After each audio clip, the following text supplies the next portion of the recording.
This is Audible.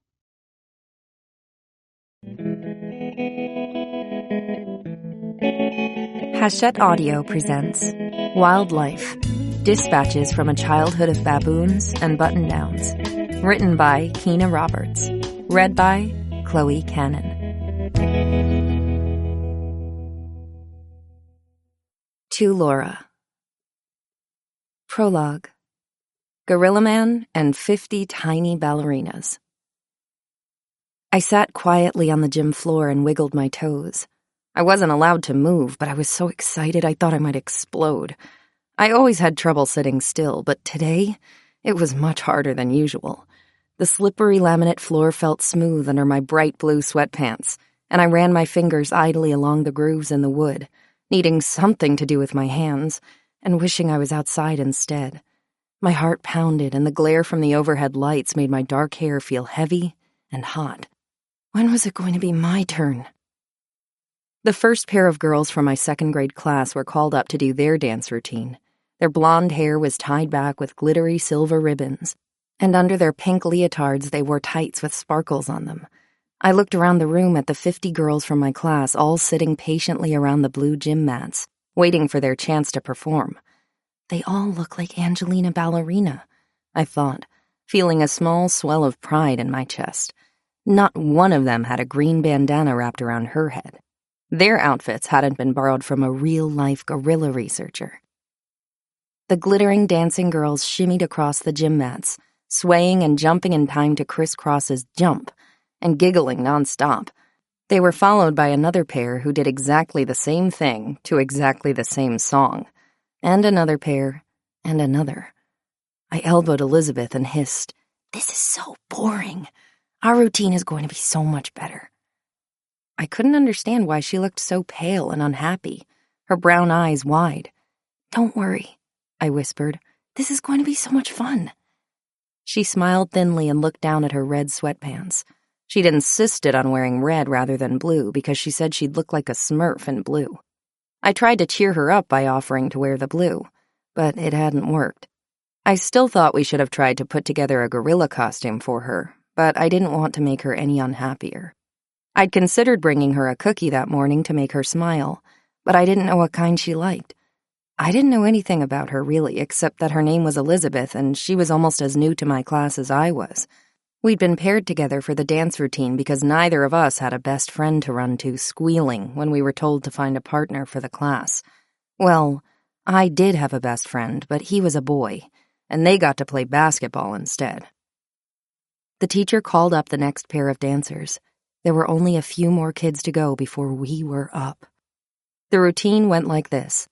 I was the hero, and Elizabeth was the gorilla I was chasing, who, according to the song, had stolen my woman and driven off in a fancy car. The song didn't specify whether the hero ever caught the gorilla, but in order to create a dramatic conclusion, I decided that I would end up catching Elizabeth. We would run around in circles for a few minutes during the chase, and then the routine would end with me theatrically shoving Elizabeth to the floor and standing over her, victorious. We hadn't practiced the whole routine yet since Elizabeth hadn't wanted to, but I wasn't worried about anything except pushing Elizabeth. She was a lot bigger than I was, and didn't seem like the kind of girl that got knocked over very often. The song itself is called Gorilla Man, which my dad told me was written by a Zulu Sangoma, healer, in South Africa named Kandri Zikubu.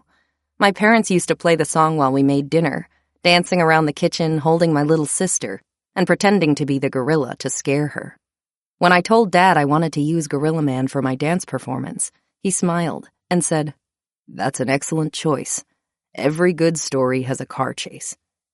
And then Mom lent me her old green bandana, the one she had worn to work with Diane Fossey with real-life gorillas in Rwanda.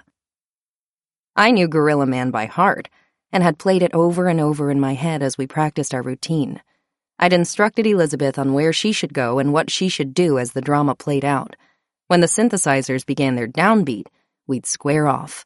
Me, the desperate protagonist, and Elizabeth, the debonair gorilla who'd stolen my lady love.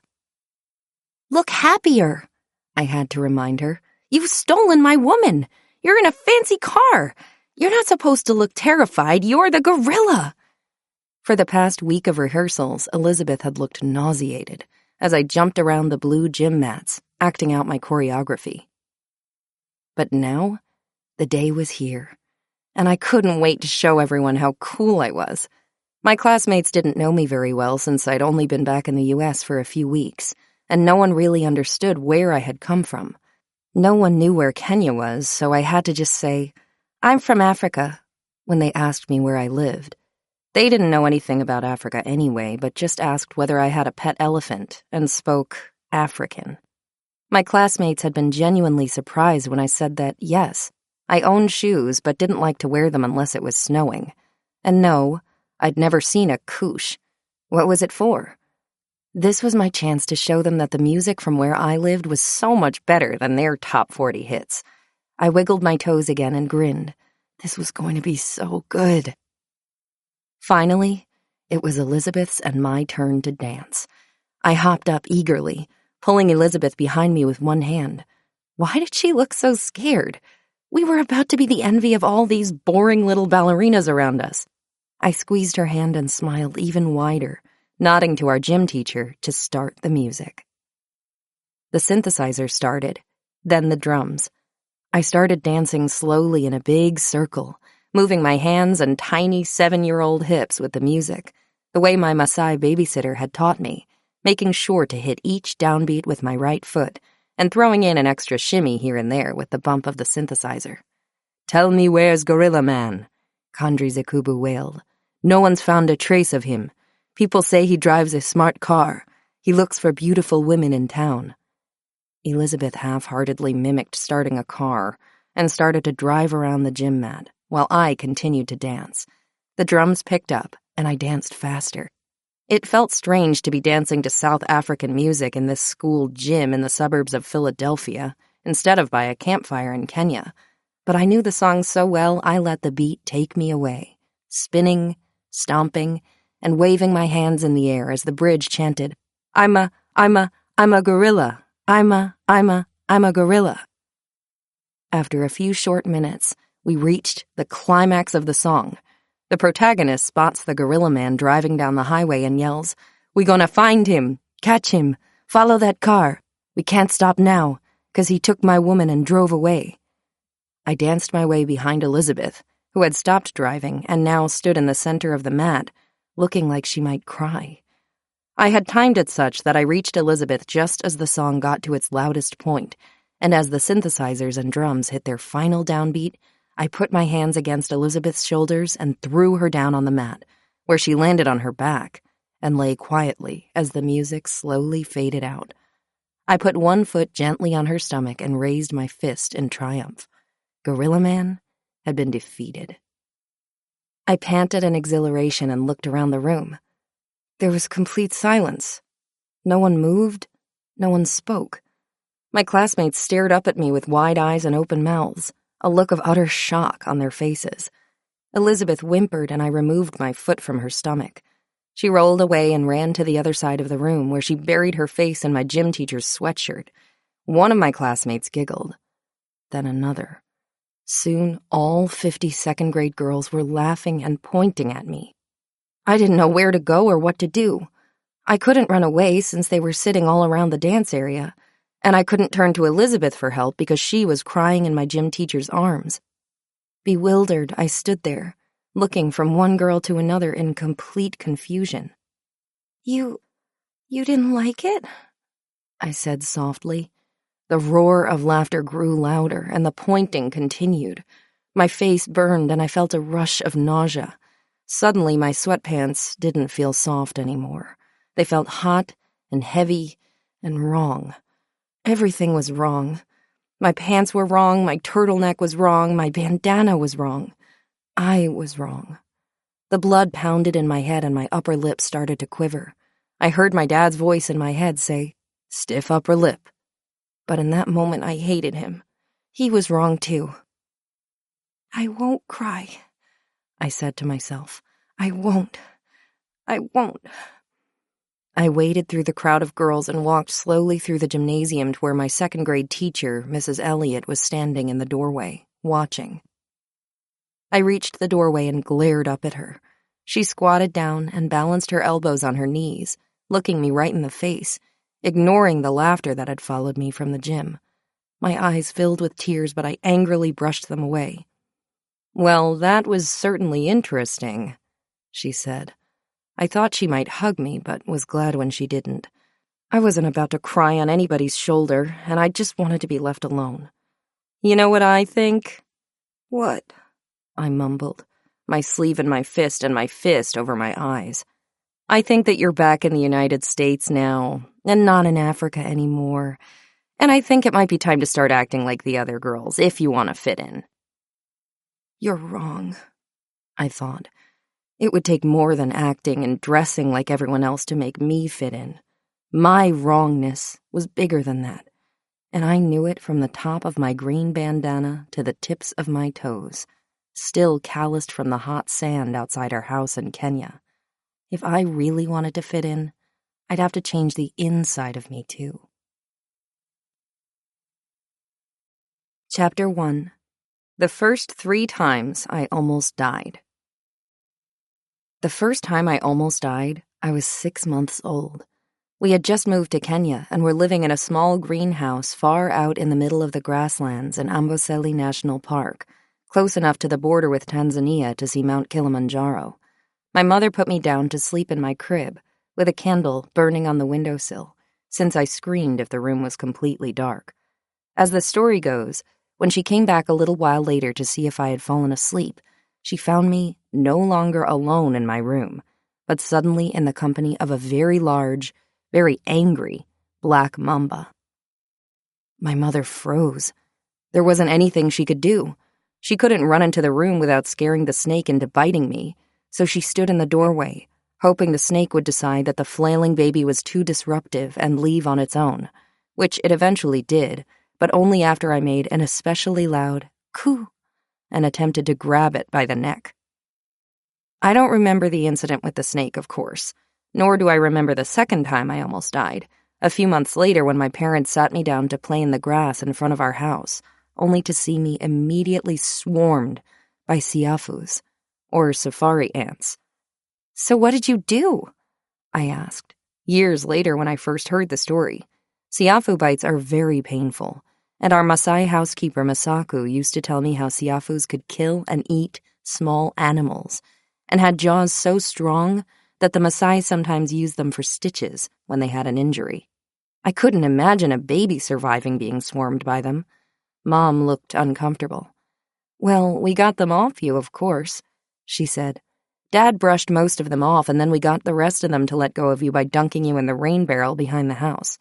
"You dunked me in a rain barrel?" I yelled. "Of course we did. I mean, it was no big deal," Mom said. "Obviously you were fine. It was a lot less scary than the first time you met a baboon." That one I do remember. I must have been 3 or so and was again playing outside the house in Kenya. I'd walked a short way down the dusty road that led away from our house and toward the nearby Maasai village, following elephant tracks. I wasn't paying attention to anything around me, just kicking one of the round balls of elephant poop that the other village children and I often used as soccer balls. I squatted down in the road to pick it up when I heard a rustle in the grass behind me and turned around to find a gigantic monkey standing over me. Even as a small child, I knew it was a baboon. The monkeys Mom and Dad studied were much smaller and had black spots on their faces. They were called vervet monkeys, though I'd always called them fever monkeys, since it was easier to say. The vervets rarely came close to our house, but the baboons were often nearby. Masaku told me these nyani were garbage animals that came into his village to look for food. It was the job of the little boys in the village to chase them away from the cows and goats since, though the nyani were monkeys, they were skilled hunters and often killed baby goats and ate them.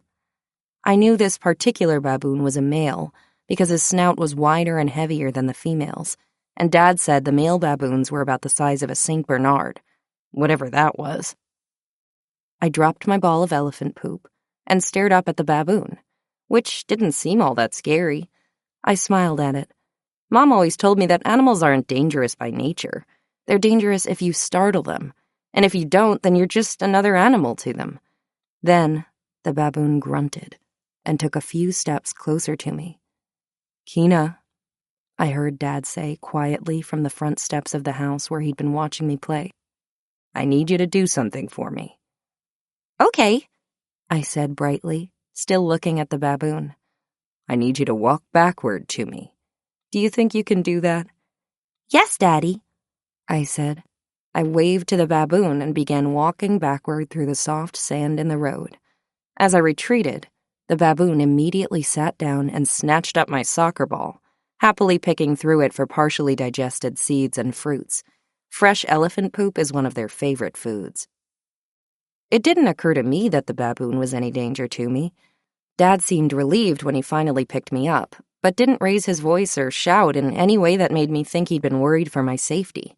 Baboons were familiar, and just as much a part of my daily life as the Maasai warriors who trooped down the road singing songs in their bright red shukas, or the herds of elephants, buffalo, and zebras that roamed through the grassland around our house, which Dad drove me out to see in our Land Rover if I'd been good. We'd been living in Kenya for almost 2 years by then, all in the little green house in the grasslands under the mountain. I knew that Kenya was in Africa, and Africa was a long way away from another place called America, where Mom and Dad said we had another home that I didn't remember. Home, to me, meant soft wind and waving grass, the smell of zebras and the whooping of hyenas as the sun set over the plains.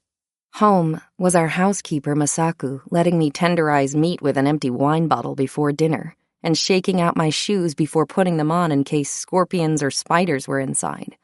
Home was spending my days wrenching the lug nuts on and off the wheels of our truck, and going on game drives with Dad to look at buffalo and watch quietly as they moved through the grasslands like ships on the sea.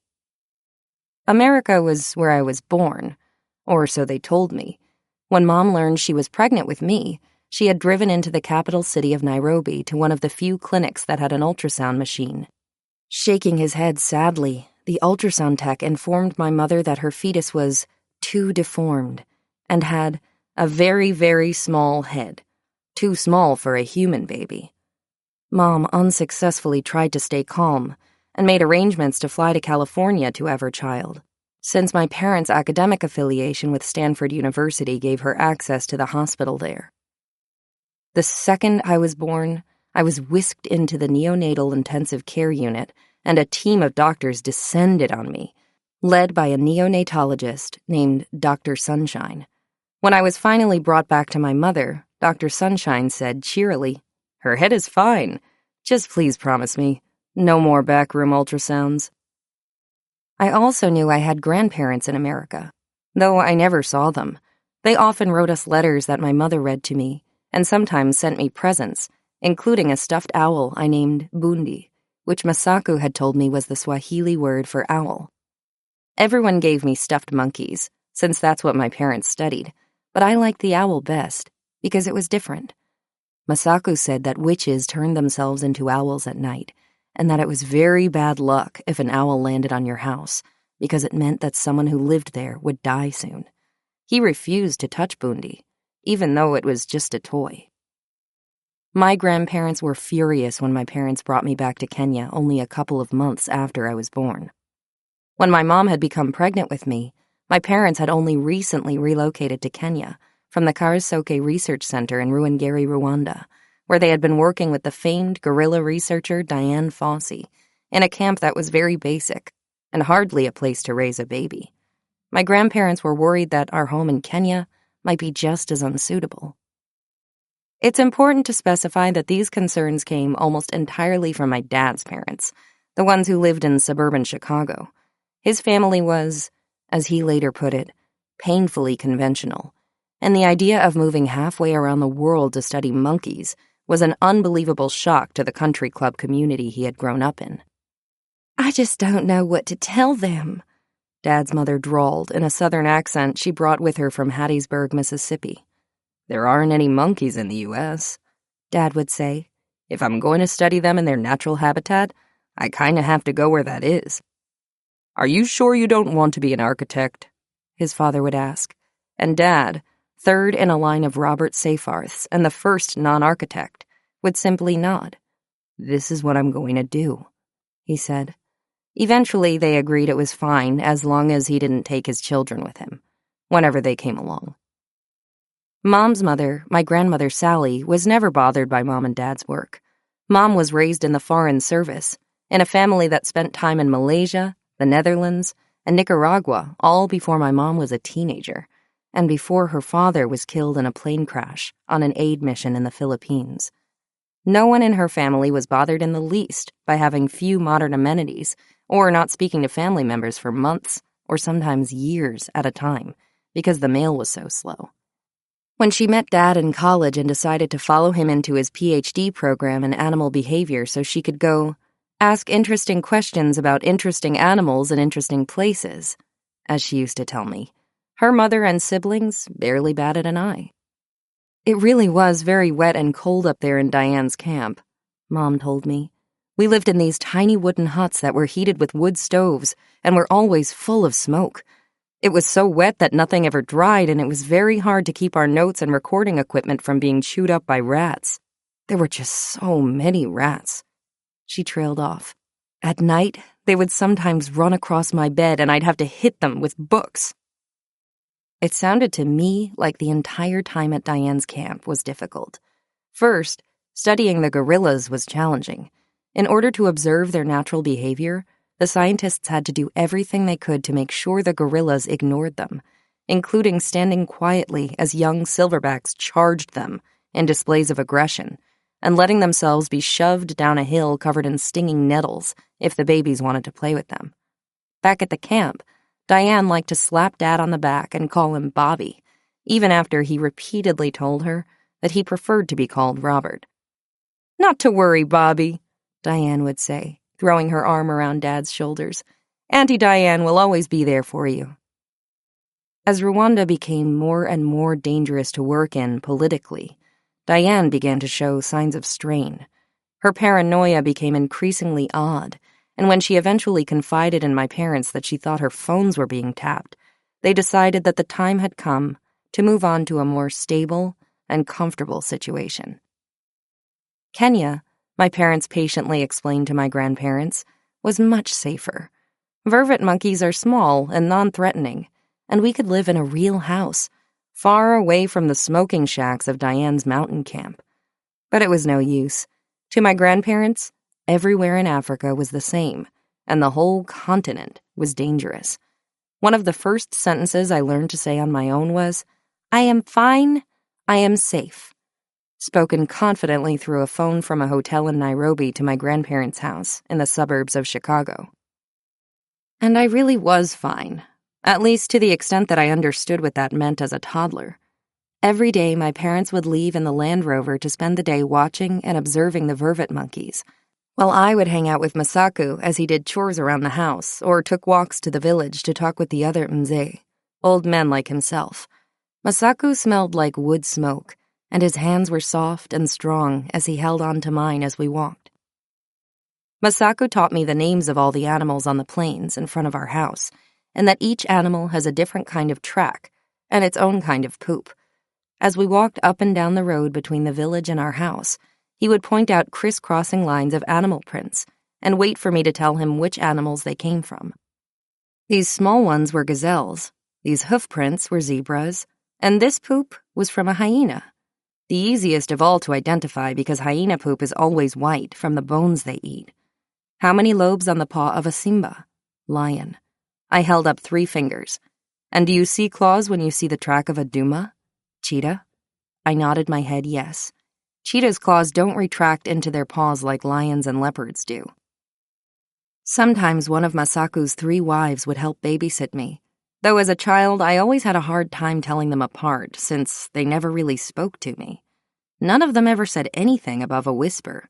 When Dad asked him why, Masaku replied, "One of them cursed the other 2 so they only speak in a whisper, and the one who did the cursing also whispers in order to hide her identity." "And you don't mind?" Dad asked. "Oh no," he replied. "The house is so quiet." And every afternoon Mom and Dad would come back from work and take me on game drives out through the grasslands of Amboseli National Park to look for animals. The buffalo were my favorite since they moved around in such large groups that they would completely surround the car and make me feel like I was part of the herd. We often saw elephants, zebras, and herds of hundreds and hundreds of wildebeests grazing under the mountain and bleating like cows. My parents and I would sit out there for hours, quietly watching the animals go about their business, while Dad would periodically reach out the window of the Land Rover to empty my plastic bin into the grass. Potty training had to go on, even when there were wildebeests to watch. Every morning as the sun came up and every evening as it set behind Mount Kilimanjaro, I sat on the front step of the tiny greenhouse and watched the animals move across the land. Birds flew home to roost, elephants rumbled to their babies, and zebras moved out of the trees into the grass where they could see any approaching predators more easily. When it was time for dinner, we ate at a small fold-out table in the kitchen, lit by hurricane lanterns and open to the night. Sometimes Mom and Dad told me the story about how an elephant sneezed on their windshield, and sometimes we'd talk about the vervet monkeys and how they were different from the gorillas they studied in Rwanda. When I went to sleep under my mosquito net with my stuffed owl, the thick smells from outside surrounded me and reminded me the animals were still there, just going to sleep as I was, and we'd see each other again in the morning when the sun came up. Despite the peace of being alone with the wind and the animals, I couldn't help but feel a sense of disquiet creep slowly into my life. Why did Mom and Dad keep telling me my home was not my home? And what were these machines in my books called elevators, escalators, and microwaves? These things were as foreign to me as this place called America, and even though I was told I'd seen them before, I wasn't interested in going back. There was so much to see and do and learn about in Kenya, and Mom and Dad said there were no animals in the U.S. Why would I want a home that didn't include them? America could stay safely where it was, on the other side of the world.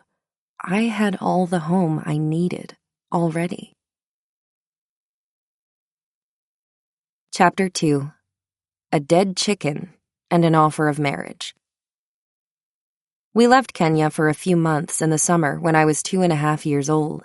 My parents had accepted full-time teaching positions at the University of Pennsylvania and had to make an appearance in the U.S. in order to reassure the university that they wouldn't be spending all their time in Kenya, though they had every intention of being there as much as they possibly could. They also wanted to be in the States because they were expecting another child and didn't want to risk undergoing the same traumatic experience that they'd had with me. They bought a small yellow house in the suburbs of Philadelphia and, despite my vehement objections about its having too big an inside and not enough outside, they made me live in it. The house itself was like nothing I'd ever seen before. Though it was fairly small by U.S. standards, it felt huge in comparison to our house in Amboseli and had all kinds of features that were completely new to me. The front door was not just a door, but actually 2 doors. One on the outside made with heavy glass, and one on the inside that was made of wood that was even thicker and harder to push open. I had to open both of these doors to enter the actual house. Once I finally got inside, there was a big room that was called the living room, even though we lived in all the rooms. The house also had a dining room where we ate dinner on special occasions like Christmas or when my grandparents came to visit, and a tiny room off the kitchen where there were 2 large white machines that made a lot of noise and vibrated against the tile floor like a herd of stampeding buffalo. This small room was always warmer than the rest of the house and smelled clean, like wind after the rain, or the grass after Masaku cut it with his machete. But the house's most exciting feature by far was its 2nd floor. I knew what stairs were, and I'd even gone up and down them a few times in fancy places like the airport or the shopping center in Nairobi, but I'd never had them in my own house, where I could go up and down them whenever I felt like it. The stairs started in the hallway next to the heavy front door and went up exactly 12 steps before they stopped at a small square resting place called a landing, took a left turn, and went up 6 more steps to the 2nd floor of the house. Mom said the stairs were not as fun as stairs ought to be because they were carpeted and no good for slinkies, which needed wooden stairs. But I cared less about that than the fact that they also came with a dark, wooden banister. The banister was smooth and heavy, much like the front door, but smelled different. If I put my nose right up to the wood and closed my eyes, I could smell dark trees with fluttery green leaves, smoke from a campfire, and just the faintest hint of buffalo. I knew that buffalo often liked to scratch on trees to clean themselves, so I assumed this banister had come from one of those buffalo scratching trees. There were all kinds of things for me to do during the day in the new house. When I got tired of running up and down the stairs, I could put on my socks and slide across the dining room floor, climb the shelves in the linen closet, or find other things to jump off of, like the magnolia tree in the front yard, the hood of the car, or the hot metal contraption in my bedroom that hissed and spat, but made the room warm and cozy when it was cold outside. It was cold in Kenya, but never enough that you needed anything more than a campfire. This was a different kind of cold, the kind that somehow got under your jacket, where it wasn't wanted. I distrusted this metal apparatus during the day, but was terrified of it at night. That was when the daytime animals and birds went to sleep, and the nighttime animals began their silent hunting. It was supposed to be a quiet time, but the radiator in my bedroom didn't seem to adhere to any of the same rules as the rest of the natural world, and that made it dangerous. It pinged and whistled all night long, and made it hard for me to sleep.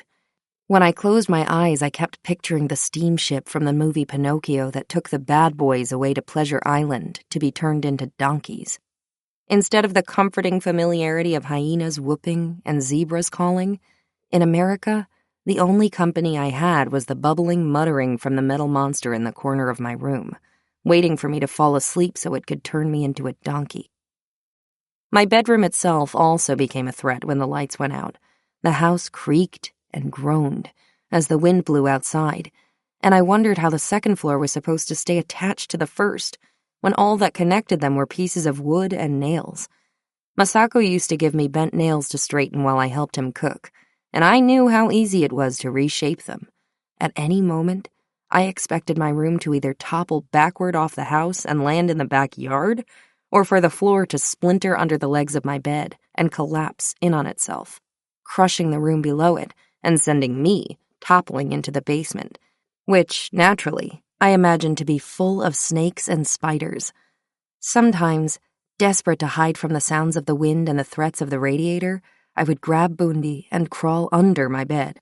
It felt safer there somehow, and if I laid my head sideways on the floor, I could hear the hum from the refrigerator in the kitchen below.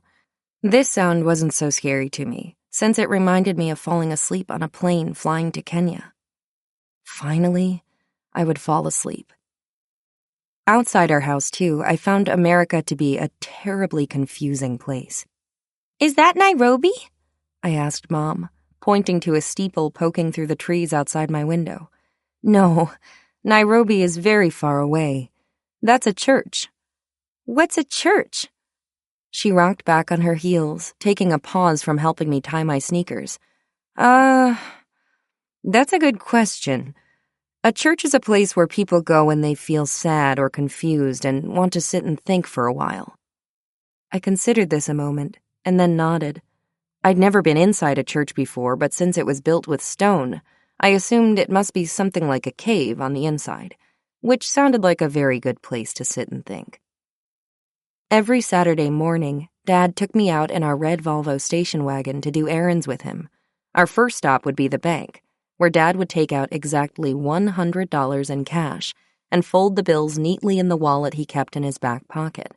If I was being good and not asking too many questions, he would let me push the buttons on the robot that gave him the money.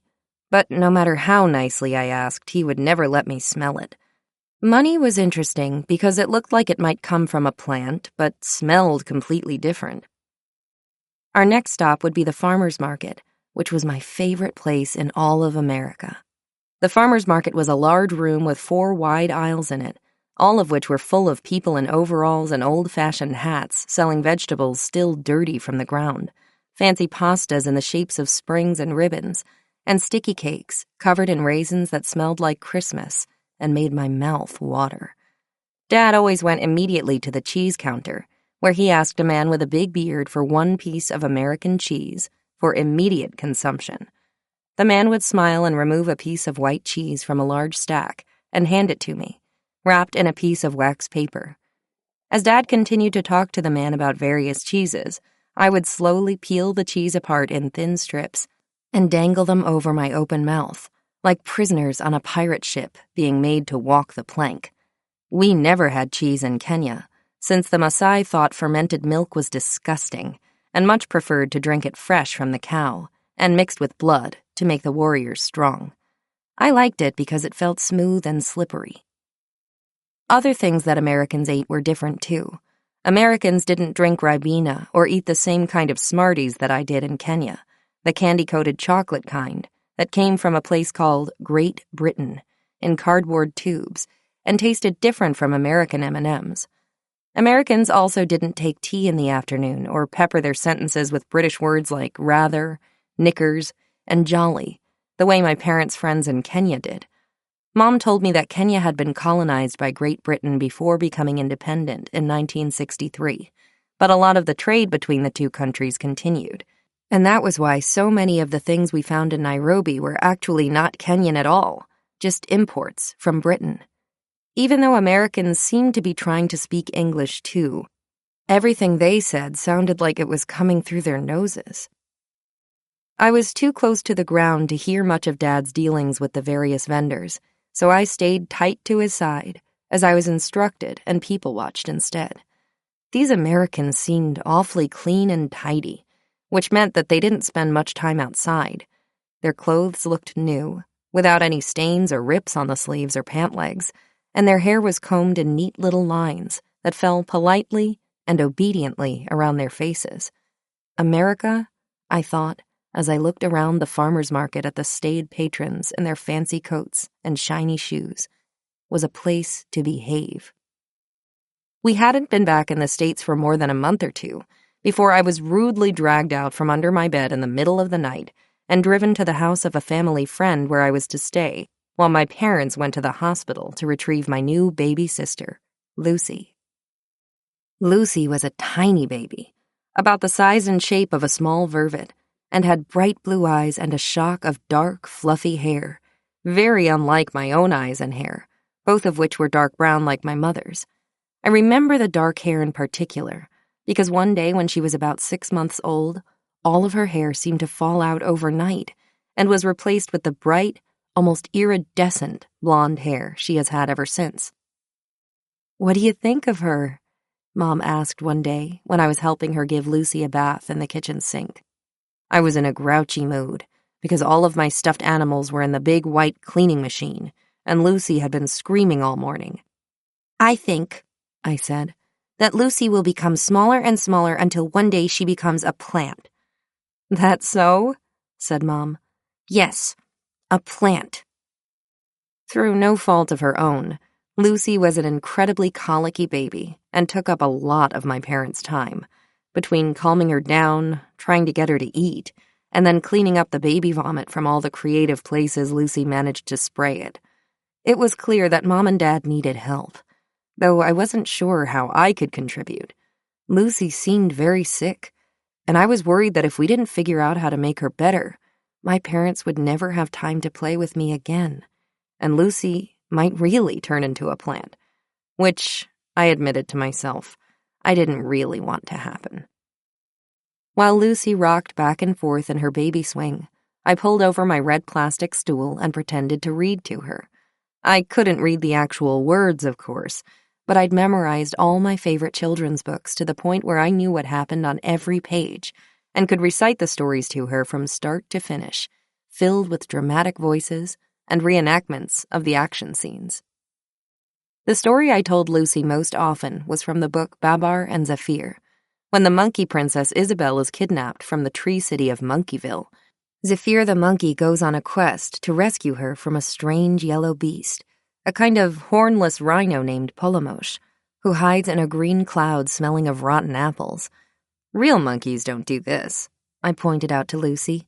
"Real monkeys sit in trees and talk to each other and eat fruit, but they do not fight sea witches or evil mermaids or whatever kind of animal Polomosh was." "You'll see," I said to Lucy. "Soon we'll take you to where the monkeys live, and you won't cry anymore." No one ever cried when there were monkeys to look at. I knew that for sure. Back in Kenya, Masako and the men from the village came by to welcome us home and offer their condolences to my father. Only 2 children, and both girls? My father was a very unlucky man. My mother should have drunk more liquid goat's fat when she was pregnant. That was the best way to have sons. Dad feigned weariness and shook their hands, agreeing that the best thing for his small girls was to find them husbands as soon as possible. One of the ladies from the village started coming to the house every day to help look after Lucy and me while my parents were out working. Soila was very kind and patient, and while I found her more nurturing and significantly more snuggly than Masaku or his wives, I was a bit disappointed that her version of playtime was usually of the indoor variety and involved a lot less animal poop identification. Soila often brought her 2 sons with her to the house. At 7 and 8 years old, Njaraini and Ma were slightly older than me and were already doing things that the big kids did, like guard the village goats from the Nyani and visit the truck graveyard, where the long-haul truckers from Rwanda and Burundi abandoned their trucks when they broke down, and no one had the money to fix them. The truck graveyard was one of my favorite places to go, but Dad wouldn't allow me to go alone, and only took me on special occasions like my birthday. But when Njaraini and Ma started coming by to play, Dad said it was safe enough for us to go to the truck graveyard by ourselves, as long as we stuck together. Njaraini, Ma, and I visited the truck graveyard almost every day. The trucks were our jungle gyms, and so large that we could spend hours scrambling through the cabins, climbing up the ladders on the sides, and poking around the wheels, all of which were taller than we were. All the best pieces from the trucks had long since been looted and sold, but if we were lucky, we could find a lug nut or a spring from one of the engines. Masaku shook his head when he found the pockets of my shorts full of rusty car detritus and stored all the pieces carefully in a plastic bag to give to the boys when they came back to play the next day, and he didn't consider car detritus appropriate toys for a girl.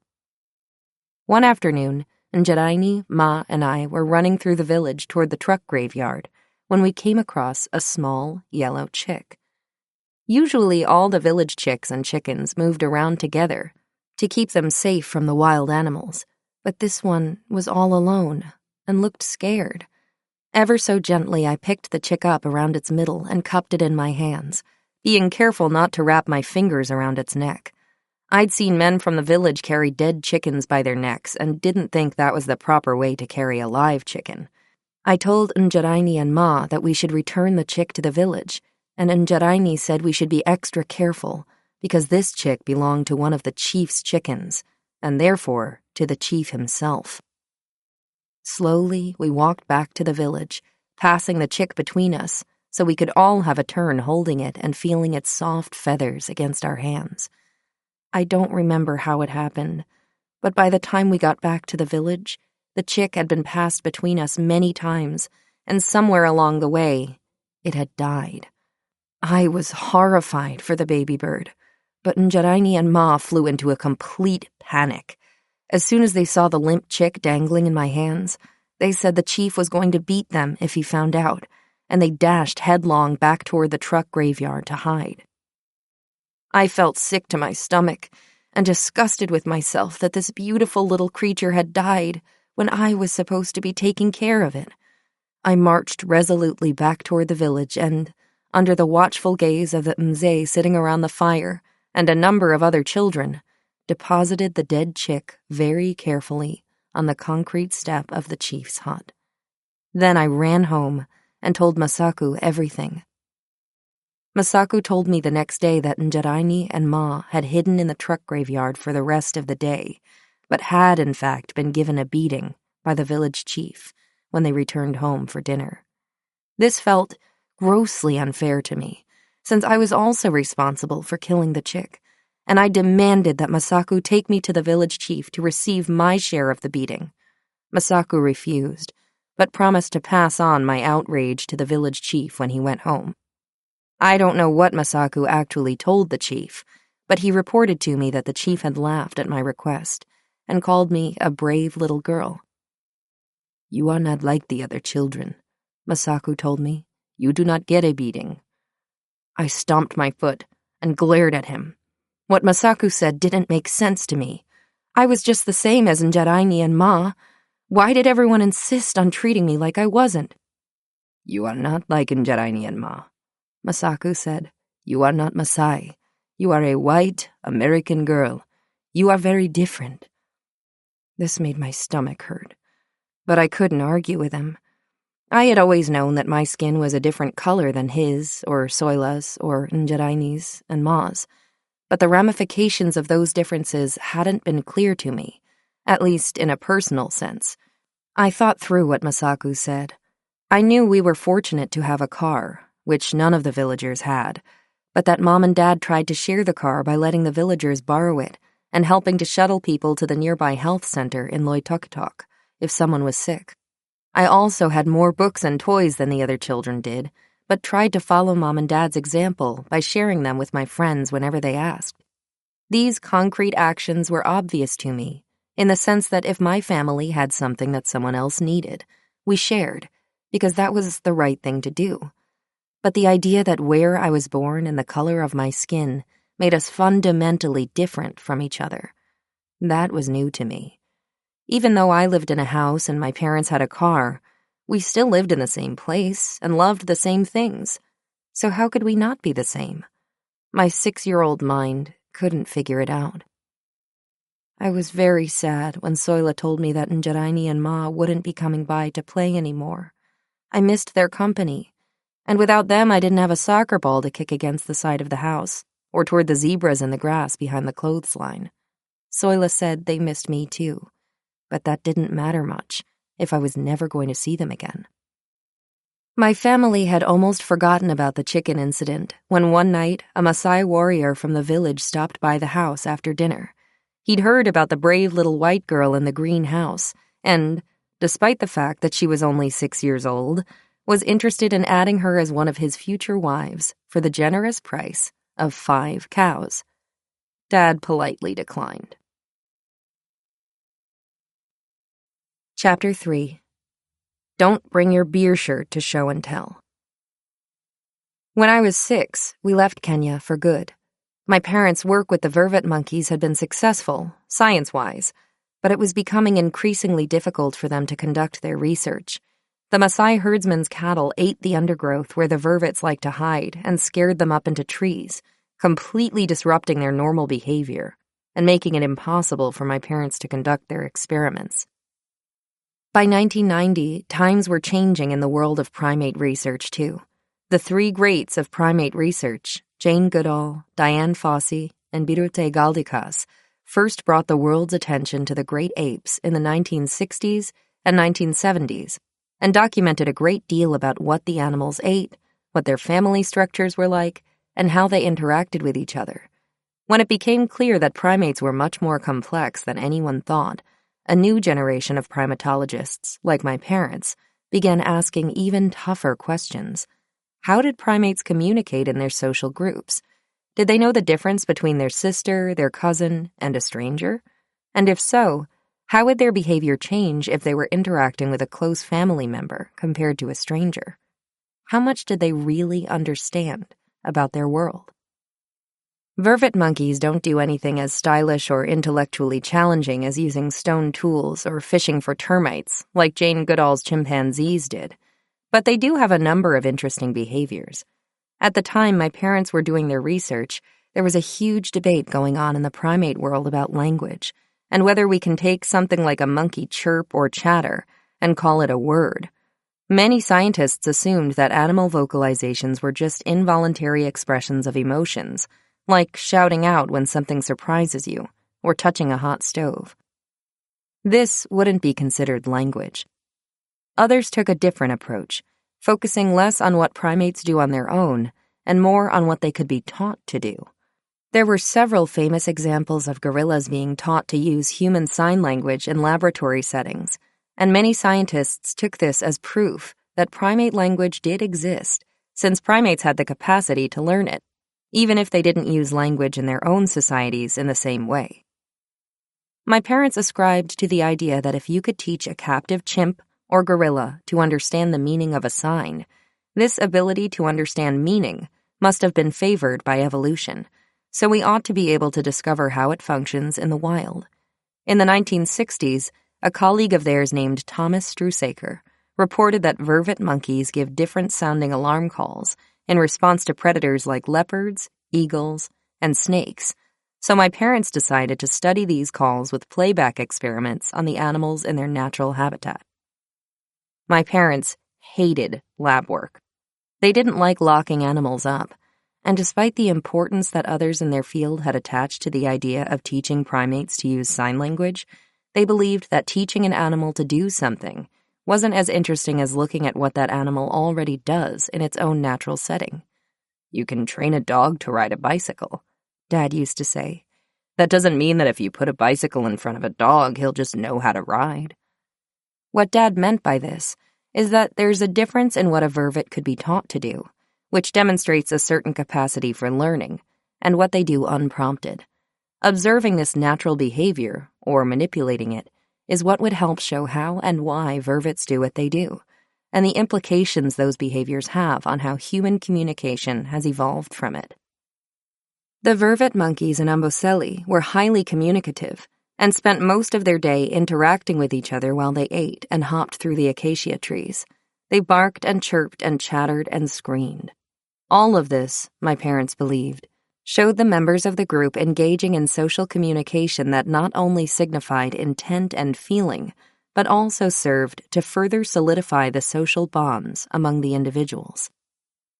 Building on Strusaker's earlier vervet communication work, my parents focused their research on the 3 distinct calls that vervets made when they saw a predator.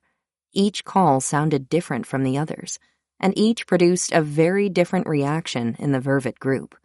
My parents showed that the vervet's reactions to the alarm calls weren't just instinctive reactions, but that they really understood what each call meant. That, as Dad would say, call X means response X. My parents proved this by manipulating the vervet situations to show that pairing call X with response Y made the vervets completely confused, indicating that they knew the pairing was somehow wrong. Using a classic experiment, they would strategically place a stuffed predator in the vervet's path, like a stuffed leopard they borrowed from a Nairobi museum, and then play the incorrect alarm call for the vervets over a hidden speaker, like the call for snake. Some of the vervets would give the leopard response and jump into the trees, and others would give the snake response and stand on their hind legs to look around. Then, all would look at each other as if to say, "What the hell?" This was a big deal in the world of primatology, and my parents, excited and re-energized by the success of their experiments, were desperate to find another field site where they could continue their work, if not with vervets, then with other monkeys. There weren't many realistic options for them, however. They didn't want to go back to Diane's gorilla camp in Karasoke, and, because they had my sister and me, then 3 and 5 years old, in tow, couldn't go to any of the chimpanzee study sites. Chimpanzees have been known to hunt and eat human children. My parents told me a story of some chimps raiding the research camp of a colleague and chasing their 4-year-old daughter around and around the camp, trying to kill her, before being chased off by their research assistants. "I don't think I like chimps," I declared after hearing this story. "That's okay. Neither do I," Dad said. "I'd much rather stick to monkeys." Leaving Kenya felt like a punch in the stomach. Mom tried to downplay our departure by telling me it was just a vacation to visit my grandparents. But when she and Dad donated all our clothes and toys to the village and sold the car, I knew we were leaving for good. I sobbed when Masaku left our house for the last time, but he merely grunted and told me I was going home and should be happy about it. "But I am home," I bawled, wrapping my arms around one of the car tires and pressing my face against the dusty rubber. Mom shook Masaku's hand and pried me off the tire, but I didn't stop crying until we got on the plane and a flight attendant handed me a dinner tray with a bread roll and a little jar of jam. I adored the tiny jam jammies that we got on planes and in hotels, and when Mom handed me hers and Dad's to play with, too, I cheered up a little bit. Back in Philadelphia, Mom said I was old enough to go to school and might as well give it a try, while she and Dad were busy at the university and toddler Lucy was in daycare. I had never gone to school before, though Mom and Dad had taught me how to read and write while we were in Amboseli. There had been a school in the nearby town of Loitokitok, but since the kids there were just working on reading and writing and basic math anyway, Mom and Dad said I could just as easily do that at home. After all, they were both professors. Despite my objections to the idea when I heard that school was an inside activity, Mom applied for me to enroll in a fancy nearby private school to start first grade. She selected this school at the recommendation of some colleagues at the University of Pennsylvania, whose children had gone there, and because the school administrators were comfortable with the idea of her and Dad taking me out of school if and when they found another field site and moved. Though there were 2 excellent public schools nearby, neither had agreed to let me join the class if we were just going to leave again, telling my mother I was either in school or I wasn't. Mom couldn't just withdraw me whenever she felt like it. So, private school it was. I had to take an IQ test in order to be accepted into the school, and when he gave my mother my results, the test assessor shook his head and said, "She meets the Shipley School's standards. I just don't understand why she was talking so much about gold and rubies." It was because I'd just been sick with a stomach bug and had been allowed the rare privilege of watching a movie. I'd picked The Hobbit. At the Shipley School, first grade was on the 2nd floor of what my teacher called a carriage house, surrounded by tall, dark trees that were much bigger than the trees we had in Amboseli, and also much less interesting because only squirrels lived in them, not eagles or leopards. Though getting up every morning and going to school was a completely foreign experience to me, I found that I liked first grade, largely due to my exceptionally understanding teacher, Mrs. Morgan. After Mom explained where we'd come from and how I usually spent my days playing with car parts or chasing zebras behind our house, Mrs. Morgan made sure I ran around as much as possible at recess and was gentle when she told me not to bring my Tusker beer t-shirt to school after I wore it one day for show and tell. Realizing how much I disliked sitting still, she let me doodle as much as I wanted during class, as long as I promised I was listening, and even made sure I had a seat by the window where I could watch the squirrels chase each other up and down the trees. Everything was very clean and very orderly, and I did my best not to fidget, since I remembered that I had to behave myself in America. There were only 12 students in Mrs. Morgan's class, and she clustered our desks in 4 groups of 3, so that each student had what she called desk friends. While she said it was important that we made friends with all the other students, our desk friends were supposed to be our at-school family, the classmates who would lend you their markers if you left yours at home, and hold your hand on the walk to the cafeteria for lunch. My 2 desk friends were a boy named Nat and a girl named Megan. Nat had wavy brown hair like mine and was very quiet. He was nearly as short as I was and was the only other person I'd met who liked the book Redwall as much as I did, though he said he preferred computer games to reading if he could choose. Nat taught me how to draw dragons and told me that if there was ever a girl who could be an X-Wing pilot in Star Wars, it would be me. I liked him immediately.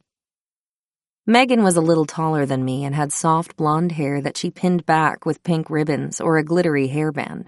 Her shoes were always tied, and she had beautiful handwriting that slanted to the right, just the way Mrs. Morgan wanted it to, and never sprawled across the page like mine did. Megan was kind and smart, and reminded me of the little girls in Madeline who did everything in 2 straight lines, rain or shine. If she were British, I thought, I would call her proper. But people in America didn't seem to use that word. Mrs. Morgan was very pleased that Nat and Megan quickly became my friends. "Keena is a very smart little girl with a wild imagination," she wrote to my mother after a parent-teacher conference, "but would benefit from spending more time with the other children and less time reading by herself." "Well, I can't really fault you for reading," Mom said. Do you bring your books to recess with you? No, I don't, I said. Recess is for running around. She laughed. That's what you do at recess? You run around? Yes. The boys all want to pretend they're Ninja Turtles, but they won't let me be one because I'm a girl. There's only one girl in Ninja Turtles, and they always want Megan to play her. They make me play an evil pig, and they chase me. That makes some sense, I guess, she said. Is that fun for you? I shrugged. It doesn't really matter what I'm supposed to be. They never catch me anyway. And if I was being honest with myself, I liked being stronger and faster than they were. At least I knew I could outrun them if some animals appeared. I see, she said. Well, carry on then. What Mom didn't tell me was that she actually was growing worried about my reading, since at the time my reading pile wasn't full of books at all, but rather something called the Wildlife Fact File. The Wildlife Fact File was a heavy 3-ring binder that held more than 1,000 cards, each describing everything about a particular animal, from its size, shape, and breeding habits to where it lives, what it eats, and what its social behavior is like, if it has any. In America, I had a subscription to the Wildlife Fact File, and every month I would receive 30 new cards in the mail and could sort them into the right order in my binder. Reptiles, insects, mammals, what they called primitive animals, and animals that were extinct. This last category was my favorite because it contained the dodo bird, the passenger pigeon, and all the dinosaurs. I pored over this binder day and night, memorizing details about each of the animals and tracing the maps of where they lived in the world to see if and where they overlapped. The Wizard of Oz is wrong, I said to my mother one morning at breakfast. Oh? Yes. There is no place in the world where lions and tigers and bears all live in the same place. Mom flipped a pancake and turned to look at me in what I thought of as her professor face. That is true, she said, and you're right. But remember that Oz is a fictional place, and maybe there they do have lions, tigers, and bears that all live together. And the rules have to be different there anyway. Otherwise, how would it be possible that the lions in Oz could talk? She was right. My mother, I believed, knew everything there was to know about animals, both real and fictional. She didn't need the Wildlife Fact File. She already knew where all the animals in the world live, and what they do, and how they eat. If I wanted to be as smart as she was, then I clearly had to study my fact file a lot harder. It was very exciting whenever a new set of fact file cards arrived in the mail, though it was brutally disappointing every time a set arrived that contained the common cards I already had. One afternoon, I burst into tears when I realized, yet again, how far I was from completing my set. I already have earthworms and llamas, I sobbed into my mother's shoulder. I'm never going to get a water vole. I know, she said, rubbing my back. It's terrible. And I know how badly you want that water vole. Maybe he'll come next month. Mom reached around me and flipped open the fact file where it sat on the couch next to Lucy, who had been playing in her bedroom but had come downstairs when I yelled. Lucy didn't like it when I was upset. The page Mom opened to was the file for spotted hyenas, a common sight in Amboseli, and an animal that I knew well. Hyenas actually have a fascinating social structure, she said. Did you know that in a hyena group, the females are more dominant than the males, and their whole social network is determined by who their mothers and sisters are? Hyenas are a lot like monkeys in that respect. I sniffed and wiped my nose on my sleeve. That is kind of cool, I said. Mom ran her finger down the page, and I knew she was silently fact-checking the information to make sure it was correct. Nothing made her angrier than bad data. They aren't primarily scavengers either, she continued. Hyenas are some of the best hunters in the world, even better than wolves if you ask me. Her finger paused on the map of spotted hyena distribution in Africa, and she looked at me. Do you know where this is? She asked, pointing to a spot near the bottom of the African continent, right between Namibia, South Africa, and Zimbabwe. No. That, she said, tapping her finger against the page, is the country of Botswana. We got a letter from a guy who works there who might want to have us take over his study site for him next year. My heart leapt. We get to go back to Africa? I asked. I'd been asking about going back for months, but Mom kept saying she wasn't sure. What's it like in Botswana? Mom sat down on the couch and pulled Lucy into her lap. I don't know everything yet, but I'll tell you what I do know. It's very different from Kenya, she said. There are many more animals, and the camp is very far away from any other people. I began firing questions at her. If we moved there, would we have a house? Would there be a village nearby? Would I have to take malaria medicine again? Could I bring my stuffed animals with me? I'm sure you can, she said. The Okavango Delta is a big swamp, but I see no reason why you can't bring your stuffed animals. A big swamp? That didn't sound very appealing. What I hadn't known before this was that after a year of fruitless searching, my parents had been contacted by a guy named Bill Hamilton, a researcher from the University of California, Davis, who had a study site in the Okavango Delta in Botswana that he was ready to leave. Bill thought it might be perfect for our family, since Botswana was a stable place to work politically, and the baboons at his site were already habituated to humans. Bill had had enough of field work with primates and wanted to go back to California to study wild turkeys instead. Overjoyed at the idea of starting their field work again, Dad set off to Botswana around the time I had my meltdown about the water vole to check out the study site while Mom, Lucy, and I stayed behind in Philadelphia, Mom teaching their classes at the University of Pennsylvania, and me finishing what had turned out to be a fairly torturous year of second grade after my Gorilla Man performance. We didn't hear from Dad at all while he was gone. Even in Kenya, we had received the occasional airmail letter from my grandparents, so not hearing from Dad for almost 2 months made me anxious. Where was this place he had gone? And why was it so far away? Was it dangerous? Were there zebras there? And did the wind smell like elephants? Why hadn't he taken me with him and away from the girls at school who kept laughing at me and calling me Gorilla Girl? We met Dad at the airport on a cold afternoon in December, 2 months after he left to visit the potential new field site in Botswana, and 4 months after my dance performance. Daddy! Lucy and I yelled, scrambling under the barrier at the arrivals terminal and jumping into his arms. My girls, Dad shouted, hugging us. You're so clean. Botswana was, apparently, a very dusty place, and as Dad peeled off his Red Sox hat, sand sprinkled over the floor of the terminal. Dad reported that the study site was perfect, and the camp would be a fine place for us to live, as long as we completely rebuilt it, since at the moment there was basically nothing there except a couple of run-down huts and some junk that Bill Hamilton would be leaving behind. Over dinner in the dining room the following day, Dad said it counted as a special occasion, since he hadn't had fried chicken in months.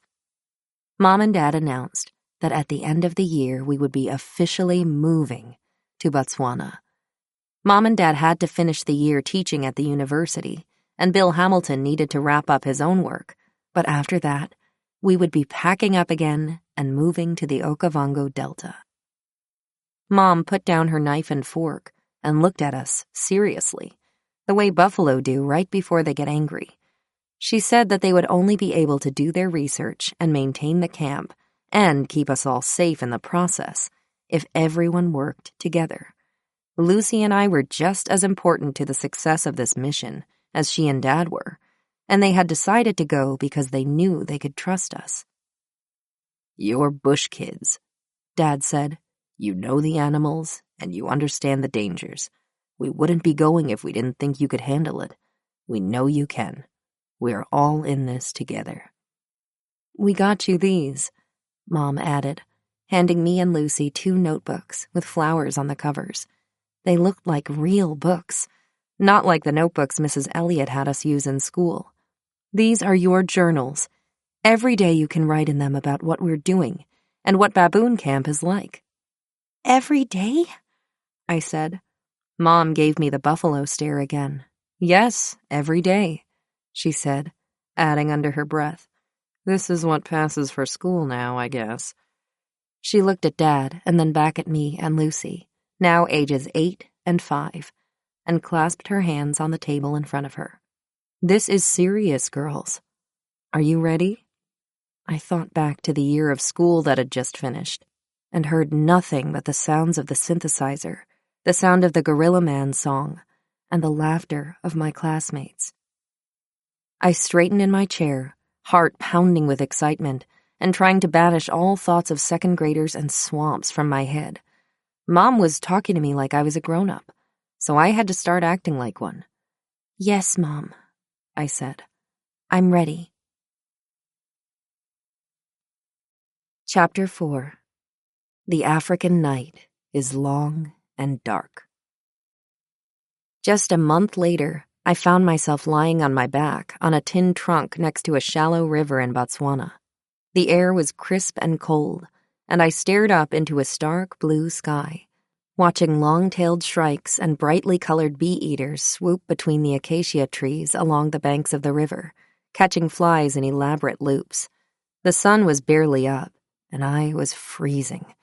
We had to start our trip early because we weren't entirely sure we knew the way and couldn't afford to get lost. Dad and I guarded our small pile of supplies, while Mom and Lucy wandered up and down the riverbank looking for snail shells, all of us waiting for our boat escort into the Okavango Delta. The Okavango Delta is the only wet part of Botswana, which is almost entirely desert. As rains collect in the mountains of Angola to the northwest, floodwater flows south across the Caprivi Strip in Namibia and spills into the dry, dusty expanse of Botswana, creating the permanent and seasonal swamplands of the Okavango Delta. During the winter flood season, generally from April or May to October or November, endless tiny channels snake across the delta in between wooded islands. Although many of these channels are navigable by boat, they can be terribly confusing to all but the most experienced navigator. As the floodwaters recede and the summer temperatures rise, between October and April, the water dries from the floodplains between the permanent islands and leaves behind grassland. Boats are abandoned for cars, and roughly marked roads emerge where channels once ran. We arrived in Botswana in June, and it wouldn't be until October at the earliest that we'd be able to drive.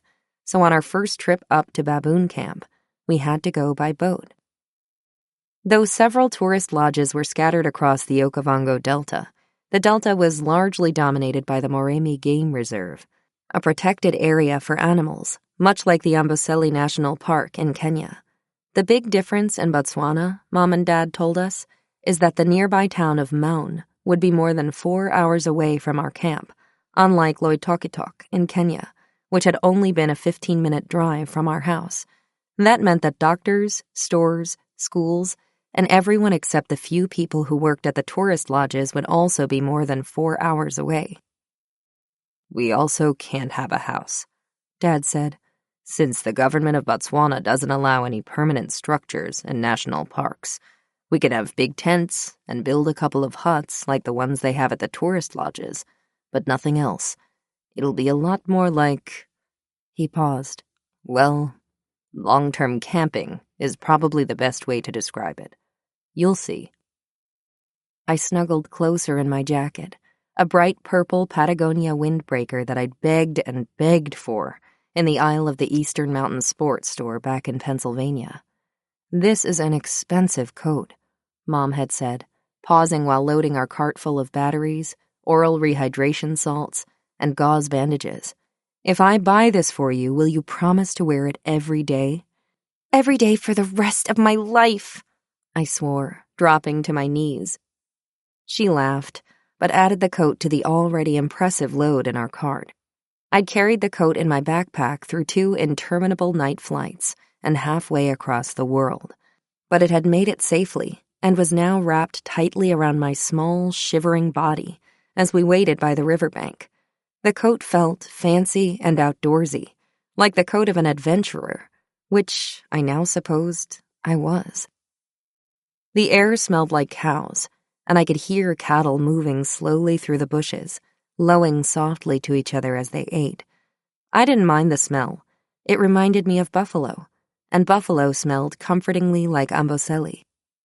My stomach lurched as I remembered that even though the smells were familiar, I wasn't back in amboseli.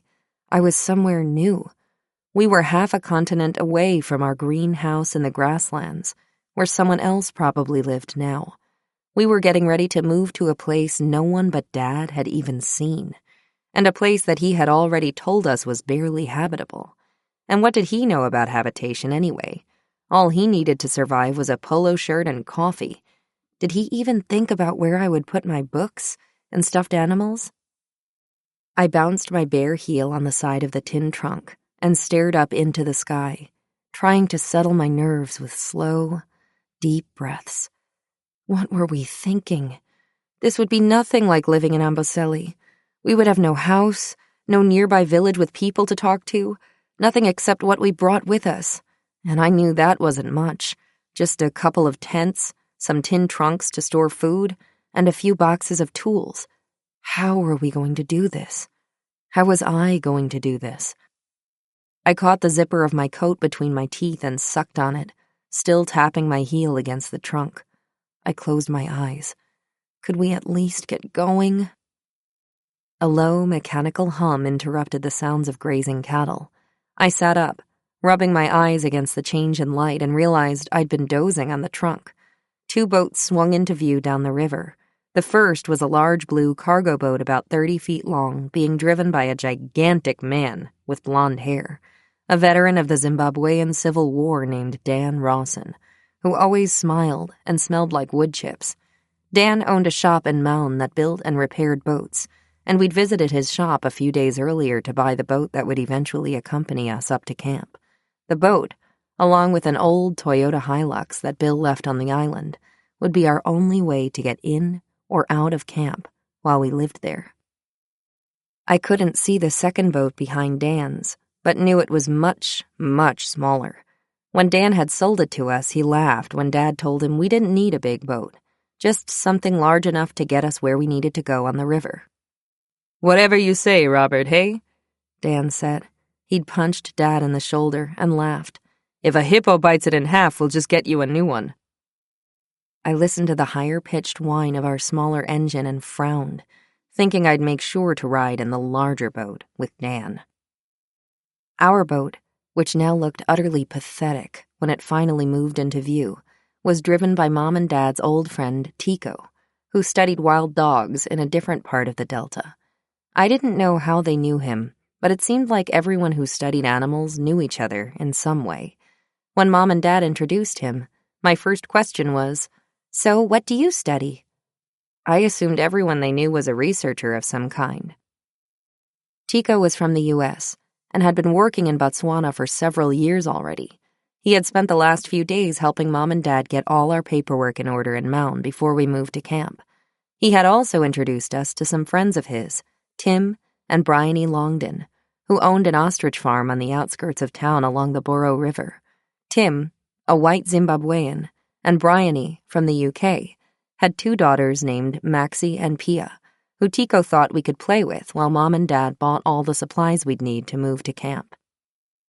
The Longdons' ostrich farm was about 10 kilometers outside of Maun, so my first exposure to the town came only in bits and pieces when I accompanied my parents on their errands. Though it looked a bit like Loitoktok, there seemed to be only one of everything. 1 streetlight, 1 supermarket, and 1 bank. Everything was covered in a film of dust, and goats and cows wandered the streets, nibbling the butterfly-shaped leaves of what Tim told me were mopani trees. There were people everywhere, but I didn't get a chance to meet many of them since we were only in Maun for about a week before we were ready to take the boat up to camp. Tico was the only person other than Dad who actually knew where baboon camp was, and I was glad to have him along. Tico looked and sounded like Han Solo, and because of this, I trusted him immediately.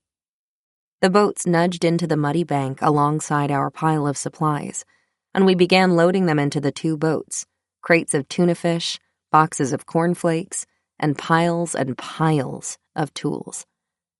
Determined not to appear nervous in front of Dan and Tico/Han Solo, I settled onto the canvas-covered bench on the side of Dan's boat and tucked my knees up under my jacket to keep them out of the wind. Mom and Lucy joined me in Dan's boat, while Dad rode behind us with Tico.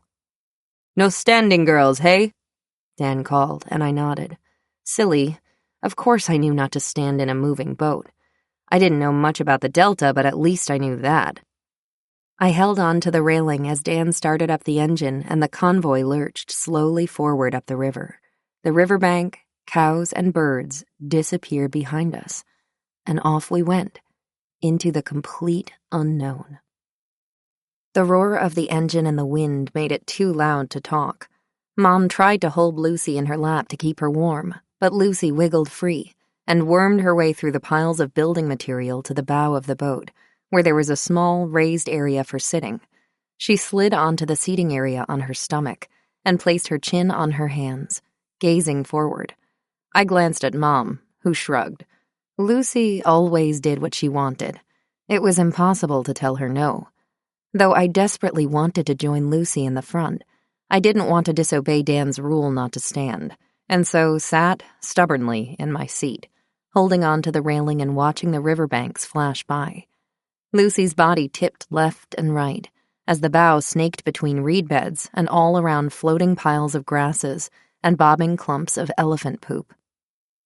Though I'd been thankful we had Dan with us from the beginning, I didn't know how much we needed him until we left the main channel that led back toward town and entered the swamp proper.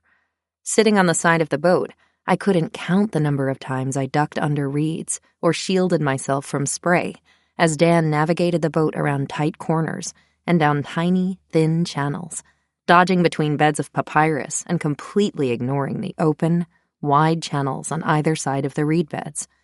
I turned around and glared at him after he made a particularly tight turn that covered me in icy cold river water and pointed at the wide, open channel to our right. He grinned and pointed farther upriver in the channel, where the heads of more than a dozen hippos stared back at me, ears flicking in the early morning sunshine. My eyes widened, and Dan laughed, turning us down yet another corridor between the papyrus beds. I knew from my fact file that hippos were responsible for more human deaths in Africa than any other mammal. The sun climbed higher in the sky, and the air grew warmer. After it became clear that Dan didn't care at all that Lucy was lying on the bow of the boat, I hopped off my seat and inched through the supplies to join her. The metal on the seating area had been heated by the sun, and it was actually quite warm once I settled down flat and out of the wind. I stared down into the river rushing past below me. The water was clear and clean, and I could see right to the bottom.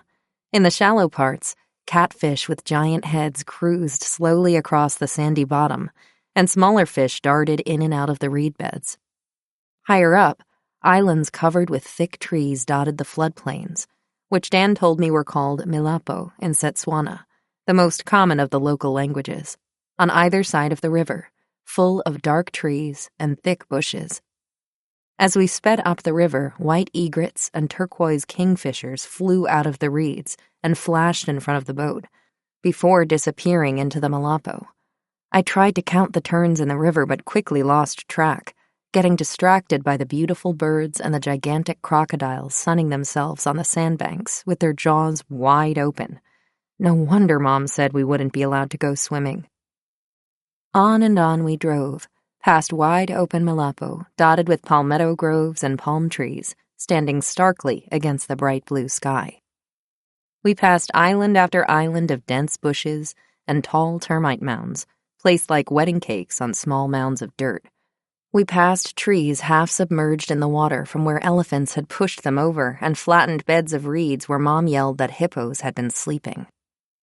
The wilderness spilled to the horizon in every direction, completely devoid of any sign of human life. As the minutes stretched into hours and we were still moving, I began to understand just how far away we were from civilization. The nearest grocery store, paved road, and doctor were all back in Maun. There would be nothing out here but us and the supplies we carried with us in the boat, no one to talk to but my family, and no help if we needed it. I felt a lump form in the back of my throat and consciously swallowed it down. After almost 5 hours of driving, Dan turned off the main channel and entered a big lagoon alongside one of the larger islands we'd seen thus far. A narrow path had been cut through the spiky green hippo grass at the far end of the lagoon, and Dan steered his boat down this path, killing the engine and letting the boat drift to the end, where it bumped gently against the sandy shore. "We're here!" Dad shouted from the boat behind us. I looked around skeptically, not seeing anything that could properly be called here. My ears were still ringing in the sudden silence that followed the roar of the boat engine, and I shook my head to clear it before looking around. Though I knew my parents had described baboon camp as long-term camping, I certainly wasn't prepared for what I saw, or didn't see, on the island in front of me. I stepped stiffly off the boat and onto the shore. I wanted to show everyone how brave I was by being the very first person to step into baboon camp, whatever it looked like. I promised Mom I could do this, and I wouldn't start by hanging back behind my parents. They trusted me to act like an adult, and this was my first test. Aside from a large clearing in front of me, the island looked much like the others I'd seen on the trip from Maun. Tall, gnarled trees filled the thick riverine woodland all around me, and the wind blew softly through the branches, rustling the leaves and sending small clouds of dust swirling across the clearing. An enormous fig tree at the edge of the water dominated the forest to my right, towering over the surrounding bushes and leaning far out over the lagoon.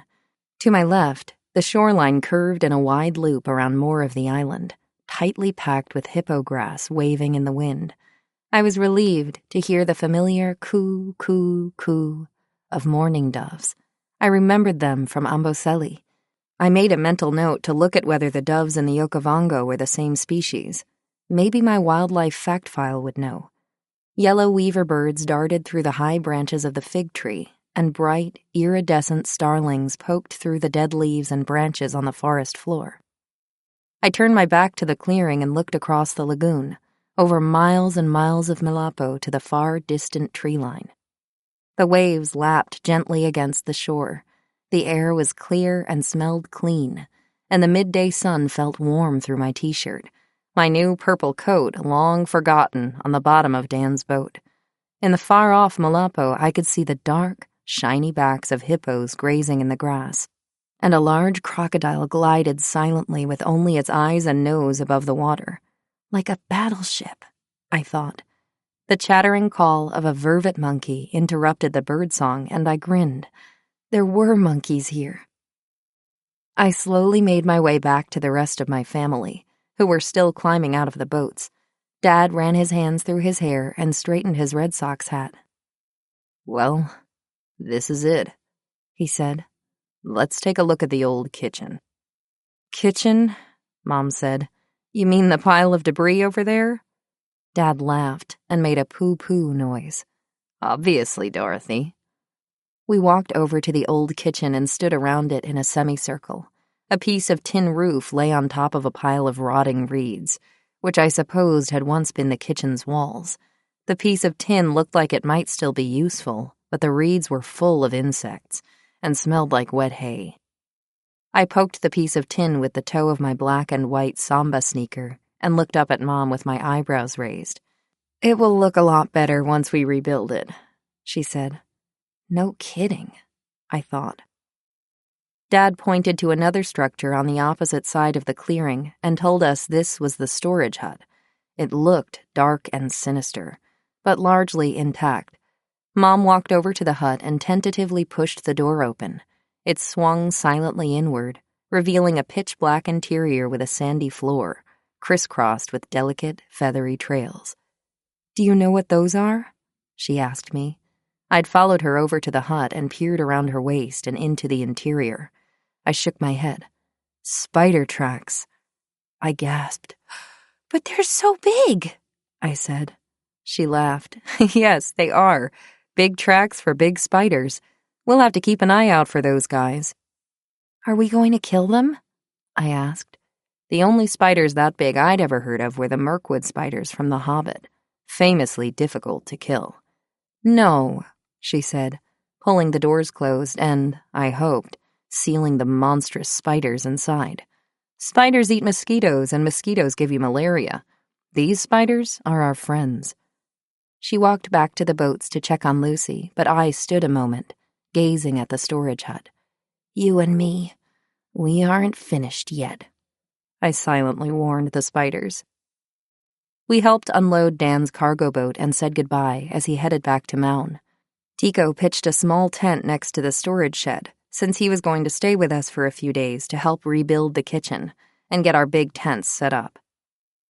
In the hours remaining before sunset, we pitched 2 more small tents and made a fire in the clearing in front of the old kitchen. I could see more remnants of Bill's old camp as I foraged through the bushes to find kindling for the fire. Some of the trees had clearly been chopped with an axe, and I found a stack of homemade bricks behind the storage shed that we used to line our new fire pit. We rolled a few larger logs through the clearing to the fire pit, where we positioned them in a circle to sit on. As the sun sank lower, Lucy and I perched on the logs next to the campfire and tried to stay warm. Lucy was still wearing her sundress and I was still in shorts. Our long pants were somewhere in our luggage, but we had been too busy helping out to look for them. I pulled the log closer to the fire and leaned forward, trying to convince myself that the hotter my shins were, the more the warmth would travel to the other parts of my legs, which were freezing. Dad grilled some chicken and vegetables while I held a flashlight for him. I kept thinking I could hear something rustling in the bushes, and I stared intently into the darkness, using the flashlight to look for the eye shine of approaching animals. "Keena," Dad reminded me, "I need the light. I'm trying to make dinner here." I was excited, but nervous. The camp looked nothing like what I expected a camp to be. It was just an island in a strange new place with no people around. It was so dark and so cold. Some of the night sounds were familiar, but most were not. I didn't know what was out there. And though I felt safe in the warm circle of the campfire, it was impossible to forget how far away we were from electric lights, houses, or other people. I traced the path of the smoke curling up from our fire and saw only darkness and stars. Some of the stars I knew, but most I did not. Dad told me that they looked different farther down in the southern hemisphere, and there were some constellations we would see in Botswana that I'd never seen before. "We're so far away that even the sky is different," I thought. After dinner, Lucy and I sat quietly while the adults chatted. I remembered from Little House on the Prairie that when Laura Ingalls Wilder's family was camping on the high prairie, the little girls were often given the job of washing the dinner dishes in the creek by their cabin. Determined to be helpful and to continue to show my parents and Tico how unfazed I was by our new surroundings, I raised my chin and said, "Mom, would you like me to go down to the river and wash up the dishes from dinner?" Expecting gratitude and respect for my bravery, I was surprised when the 3 adults looked at me in complete shock before starting to laugh. "Dear God, no," Mom said. "Please don't go down to the water at night. You'll be grabbed by a crocodile or attacked by a hippo." "Oh," I said, face burning. "Okay." Dad held the flashlight under his chin and grinned at Lucy and me. "After all, you know what they say, don't you, girls?" I looked at Lucy, and we rolled our eyes. Dad had been asking us this question since we were babies. "The African night is long and dark," we answered in unison. Dad had made up this phrase to make fun of the overly dramatic nature documentaries in the U.S. that made it sound like no matter where you were in Africa, you were always this close to being eaten by something when the sun went down. I knew he was just trying to make us laugh, but it didn't seem so funny this time around. This particular African night really was extremely dark. After the adults finished their beers, they stored our dishes in one of the coolers, locked it against prying animals, and whisked Lucy and me off to our sleeping bags in a little pup tent we'd borrowed from the Longdons. I fell asleep immediately, too tired to even write my first journal entry in baboon camp. In the morning, the rebuilding of the camp began in earnest. While Dad and Tico began ripping apart the old kitchen, Mom turned her attention to the materials we'd brought with us from Maun, including 12 gigantic logs harvested from mopane trees. Mopane trees grow in the drier parts of the delta, and since their wood is very hard and difficult for termites to eat, they are the trees of choice for building material. Though already strong, mopane wood still has to be treated to avoid termite attack and subsequent collapse of the buildings. And this was done by painting the logs with creosote, a compound of tar and plant material that is incredibly sticky and smelly. While Mom brought the logs from the boat and set them lying between two stumps, Lucy and I painted each log with a thick layer of creosote, trying hard not to get it on our clothes, since it would be impossible to remove. It stained our hands orange and made our noses burn, but I was glad to have something to do. Just make sure to clean yourselves carefully afterward, Mom added as an afterthought, gesturing at a bucket of water she'd hauled from the river. On the can, it says this stuff can cause cancer. Once the logs were painted, Dad and Tico arranged them in a circle where the kitchen hut used to be, and secured them to the ground with cement that we had also brought from Maun. Between each pole they wrapped thick strands of wire and creosote-treated string overlaid with little haka, the bamboo-like reed that grew on the sides of the lagoon. When I realized little haka were hollow, I grabbed a couple of discarded pieces and tied them together. I wanted to make a pan flute just like Peter Pan's, but succeeded only in partially inhaling a fly from one of the pipes, before Mom said that creosote was too poisonous to have anywhere near my face. So instead I sat quietly and watched the adults work. My parents insisted that every opening in the kitchen's walls be covered with chicken wire, in an attempt to keep out the baboons and vervets. In reality, any animal could have easily ripped the walls apart, but like so many things in camp, it was the illusion of impenetrability that mattered. Or so we told ourselves. In any case, the hope was that the chicken wire would prevent the baboons from discovering that the kitchen contained food, and so deprive them of the motivation to rip the walls apart. Once the walls were sufficiently layered with chicken wire and the tin roof covered with thorn branches, Dad and Tico installed a door with a deadbolt and declared the kitchen reconstruction finished. Since the storage hut was largely intact, nothing much was done to improve it. It remained as dark as the previous day, though I found it slightly less ominous now that it had been filled with the tin chests of food, tools, and other miscellaneous items we'd brought with us from Maun. Though we saw no spiders, I knew they were still there, waiting for me. My parents didn't want us to sleep in huts like Bill Hamilton had. Huts weren't particularly clean, first of all, and it was easy for insects to live in the walls and for bats and snakes to hide in the ceiling. The one sleeping hut that remained from Bill's time on the island was down a path behind the storage hut and was always full of bats. Lucy and I were sure a vampire also lived there. As an alternative, my parents bought 2 very large canvas tents from Maun and set these up behind the kitchen under a light-colored tree with heavy cylindrical fruits hanging from it by thin vines. Tico said it was called a sausage tree, and that we should be careful not to stand under the fruits in case they fell and bashed our heads open. Down the path from the kitchen and storage hut was an open-air shower, also made from little haka with a cement floor. Beyond the shower, the path split in 2. The right branch led to a large plastic tank that had been suspended in a tree, as well as a petrol-fueled water pump at the edge of the river that pumped water up into the tank. The tank gravity-fed the shower and kitchen through a series of underground plastic pipes that appeared largely broken, since many of them were sticking up from the ground like skeletons rising from a cemetery. The left-hand branch of the path led to the interior of the island, also the start of the road to Maun in the dry season, and the latrine, which we called the cho. Cho is Swahili for toilet. Mom said using a different word might make it feel fancier than it was.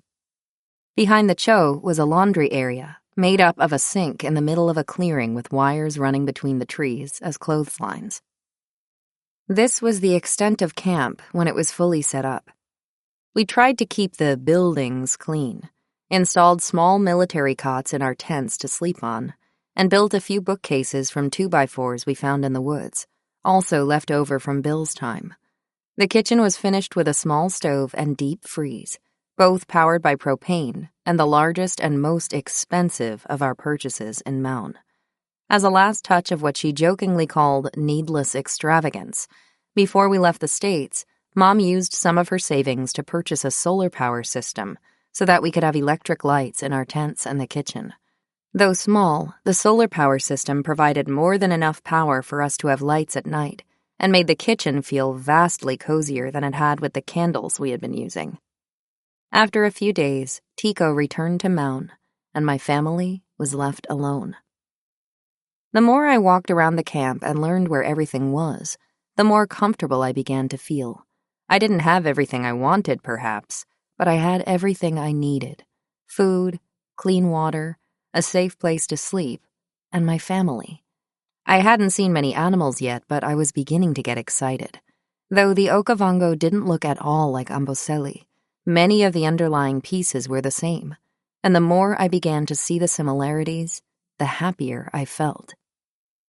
The morning after Tico left, Dad got up early and used the new propane stove to make us pancakes. I sat at the kitchen table, a repurposed door discovered in the woods, eating pancakes off a tin plate and rolling the pieces around in my mouth to savor the taste of the small dollop of maple syrup Mom had given me. "We only have this one jug of maple syrup to last all year," Mom said. "But today is a special day and the start of a new adventure. On special days, brave little girls get pancakes with syrup." They were delicious, and I was happy. We were really here, and everything it had turned out was okay. While it had quickly become clear that my parents were capable of running the camp by themselves, there was enough to be done that some tasks inevitably had to be outsourced to the kids, just as Mom predicted.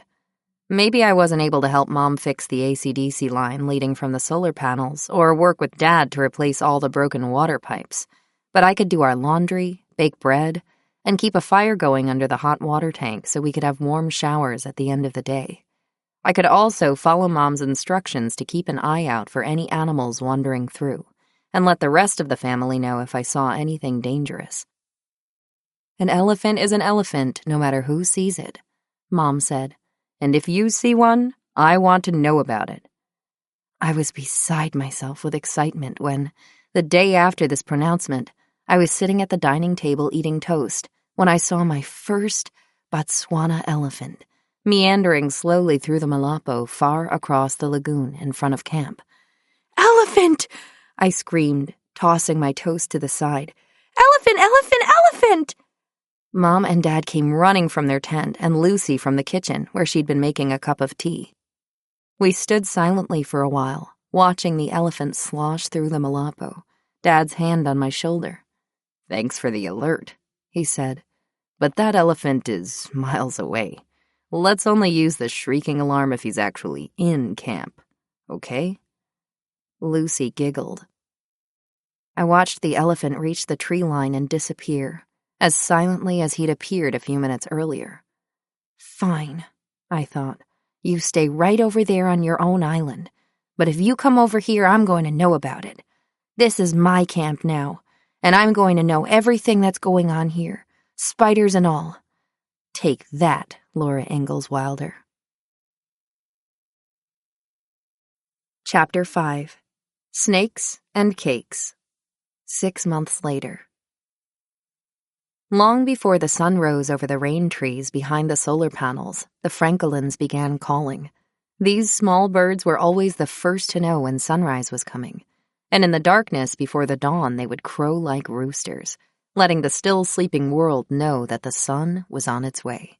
Since the francolins inevitably began calling right next to Lucy's and my tent, when they woke up, I did too. At the first francolin call, my eyes snapped open. I lay completely still for a minute or two, sniffing the air to see if I smelled elephants or buffalo among the scents of dry dust and sage bushes outside the tent. Smelling only the earth and hearing only the birds scratching on the ground, I sat up slowly.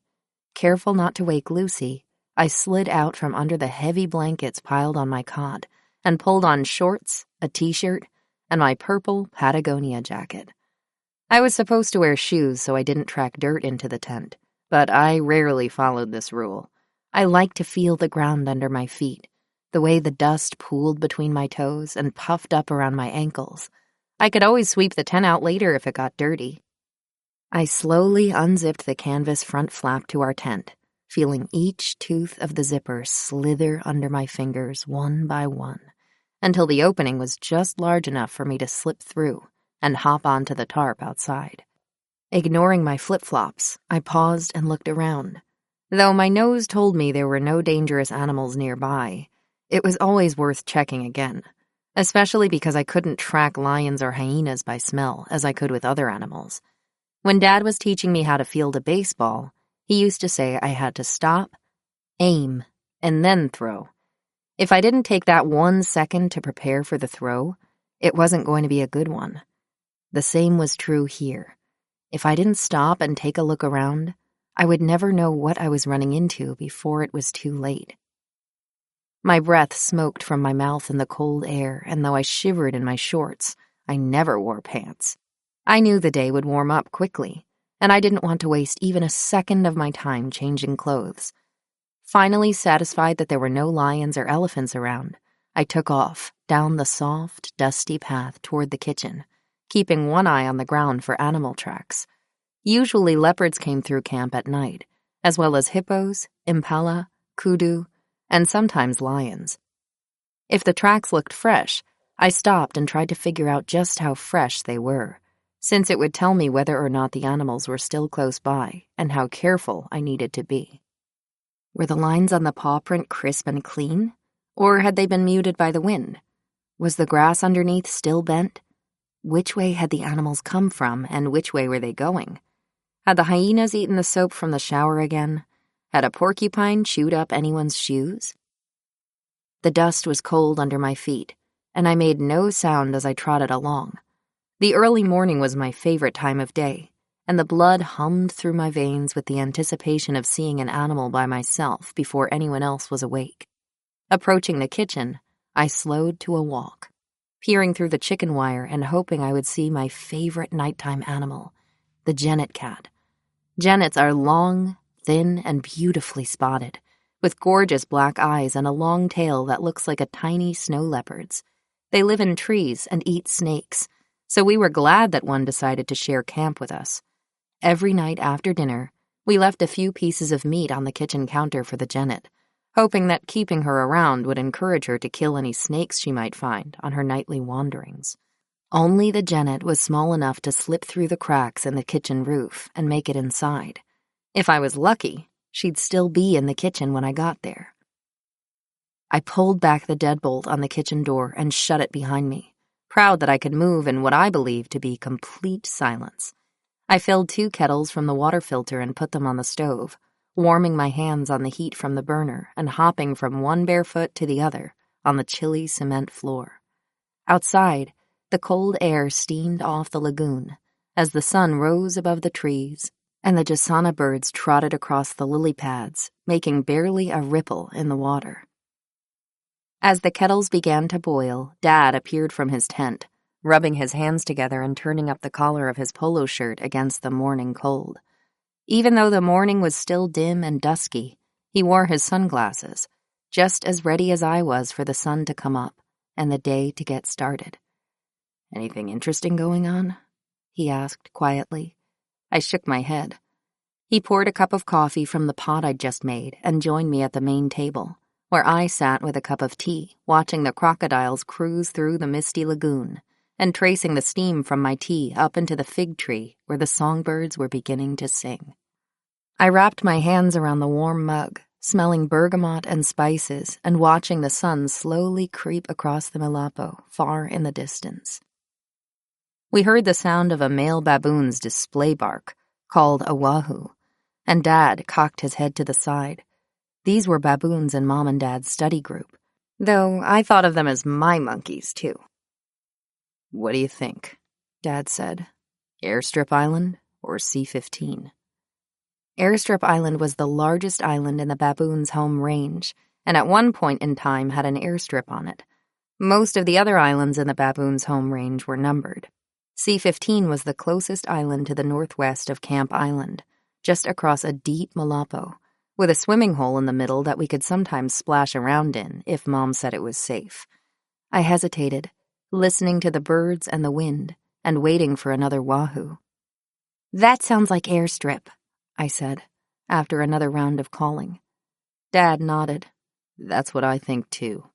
That's where we left them yesterday, anyway. Makes sense they'd still be there." The kitchen door creaked open and Mom emerged to get her own cup of coffee. "The genet was here last night, Keena," she said. "There are little paw prints all over the counter, and the chicken is gone." I smiled. "I know," I said. The sound of quiet voices interrupted our conversation, and from the path to the car park, Mokupi and Mpitsang appeared. The men were brothers from a village about an hour downriver from us, next to a tourist lodge called Kakaba.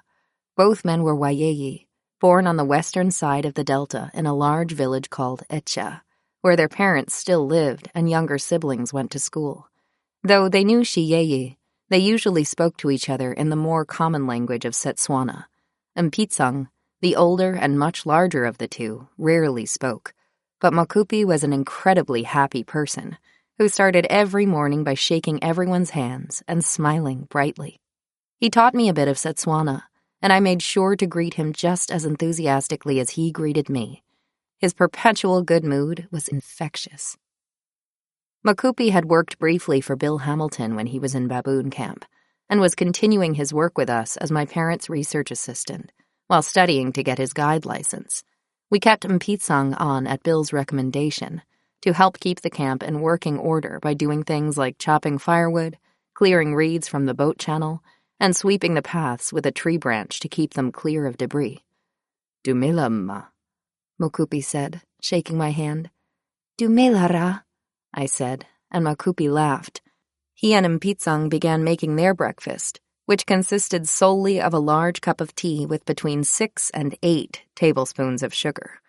I sliced bread from the loaves I'd made a day or two before, and balanced the pieces on a wire rack suspended over the burners on the stove. If I tended them properly and didn't let them fall into the flames, I could make a passable piece of toast, though the slices never crisped up the way they were supposed to. Shortly after breakfast, with Lucy still asleep, Mom, Dad, and Mokupi set off to find the baboons and begin their workday, listening to the male baboons' wahoos to guess where they were and whether they were on the move yet.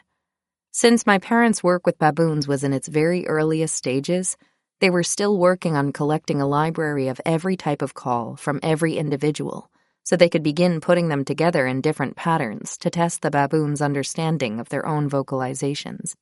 Mostly, this meant following them around, hoping they made the right noise, so they could capture it on tape.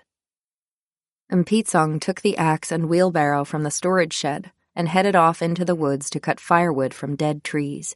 He never strayed far from camp because, though neither he nor my parents ever said anything about it, he considered himself Lucy's and my babysitter, and wanted to be nearby in case we needed him. Once I finished my tea and toast and Lucy had woken up and joined me in the kitchen, we turned our attention to a stack of papers Mom had brought from her tent and left on the kitchen counter. These were our school assignments for the day, which Mom and Dad had written up the afternoon before. Usually there were math problems for each of us, as well as either an essay composition or study questions from a discussion we'd had the day before, or from a history book we'd brought with us as a reference guide. Keena's writing assignment, November 27th, 1992. Q. What was the Spanish Armada, and why was it built? A. The Spanish Armada was a fleet of ships in 1588. The Spanish king, Philip II, decided to get back at the English for 3 reasons. 1, that the English were Protestants. 2, he wanted to take revenge on captains like Sir Francis Drake and Sir Walter Raleigh, who had robbed his ships time after time when they were coming back from South America with cargoes of stolen ink and gold. And 3, they both claimed the same land in North and South America. Q. Write a 1-page essay on the different types of insects and how to tell them apart. A. How to tell insects apart. Hello, my name is Keena, and I'm going to tell you about insects. The first thing you should know is that there are very many types of insects. You are probably wondering how to tell spiders apart from bugs. Well, I'll tell you. Bugs have 6 legs and spiders have 8. Also, bugs always see things multiplied like looking through a kaleidoscope, and spiders have eyes that see like human eyes. Keena's math assignment, November 27th, 1992. 1. Robert, Dan Rawson, and Tico are drinking beers. Robert has 3 more beers than Tico, and if Tico drinks 2 of his beers, he will have half the number of beers as Dan. How many beers do each of the men have? How many beers would Dorothy need to give them to make a complete case of 24 beers? 2. 2 hippos are running toward each other down the road. The first hippo is running at 2 kilometers per hour, and the other hippo is running at 3 kilometers per hour. If the hippos are 1 kilometer apart, how long will it take before they collide? 3. The average house in the United States in 1992 is roughly 2,095 square feet. Take a tape measure and measure the square footage of the buildings and tents in Baboon Camp. Is Baboon Camp bigger or smaller than the average house in America? As Lucy and I worked at the main table, the sun climbed higher in the sky and the air grew warmer. Squawko herons and Hadeda ibis flew overhead, calling to each other, and hippos heaved themselves out of the lagoon and onto the shore to lie in the sun and grunt amicably. The sound of Mpitsong chopping wood echoed through the still woodlands, and the Okavango orioles and Kurichane thrushes in the fig tree above chirped and sang as they hopped from branch to branch, eating figs and dropping discarded fruit onto our table and into our cups of tea. When I looked up from my problem set, I could see animals slowly moving onto the Malapo in the distance to graze, herds of red lechwe, zebras swinging their tails back and forth to keep the flies away, and small groups of giraffes splashing slowly through the water and bobbing their heads with every step.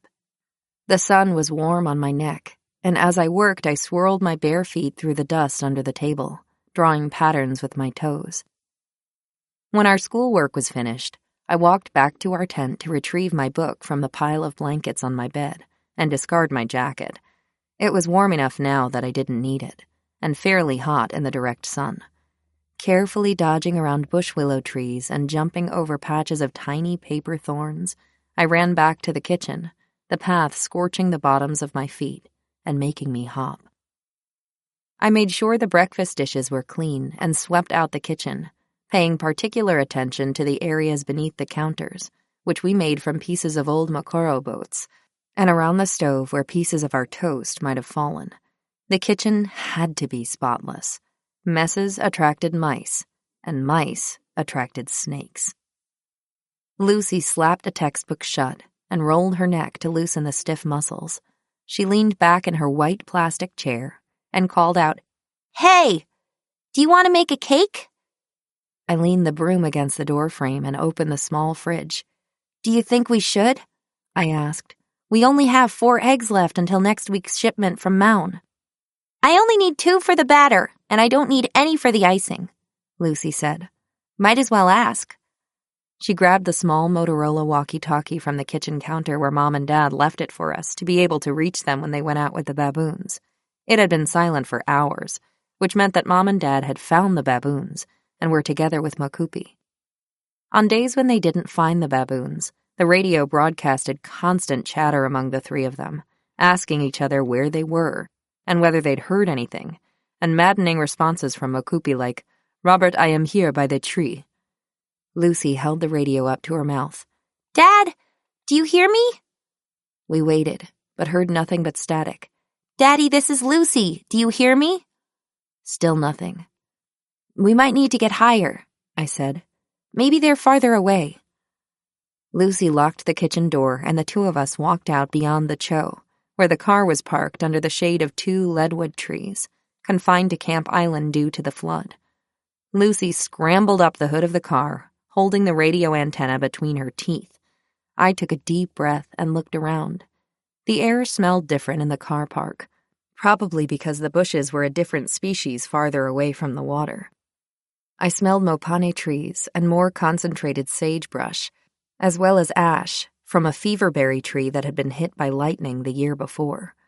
Peering between the swaying bushes, I saw a herd of impala grazing in the woods to our right, and 3 giraffes gliding slowly across the plain in the center of the island.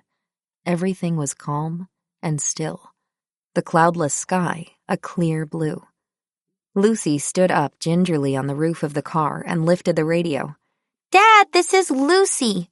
Do you hear me?" The radio crackled. "Hello? We hear you loud and clear, but you're not calling properly."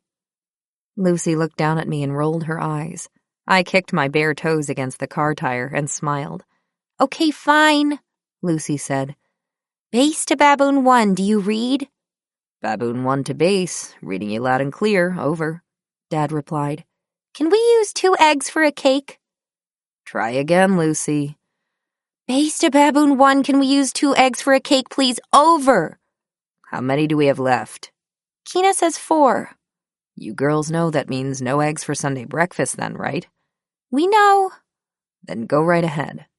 "Okay, we will. Thanks. Base out." Lucy clambered down from the car, and we set off back into camp, each walking in one of the tracks in the dirt road and picking paper thorns from our heels. Mpitsang emerged from the woods behind the laundry area with his wheelbarrow of firewood. "Keena," he said, "there is a snake in the laundry sink. I am getting the rake." Lucy and I drew up short next to the shower. "What kind of snake?" I asked. He shrugged. "I did not see, but the birds are upset." I cocked my head to the side and immediately heard a chorus of harsh bird alarm calls from the laundry area, mostly arrow-marked babblers, the undisputed queens of snake detecting. Babblers moved about in family groups, grumbling to each other and foraging through the undergrowth for seeds and insects. If there was a snake around, they were the first to find it. They would jump around the snake, screaming at it, with their feathers puffed up, until one of them built up the courage to dart at the snake, trying to peck its eyes out. "Do you need help?" I asked.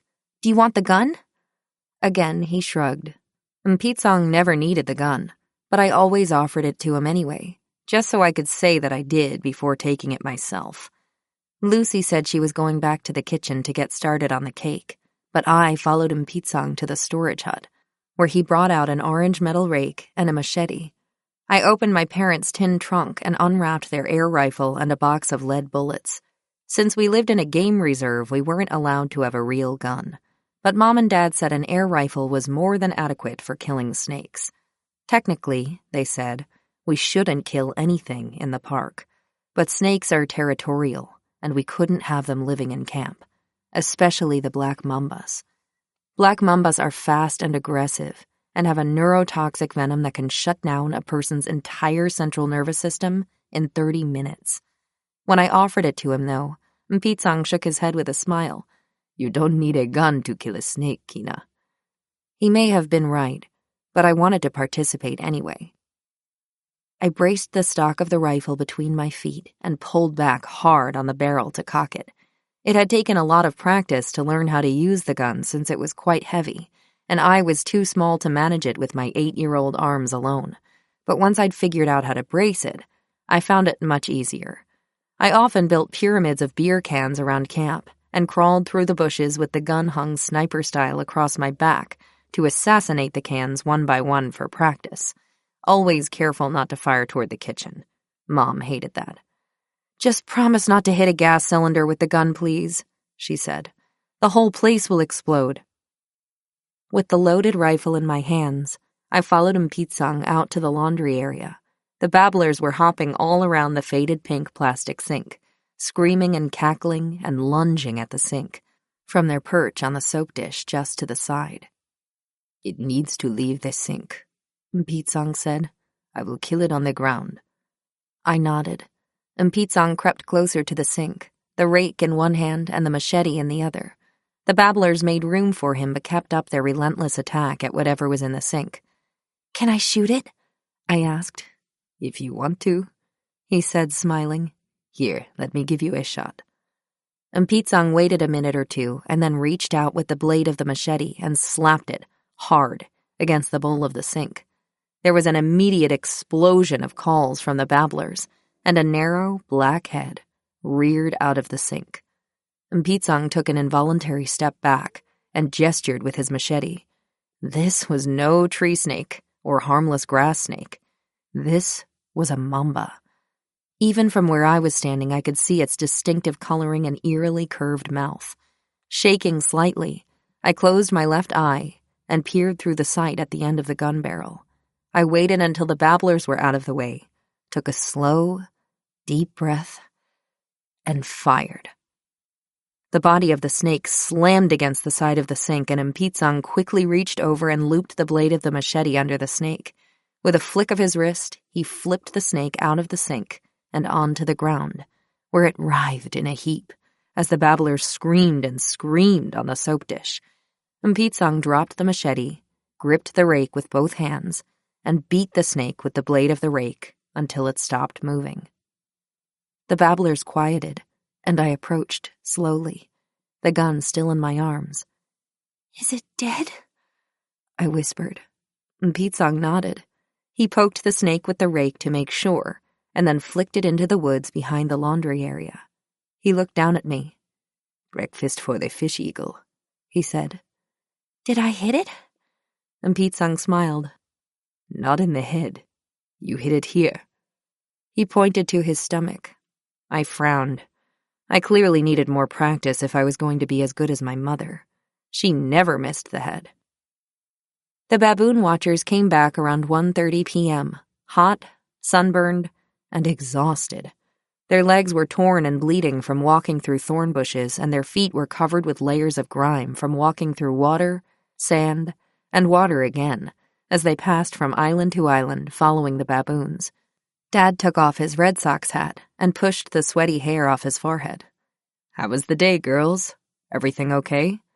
"Mpitsang killed a snake in the laundry area," I said, "and Lucy baked a cake."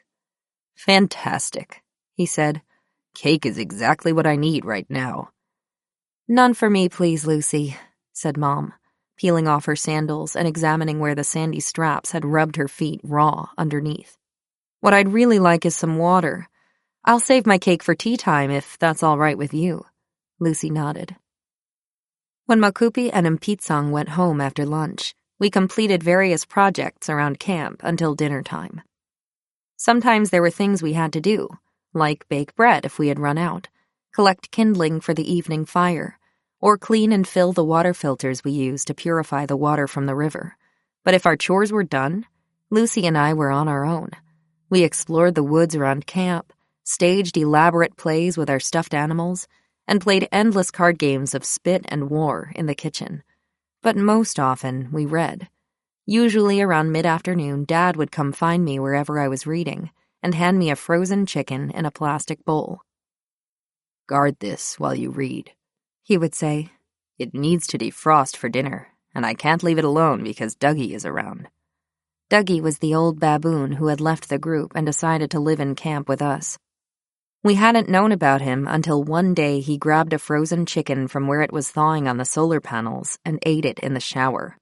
We only figured out what happened when we saw baboon tracks going into the shower and the chicken carnage on the inside, splattered all over our bottles of Pantene. Since then, no chicken defrosted without a guard.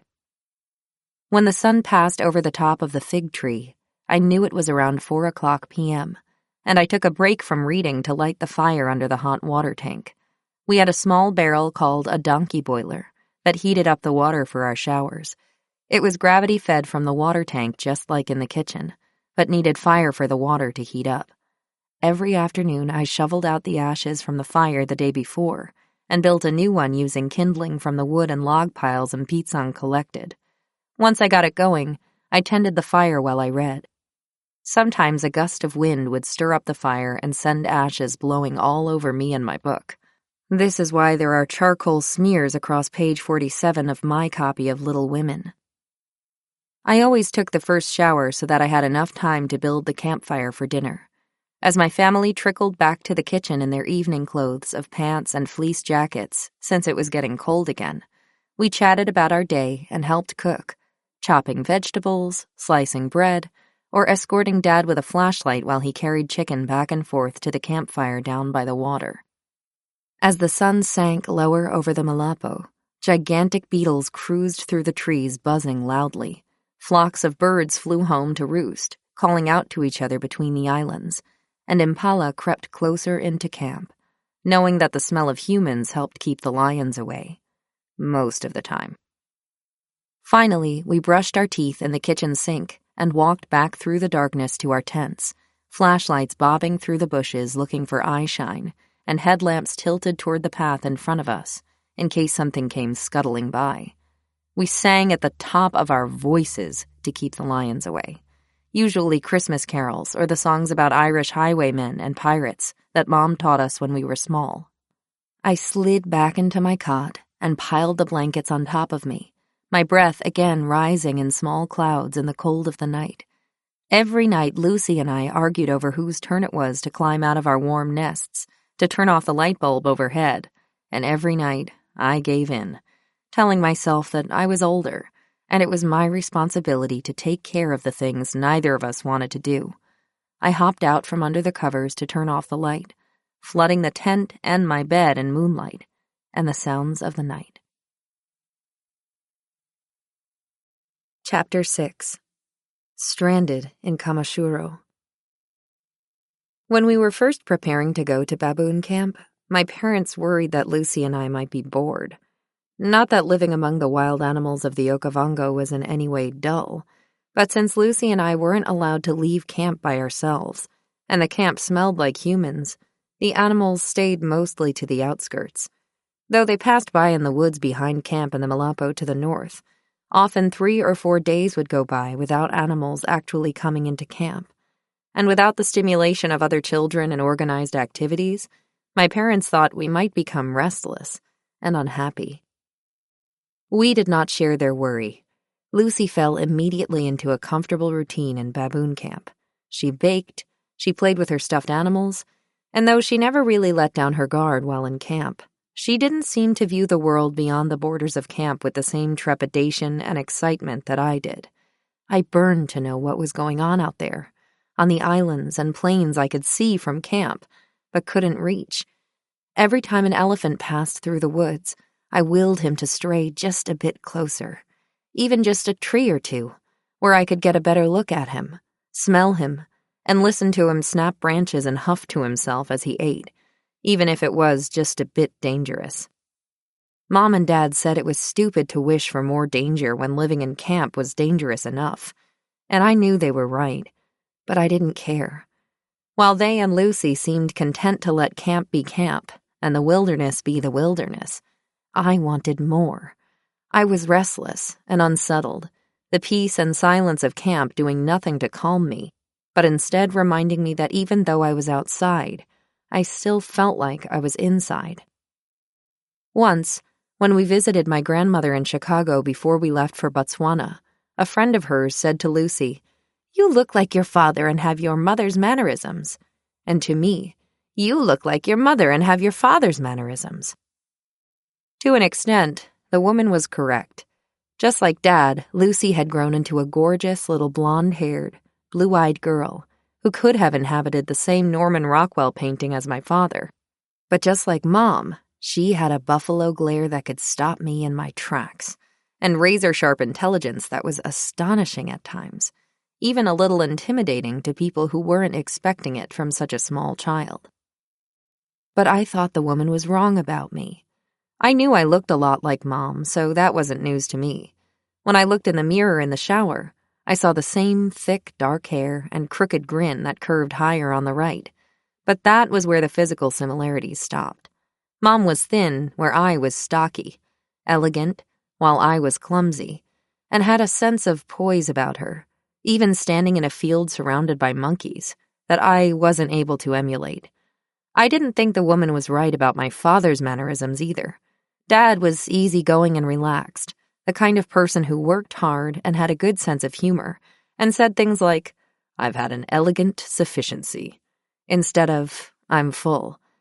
Dad didn't bubble with unease and restlessness under the surface, never wanted to scream and shout and run and run and run toward the sunset until his lungs burned and his legs collapsed.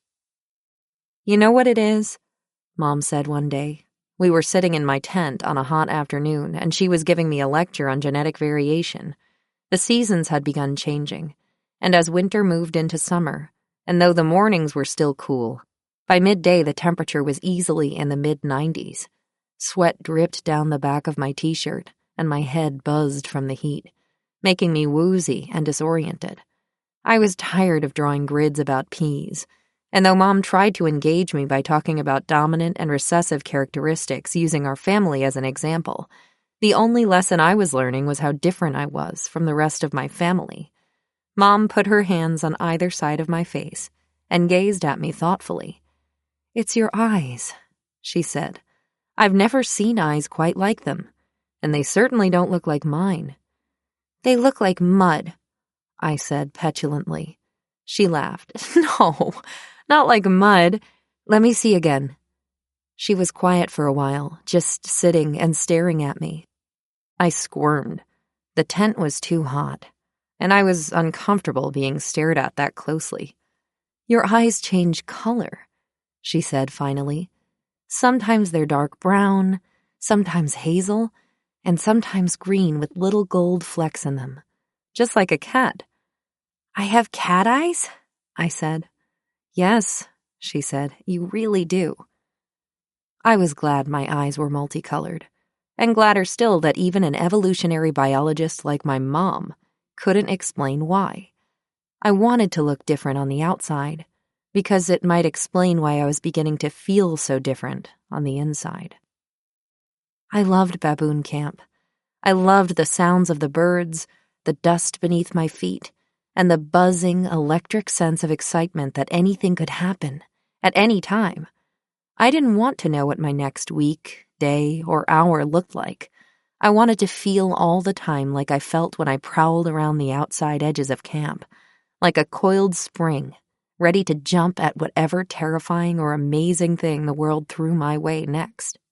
I didn't particularly care whether it was an elephant at my tent or a pride of lions by the Cho.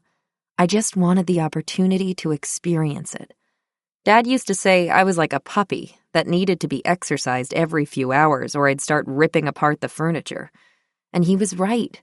I wanted to run, to jump, to find something dangerous and put myself right in front of it, to see what I would do, how I would measure up, and if I could survive. I wanted lions to walk through camp, elephants to rip up the trees next to my tent, hippos to surface next to the boat, and send my system into an overdrive of electric adrenaline that would leave me dizzy and panting with relief. I wanted baboon camp to be scarier than it was, but knew that it was foolish to wish for such a thing, when it meant my family and I would be less safe. Confused and in a near-permanent state of alertness, I explored as far from camp as I was able to go by myself, and decided not to tell my parents what I was feeling. I knew they wouldn't understand. Fortunately, I never needed to have this conversation with my parents because I could have it with the characters in my books. I knew these characters almost as well as I knew my family, and was sure they felt the same sense of restless anticipation that I did. Before we left for Botswana, Dad had gone to Barnes & Noble and said to one of the booksellers, "I need books about strong girls, dragons, and adventure, and the longer the better because my daughter already reads too fast." In a stroke of good luck for me, the bookseller Dad spoke to was a science fiction and fantasy enthusiast who led him straight to my second favorite place in America after the farmer's market, the science fiction/fantasy section in the bookstore. Every afternoon in baboon camp, after Mpitsong and Mokupi had gone home, and it was still too early to start the shower fire, I read. There were 3 trees I liked to read in, all within shouting distance of the kitchen in case someone was looking for me, and all rigged with rudimentary pulley systems so I could haul my book, water bottle, and the frozen chicken up to my reading spot once I'd climbed up. Though I read anything I could find in Maun, including a number of unbelievably filthy British romances we borrowed from the Longdons before Mom realized what they were about. I spent most of my time reading and rereading my fantasy books. Through the Dragonlance series, I met the elf princess, Lorana Cannon, who sacked castles, killed an evil dragon lord, and became the commander of a race of knights who, until her, had only been led by men. Through the dragon riders of Pern, I met Lessa, who, as the sole descendant of a family killed by a ruthless dictator, recovered her family's throne, became bonded to a gold dragon, and went back in time 200 years to gather a dragon army to save her planet. And through the Swallows and Amazons series, I met Captain Nancy Blackett. Though Swallows and Amazons isn't a fantasy series, it was the first series I completed entirely on my own. Swallows and Amazons is about a group of British children who sailed around the lakes in the north of England and went on fantastic adventures, usually led by the eldest girl and captain of the boat Amazon, Nancy Blackett.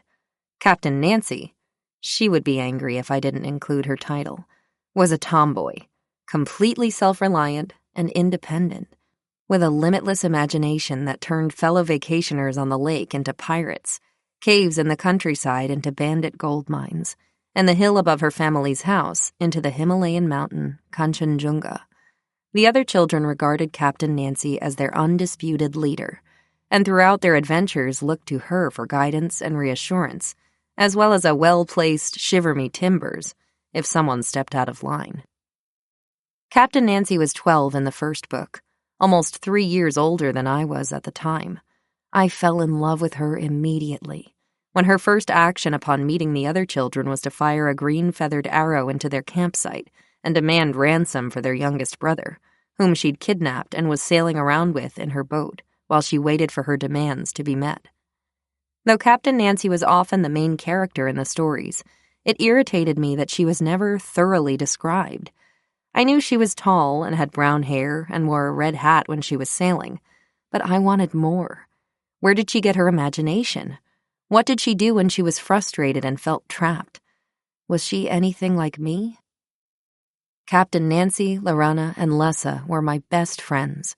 They were bold and unapologetic in their strength, role models, before I knew to want such a thing. As I sat high in my marula tree, gazing across the Malapo and thinking wild thoughts about elves, pirates, and dragons, I wished with my whole heart that I could live in a world like theirs, where I had a shiny sword and a bow and arrow and could go out and fight the monsters roaming the wilderness around me. "I wish dragons were real," I said to Dad one evening as he tucked me into my cot and arranged the pile of blankets at the foot of my bed. Even the nights were hot now, and blankets were almost unnecessary as the temperature rarely dipped below 80 degrees. I kicked my feet free, needing to feel the cool night air on my skin. Dad looked down at me, his arms crossed across his chest. "It would make the world a much more interesting place, that's for sure," he said. "But let me ask you something. Why do you need dragons when you have lions and elephants?" He didn't wait for a response, but kissed Lucy goodnight and zipped our tent closed behind him before clicking on his flashlight and walking through the darkness toward the glow from Mom's reading light in their tent. I stared out the mesh window next to my cot. Dad was right. My heroines may live in worlds awash with mystical monsters where girls carried swords, but I supposed I did too, if I looked at it a little differently.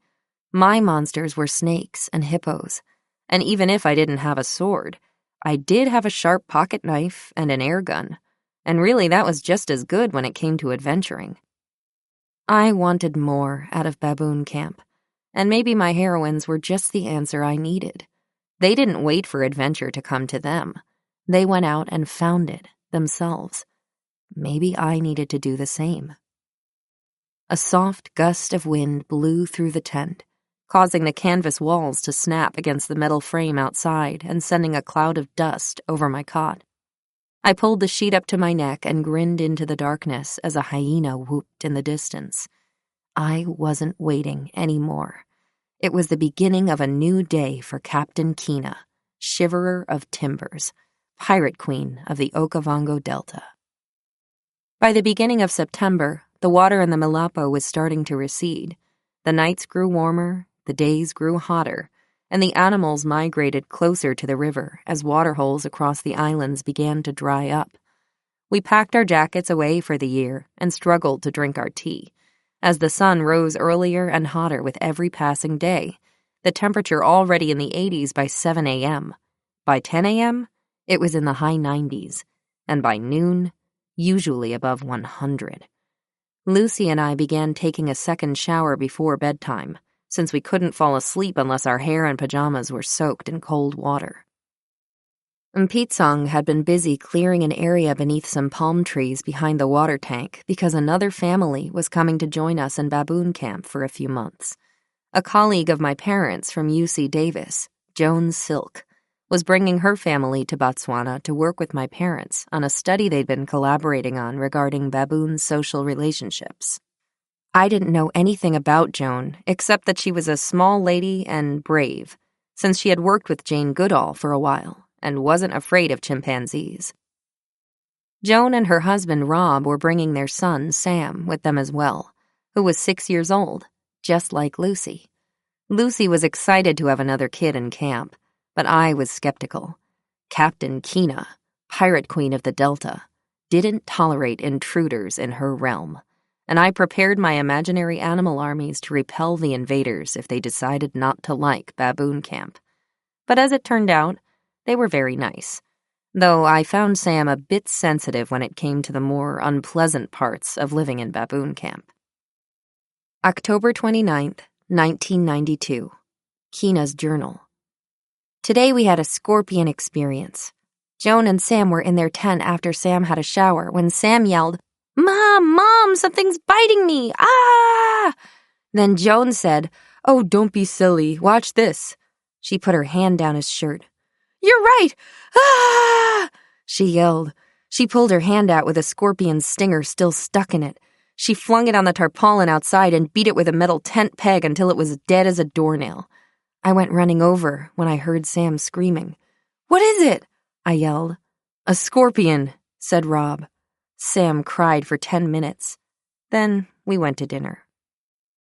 Joan and Rob fully embraced my parents' style of homeschooling and began leaving assignments for Sam in the same pile as Lucy's and mine.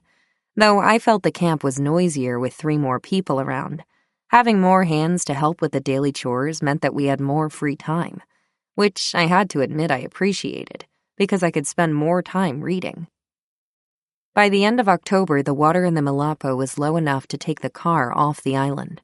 So if Lucy, Sam, and I had behaved ourselves and could prove that we'd each done our homework and had a glass of the milk we got in our weekly grocery shipments, for vitamins, Mom said, we were rewarded with a game drive in the afternoon. The drying floodplains drove the animals onto the islands closest to the river. The high concentration of animals on our island made these game drives a lot more exciting than our boat rides, and often meant that we got to see giant herds of animals moving along together, like we used to in Amboseli. Dad said that the animals joined up in big herds when they needed protection against lions, which, according to my wildlife fact file, is also one of the theories about why zebras developed their stripes, so that it would be harder for lions to pick out individuals when they were all running together. One afternoon around Thanksgiving, when it was easily 110 degrees in the sun, Joan and Rob took us 3 kids on a school game drive to Kamashuro looking for animals. Kamashuro was a spot about 10 kilometers from camp down the main track to Maun, in the middle of a floodplain that had a deep channel running through it that we guessed was an offshoot from the main river.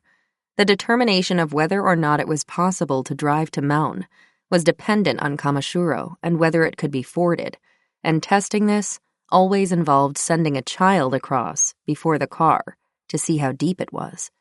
The tester child would wade across Kamashuro and then come back to stand next to the truck so the adults could see how the water level on our shorts matched up with the wheels. On this particular day, Lucy, Sam, and I were tallying animals as part of Joan's school assignment. This was partly an exercise in averages. On average, how many zebras are on a Malapo? And partly about teaching us how to do a census so we could eventually help with the baboons if needed. The most memorable moment on the trip out to Kamashuro was when we asked Lucy what animal she was looking for, and she said, I will count wild dogs. We all responded with variations of, Yeah, right, Lucy, we never see them, only to round the corner and come upon a pack of 48. Lucy smirked and clicked her pen, counting each tally mark aloud until she reached 48. It was unbelievably hot, and the truck lurched along the sandy tracks, swaying from side to side and causing us to bump our heads against the door frames at the back of the cab. The road to Kamashuro involved going through a very sandy island that we called Elephant Sands, because we kids liked naming things. There was a way to navigate through the sand if you stuck to more solid ground, but it required lining the car up with a particular third tree to the right of another tree on the horizon that almost no one was able to do with any accuracy. Plus, a few days prior to this trip, an elephant at Elephant Sands had knocked the tree over, so there really was no way to find the right path. We had made it through Elephant Sands successfully on the drive out, but on the way back, we got stuck. We didn't have a radio, so we couldn't let my parents know what had happened to us.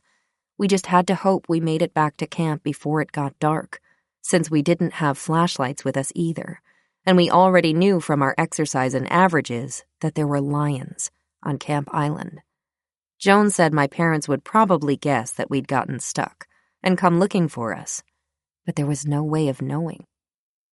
There was an unofficial camp rule that whenever anyone went on a game drive, they took at least 2 large water bottles with them. So we did have water at least, but we also faced a 10-kilometer walk back to camp with 3 small children in flip-flops, one of whom, Lucy, was also wearing a sundress.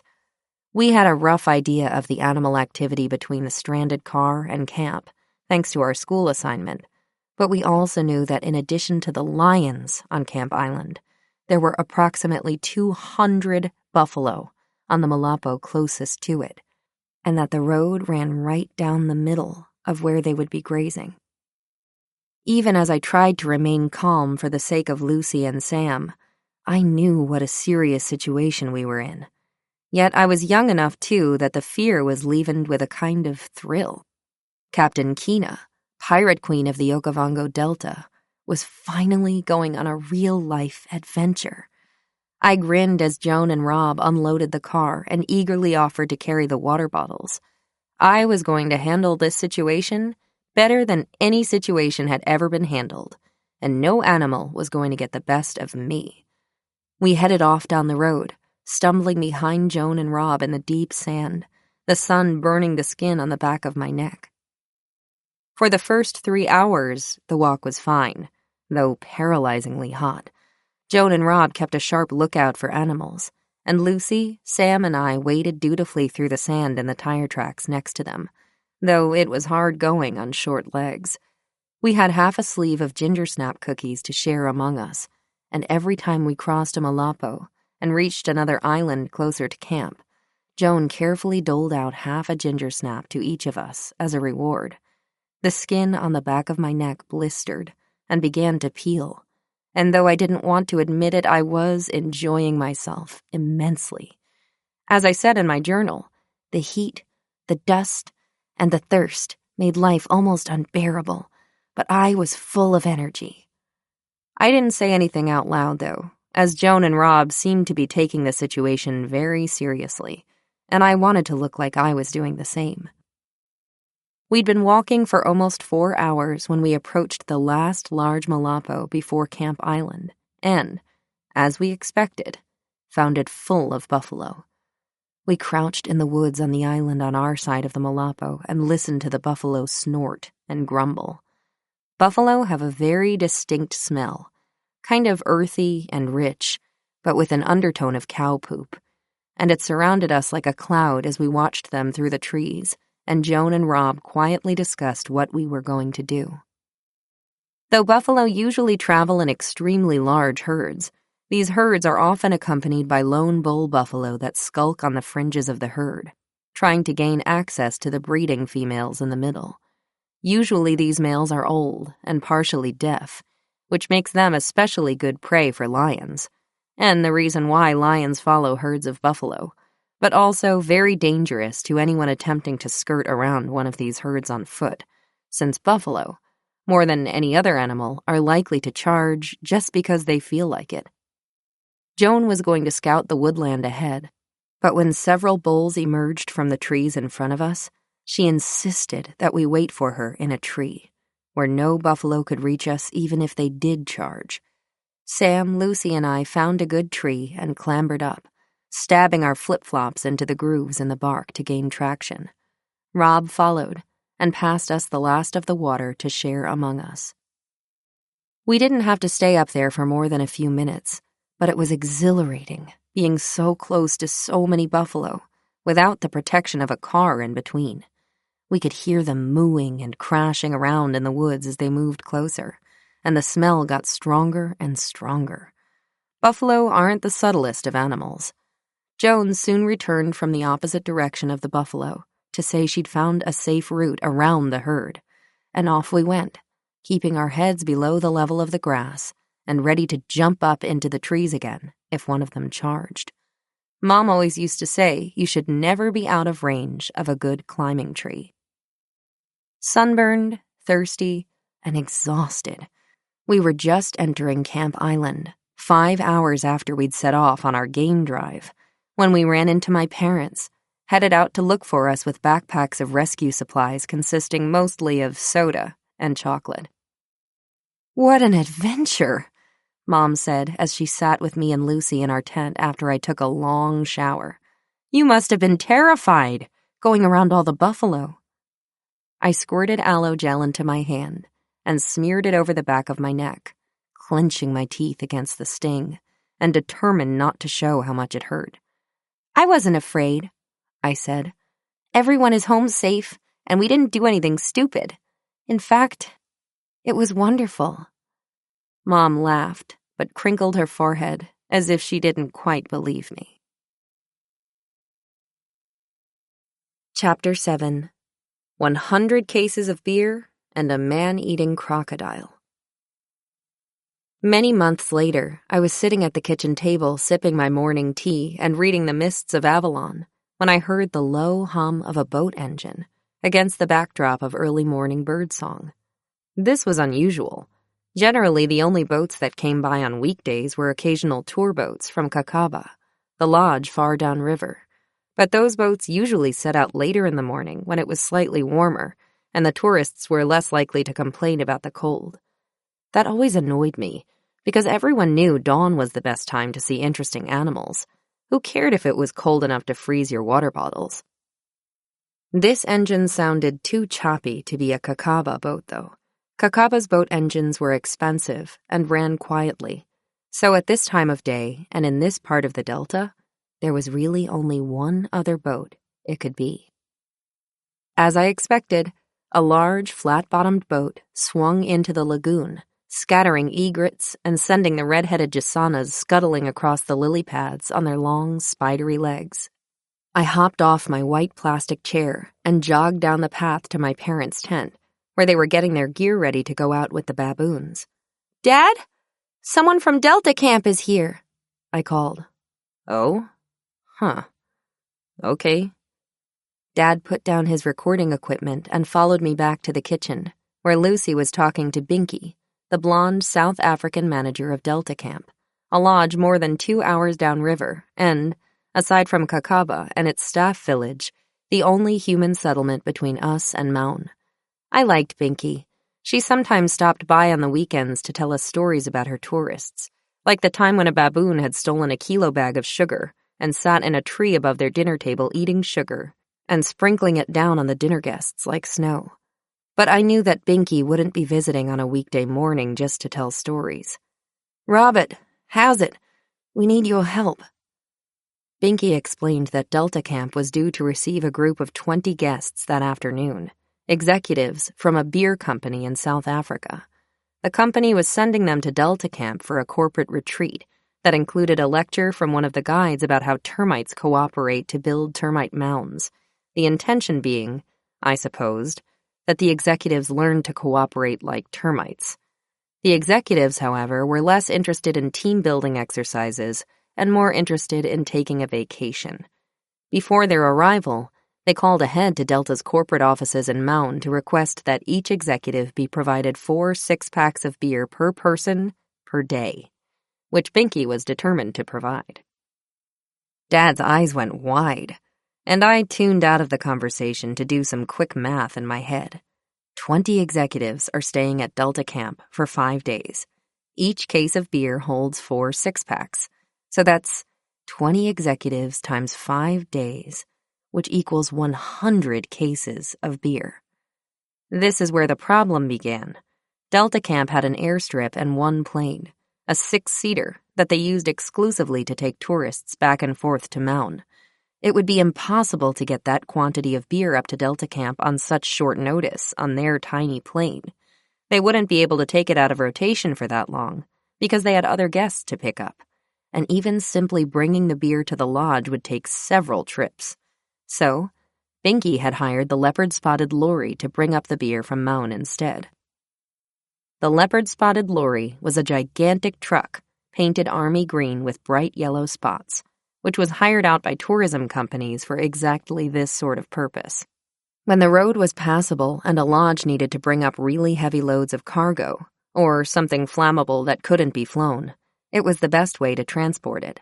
However, the roads were tricky this time of year, as the floodplains had just begun to dry up, and it was anyone's guess what state the tracks would be in after months of being underwater. Nevertheless, a Delta Camp employee named Desmond had loaded up the beer in Mountain the day before and set off in the leopard-spotted lorry. But he had never shown up at Delta. When Desmond didn't arrive as expected, Binky radioed to town and confirmed that he had left Maun and must have disappeared somewhere on the road.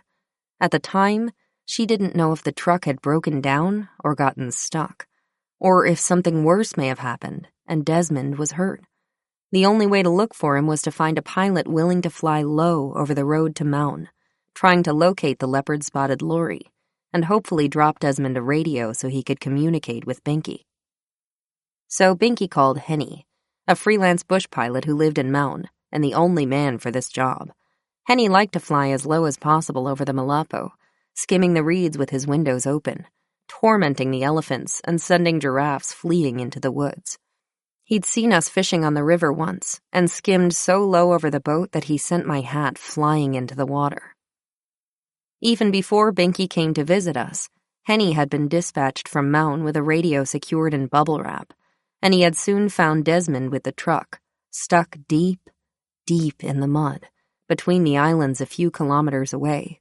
Not an unexpected or uncommon situation that early in the driving season.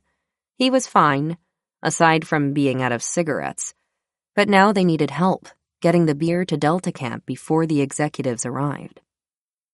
This was what brought Binky to Baboon Camp. The leopard-spotted lorry and its 100 cases of beer were on our side of the river, and Delta and Kakava were located on the other side. Their trucks couldn't reach Desmond from the opposite shore, so she needed our help to ferry the beer from the lorry to a spot near Delta Camp, where an army of staff would use Makoros to transport the beer in batches across the river and to the lodge before the executives arrived that afternoon. It astonished me, the lengths to which they would go just for some cases of beer. But if it was important to them, it was important to us. Living as far away from civilization as we did, we all had to help each other when there was a crisis. My parents quickly agreed to help the cause. Baboons and work abandoned for the day, Dad set off with Binky in our car to find Desmond. Binky left us with her radio so we could respond if anyone called from Delta Camp with an update, since she and Dad were driving farther away from the river and would be out of its range. After they drove off, Mom, Lucy, and I sat around the radio at the kitchen table, listening to the corporate office talk to Delta Camp and to Desmond, who was swearing colorfully as he tried to dig out the truck. After an hour or so, I started to get bored of listening to the disembodied voices yell at each other, and was thinking of returning to the mists of Avalon, when the radio crackled again. Baboon Camp, do you read? I knew the voice well. It belonged to Bob, Binky's assistant manager, an absolutely massive man from Zimbabwe, and one of the kindest people I'd ever met. Mom had walked away to work in the laundry area, so I answered on our behalf as I ran the radio out to her. Baboon Camp is here, I called back, hoping I sounded important. "Hiya, is this Keena or Lucy?" "This is Keena," I replied, slightly offended. How could he not know it was me from the sophistication of my voice? My voice was older. "Ah, Keena, is your mother still in camp?" "Yes, she's here, but my dad went off with Binky to get your beer," I said, reaching the laundry area and handing the radio to Mom. "Bob, what's going on?" Mom said. "Dorothy, hey. Now 2 of our guides are sick. We need to fetch 2 replacements from the staff village at Kakaba to take our guests out this afternoon. But we can't get them ourselves because our boat is up with you. So we need one more favor. Any chance you can swing down to the village and fetch the guides for us?" "Sure, no problem," Mom said. "We'll be down shortly." She balanced the radio on the side of the sink and wiped her hands on her shorts before looking at me. "Now our problem is figuring out how we're going to get both boats down to Delta Camp." "Both boats?" I asked. "Well, yes, both boats. Otherwise, how are we going to get home?" "Oh, but Dad is out with Binky, so who's going to drive our boat?" Mom looked down at me and smiled. "Think you're up for it?" This was huge. I had driven the boat before, but always with an adult, and I'd certainly never taken the boat so far on one trip. Delta Camp was almost 2 hours down the river. Though it was getting on to lunchtime and the sun was high in the sky, I shivered as I waited in the boat for Lucy, who insisted on coming with me and not Mom, out of support, I hoped, for my mission. Mom said we couldn't leave my 7-year-old sister in camp by herself, and Lucy said there was no way she was getting left behind while we went on an adventure anyway. She just needed a minute to get a stuffed animal. She came running back from our tent with her pink pig named Sugi tucked under her arm. "You go first," Mom called from Delta's boat. "I'll follow you down to Kakaba, and then you can go on to Delta Camp. I'll stop by the staff village for the guys and meet you down there, okay?" "Okay," I called. "I'll see you at Delta." "You're all right?" "I'm fine. I'll see you in a little bit." I paused to take a deep lungful of air, then dropped the engine into the water. I checked to make sure the gas line was clear and the engine wasn't flooded, and pulled the ripcord. The engine roared to life, sending a cloud of smoke over Lucy and me.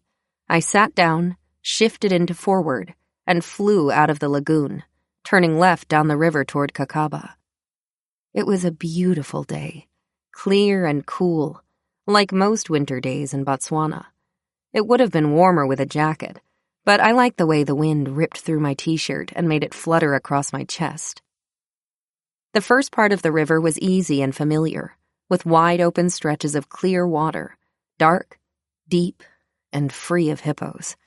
I gave myself a few minutes to slow my heart rate, talking to myself as I drove. I can do this. I can.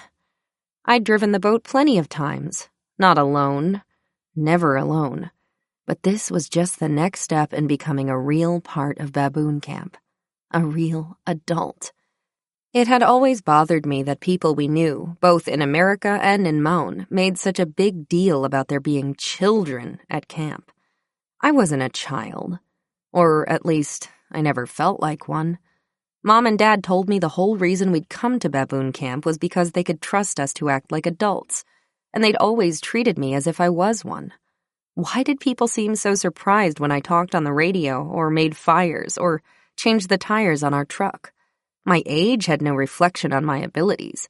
After 3 years, I knew this river better than anyone. Mokupi said so. I knew to take this turn extra wide where there was a sandbar under the weeds, and not to fly around this turn where the boat would bounce sideways across the water and slam into the bank. I can't get weeds. I can't get weeds, I told myself. If I steered poorly and the propeller clogged with weeds, I'd have to stop the boat, flip up the engine, and clean out the propeller while floating downstream. This was one of the most dangerous situations we could find ourselves in on the river, as I had been told time and time again. If the engine were disengaged, there would be no way to escape if a hippo popped up. I knew I was capable of lifting the engine. Mom hadn't let me learn to drive the boat until I was strong enough to do that by myself. But I wasn't going to need to, I insisted to myself. Only people who didn't know the river get stuck in the weeds, and I knew the river. Lucy sat in the front with Sugi under her arm, her blonde hair flying in the wind. I knew she was singing to herself, as she often did on boat rides. Since the engine made it too loud to talk, we were left to our own thoughts. I usually use the time to tell myself stories or count birds, but Lucy always sang. Usually Mary Chapin Carpenter songs she taught herself from Mom's cassette tapes. We entered a wide, clear straightaway, and I used the extra space to waggle the tiller back and forth so the boat zigzagged from side to side. Lucy loved it when I did that, and she turned back and gave me a thumbs up. I grinned and thought, we are going to be fine. The riverbanks flew by, and I kept my eyes open for reeds moving against the wind, a clear sign of animal activity. With the water high, it was unlikely there would be any animals close to the main channel, other than elephants or hippos. But those were dangerous enough. The previous week, Dad and I had been driving down to Kakaba in the early morning to borrow some tools from their mechanic when a hippo appeared on the bank above us, moving back into the water after a night of grazing on one of the islands. When he saw us, the hippo freaked out and leapt into the water, landing only inches from the side of our boat and completely soaking both Dad and me. It had happened so fast that we had no time to be scared. But as we made the rest of the trip in our dripping clothes, freezing in the wind, I realized again just how little control we had over our safety where the hippos were concerned. He'd come so close to landing on top of us. I drove for an hour before slowing down at the entrance to the Kakaba Lagoon and bobbed on the side of the river, leaving Mom enough room to pass me. As she came around the corner about 15 minutes later, the wake from her boat caused us to bounce up and down in the water. Mom didn't say anything, but opened up the throttle and roared off at top speed toward the staff village. I knew she was doing it because she was worried about running into hippos in the Kakaba Lagoon. They regularly showed up in the water near the lodge, often in very large groups. Though everyone in the family had their own fears and dislikes when it came to animals, Mom really, really hated hippos. Keena, you ready to go? Lucy said. Yeah, I replied, gunning the engine and turning the nose of the boat back downriver toward Delta Camp. I wasn't as relaxed on the river past Kakaba. At that point, I had been in the boat for what felt like a very long time, though in reality it had only been just over an hour. The adrenaline had worn off, my arm ached from holding the tiller, and the enormity of the situation finally hit me. I watched Lucy's hair whip back and forth in the wind and wished she had gone with my mother. What would I do if something happened to her? Would I know what to do if we got stuck or there was an elephant in the river or something happened to the engine? If I screwed up, would my parents stop trusting me to handle myself? Would everyone else think I was just a kid after all? I'd never done anything like this alone before. I'd been so confident, but now I felt a hard knot of panic forming in my throat. This boat is too small and too light, I thought. It's not safe. Just remember, if we're flipped by a crocodile, I should swim on the top of the water because it's harder for them to pull me down. But if we're flipped by a hippo, I have to swim underneath the water so it can't chomp me. I swallowed hard. Well, it was too late to back out anyway. Nothing to do but keep going. There were 3 main trouble spots on the river between Kakaba and Delta Camp, a trip that should take 45 minutes, if there are no issues, accidents, or attacks. The first was a spot where the channel narrowed and went right alongside a bank where a gigantic crocodile lived. This crocodile had a scale missing on his back and had attacked 2 guides from Delta Camp who were polling a group of tourists in Makoros only a month before. The crocodile launched itself from the bank into one of the Makoros and grabbed hold of a guide named Kamanga around his waist. Kamanga tried to fight back by punching the crocodile and, to their credit, the tourists tried to help him by hitting the crocodile with whatever they had with them, water bottles, backpacks, and cameras. But it was no use. Kamanga was pulled into the river and never seen again. His death had shaken everyone pretty badly at Delta Camp, and was a harsh reminder that no matter how carefully we interacted with the animals, we were still very vulnerable. That was the one thing we all kept in the backs of our minds, but never, ever spoke about. If we focused on all the bad things that could happen from moment to moment, we'd never get out of bed in the morning. Delta Camp had since changed their Makoro route to avoid the area where Kamanga had been taken. But since the area was right along the main channel, I didn't have that option. We just had to drive right past the crocodile's lair and hope the beast was having lunch elsewhere. You couldn't go really fast in that section of the river either, since there was a sharp right-hand turn directly after the crocodile bank, and if you were being cocky about it, as Dad said, you'd slam sideways into the bank and have to stop and adjust the engine before moving on. I definitely didn't want that to happen. The second trouble spot was the lagoon at the Game Scouts camp, at about the halfway mark between Delta Camp and Kakaba. This lagoon was small and full of hippos.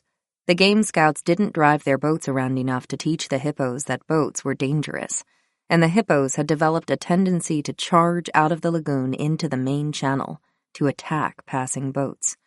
Like hungry, hungry hippos, I'd said to Dad, the first time we drove down to Delta Camp. That's a frightening analogy, he said, but yes, exactly like hungry, hungry hippos. Hippos were easily capable of biting through a boat and sinking it on the spot, leaving the passengers to the mercy of the crocodiles in the deep water below. You couldn't do much about this situation either. Just go fast and hope the hippos weren't feeling aggressive that day.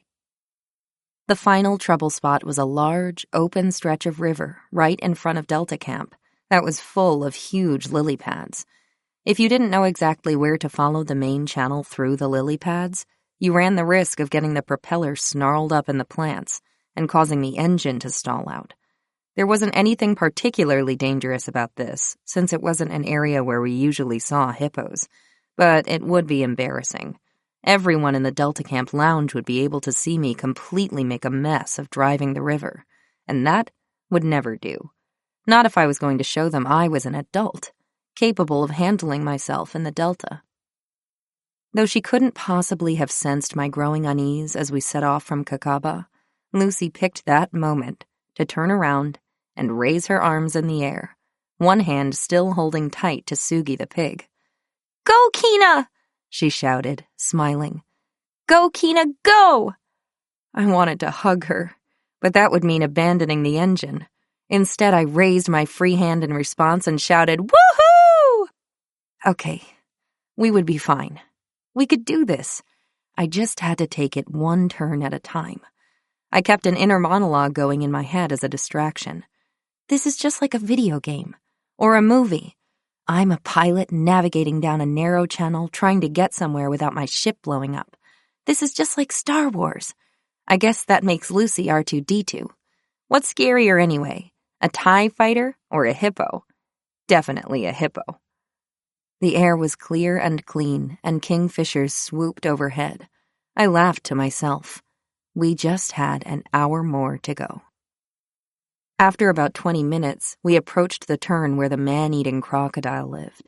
I knew I had only one shot to make this turn properly, and was determined not to blow it. With my left hand, I reached into my shorts pocket and pulled out my Swiss Army knife, flicking the blade open with my index finger. Lucy turned around. "Why are you slowing down? You know where we are, don't you? Don't mess this up," she said. "I won't," I said. "Just hold on a second." I shifted the knife into my palm and squeezed the other tools shut, leaving the blade extended. I didn't know what exactly I was planning to do with my tiny knife if the crocodile was there, but I wasn't about to be caught unarmed if he jumped in our boat or went after my sister. Weapon secured, I fixed my grip on the tiller, opened up the engine, and roared toward the bank, trying not to think about poor Kamanga. We passed the bank, mercifully empty, and I yanked the tiller toward me, making the right turn at the perfect angle, if a little fast. "Just a bit too cocky on the turn there, kid," I heard Dad say in my head. But whatever. He wasn't there. Lucy turned around and gave me another thumbs up. Knife still clutched tightly in my left hand, I pushed on, past reed beds filled with weaver birds and thick, overhanging trees sticking out from the banks over the river. Next, it was time to face the lagoon full of hippos. "What's your strategy here?" I asked myself. "There are usually more than a dozen hippos in there." I looked up to the sky. The sun was high, just past noon, and the air was warm. If the hippos were behaving as hippos should in the middle of the day, they'd be sleeping, either deep underwater or lying in the sun in the reed beds on the side of the bank. Though I knew from Dad's and my past experience that hippos on the bank weren't exactly an ideal situation for passing boats, if I was right about them being asleep, they'd be too slow to get themselves up and back to the water in the time it would take me to drive by. We just had to gun it. I opened the throttle and we flew down the river, barely skimming the top of the water. Again, Lucy and I got lucky. No hippos charged us as we flew past, either from underwater or from the bank, and by the time we entered the minefield stretch of lily pad-infested river in front of Delta Camp, half an hour later, I was already taking my victory lap. I unclenched my hands and eased up on the tiller, zipping skillfully between the lily pads on my way to the boat landing area behind Delta Camp. As we approached the shore, I squeezed my knife closed and shoved it back in my pocket. "You did it! I knew you could do it!" Lucy cheered as I shifted the boat into neutral and cut the engine. I grinned. I tried to lift the engine up to drag the boat closer to shore, but found that my arms were shaking too much. So I got out of the boat and dragged it as close as I could and tied it to a clump of reeds. Lucy jumped over the side and waded through the shallow water to join me on the bank. In the warm afternoon sun, we walked down the path to Delta Camp. What Bob saw, when he looked up from his desk in Delta Camp's office, were two tiny girls walking into camp completely alone. Both were sunburned and windblown. Neither was wearing shoes, and the smaller one was carrying a pink stuffed pig. Utterly shocked, he came out to meet us. "Girls, where are your parents? Are you okay?" I nodded and explained that Mom was collecting the guides from the staff village and we'd brought the boat down ahead of her. "You drove down here by yourself?" he asked. Again, I nodded. I was so proud of myself I thought I might explode, but was determined to act casual in front of other people. This was just what adults did. Nothing to be surprised about. He stared at me. "And remind me how old you are?" 10, I said. "And I'm 7, Lucy added. "I see," said Bob. "Well, my girls, I think we better find you something to drink." When Mom drove into Delta Camp half an hour later, she found Lucy drinking orange Fanta and me with a cold beer, sitting in the guest lounge, doing what we always did when we visited Delta Camp, poring over the book of snake bites and discussing which looked the grossest. Though the beer wasn't my first, it was certainly the best tasting beer I'd ever had, and definitely what an adult should be enjoying after a long day on the river. Years later, Mom told me all she could think about on her drive to Delta Camp was the video game in which the frog hops across the freeway, trying not to get squashed by passing cars. Had she really sent her 2 young daughters down a hippo and crocodile-infested river alone? In retrospect, she said, it was a terribly stupid thing to do. So stupid that sweet, mild-mannered Bob had actually admonished her when she came to pick us up. He hadn't realized that there wasn't anyone else to drive our boat when he asked us for the favor, and was furious that she had taken such a risk with her children. Mom drove us home as the sun dipped toward the horizon and the birds flew back to their nests to roost, through the lily pad minefield, past the lagoon at the Game Scouts camp, and flying so fast past the man-eating crocodile lair that the insects whipped against my face and got trapped in my eyelashes. It was dark by the time we got to Baboon Camp, and nearly midnight when Dad and Binky finally showed up, having successfully ferried all the beer to Delta Camp and gotten Desmond and the leopard-spotted Lori unstuck. They were muddy and exhausted, but relieved that so many parties had pulled together to get the beer to Delta before the executives arrived.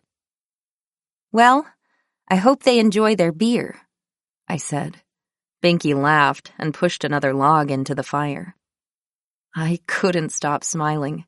Here I was, sitting around the campfire with the grown-ups, talking about all the things I'd done to help with trucks and planes and boats. If I could drive to Delta Camp on my own, I really could do anything. July 29th, 1994. Excerpt. Keena's journal.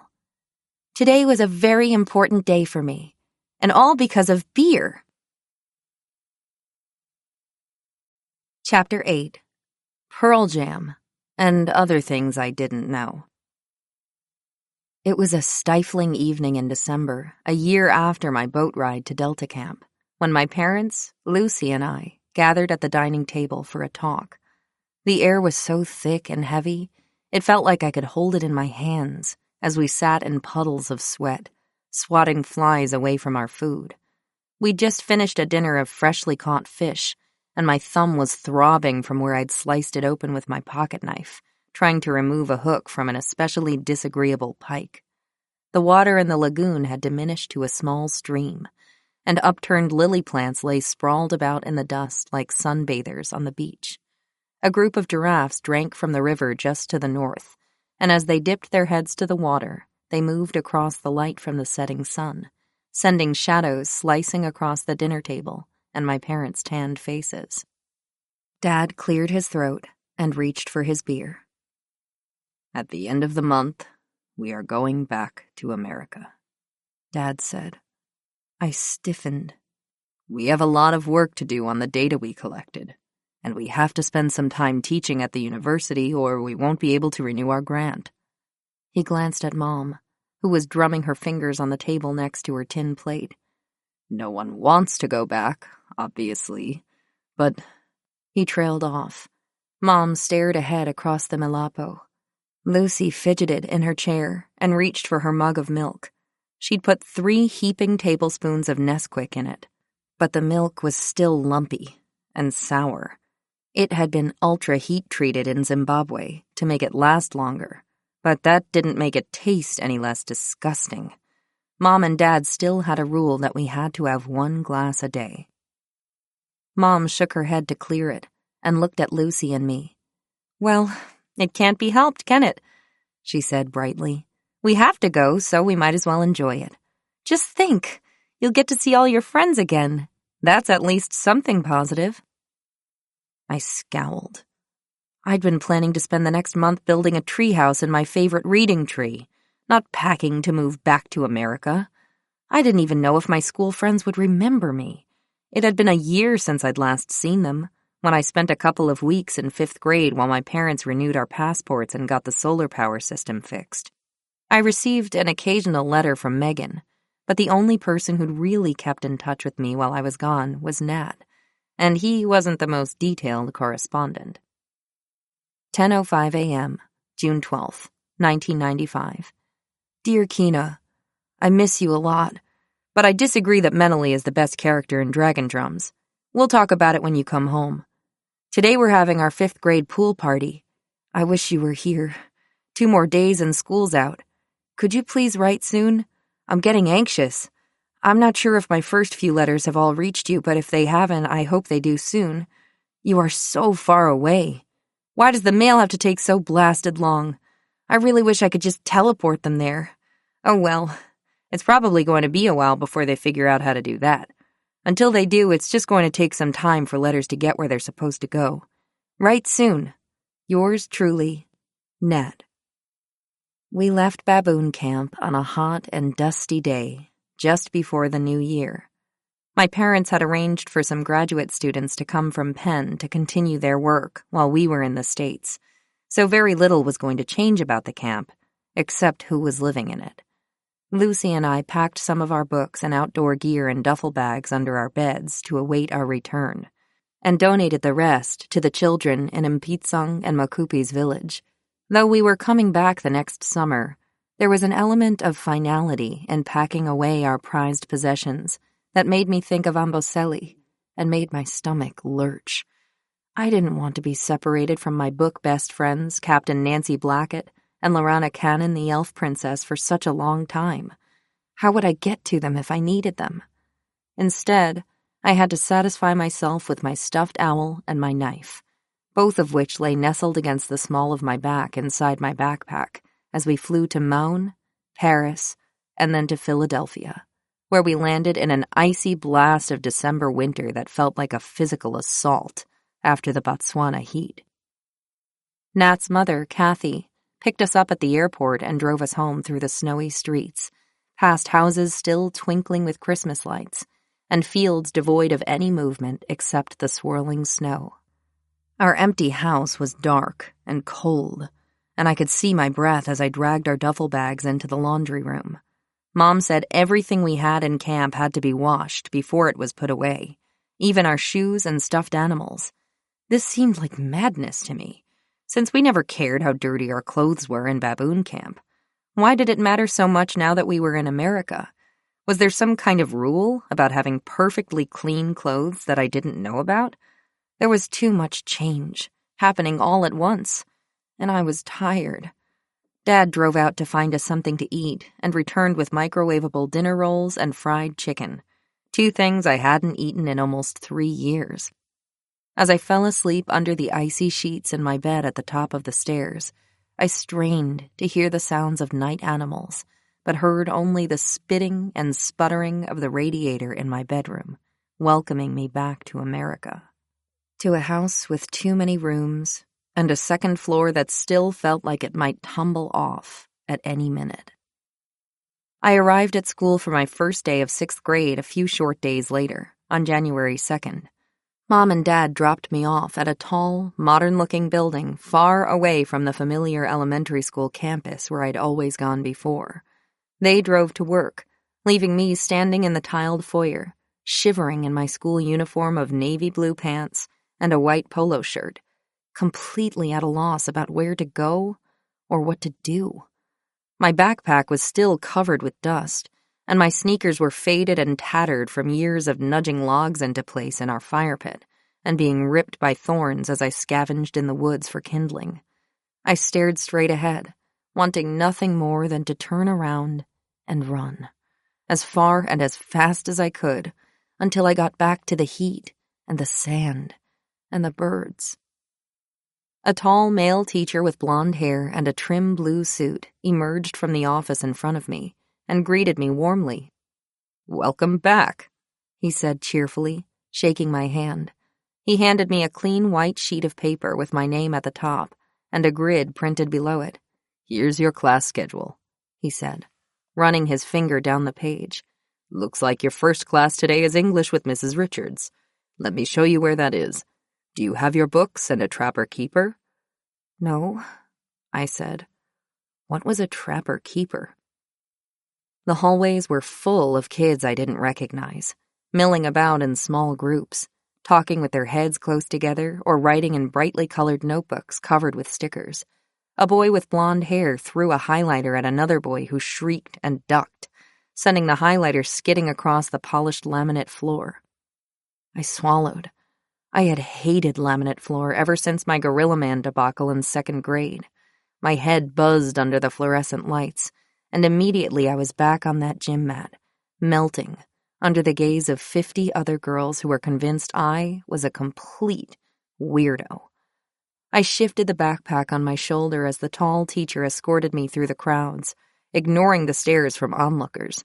It was a small school, and clearly the introduction of someone new halfway through the year wasn't going to go unnoticed. 3 floors up and down a long carpeted hallway, we finally came to Mrs. Richards's English class. Students trickled into the room in small groups, and I recognized some of them. 1 or 2 even waved to me or said hello. Mrs. Richards led me to a desk in the back row and handed me a copy of The Giver, a book her class was just beginning to read together and discuss. "But I've already read it," I said quietly. "Well, please don't ruin it for everyone else," she said kindly. "You'll just have to pretend you don't know the ending." She bustled away to the front of the class, motioning to the other kids to take their seats so she could begin the lecture.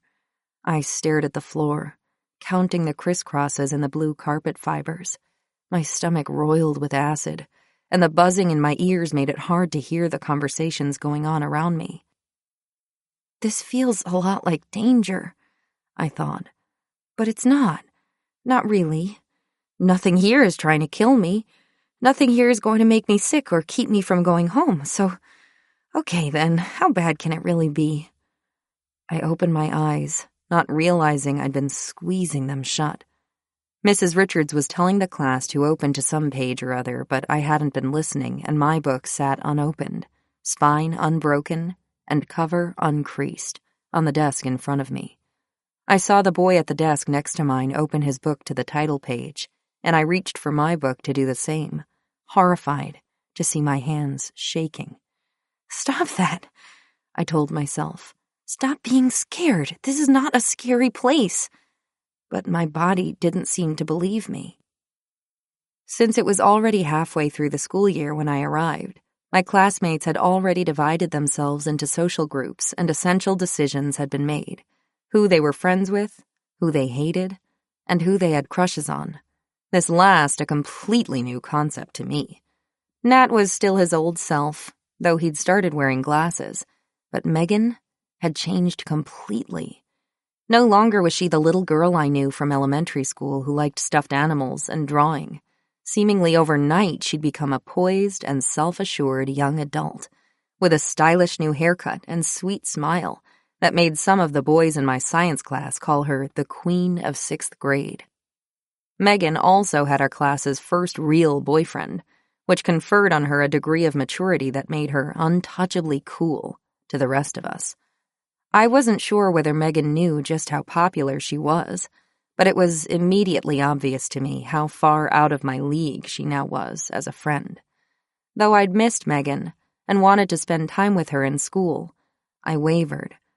I didn't look at all like the girls who hovered around her, and though I couldn't have said exactly why, I somehow felt unworthy of being in her presence, a thought that made me angry since I knew it didn't make any sense.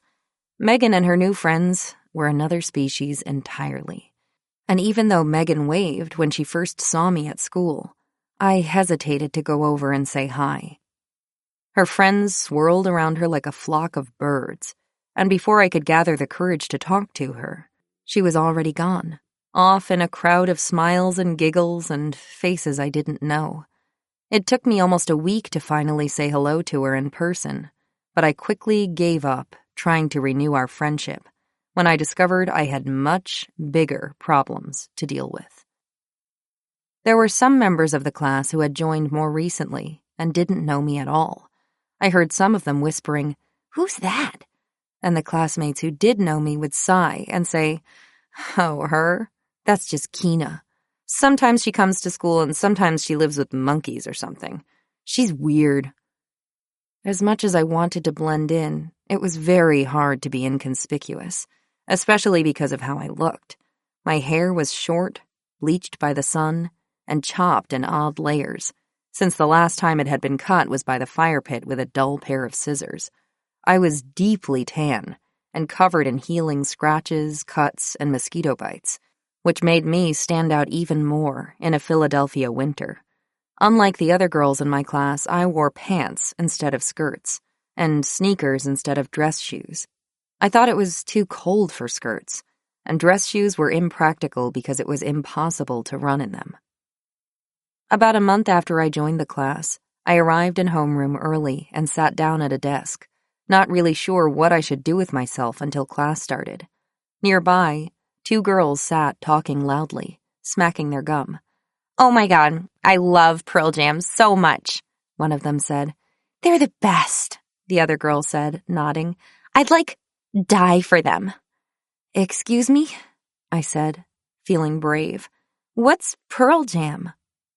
The girls stared at me. "Because I know a little about animals, and no one makes jam from pearls, not even in other places in the world. People farm oysters for pearls sometimes, but no one eats those." The girl who loved Pearl Jam, so much, made a face.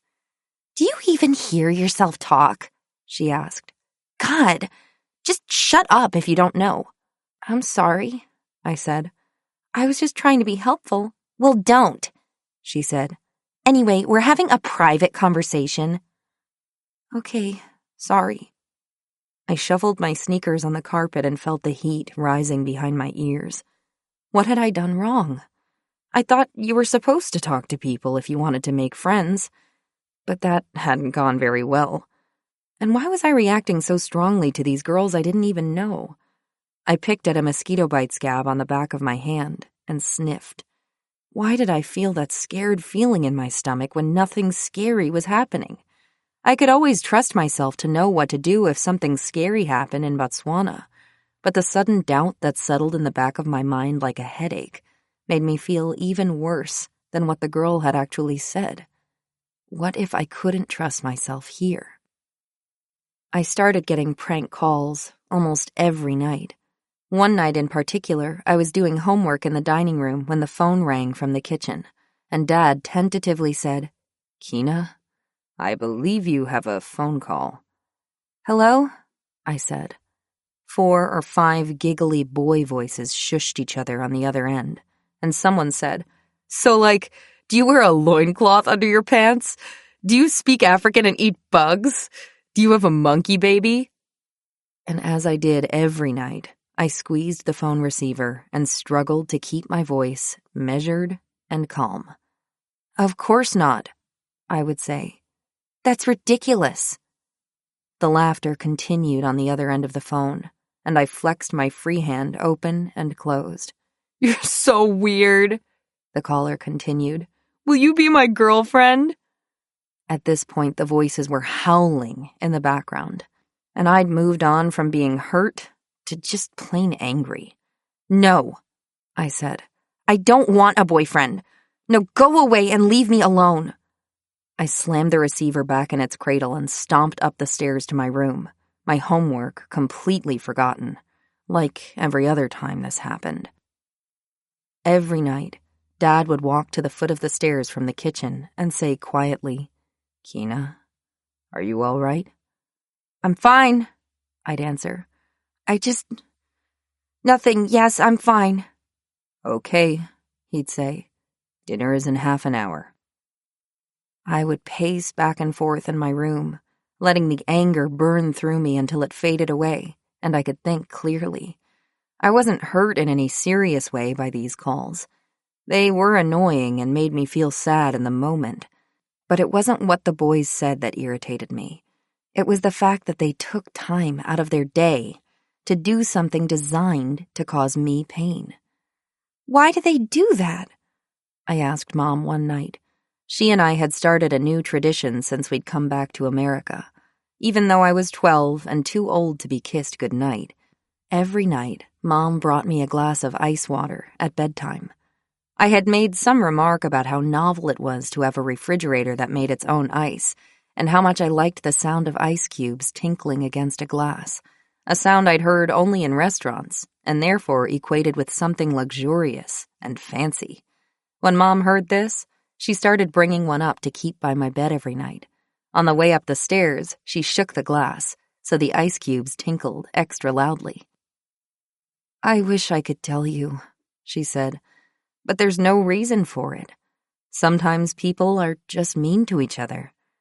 "Animals aren't mean to each other for no reason," I muttered from underneath my blanket. "Sure they are," she said. "Or it could be something else. Remember that time you came out to the baboons with me and we saw Sylvia bite Balo for no reason?" I nodded. "Well, just before that happened, Selo jumped on Sylvia and bit her tail really hard. Sylvia attacked Balo because she was angry about being bitten, and Balo is lower ranking than she is, so Sylvia can attack Balo. She couldn't do anything about Selo attacking her because Selo is the alpha and can do whatever she wants to anyone. Remember what we call that type of aggression?" "Redirecting aggression," I mumbled. "Exactly. So maybe these boys are being mean to you because someone else was mean to them." I rolled over in my bed and looked up at her. "Well, it sucks," I said. "I know, and I'm really sorry they keep doing it. but maybe if you just ignore them, they'll stop. Now go to sleep. You have a big day ahead of you tomorrow." I pulled the blanket up under my chin and stared at the wall.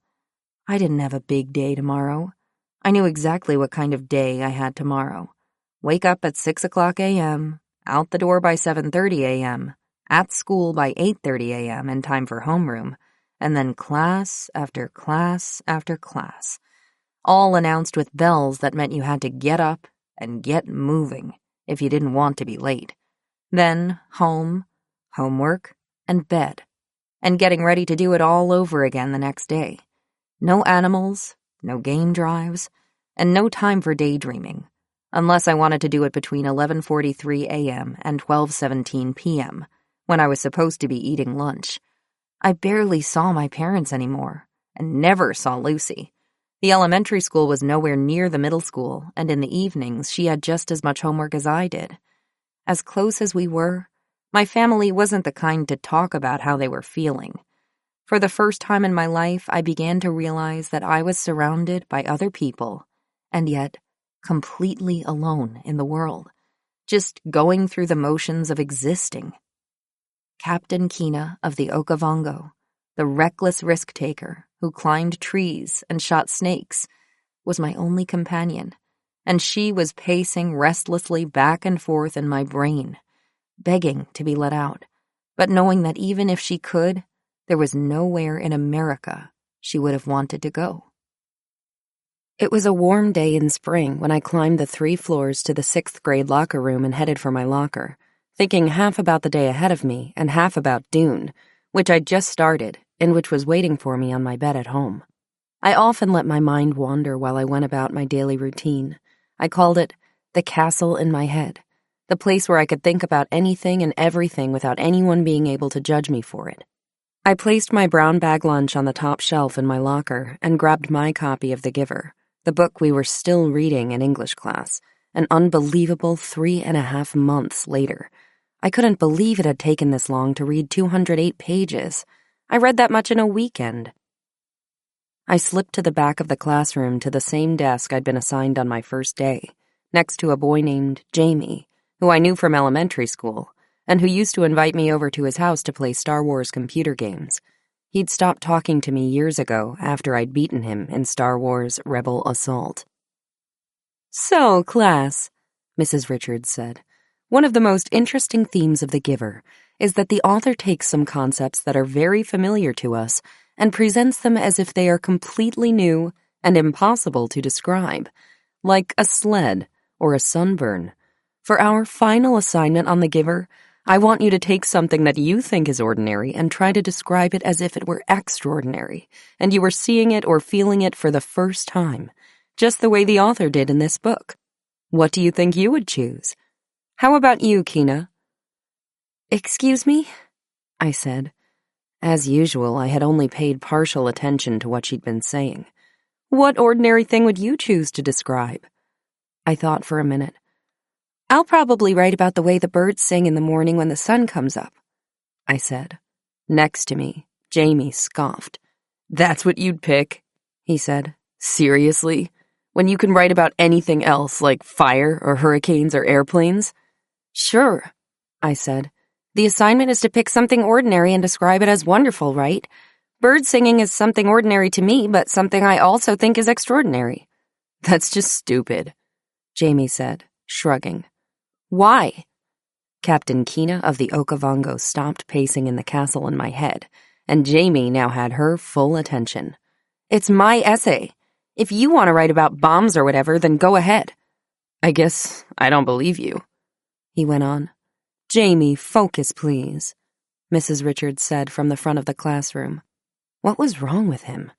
This didn't sound at all like the boy who cried when his mother accidentally vacuumed up his Boba Fett action figure. "Sorry, Mrs. Richards," he said. "It just doesn't make sense that someone would find birds singing to be that great. It's just a random thing in nature." "I really like it when birds are singing," I said. "It makes me happy." "Well, whatever," Jamie said, shrugging again. "If that's true, it just means you're an incredibly shallow person." The bell rang to end the class period, and students surged toward the door. I slid the giver into my backpack and headed into the hallway, tension radiating through my shoulders. Who was Jamie to tell me something I liked was stupid? Wasn't it okay for people to just like what they like and have that be the end of it? I would never do that to him. I sighed. I realized that if I wanted to protect my birds and everything else I loved, I needed to keep them safe in the castle in my head. The fluorescent lights beat down like an alien sun as I shouldered my way between my classmates and their ever-present cloud of cucumber melon body wash from Bath & Body Works.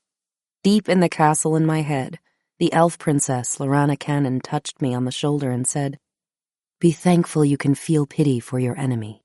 The day we cease to care even for our enemies is the day we have lost this battle." Chapter 9. Can we swim away from this party? Lucy arrived home from school one day angrier than I'd ever seen her. She dropped her backpack in the front hall next to a statue of a baboon carved out of the trunk of a palm tree and kicked off her sneakers, which thudded against the wall next to the baboon and left smudges on the wallpaper. "Lucy, please," Mom said wearily, following her in from the car. Whatever was making Lucy upset had clearly been bothering her the whole way home from school. Dad and I paused fixing dinner as Lucy stormed into the kitchen and dropped into a chair, her hands in fists. Lucy had a temper, but I couldn't remember ever seeing her quite this upset. "What happened?" I asked. I never saw Lucy in school anymore since the elementary school was several blocks from the middle school, but I still felt an obligation as the big sister to defend her against anything bad. Lucy glared at me. "We had a substitute teacher today for social studies. He lied about Africa and sent me to the principal's office when I told him he was wrong." Dad put down his knife and took off his glasses, something he only did when he was upset. "He lied? What do you mean? What did he say?" "He said that Africa is like America because it is one country made up of many different states." "Bullshit," said Dad. "I know," said Lucy. "I told him he was wrong and that Africa was a continent made up of many different countries. Then he said if that was really true, then why did everyone in Africa speak Swahili?" I laughed. "What did you say to that?" I asked. "I told him that they only speak Swahili in East Africa, and anyway it's called Kiswahili, not Swahili, and that there are thousands of different languages on the continent of Africa." "Well, that's ridiculous," Dad said. "But then," Lucy said, her blue eyes glittering with anger, "he said that people in Botswana are stupid because they build their huts out of mud and have to rebuild them every time it rains and the water washes them away." My mouth dropped open, and Dad shot Mom a look with his eyebrows raised. "I know," Mom said. "I already spoke to the principal. She said she would do something about it, but that Lucy had already done her part to put the teacher in his place." "What did you do?" I asked. Lucy raised her chin and looked me in the eye. "I threw an eraser at him," she said. Mom and Dad burst out laughing and hugged Lucy tightly. She immediately began to relax, now that it was clear she wasn't in trouble. "It's actually kind of funny," Lucy said. "Imagine people in Botswana not liking when it rains. That guy really didn't know anything." Dad chuckled and went back to chopping beans with a smile on his face. Lucy kicked her bare feet against the legs of the chair and sipped the juice box Mom handed her from the fridge. I knew Lucy would forget the incident completely now that it was resolved. Lucy never obsessed over her problems. She attacked them with the ferocity of a mongoose battling a snake, and then immediately moved on. She was the best person I knew at putting the past solidly in the past, and trotting off to do something more productive with her time than worrying about what others thought. I had always respected Lucy's self-confidence, but found myself admiring it more every day as she smoothly transitioned to life as an average American elementary school kid. Meanwhile, I found myself still struggling with my own adjustment. Though the prank calls had lasted several months and into the start of my 7th grade year, they had mercifully died down. Mom said it was because the boys got bored with bothering me when I wasn't responding, but I thought it was because their attention was occupied elsewhere. Over the summer, Megan and her boyfriend quietly broke up, and suddenly the most popular girl in 7th grade was back on the market. If Megan noticed the sudden increase in male attention, she didn't show it. She calmly went to her classes, did her homework in study hall, and ate her lunch, either unaware of being the center of attention or choosing to ignore it. Megan's magnetism was felt by all members of the middle school, even those who weren't in our grade. A week after we learned about her breakup, the lunchroom watched in shock as one of the 8th grade boys walked over to Megan's table and asked her to go to the spring dance with him. To be asked out by an 8th grader was absolutely unheard of, and even the teachers paused their conversation to see what Megan would do. Smiling sweetly, Megan politely declined the invitation and told the boy she already had plans to go to the dance with her friends, though she appreciated the thought. The boy slunk back to his friends, tail between his legs, while the rest of the room stared at Megan, who was obliviously eating her turkey and cheese sandwich on a Kaiser roll. If she had been cool before, she was now untouchable. I was mystified by Megan's ascension to the status of middle school goddess. Objectively, I couldn't see anything different about her that might explain the vast chasm in social status between her and the other girls, though it was clear there was one. She dressed like all the other girls, so it couldn't be how she looked, though I had to admit she was very pretty in a delicate sort of way. She was smart, too, but that couldn't be it either. There were lots of smart kids at school, and they certainly weren't conferred godlike status by the rest of the class. This I knew for sure since I spent most of my spare time reading with Nat, who was the smartest of all the smart kids but was often laughed at for cutting the crusts off his peanut butter and jelly sandwiches, and not eating the fruit his mom packed for his lunch. He gave it to me instead. No, it had to be something else that made Megan so popular, something that was very important, and that everyone else but me seemed to be able to see. Worse, it was something that I clearly didn't have, and had no idea how I would get. In Botswana, it had been so easy to be the person I wanted to be, drive the boat to Delta Camp, do all the things adults did, and be treated like an adult. But I didn't know how I wanted to be treated in America, only that being myself got me laughed out of the room, as it did with my Gorilla Man dance, or prank called every night for months. One spring day near the end of a fairly quiet school year, as I watched Megan and her friends eat lunch on the quad, the sun shining on their casually messy ponytails, I realized I knew one thing for sure. America was not a safe place for me to be me. And until I figured out what kind of person was safe here, I would just have to stay very quiet. Just as I did when an elephant was nearby. I had to lie low and let the danger pass. I shivered. It was cold where I sat, perched on the sill of one of the large windows on the bottom floor of the middle school. The windowsill wasn't as comfortable as the trees I liked to read in back in camp, but it was the closest I could find, so I had to make do.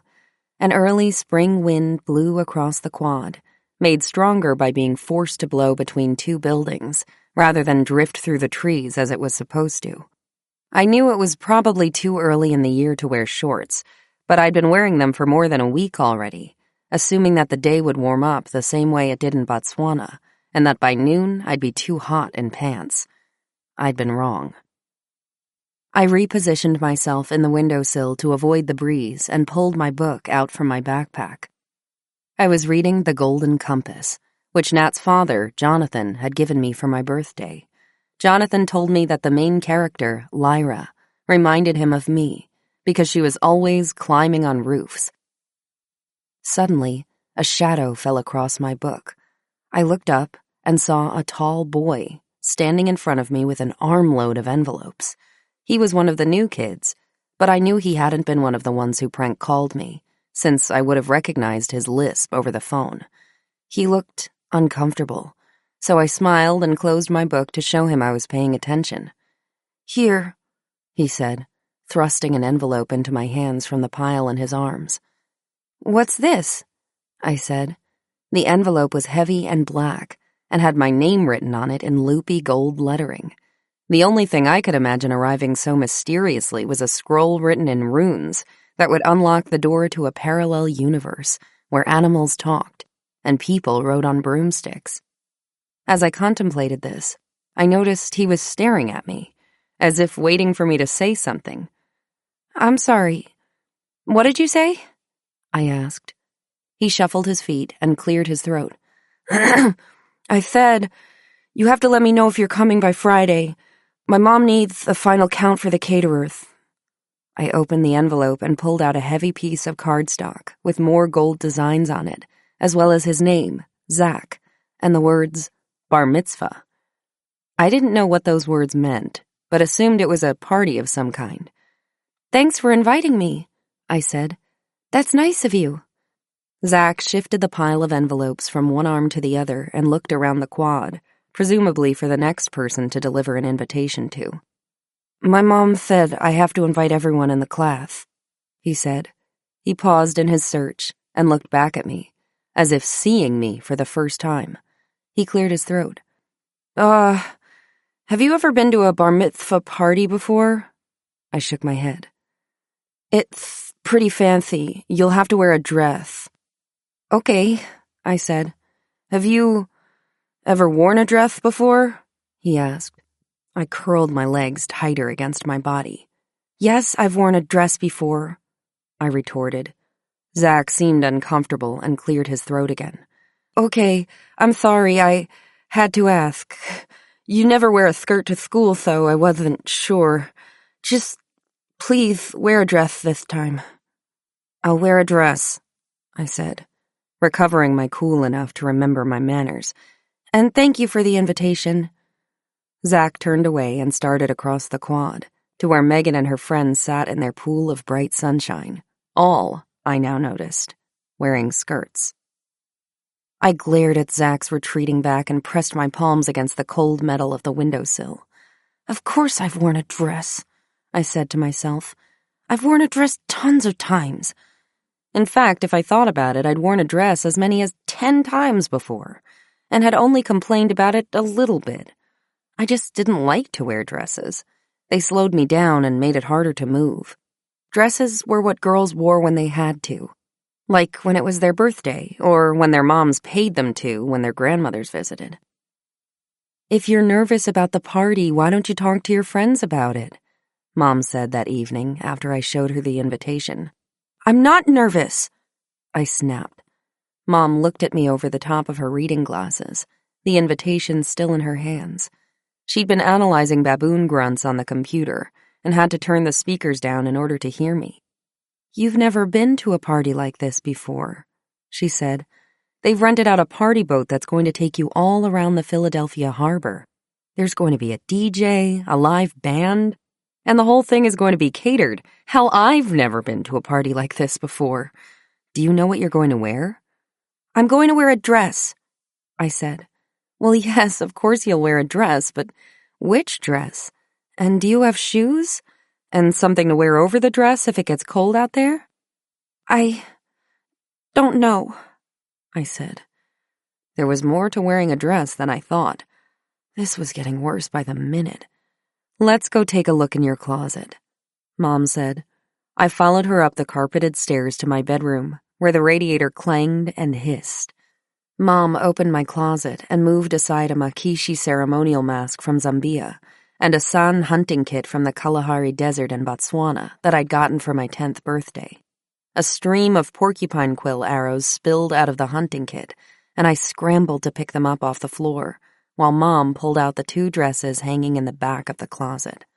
One was from my uncle's wedding 4 years earlier, and the other was a floral monstrosity. Mom held the dresses up to the light and smoothed down the creases in the skirts. I obviously hadn't been very careful putting them away. "Neither of these is going to work for an evening party on a boat," she said finally, laying the 2 dresses down on my bed. "You need something black. You should go shopping this weekend and find something that will work. Do you want to invite Megan?" My eyes went wide. Going shopping for dresses was already my idea of hell on earth, and inviting Megan was terrifying. She would immediately see how little I knew about dresses. And what if she told everyone at school? After what Zach said, I assumed they all thought I didn't know how to wear a dress. And what if I proved them right? I swallowed hard. It's just a dress, I told myself. There is nothing scary here. Pull yourself together. Sure, I said. That's a great idea. But she's so busy with her other friends, I don't know if she'll have time. At least, I hoped she didn't. But as it turned out, Megan did have time, and I was more than a little shocked to hear that she was looking forward to meeting me at the mall on Saturday to go shopping. Have fun, Mom said as she pulled up to the curb in front of Lord & Taylor on Saturday morning. You're not coming with me? I asked, surprised. I had assumed Mom would want to come shopping with me, since this was my first real party dress. And didn't she know I needed extra protection in the mall? I hated it there, with all those fluorescent lights and fake fountains that smelled like chlorine. No, I hate them all, Mom said. I'll just wait for you to call me to pick you up. At least there are no elephants in there. I wish there were, I said, still feeling a little adrift as Mom drove away, leaving me standing stupidly on the sidewalk holding her credit card. Okay, well, here we go, I said to myself. Nothing scary here. Just another adventure. To my utter astonishment, Megan greeted me with a big hug in the entrance of Lord & Taylor and hurried me off to the Limited, a store I'd never heard of but that was full of black dresses like the kind Mom said I should get for the party. With Megan's help, it didn't take us long to find a simple-looking black dress that fit me and that Megan deemed appropriate for the party. Are you sure you don't want something fancier? She asked, running her hand along a rack of dresses dusted with rhinestones and accented with silver chains linked together that looked to me like pieces of a horse bridle. I grimaced. I'm sure that's not really my style, I said, deciding then and there that a style was probably something a 13-year-old girl ought to have. The store's pulsing music thundered in my ears, and the smell from the perfume samples was giving me a headache. Do you need anything else? I asked, hoping fervently that she didn't. We'd been in the mall for almost half an hour, and that was already 20 minutes too long for me. I missed the fresh air and being able to think clearly without the sounds of real McCoys screeching in my ears. Megan shrugged. Not really, she said, but we can leave now if you want to. I'm going shopping with Sarah and Emily tomorrow anyway, so I can always get something then if I need to. I drew up short next to an artificial plant by the exit of the Limited. I'd been enjoying my time with Megan, and in my rush to get the dress and get out of the mall, I'd forgotten about her other friends. Of course she was going shopping with them. She probably wished she was shopping with them now. Suddenly anxious, I shifted the shopping bag from one hand to the other and stared past Megan to the window of a Williams-Sonoma on the other side of the hallway. So, I said, still looking at the cookware in the window and not at Megan. As uncomfortable as I was at the mall, I didn't want to lose this chance to spend time with one of my friends without the rest of her entourage. It happened so rarely. I decided to be brave. Do you need to go home, or do you want to come to my house for a while? That would be fun, she said, smiling again. What do you want to do? I hadn't thought she would say yes, and shifted from one foot to the other while I thought of what to say. I didn't have a Nintendo console, and Dad had taken our computer to work to be fixed, so we couldn't play computer games.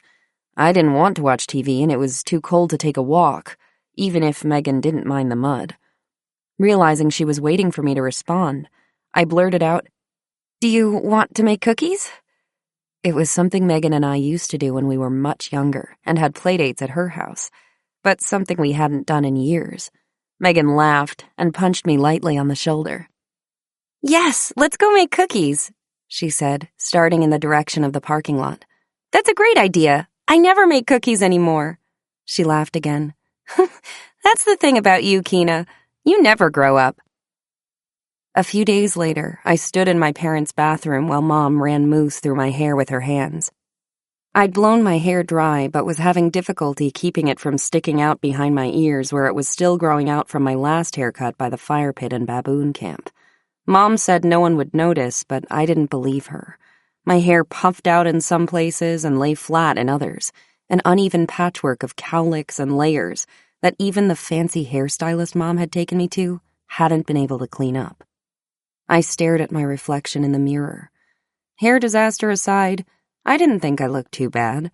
My face was clean, and I'd outlined my cat eyes with a thin line of mascara that made my long eyelashes look even darker against my skin. The dress was just as uncomfortable as any dress I'd ever worn, but looked all right, I thought, all things considered. It was just another part of the costumes I had to wear here in America.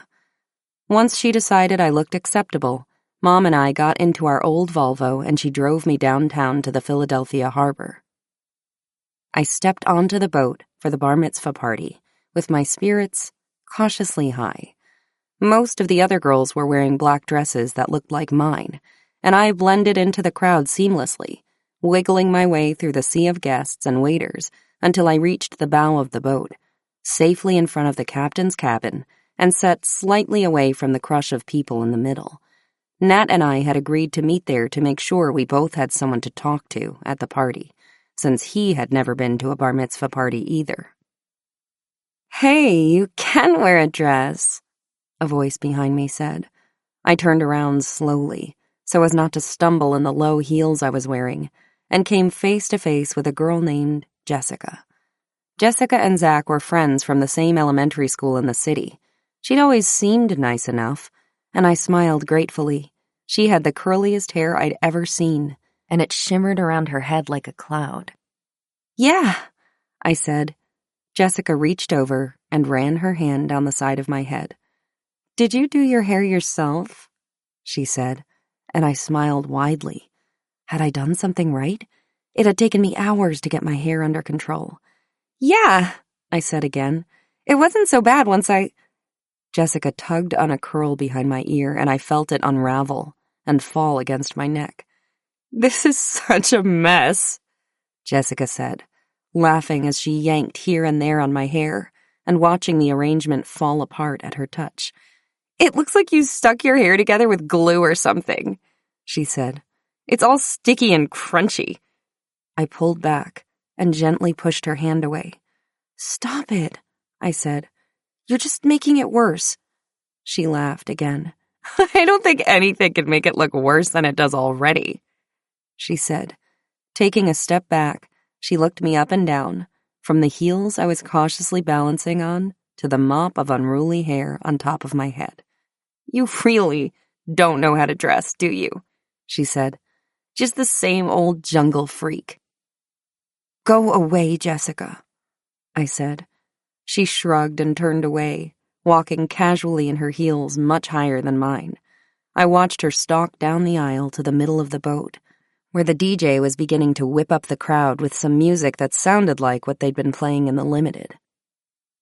I flipped my hair over my head and ran my hands through it, breaking up the remaining pieces of mousse and pulling out the bobby pins. It was ruined anyway, so I might as well be comfortable.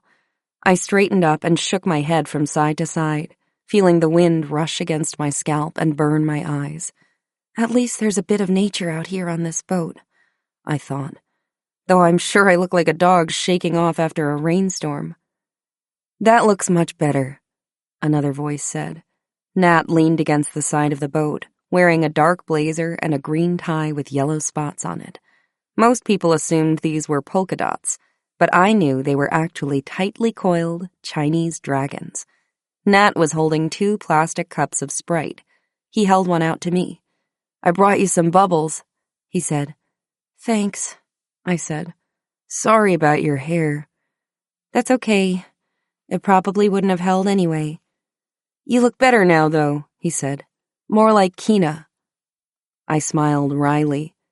"I think you might be the only person who thinks so," I said. Moving slowly on those damn heels, I crept away from the side of the boat and into the shade of the cabin to lean next to Nat. He sipped his Sprite slowly and looked across the harbor back to the shore. "I don't think I like these kinds of parties," he said. "Do you think we could swim to shore?" I asked.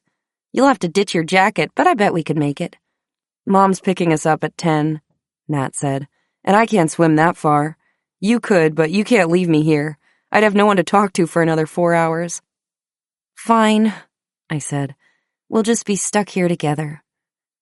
I turned my head to the side and watched my classmates dance, waving their arms and moving their hips in time with the music, and circling around a small cluster of girls in the middle of the floor.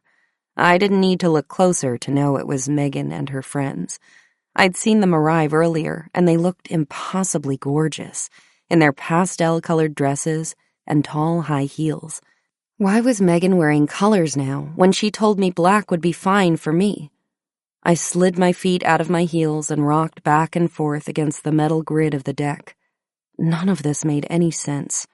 How is it possible that I could act like an adult and be treated like one in Botswana, but here in America, I was stuck in some kind of frozen childhood where I couldn't grow up, and spent my weekends making cookies while my friends wore pink and turned into women? I sighed. Maybe Megan was right. Maybe in America, I would never grow up. Chapter 10. Baboon Identification and Other Hidden Talents. Mercifully, the bar mitzvah party was my last commitment for the school year. Before I knew it, the time had finally come for my family to pack our dusty duffel bags and go back to Botswana. My parents had renewed their grant yet again, and now that the school year was over, their teaching commitments were done for another 6 months, which meant another 6 months of collecting data and conducting experiments with the baboons. Most of my baboon camp gear was already safely under the cot in my tent, awaiting our return, but Mom and I still made a trip to REI to pick up a few last-minute items we needed, an errand I always looked forward to. Shopping for camping gear was completely different and infinitely better than shopping for clothes. Mom needed a new headlamp, since a baboon had grabbed hers from the hook by her tent and smashed it against a tree, and I needed to restock my emergency medical kit, since I was out of sterile gauze dressings and oral rehydration solution. We had a book in camp called Where There Is No Doctor that had a recipe for homemade oral rehydration solution for cases of extreme dehydration, but the concoction tasted terrible, and I always had a hard time choking it down, since it was basically just water with sugar and salt in it. We all much preferred the flavored, powdered kind we could get in the U.S. Mom also bought a stun gun, which surprised me almost as much as it surprised the clerk at REI. "That's no good for bears, ma'am," he said, which I knew would piss her off. Mom hated being called ma'am. Mom slid the stun gun out of its case and tossed it lightly from one hand to another. "I'm not going to use it on bears," she said. "I'm going to use it on my kids." The clerk stared at her in shock, but she merely buttoned the stun gun back up in its case and added it to the pile of medical supplies in our cart. In the chaos of packing and closing up the house before heading to the airport, I completely forgot about the stun gun until a week later, when we were back in baboon camp, and Mom brought it to the kitchen from her tent and asked Lucy and me to join her at the table. I was wrapped tightly in my purple Patagonia jacket, now faded almost colorless, and had been sitting in cozy warmth in my chair at the table. Mpitsong had given us the idea to carry shovelfuls of coal from the fire pit and dump them under our chairs to keep us warm, and it was working beautifully.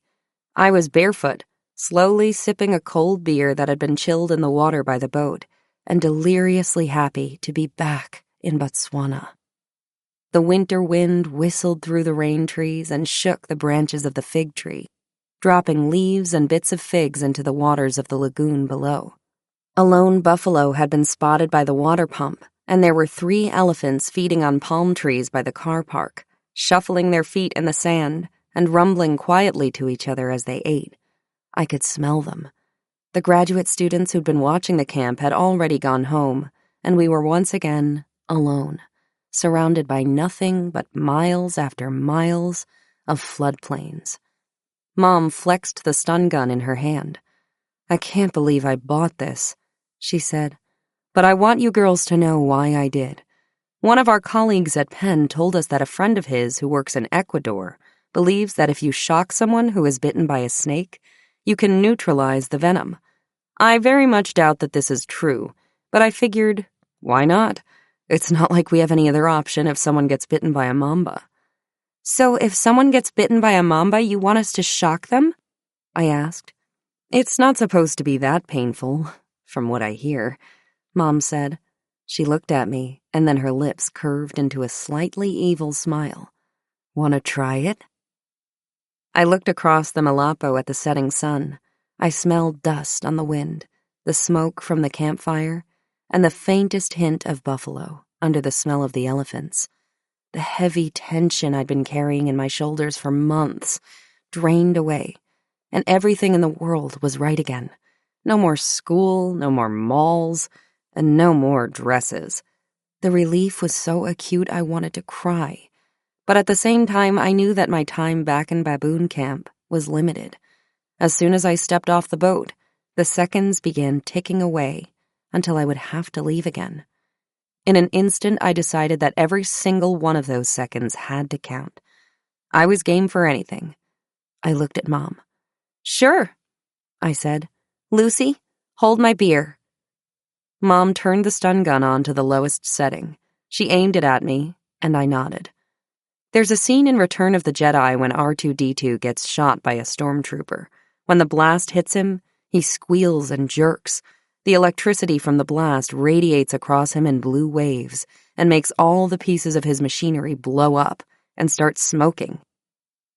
That's what it felt like. My chair toppled over backward, sending me sprawling in the dust and staring up at the stars through the branches of the fig tree, gasping like a fish out of water. Mom was right. It didn't hurt exactly, but it sure knocked the wind out of me and made my fingers and toes twitch. Mom helped me up, and Lucy brought me a fresh beer from the river. "That's what you want us to do if someone gets bitten by a snake?" Lucy asked.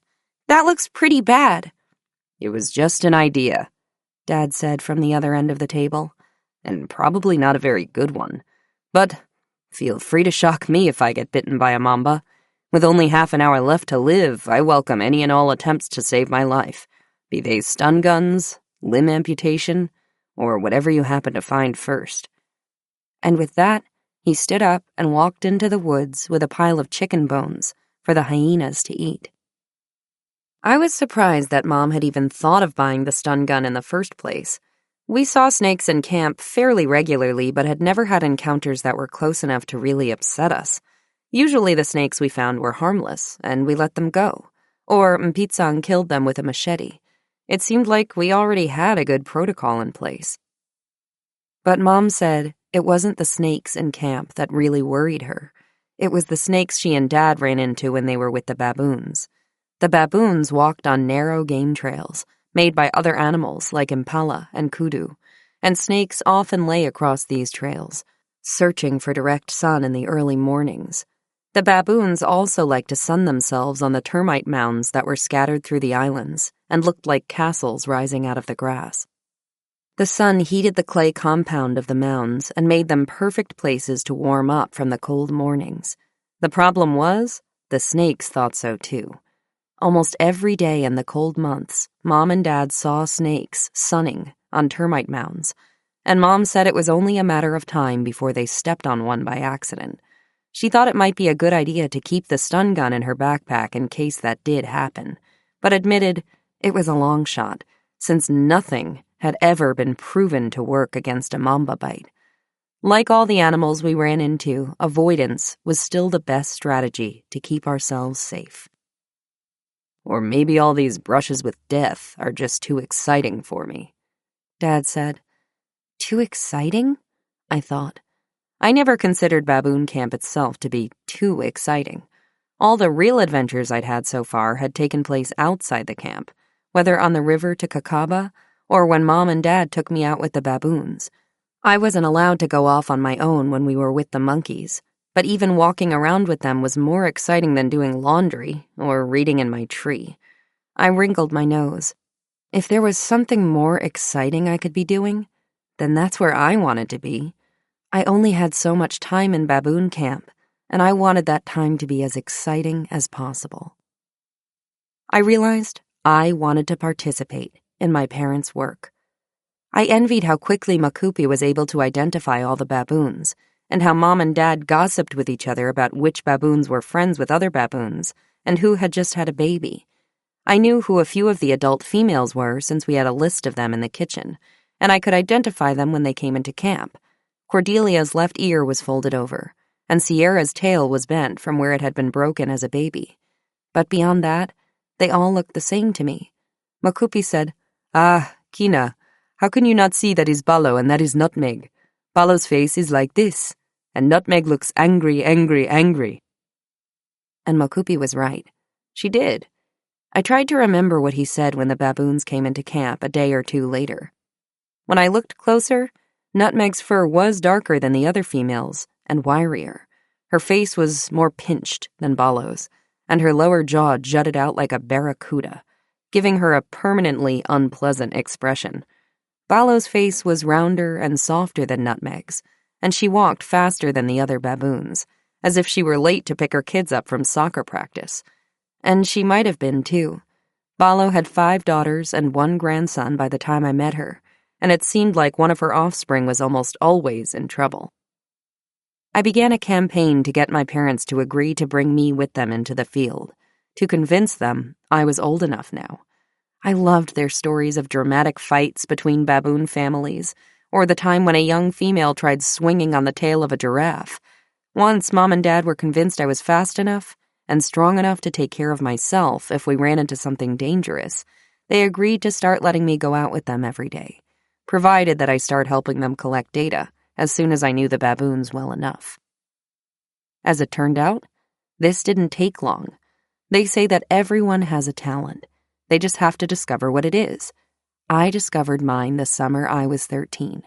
What I am good at is recognizing baboons. June 16th, 1997, Keena's journal. I went out with the baboons again today.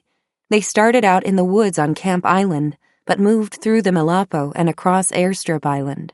None of the animals enjoyed the water crossings, and most either crossed with their tails in the air or on their hind legs, all the while making anguished grunting noises. The older infants like Amber and Akela got to ride their mothers across and watched the others struggling along beside them.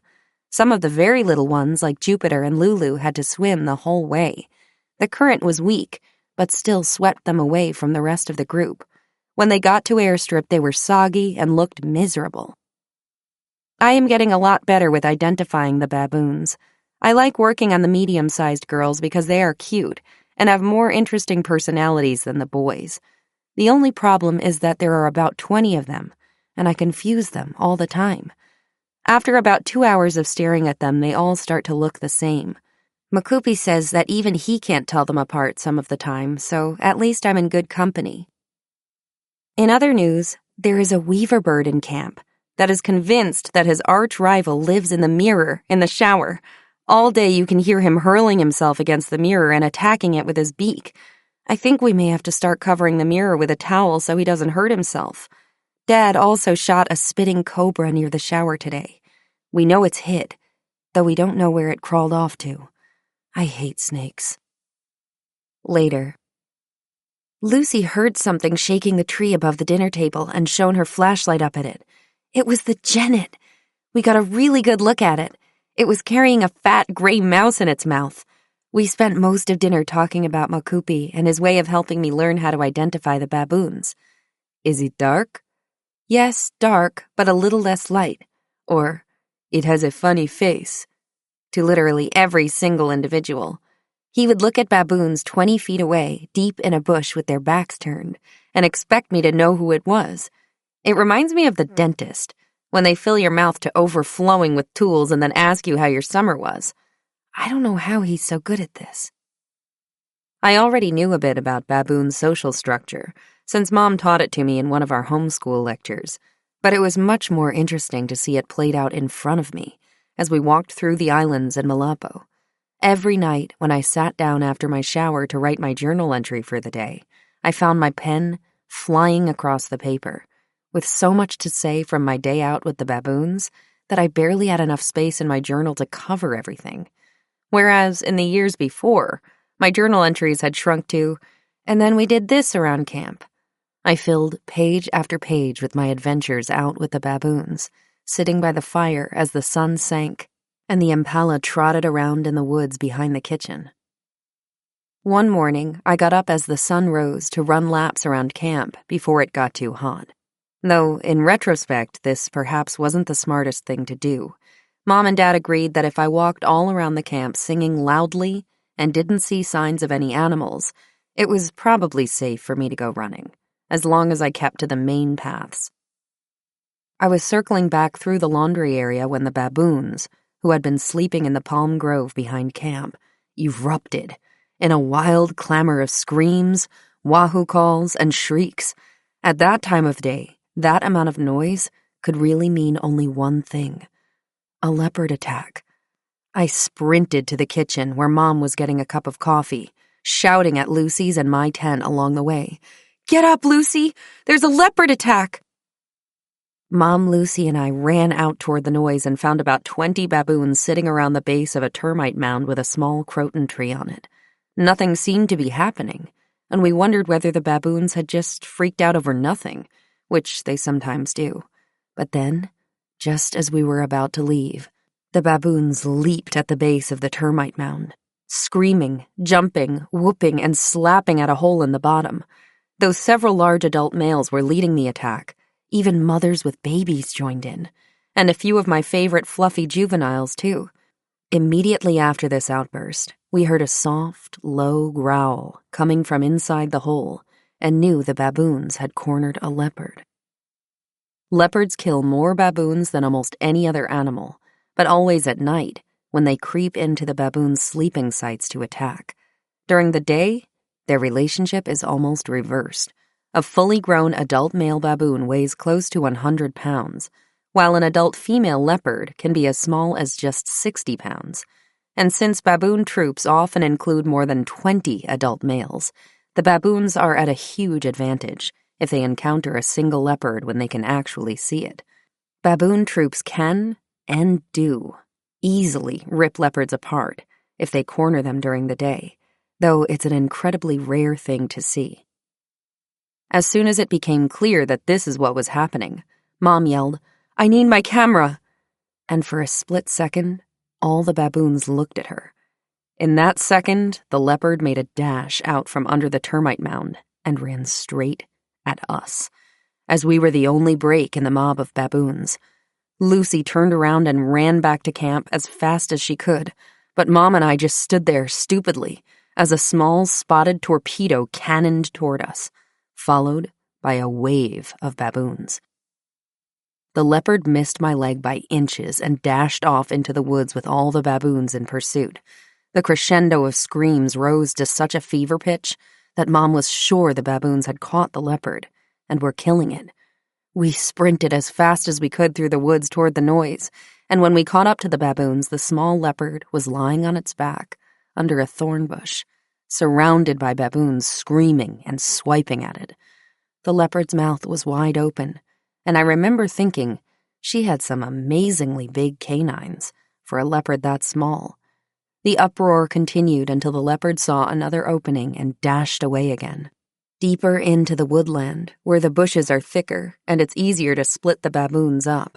We didn't follow them this time. Despite an extensive search with Makupi when he arrived, we didn't find anything, so we assumed the leopard got away safely. The whole episode was difficult to watch and made it very hard for me to look at the baboons in the same way after I'd seen it. August 2nd, 1997, Keena's journal. Yesterday, I was sitting on a log in the middle of Airstrip Island when a gigantic red and black beetle flew into my face. I tried to slap it away, but somehow it fell down my shirt and got stuck along the band of my sports bra. I shook it out as soon as I could, but it had been oozing something, and now my chest is covered with huge, raised red welts. They ache terribly and are very itchy. I have to be careful which shirt I wear because it hurts to have any fabric touch my skin. I wrapped some gauze around my chest, but I have to change it every few hours because of the ooze from the welts. It feels like I was kicked by a horse. I was changing the bandages on my chest the next morning when I heard hyenas laughing on the plain behind camp. Hyenas only laugh when they're fighting over something to eat, so I assumed they'd made a kill. I pulled on my t-shirt and flip-flops and jogged slowly down the road toward the plain. I knew the landscape well enough to know where I could get a good view of the plain without compromising my safety, and crossed over a small salt pan toward a leadwood tree that was my favorite vantage point over the interior of the island. I thought I might have heard buffalo in the woods nearby, but didn't pay any attention to them, distracted as I was by the hyenas and their kill. I climbed into the tree and saw 4 or 5 hyenas loping around something on the ground just at the edge of the island where the Malapo met the shore. It didn't look very large, and I was about to climb down and go back to camp when I heard lions roaring, followed by the outraged yelping of hyenas. 6 enormous lionesses had appeared seemingly from nowhere and were running at the hyenas, trying to drive them away from what remained of their kill. This, again, was a very rare sight to see. Everyone seems to think that lions are noble hunters and hyenas are lazy scavengers, but more often than not, the opposite is true. And when we did come across lions with a kill, it was something they'd stolen from hyenas. I watched for a few minutes until the hyenas trotted off and the lions settled down to eat, and then walked back to camp, thinking what an amazing day I had just had, and the sun hadn't even fully come up yet. When Makupi and Mpitsang arrived an hour or so later, they said they'd accidentally scared a big herd of buffalo onto Camp Island from the south. The moment we left camp, heading north in an effort to skirt around the buffalo, we ran smack into them feeding in the same clearing where the baboons had attacked the leopard. We circled around the herd very slowly, going through the Malapo where the water was deeper and it's harder for the buffalo to run, and ended up on a small island near where I'd seen the hyena kill earlier. I climbed up on a small termite mound to see if the lions or hyenas were still around and if it was safe to walk in that direction, since the baboons were on the island on the opposite side of the Malapo. I didn't see anything, so I slipped out of my backpack and walked slowly over toward what remained of the kill, which looked now like a smallish wildebeest. I was about 20 feet away from the kill when 3 huge lionesses exploded out of a bush to my right and ran toward the shore of Camp Island, in the direction of the buffalo herd. They hadn't been that close to me physically, but my hands shook like I'd been zapped with the stun gun, and I immediately broke out in a cold sweat all over my body. I tried counting to 10, and then 20, but it was only when I'd stood still, watching the lions run away for more than 90 seconds, that I felt steady enough on my legs to walk back to where Mom, Dad, and Makupi stood. From their angle, they hadn't seen the lions at all, and just thought I'd been standing in the Malapo looking at the dead wildebeest. I thought about what Dad had said about too much excitement, and decided not to tell them about the lions, in case they said I wouldn't be allowed to go out with the baboons anymore. But the baboons had seen the lions, and even though, as far as I and the baboons knew, the lions were still on Camp Island, the baboons decided that's where they wanted to be too, and made an extremely deep water crossing back to the edge of Camp Island, near Baboon Camp. No one liked making this crossing. It was too close to the river, and though the Malapo were too weedy for crocodiles and hippos, the water was much deeper than the usual places where the baboons crossed, and everyone had to swim the distance, humans included. I swam with my backpack on my head and tried to keep pace with Domino, a juvenile born last year, and my favorite of all the baboons. She gave me a funny look as we swam along together, but didn't seem to mind the company. As soon as we all reached the shore of Camp Island, we heard Vervet's alarm calling, and a lot of them too. I assumed they had seen the lions as well, and was about to suggest we go home a different way, when Makupi, who was standing on a termite mound, shouted, "Leopard! Leopard, I see it!" I was up that damn termite mound so fast, but I didn't see the leopard. My heart didn't stop pounding for the rest of the day, and it was only when I was lying in my bed under the stars that I allowed myself to replay the events with a critical eye. Though every time I started at the beginning and tried to make it to the baboons, I never got past the part with the lions exploding out of the bush before my eyes would begin to tear and my heart would thunder in my ears. August 29th, 1997. Keena's journal. We thought the baboons were on the peninsula of C5 Island, so we went there this morning. As we walked along the shore, we found deep footprints from a lion running, and giraffe footprints running in front of them. Midway through the mud area between palm groves, the footprints sprang claws, and we started hearing the francolin birds alarm calling. Makupi and I decided we wanted to find the lions immediately. Predictable. So Makupi left the path and led me into the deeper woods. We had circled about 6 feet from where we had originally been standing when we found the kill. A gigantic giraffe. It was barely eaten, and from all the tracks it was clear that the lions had momentarily left while we were in the area, but were still very close by. They left huge bite marks on the giraffe's neck, and for some reason had buried all the insides in a huge mound of dirt. We left pretty quickly, given how close the lions must have been, but we didn't see them. Later in the afternoon, a tour group from some company we'd never heard of, not Kakava or Delta, they know better, came up to us while we were with the baboons, which they absolutely should not do. Obnoxious tourist. I hear you are studying baboons. Me. Yes. OT. Haven't they been studied to death already? I would assume that all monkeys have been studied to death by now. Me. Well, there's still a lot to learn. OT. I've seen monkeys before. Nasty little things, aren't they? Like orangutans. Me. Orangutans are apes, not monkeys, and they live in Asia. OT. Whatever. Me. What do you do? OT. I work, of course. How do you think I could afford a vacation like this? Just keep their filthy little hands off my luggage. Right, asshole, because I really can control this group of monkeys. If I could, I'd tell them to steal your luggage and go through all your stuff. September 5th, 1997. Keena's journal. We have a book about the flowers and plants of the Delta, and today I read that there was a kind of acacia bush that has leaves that make a local anesthetic if chewed and applied to a wound, like an insect bite. I found the bush and chewed a bunch of the leaves, but all they did was make my tongue go numb. It was an interesting experience. Lucy and I spent a lot of time poring over this book. There were beautiful drawings of all the trees and shrubs, but also a section describing the traditional Waiei uses for each plant, most of which were confirmed by Makupi. Lucy and I tested all of them. In addition to discovering which plants could be used to make an anesthetic, we learned which tree had bark that could paralyze fish. We tried it, but it turned out to be a failure. Which roots were used to weave bracelets to protect against witches.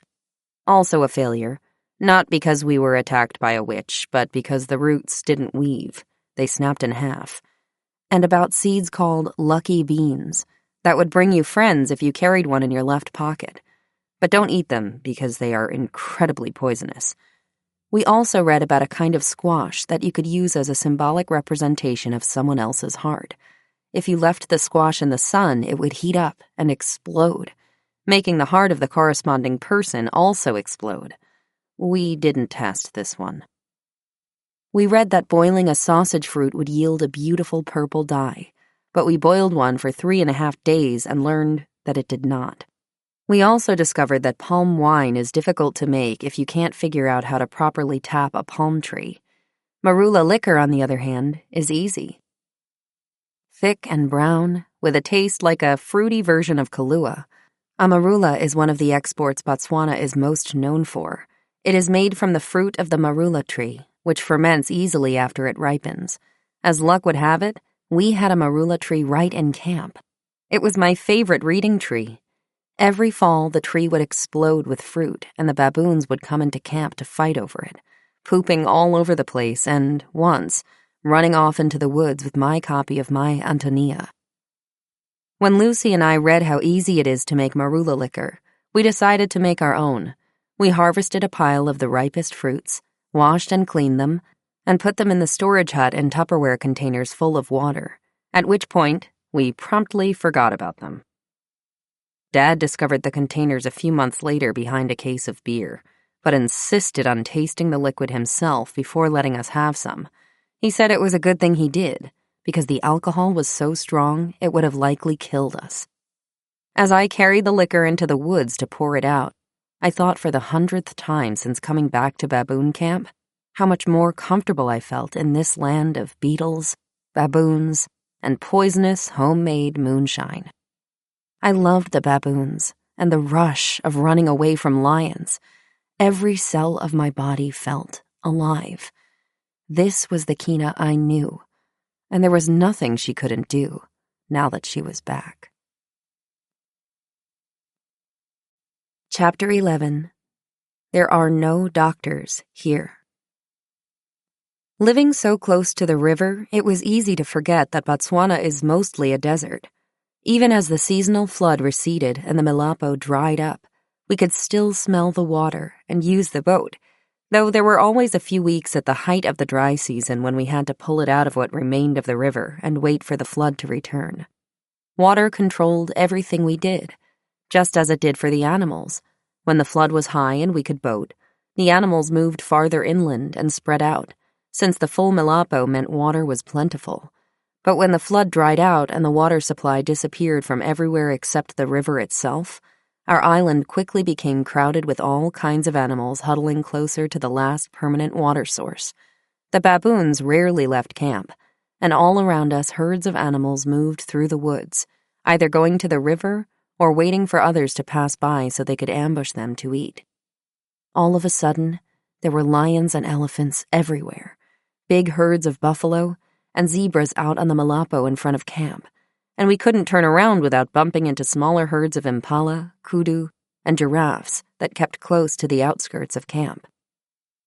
As the temperature climbed higher and higher, we became obsessed with the weather. How hot was it going to get today? What time would the sun finally set and give us some relief? And, most importantly of all, when was it going to rain? People in the town of Maun called October Suicide Month. It was still too early in the season for rain to arrive, but already so hot that just being outside was miserable. Cloudless day after cloudless day, the sun beat down for hour after hour of relentless, suffocating heat. Most of the tourist lodges closed for the season because it was too hot for tourists to visit, and even if they did, all they would see were animals lying around in the shade feeling just as miserable as the tourists.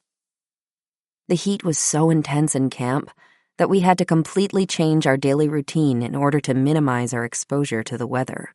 The sun rose, swelteringly hot, at 4:15 a.m. Soon it became too hot to stay in the tents, and even Lucy, who loves a good sleep-in, would be up and about by 6 o'clock a.m. Days like these were divided into 2 mini-days for my family, one from 4 o'clock a.m. to 9 o'clock a.m. when it was still cool enough to work and cook, and one between 5 o'clock p.m. and 10 o'clock p.m. after the sun had started to set. Between the hours of 9 o'clock a.m. and 5 o'clock p.m., though, it was too hot to function. We left the baboons and came back to camp. Schoolwork stopped, and we sequestered ourselves in various shady spots around camp to sweat out the day. It was too hot to read. It was too hot to talk, too hot to eat, and too hot to sleep. We tried playing cards and darts, but the conversation inevitably turned to just how fucking hot it was. Lucy and I dunked our heads under the faucet at the laundry sink and lay around on plastic kitchen chairs, making stupid conversation about the weather. The pens we kept in the kitchen to record the temperature melted in our hands. All our electronics overheated, and the freezer struggled to keep our food cold.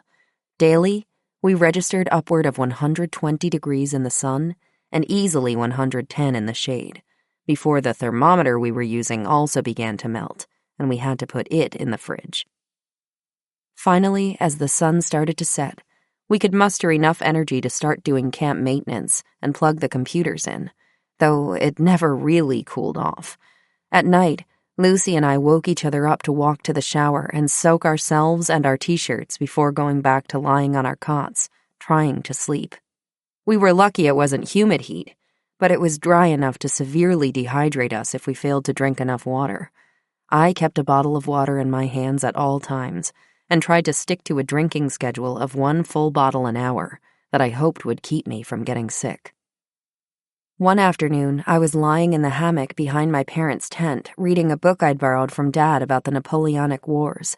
In the chapter I was reading, the British captain's ship had run into a calm off the coast of Martinique, and the crew was slowly going mad from the heat and lack of water.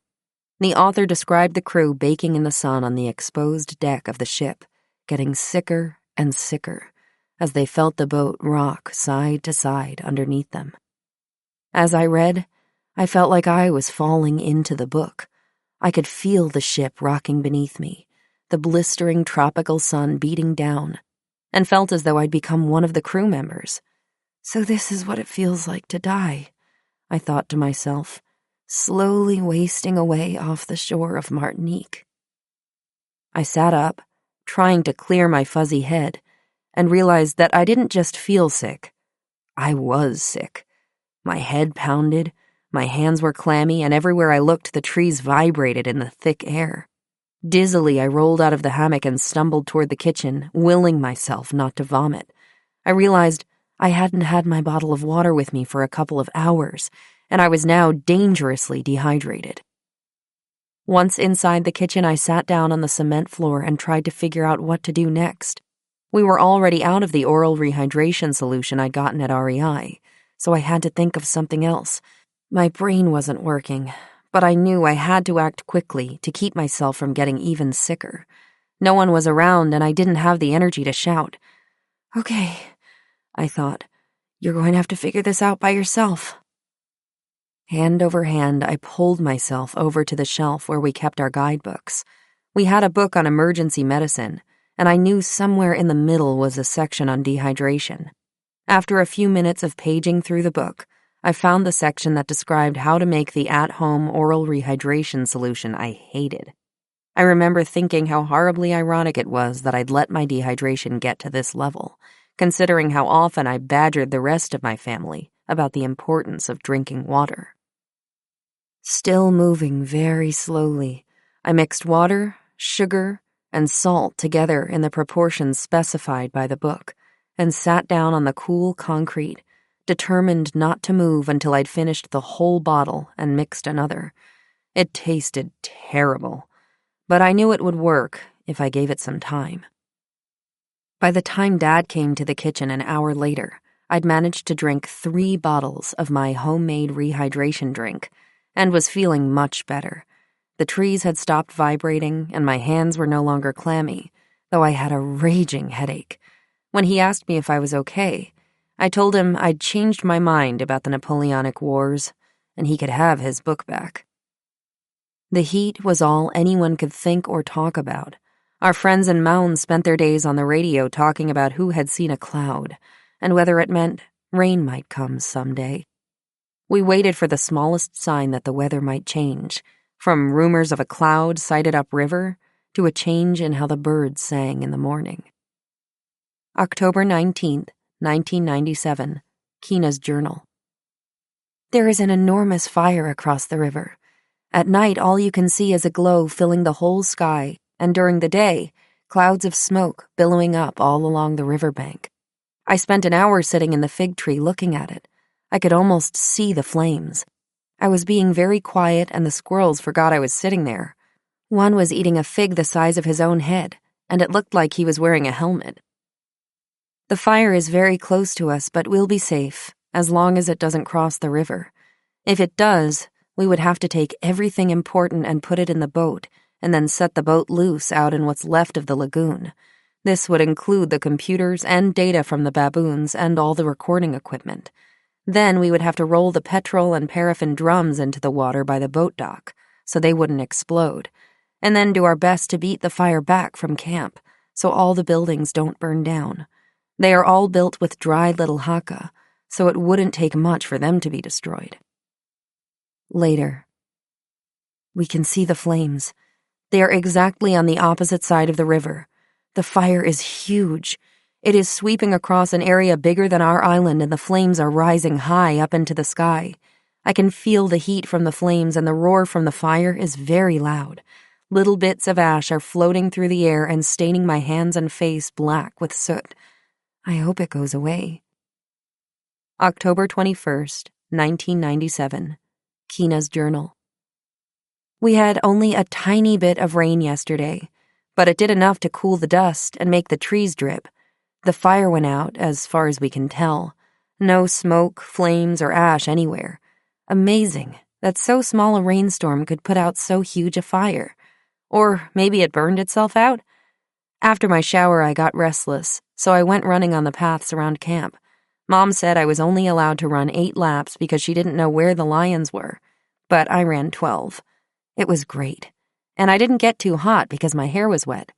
I should do that more often. November 3rd, 1997. Keena's journal. It is 130 degrees today. It is too hot to write. November 5th, 1997. Keena's journal. We were going to go for a game drive today, but for the 1 billionth day in a row, the baboons came into camp to keep working on the huge crop of figs in the big tree. Even though Mom started screaming obscenities as soon as the first animals entered camp and settled in, still they came. She really, really hates it when they come into camp. It means we can't eat, because they can't see us with food, and have to spend all our time making sure they don't rip apart the tents or run off with any of our stuff. It's a full-time job.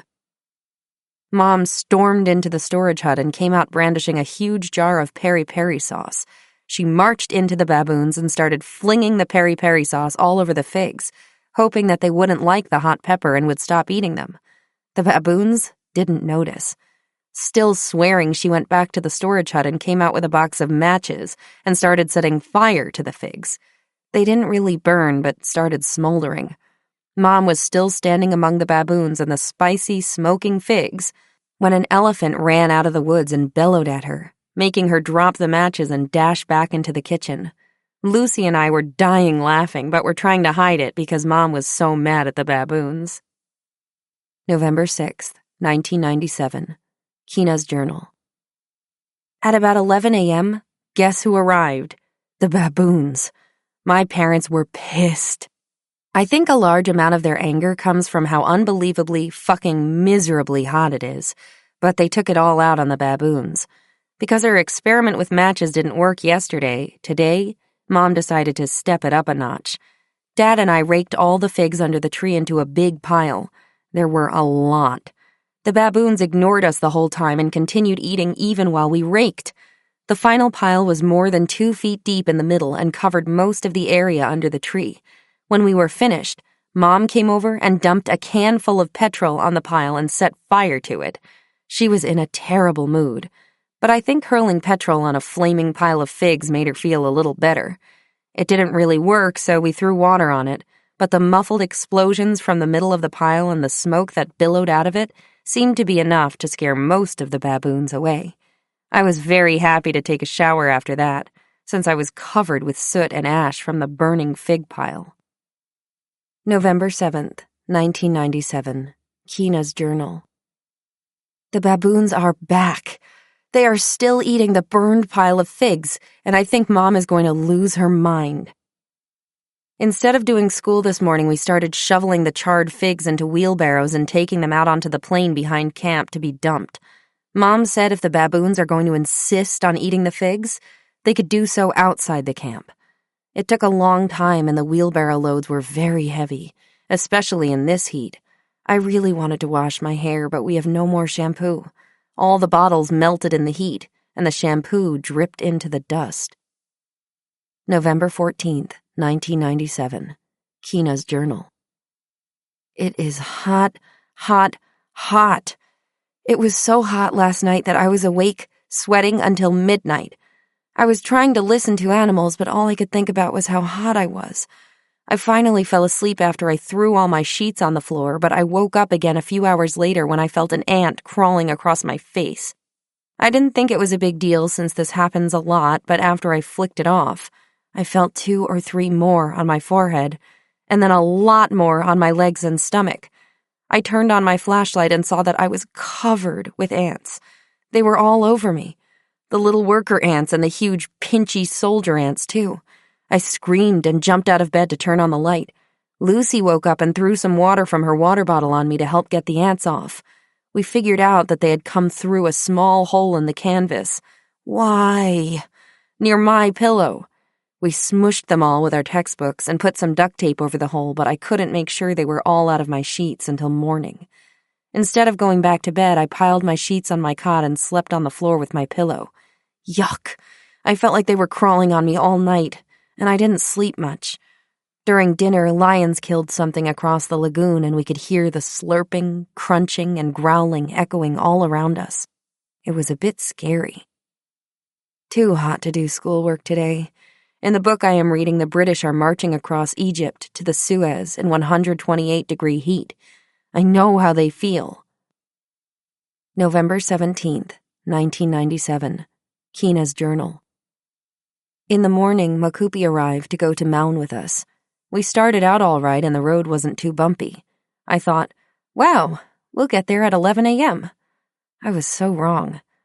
After about 2.5 hours, the car skidded suspiciously. We got out and found that our back right tire was completely flat. No problem. We put on the spare and were about to get in the car when Makupi shouted that the spare was flat too. For 2 hours, Dad and Makupi fought the rusty split rims of the spare tire, snapping one tire iron completely in half in the process. Mom, Lucy, and I tackled the other tire. Mom held a tire iron jammed in between the rim and the tire, and Lucy and I jumped on the tire to get all the air out. The new tubes were put in, then the liners and hubs. Then we had to pump them both back up again, which takes a long time with only one tiny bicycle pump. But finally we got the spare on the car and the other tire in the back and started driving again. Getting close to Maun, we heard a loud explosion. The back left was flat. Because we had spent so much time fixing the 2 tires, we luckily enough had another tire. From then on, the drive was fine, though we had to stop every half hour or so to cool the car off under a tree. The engine kept overheating and making pinging sounds that Dad said were no good. On that trip to Maun, we stayed as we usually did with Tim and Bryony, our friends with the ostrich farm on the Boro River. In the early morning before the heat became too much to go outside, Bryony asked if we wanted to go riding with her and her daughters, Maxie and Pia. Neither Lucy nor I were particularly good riders, but it sounded like a lot of fun, so we said we'd love to.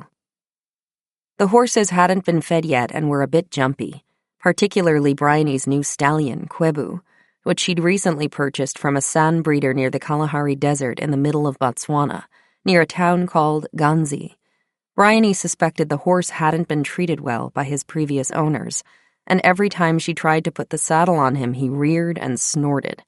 Bryony showed me how to calm him down by rubbing his neck, which I did quietly while the rest of the horses got saddled and ready for our ride. When the other girls were mounted, Bryony gave me a leg up and I jumped on Kwebu's back. Instantly, he took off. Since the paddock was gated and he couldn't get out, he raced toward the far side of the enclosure, which was connected to the saddling area by a small opening in the fence. As he ran through this opening, my left arm was wrenched backward by the fence post, and I could feel one of the nails rip into my elbow. Kwebu wasn't slowing down, and I remember thinking, he's going to jump the fence. He's going to jump the fence and I'm going to get swept off into that thorn tree. I couldn't think of what else to do. And since my feet weren't in the stirrups anyway, I launched myself sideways off of his back, slamming into the paddock fence and landing in a pile of horse poop.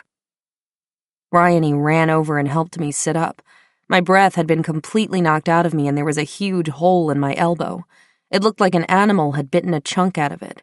There wasn't any blood, oddly, but I could see some kind of white stuff in the hole and something smooth that I thought might be the bone, before I leaned over and threw up in the sand. I don't remember how I got there, but I remember the cool tile of the Longdons' bathroom and something cool and sticky on my elbow. Bryony later told me that they didn't have any antiseptic, so she'd cleaned the wound with the herbal salve they used on the ostriches when they got hurt. There was no doctor in town to take me to, and since the hole was too wide to stitch, Bryony covered the salve with a clean piece of cloth and duct-taped the whole thing closed. Later, she winked and told me that a piece of the bone had indeed splintered off, but that she went back to the paddock and couldn't find it to put back in. "Ha ha," I said, before throwing up again. Mom and Dad had been running errands in town, and when they came back at sunset, I was lying on a canvas chair by the fire pit behind the Longdons' house, eating a piece of toast and talking with Lucy and Bryony's daughters, Maxie and Pia. My head had cleared, and the throbbing in my arm had begun to fade into the background, though it still hurt quite a lot. I asked Mom and Dad whether I'd have to fly to Gaborone, the capital of Botswana, and geographically the closest metropolitan area that might have a surgeon of some kind, but they said no. We'd just have to deal with it when we went back to the U.S. in a month. Neither of them seemed particularly worried once they and Bryony discussed the situation, so I didn't think too much more about it. November 22nd, 1997. Keena's journal. Last night, the scene in front of camp was unbelievable. First, a cow/calf herd of elephants drank at the lagoon and grazed quietly while the sun went down behind them. Then, out of nowhere, 2 hyenas ran out of the woods, grabbed a female impala and started fighting over her, laughing loudly the whole time. They wrestled and tackled each other all over the place. The elephants tried to ignore them but would trumpet and shake their heads whenever the hyenas got too close. The elephants were nice to look at during dinner, but at night, they moved into camp and started tearing things down. They uprooted a tree near the Cho and trampled all over our paths, which means we're going to have to re-sweep them tomorrow and clean off all the branches they've dumped on them. After a while, Mom and Dad started to worry that the elephants would rip down something important, like the radio antenna or the water tank, so they started running out from the tent to throw firecrackers at the elephants to encourage them to move out. No effect whatsoever. They just bellowed at us and continued ripping apart the trees. Lucy and I were up for most of the night listening to the elephants huff and puff next to our tent. There isn't much I'm looking forward to about going back to America. It will be nice to have some cold weather, but why would I want to leave when so much is happening here? Mom and Dad keep trying to make it sound like going back to America is a good thing, but I know they're just doing it to make me feel better. It annoys me that they keep saying, "We're going home," like I'm not home already. December 5th, 1997. Keena's journal. I'm going to miss the wide sky, the islands, and the beautiful views. Most of all, I will miss the animals. All the babies are being born, and they are so cute. Also, the early morning coolness and the way the birds sing after it rains. I absolutely do not want to go. It is so sad. Chapter 12. The Elf Princess Plays Lacrosse. We returned to the U.S. in January, so my parents could go through another round of teaching and grant renewal. The cycle was so familiar by this point, it was just part of our lives, furiously working in the U.S. in order to get the funds to go back to baboon camp, and furiously collecting data before repeating it all over again. Again, Lucy and I packed away our baboon camp gear in duffel bags under our cots and braced ourselves for the freezing cold and the snow, both completely impossible to imagine in the searing heat of Botswana. Again, Nat's mother picked us up at the airport in the family minivan and drove us home to our cold and shuttered house to unpack. Again, Dad went out to find something for dinner and returned with frozen dinner rolls and fried chicken, claiming that nothing had ever tasted as delicious in his life. Again, I went to sleep wrapped in my cold sheets, listening to the radiator clang and hiss, while wishing that the noises I heard were elephants, lions, and hippos. The process of returning to America and settling into such a different existence felt familiar by this point, but never seemed to ease my sadness at leaving Botswana, or the jarring sensory overload of life in Pennsylvania. The next morning, my mother drove me to an appointment with a plastic surgeon. Though my arm was healing and didn't appear to be infected, Mom felt extremely guilty that we hadn't been able to get it stitched up by a professional. There were no doctors in Maun at the time, except for one ex-psychotherapist from South Africa who was sometimes able to obtain illegal antibiotics from Zimbabwe. He hadn't been available when I hurt my arm, however, since I was thrown off the horse at 10 a.m., and he was known to be blindingly drunk at any time after 9 a.m. So I was left with the beginnings of a half-dollar-sized mound of pink scar tissue, surrounded by ropey, raised skin that itched and stretched around my elbow like dried glue. Mom and I sat down in the waiting room and I flipped through the pages of a glossy magazine on the coffee table. It appeared that the world was still very upset about the death of Princess Diana a few months earlier. I'd heard about it from Bryony at the ostrich farm since she was British, and I knew that Princess Diana had been married to Prince Charles, who was next in line for the British throne. Bryony didn't have the details on what happened, but knew it had involved someone named Paparazzi, who I didn't recognize. Finally, the plastic surgeon called us into his office. He sliced the dusty duct tape off my arm with a pair of surgical scissors and began poking the wound thoughtfully. "Well," he said after a few minutes, "this is certainly a change from another breast enhancement consultation, that's for sure." Mom looked uncomfortable. "We did our best with what we had," she said. "I wish it could have been more." I knew she was embarrassed and felt like a bad parent, something she seemed to be concerned about with increasing frequency. She'd said as much more than 100 times on the way to the doctor. I didn't see why she should feel so guilty. It wasn't as though she could have done any more than what she did. This was just part of the risk that our family assumed in living where we did, and I thought we had all made our peace with that. But maybe I had been wrong. "It's actually fine," the doctor said, running a gloved finger along the edges of the raised patch. "Whatever you put on it seemed to clean it well enough, and the duct tape was certainly effective in keeping out any infectious agents." He laughed. "It actually looks great. In fact, I don't think she needs surgery. Anything I would do would just leave her with a scar the same size as the one she'll already have, so why bother?" "That went better than expected," Mom said in the car on the way home. "At least, I don't feel quite so bad about it." I squirmed. The car was cold and my arm ached from being poked and prodded by the doctor. I was restless and had not seen the sun in nearly 2 days. The cold, still world smelled like salt. "Can we just go back to the house?" I said. Nat's mother, Kathy, had lent me his copy of The Subtle Knife, the sequel to The Golden Compass, and all I wanted to do was make a cup of tea and curl up in a chair to read it. I had tried retreating into the castle in my head at the doctor's office, but found it harder to get into than I remembered. I hoped a book would quiet the anxious pacing that my brain was doing instead. School started the next day, and I didn't want to go at all. I entered school for the second half of 8th grade much the same way I'd started 6th and 7th, my hair bleached light brown by the sun, and my skin deeply tanned and marked with mosquito bites and slashes from thorn branches. My backpack still puffed soft clouds of dust whenever I dropped it, and now sported a brown stain on the side from where a baboon had pooped on it. Mom made me promise not to tell anyone what caused the stain. Apparently, this would become another marker of a bad parent. Armed with Nat's copy of The Subtle Knife, I walked through the doors of the middle school and searched the student lounge for him.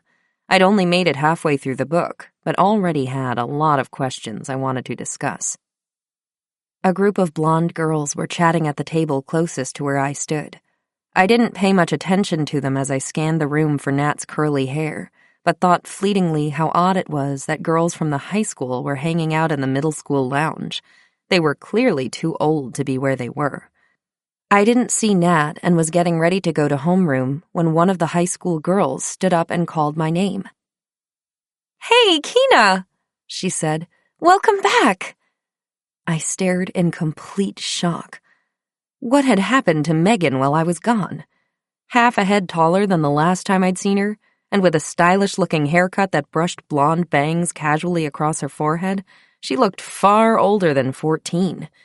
Did she magically become 18 while I was gone? Didn't she know the rest of us only aged in 1-year increments? Megan gave me a hug as the rest of the group looked on. "Are you still 14? I whispered over her shoulder. Her hair smelled like flowers and fresh grass, and I pulled back. I didn't want to make her dirty. "Yes, of course I'm still 14, she said, taking a step back to look at me. "But you look older." "I do," I said. "I don't feel any older." One of the other girls came to stand next to Megan, and I realized that in giving me a hug in the middle of the student lounge, Megan had bestowed upon me the blessing of the coolest girl in middle school. I was instantly accepted. "Your tan looks really good," the other girl said. I vaguely recognized her and thought her name might be Sarah or Katie. "Where did you get it done? It looks so professional." "Oh, thank you," I stammered and shifted my backpack on my shoulder. What should I say?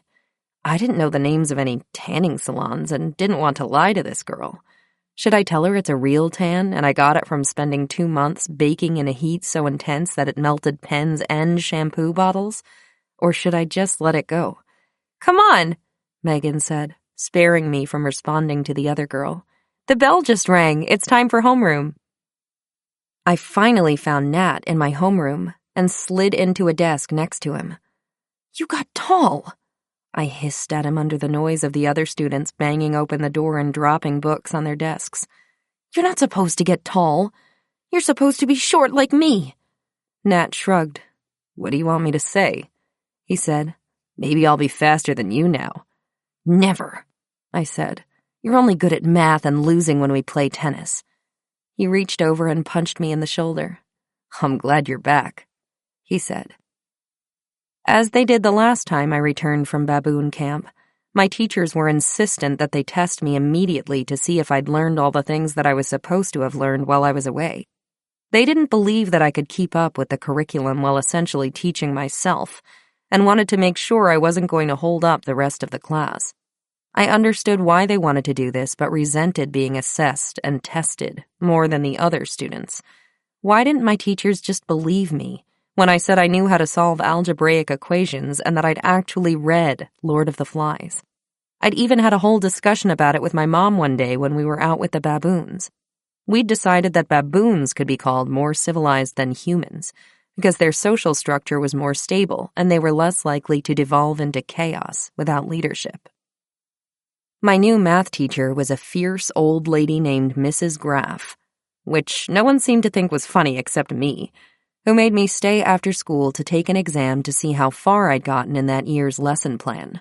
I scored a 92%, and after Mrs. Graff realized she'd mistakenly given me the final exam and not the midterm, called me into her office to apologize for not believing me. "Well, you're just going to be bored for the rest of the year since you already know what we'll be covering," she said. Nat told me I had no right to call him a dork after that, and said that if I wanted to be useful, I could do his homework for him, so he would have more time for computer games. I wanted so badly for 8th grade to be peaceful and calm. I'd figured that, as the oldest students in the middle school, we'd be mostly left on our own and could relax a little bit before starting to think about high school. I already felt uncomfortable around all the other students and wanted nothing more than quiet, though there seemed to be very little of that to spare in my American life. From the moment I got up to the moment I went to sleep, there was noise. Cars honking at each other on the way to school while the reporters on the radio talked about wars and bombs in faraway places, lecturing from my teachers, gossiping and teasing from other students at lunch, and then more noise and honking on the way home. The beeps and rings and bells were jarring and artificial, and nothing like the blowing wind and chirping birds in baboon camp. They made my ears ache. I craved solitude and silence, but found it in only a few places. One of these places was lacrosse practice. Every day after my last class, I collected my textbooks and grabbed my lacrosse stick from the back of my locker, joining the steady stream of girls who walked down the sidewalk toward the fields at the elementary school. Everyone who wanted to play was on the team, so there was less pressure to be good, which I appreciated since I'd never played before. I usually walked by myself, but sometimes followed Megan and her crew, all of whom also played lacrosse because that's what the cool kids did. They carried their shiny aluminum lacrosse sticks in bags with their initials monogrammed on them in pink and blue thread, and wore cleats to practice.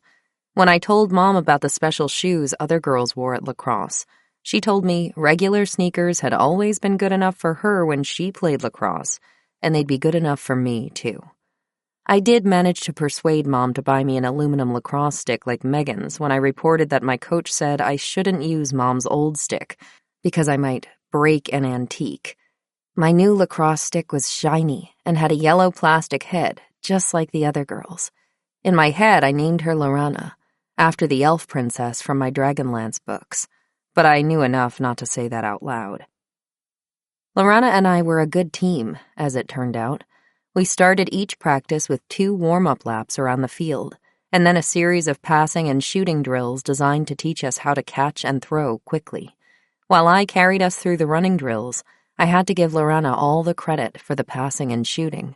The yellow rubber balls seemed magnetically attracted to her, and as we jogged down the field to where the goalie stood, ready to fend off our attack, we snapped up every pass and tossed the balls back to our teammates with astonishing accuracy.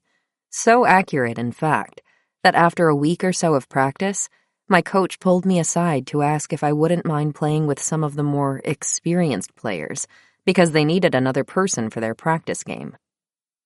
I was feeling extra chuffed, as Dad would have said, when I walked over to where the other girls were warming up on the field next to ours.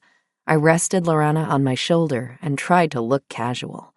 My God, these girls were all so tall and pretty. What was I doing here? I felt like the solitary wildebeest that mixed in with the herds of zebras and hoped the zebras wouldn't notice how hairy and ungraceful he was. The sweat on the back of my neck grew cold. What was I thinking? The zebras always knew. The field was muddy from a rainstorm the night before, and my legs were already splattered with mud from my warm-up run. I tried wiping some of the mud off with the back of my sneaker, but succeeded only in smearing it across my legs. I was standing off to the side waiting for someone to say something to me, but the pack of girls turned and jogged away, leaving just one girl on the sidelines who was still tying her shoes. She looked up at me with piercing blue eyes. Her long, fine blonde hair had been whipped up into a messy bun with flyaway wisps framing her face. She was very tall and skinny, but in a muscular kind of way that reminded me of an antelope. She was terrifying. "I know you," she said. "You do?" I thought to myself. "Oh my God, how? I know we're in the same class, but you've never spoken to me in your life. You're that girl from Africa." "Yeah, hi," I said, amazed that I could even speak. "I'm Keena." "I'm Brooke," she said. "What are you doing here?" My coach said you needed another player for your scrimmage game." "Well, we don't." "Oh. Okay," I said. "Sorry, I'll just wait here for your coach then. I'm supposed to talk to her." Brooke cocked her head and narrowed her eyes. "You really are new here," she said. My stomach flipped. What had I done wrong this time? "I'm not new here," I said. "I've been going to this school for a long time." "You so are," she said. "Those gym shorts look like they're your dad's." They were actually my mom's. "And your hair." Here she paused for effect.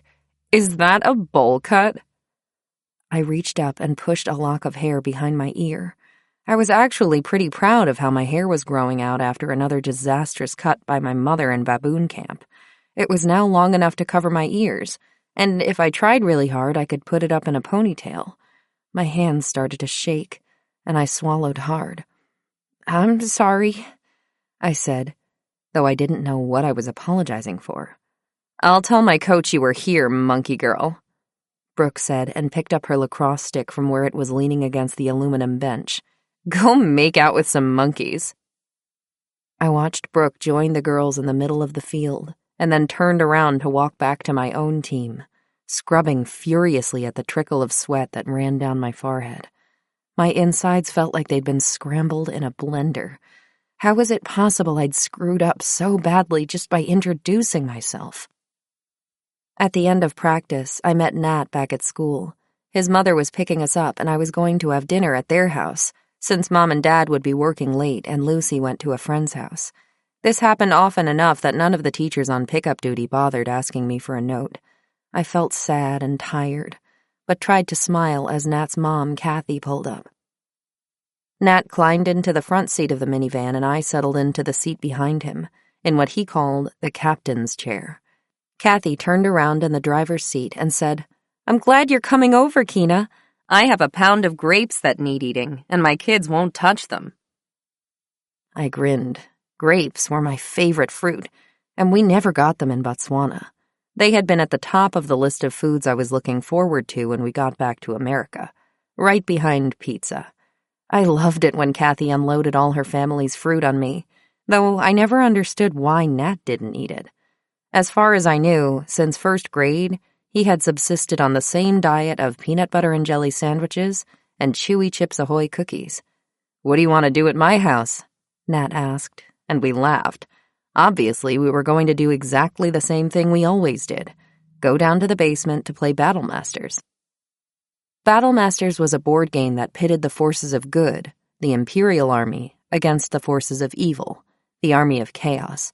Nat was always the Imperial Army because they had more complicated rules for attacking and defending, and I was always the Army of Chaos because they had wolf riders. Nat won every single game we ever played, but I didn't mind. I enjoyed the game, but even more so, I valued the hours of silence I knew I would get in Nat's company. As he quietly slid units of infantry soldiers and archers across the big vinyl mat toward the towers that I defended with my orcs and beastmen, I finally had the space to sit and think, in a way I wasn't able to do anywhere else. Nat demanded nothing of me other than that I take my turn on time. I didn't tell Nat about Brooke, or how sad she made me feel. I had tried confiding in him once when I was getting the prank phone calls, but all he did was blink and tell me that sometimes people were mean, and there wasn't anything we could do about it. He was right, of course, but I didn't sense that he really understood the nuances of girl drama. I didn't particularly want to talk about it anyway. There was already too much talking in my world, and if Nat could offer peace and quiet and wolf riders, I would gladly take all three. I didn't tell Mom and Dad about Brooke either. In baboon camp, they knew everything about my life. If something happened to me during my day, they were probably right next to me watching it happen, save that one lion encounter I still hadn't told them about. Except for reading in the afternoon or taking the boat down to Kakaba, we were part of each other's lives in a way no one in America seemed to be with their families. But in Pennsylvania, I only saw my parents and Lucy at dinner, and everyone was always in such a rush to get back to their work or homework that we never talked much beyond, "How was your day?" and "What did you do in school?" I knew they cared how my day was and whether I was happy, but unless something really big happened, it didn't seem worth sharing. Would they care what we talked about in English class, or whether Lorana and I had a particularly good day on the lacrosse field? Would they care about the mixed-up blender feeling I got in my stomach whenever I saw the high school girls playing lacrosse on the field next to mine? Maybe, maybe not. It wasn't that interesting to me what a student had said to Dad after class, or whether Lucy's friend had invited her to a sleepover on Saturday. So I assumed that the minutiae of my day weren't worth reporting either. Whenever Mom asked me how my day was, I answered, "It was fine." And my days really were fine. School was fine, lacrosse was fine, and Nat was fine. Besides the occasional monkey girl remark from Brooke when I practiced with the more experienced players, their coach had asked me to come back after all. Nothing bad really happened to me. No large animals ambushed me outside math class, and no baboons broke into my locker to steal my lunch. Latin class wasn't interrupted by the moans of a dying buffalo in the hallway, and we didn't have to go without water because elephants ripped up the water pipes behind the girls' bathroom. "Why don't you write in your journal?" Mom asked me. I had some free time in the evenings now that the school year was winding down, and Mom was getting tired of me pacing back and forth in the hallway like a dog waiting to be let outside. "What would I write about?" I said. "Nothing happens here." I missed being outside, and didn't understand why no one else seemed to crave sunshine like I did. When our English teacher said we could have class outside, my classmates squealed and fussed about having to sit on the grass where there might be bugs and dirt. Like most Americans I knew, they acted like they were at war with nature. Instead of enjoying the seasons, even when they were unpleasant, they constantly complained about the weather and aggressively climate-controlled everything from their cars to their patios. Wild animals were always pests, even when they weren't doing anything wrong. And that I really didn't understand. One morning in early May, a few weeks before school let out for the summer, I was walking into school after being dropped off in the morning when I saw a fat raccoon bumbling through the woods behind the gymnasium. Since I was early, I sat on a rock and watched him for a while before going inside. Seeing me smiling, my homeroom teacher asked me what made me so happy, and I told him about the raccoon. I later found out that instead of letting the raccoon go about his business, the school called animal control and had the raccoon shot, claiming that since it was out during the day, it might have been rabid. I was heartbroken. At the end of the school year, I received an academic prize. Mrs. Graff gave a speech about each kid who won, and in mine, she pointed out my strong sense of fairness as well as my childlike worldview. I was already uncomfortable standing in front of my class in a dress for the awards assembly, and this remark made me instantly defensive. The speech made me sound like a little kid. Megan's words about not growing up still thundered through my head. Mom said later that Mrs. Graff was just trying to say I had a strong sense of how the world should work, particularly when it came to nature and animals. Though I allowed myself to be angry with Mrs. Graff for the childlike worldview part, I agreed that she might have been right about fairness, especially if she meant respect for other creatures. I already knew that was true, but it was yet another example of something I cared about that no one else around me seemed to. Go ahead, I thought angrily. Tell the whole world how different I am.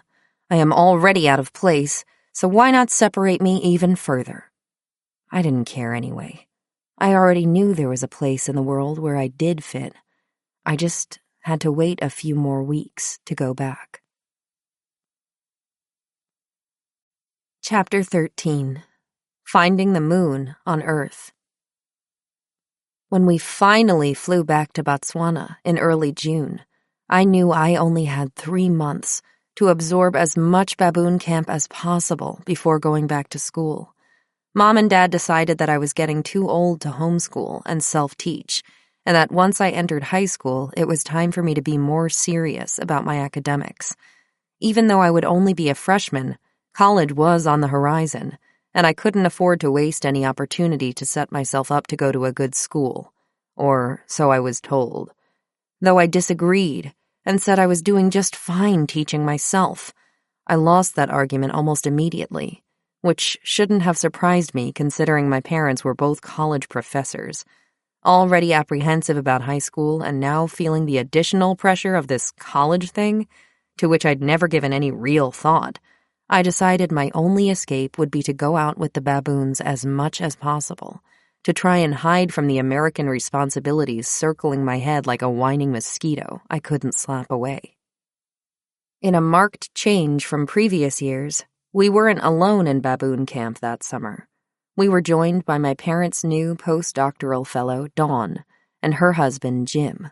Dawn was from the Midwest and had been studying black howler monkeys in Belize, focusing on what the males could tell from each other's calls. The only thing I knew about black howler monkeys was that they yelled a lot. Dawn, it turned out, fit right in. "Keena!" she shouted when we met her plane at Kakaba. "Look where we are! Isn't this fantastic? Where are the monkeys? Are there buffalo? Oh my God, I'm dying to see an elephant." "This woman is going to kill us all," Dad muttered, unloading a box of vegetables from the rear of the tiny plane. Jim shook my hand and looked around cautiously. He was very tall and had long hair that he kept in a high ponytail, next to two shiny, round earrings. He didn't speak much, but I guessed that it was rare for him to get a word in edgewise when Dawn was around. Jim worked for Big Brothers Big Sisters and had that aura of competence and calm about him that people who work with children often have. On the boat ride back to camp from Kakava, Dawn screamed approximately 24 times. Twice to elephants we saw sloshing through the Malapo on the side of the river, 3 times to crocodiles basking on the bank, and the rest of the times to every bird, fish, or interesting tree we passed on our way. I couldn't tell if she was scared or tired from the trip, but somewhat to my surprise, I found I wasn't annoyed by her incessant shrieking. However she was feeling, it was clear that Dawn was incredibly happy to be in Botswana, as I was, and I found myself looking forward to introducing her to baboon camp and the baboons, whom I could already tell she would love too. I began going out with the baboons every day, and since I could still recognize them all from the previous year, my parents immediately enlisted me again as their research assistant. Though Mokupi still went out with us, he had to spend most of his time teaching Dawn to recognize the baboons and wouldn't be able to help with the playback experiments. Following up the research they did on the vervet alarm calls in Kenya, my parents did a series of experiments on the baboons' vocalizations to see if they had different types of calls for different social situations. We already knew that the baboons had different types of grunts for, "Hey, let's move along here," and, "Hey, that's a gorgeous new baby you have. Mind if I grab its leg?" among many other varieties. Dad had already devoted an incredible amount of time to following the female baboons around and recording their vocalizations, and after many, many years, he had finally amassed a database of every different kind of grunt from every individual female, as well as the distinctive grunts the baboons gave to threaten each other, and their screams when they were attacked. The idea behind the experiments was to put the calls together in different combinations that either could happen in real life or that couldn't, and then see if the baboons recognized the manipulation. In one example, we would wait until Selo, Helen, and Balo were all sitting around, and each of them had a baby about a year old, young enough to still need their mother's protection, but old enough to go play by themselves for short periods of time. Dad would wait until the 3 females were out of sight of their babies, and then play the scream of Balo's baby from a hidden loudspeaker a few meters away. Mom would videotape the 3 females' reactions. What they found was that when they played the scream of Balo's baby, both Selo and Helen would look at Balo, as if to say, "Hey, that's your kid screaming." These experiments proved that the baboons not only knew who their own offspring were, but had the cognitive capacity to understand who everyone else was related to as well. In a more complicated arrangement, and my personal favorite, my parents manipulated the female's social structure itself. We wanted to do another experiment on Balo, this time using the vocalizations from Selo, the alpha female, and Helen, a middle-ranking female, rather than their babies. Under normal circumstances, Balo shouldn't react at all to a playback of Selo's threat grunts, followed by Helen's scream. Selo was higher ranking than Helen, and could attack her if she wanted to, and Helen would always scream. That made sense. But if my parents played a recording of Helen's threat grunts followed by Selo's scream, Balo should sit up and look around, as if to say, "That is not right. What's going on here?" In the hierarchy of the group, it would never be okay for Helen to attack Selo. My parents wanted to test if Balo understood that. As it turned out, she did. My parents did a huge number of these social manipulation playback experiments, both between families, like the examples above, and within families, where younger sisters were supposed to rank higher than older sisters. It was fascinating to watch, but also very stressful waiting for the perfect moment when the baboons were sitting still, near the right individuals, and close enough to a bush to hide the playback speaker. Sometimes it took all day to get the setting just right, only to be interrupted by an elephant or a buffalo strolling by and ruining everything. When we weren't doing experiments, I was assigned a number of focal animal follows to do. These focals were 20-minute periods of time in which I followed an individual around and recorded everything she did and everyone she interacted with. The goal was to get a representative sample of how each female spent her time and who she spent it with, so that my parents had something to use as a control when they watched what a subject animal did after a playback experiment.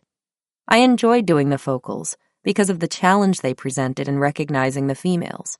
The downside, though, was that spending so much time with my head bent over my notebook meant that I tripped and fell into every thorn bush and warthog hole in my path. I ended every day with bruised and bleeding shins from stumbling through the bushes. June 22nd, 1998. Keena's journal. Jim decided to make a walking stick to help with some of the deeper, muddier water crossings, and spent many days trying to find the right kind of buffalo thorn acacia from which to get the stick. This was a smart idea, since when we walk through the floodplains we're almost up to our waists in water, and carrying a ton of very expensive electrical equipment that can't get wet. Not that we haven't tried. I think my radio has been dunked several times and it still works. Jim cut 3 potential sticks yesterday at great hazard to his hands. Buffalo thorn acacias are vicious, and you can't get anywhere near the wood without sacrificing your hands and arms to 1,001 scratches. Buffalo thorn acacias are also known as wait-a-bit trees because all their thorns are hooked and are hard to remove once they've gotten stuck. Today, he took me back to the tree he found on the other side of the island to get a stick for me.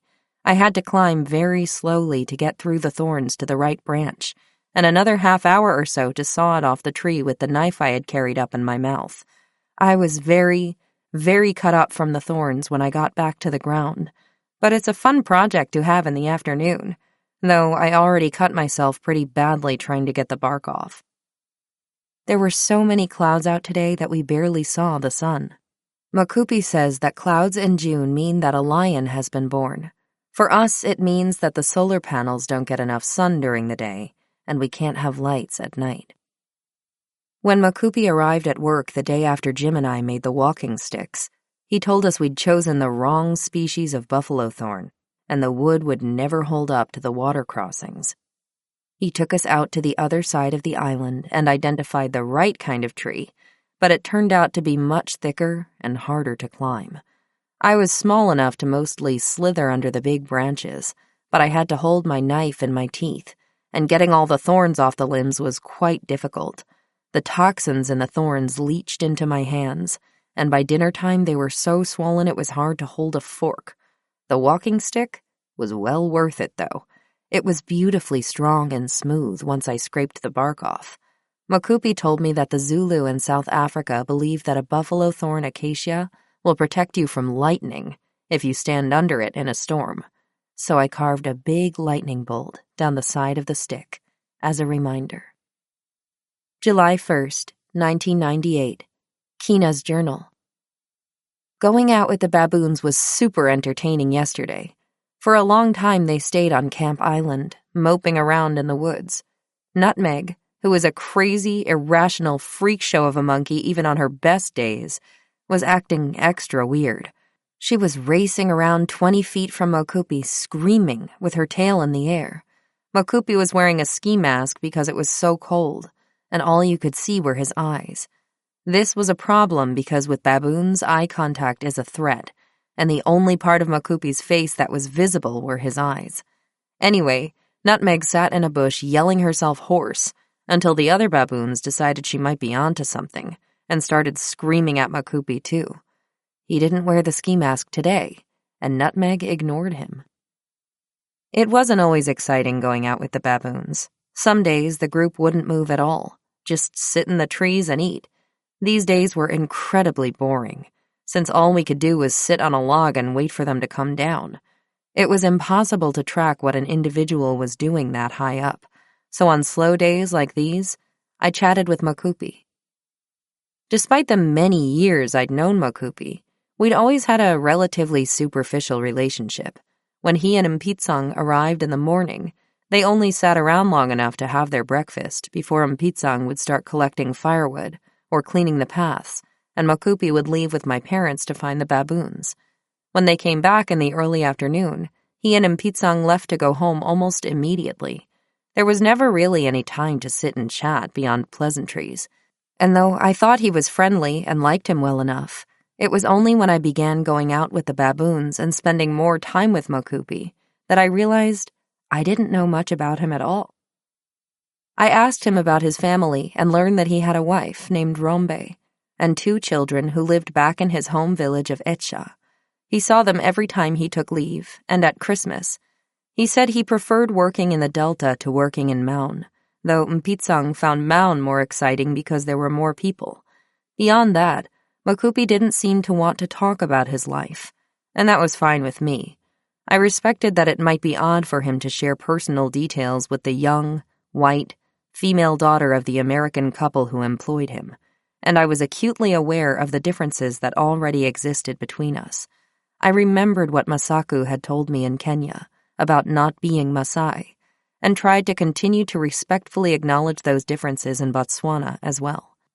If we couldn't talk about our personal lives, I wanted to find some other area of common ground we could use instead, and was relieved to see exactly what that was on the first day I went out with the baboons. It was astonishing how comfortable Makupi was in the Delta. I knew the Delta stretched as far as his village of Etcha, to the west, and that he'd grown up spending a lot of time pulling makoros and exploring the islands in Milapo, but I didn't fully understand his skill and how advanced it was compared to my parents until I saw it for myself. Makupi moved easily and smoothly through floodplains and islands. He never seemed to get tired and, most astonishing of all, never got lost. We could be standing in a grove of some trees I didn't recognize, miles and miles away from camp, and he would turn to me and say with a big smile, "So, Keena, where is home?" And I'd realize I had absolutely no idea where I was. Still, somehow, Makupi knew, and would lead us back to camp without a moment's hesitation. He knew the name of every plant and every bird and the tracks of every animal. He put my fact file to shame, and when the full weight of his knowledge became clear to me, I wanted him to teach me everything. I tried for a time to get Makupi to teach me Setswana, too, but I was terrible at the local language. Setswana is a complicated dialect that involves using a set of clicking noises on top of syllables. Xa, Xa, Ba, which we all pronounced kakaba, should really be said with a click on top of the kas. I thought I could sort of say it correctly, but Makupi would fall over himself laughing at me. It seemed to me that no one could really learn Setswana unless they grew up speaking it, and eventually I gave up. Instead, I asked him questions about everything we passed, saw, and smelled, and since he didn't seem to mind my constant questioning, I started bringing him flowers, berries, and feathers that I found as we walked along, so he could tell me what they were. One hot, slow afternoon, I was sitting under a jackalberry tree with Makupi, watching the baboons pick through elephant poop. Elephants eat palm nuts, and as they digest them, they soften the hard outer core, making it easier for the baboons to get to the white center of the palm nut. They pop these into their cheeks and suck on them for hours like jawbreakers. I was bored, so I picked up a smooth, red palm nut and began drawing on it with the Sharpie I kept in my backpack for DNA samples. Though Makupi and my parents had a pretty good idea of who was related to whom in the baboon troop, they were always on the lookout for a stray tuft of hair, or sometimes a drop of blood on a leaf, that could be collected for later analysis to confirm these relationships. I carried sample bags and a Sharpie, so I could collect a sample if I found one, and write down which baboon it came from. "What should I draw?" I said out loud, mostly to myself. "What is an animal you have in America that I don't know?" Makupi asked, sitting down on the log next to me. I grinned. "We have bears," I said, but Makupi shook his head. "I know what a bear looks like. Try again." "A wolf?" "I know that one too. Try again." I tapped the cap of the Sharpie against my teeth. How about a beaver? I said. Yes, draw that, Mokupi said, and tell me what it is and what it does. So I sat on the log and drew a beaver on the palm nut, complete with a dam and some half-eaten trees, and spent the next hour chatting with Mokupi about all the things I knew about beavers from my wildlife fact file. And even though nothing technically happened that day, it was still the most enjoyable day I had spent out with the baboons. As much as I loved these slow days, I craved the exciting ones like a drug. Though it didn't happen all the time, there was no greater feeling than staggering into camp after a 6-hour walk with the baboons, sunburnt, bleeding, and exhausted, having dodged yet another elephant or snuck through the woods to avoid a pride of lions. Every night I fell asleep listening to the sounds of the night world around me, and every morning leapt out of bed, ready to start another day and have another adventure. I tried not to think about America, my friends, or the fact that high school was fast approaching. Instead, I savored each day like the first sip of a cold beer by the campfire, and told myself to remember every moment so it could get me through another school year in the U.S. One morning, we woke up to find the baboons already in camp, huddling in small groups in the early morning cold, and looking very spooked. Balo and her daughters were actually sitting on the tarp outside my tent when I unzipped it, and my first reaction was to say, "Balo, good morning. What are you all doing here? What happened?" I walked slowly through the baboons toward the kitchen, trying to listen for whatever had them so scared. I was pouring my tea when I heard an animal scream from the direction of C5 Island, followed by a growl and a flurry of territorial lion roars. Several baboons squeaked, and Balo alarm called from the tarp, even though I know she couldn't see the lions. They were clearly traumatized. The baboons didn't leave camp for the rest of the day, and all morning we could hear the lions calling from C5. During lunch, which we ate sitting on the floor of the kitchen so the baboons wouldn't see us, we heard lions purring and growling from much closer, which made everyone freeze, sandwiches halfway to our mouths. "How close do you think they are?" Dawn whispered. "I don't know," I said. "Let's go see." Mom, Dad, Lucy, Dawn, Jim, and I walked slowly and silently out toward the car park. Mokupi and Mpitsang had gone home when we realized we wouldn't be leaving camp for the day and no work was going to get done. The rest of the group stopped at the car park, but I kept going, wanting to see exactly where the lions were and what they were doing. "Are you going to be okay?" Dad called softly. "Oh yeah, I'll be fine," I said, my blood racing. This is what I lived for. I crept down the road, straining to listen for anything that might tell me where the lions were. When I got to my tree with the perfect view, I stepped out of my flip-flops and slid onto one of the lower branches, about 10 feet off the ground and above a cluster of sage bushes on the edge of the plain. I hadn't been there more than 30 seconds when the lions emerged out of the woods to the left of my tree, no more than a stone's throw away. They were huge. There were 2 males, one of which had a black mane, meaning he was particularly healthy and well-fed. If possible, the 4 lionesses with him were even bigger. I don't think I had ever seen lions as big as these were, and when they began moving out of the woods and onto the plain, I could hear their paws slap against the hard dust as they walked. I watched them cross the plain and disappear into the woods on the far side of the island before climbing back down and going back to camp. Even though they were well-fed and didn't appear to be hunting, the lions didn't seem sleepy either. The baboons had moved into the jackalberry trees behind camp, which put them between the lions and us, and in clear view of the lions as they moved through the woods. Every so often we'd hear an eruption of baboon alarm calls, and then the lions roaring to each other. No one really wanted to take the car and drive out to see what was going on, since it sounded like the lions were just being territorial, and the baboons were reacting to it. But by late afternoon, the yelling was so incessant that we piled into the car to figure out what the hell was going on. What we found was a standoff. Half of the baboon troop was still on Camp Island, while the other half had crossed to Airstrip Island. It looked as though the whole troop had been moving to Airstrip but found the lions camped out on a small island in the middle of the Molapo that the baboons usually used as a bridge. Every time one of the lions moved into view among the bushes, the baboons would shake the tree branches and alarm call. Someone from our car shouted, and when the lions realized there was a car nearby, they stood up and ran toward Airstrip Island, scattering the baboons that remained on the shoreline. We saw one male lion make it to the tree line, followed quickly by one of the females who was carrying a baboon in her mouth. We couldn't see who it was, but by the size it was probably a sub-adult male or female. I hoped it was Heloise, that little bitch. She scratched me once, and we'd been enemies ever since. August 23rd, 1998. Keena's journal. We came down to Mound yesterday and had a great night with Tim and Bryony at the ostrich farm.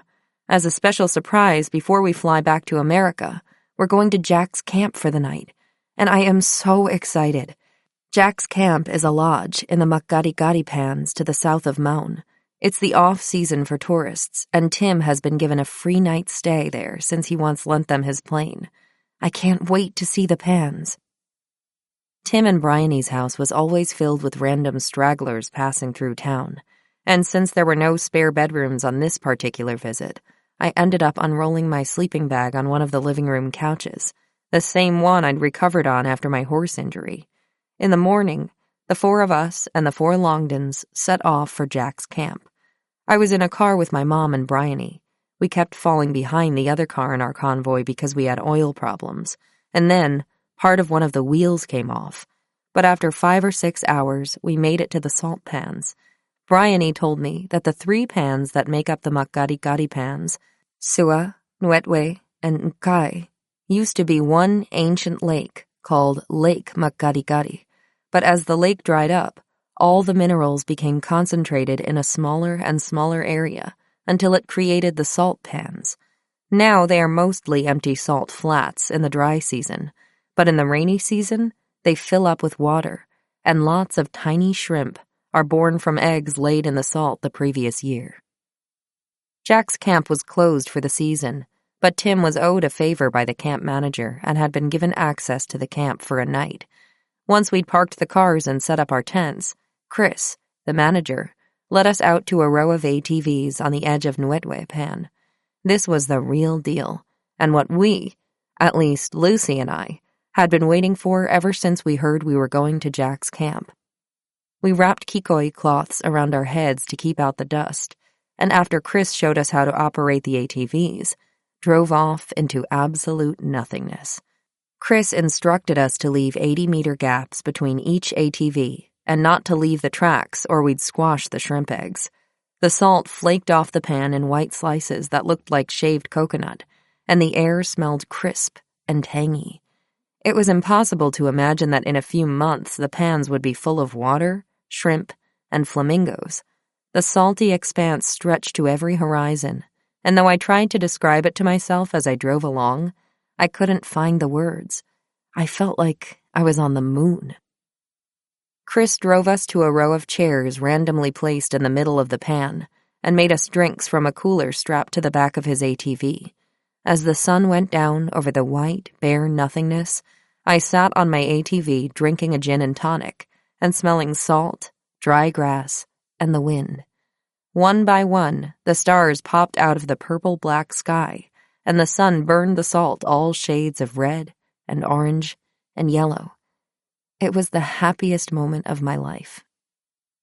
Only a week later, we were, somehow, back in America again. After I dragged my duffel bag into the laundry room and kicked off my sneakers, I sat down heavily on the floor of my room and tried to center myself in where I was and what I was doing. How was it possible that only a few days after sitting on my ATV in the salt pans, I was back in the steamy August heat of Pennsylvania, getting ready to start my freshman year of high school? Planets weren't supposed to shift this quickly, and the whiplash in my brain stopped it from processing properly. I tensed every muscle in my body and tried relaxing them one by one, just to check in with myself.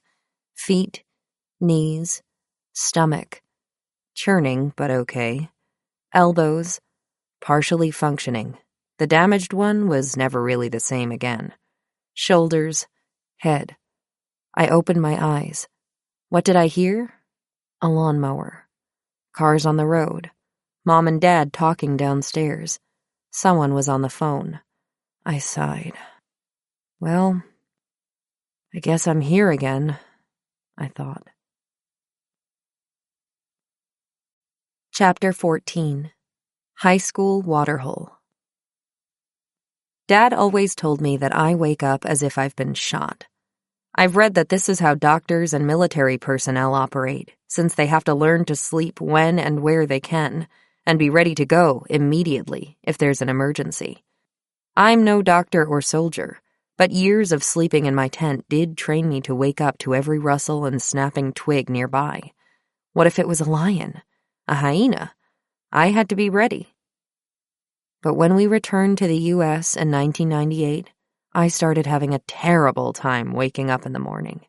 When Dad would stand at the bottom of the stairs and call, "Girls, it's time to get up," I'd roll over and scoot backward under my covers to the bottom of my bed, like warthogs do when they enter their holes.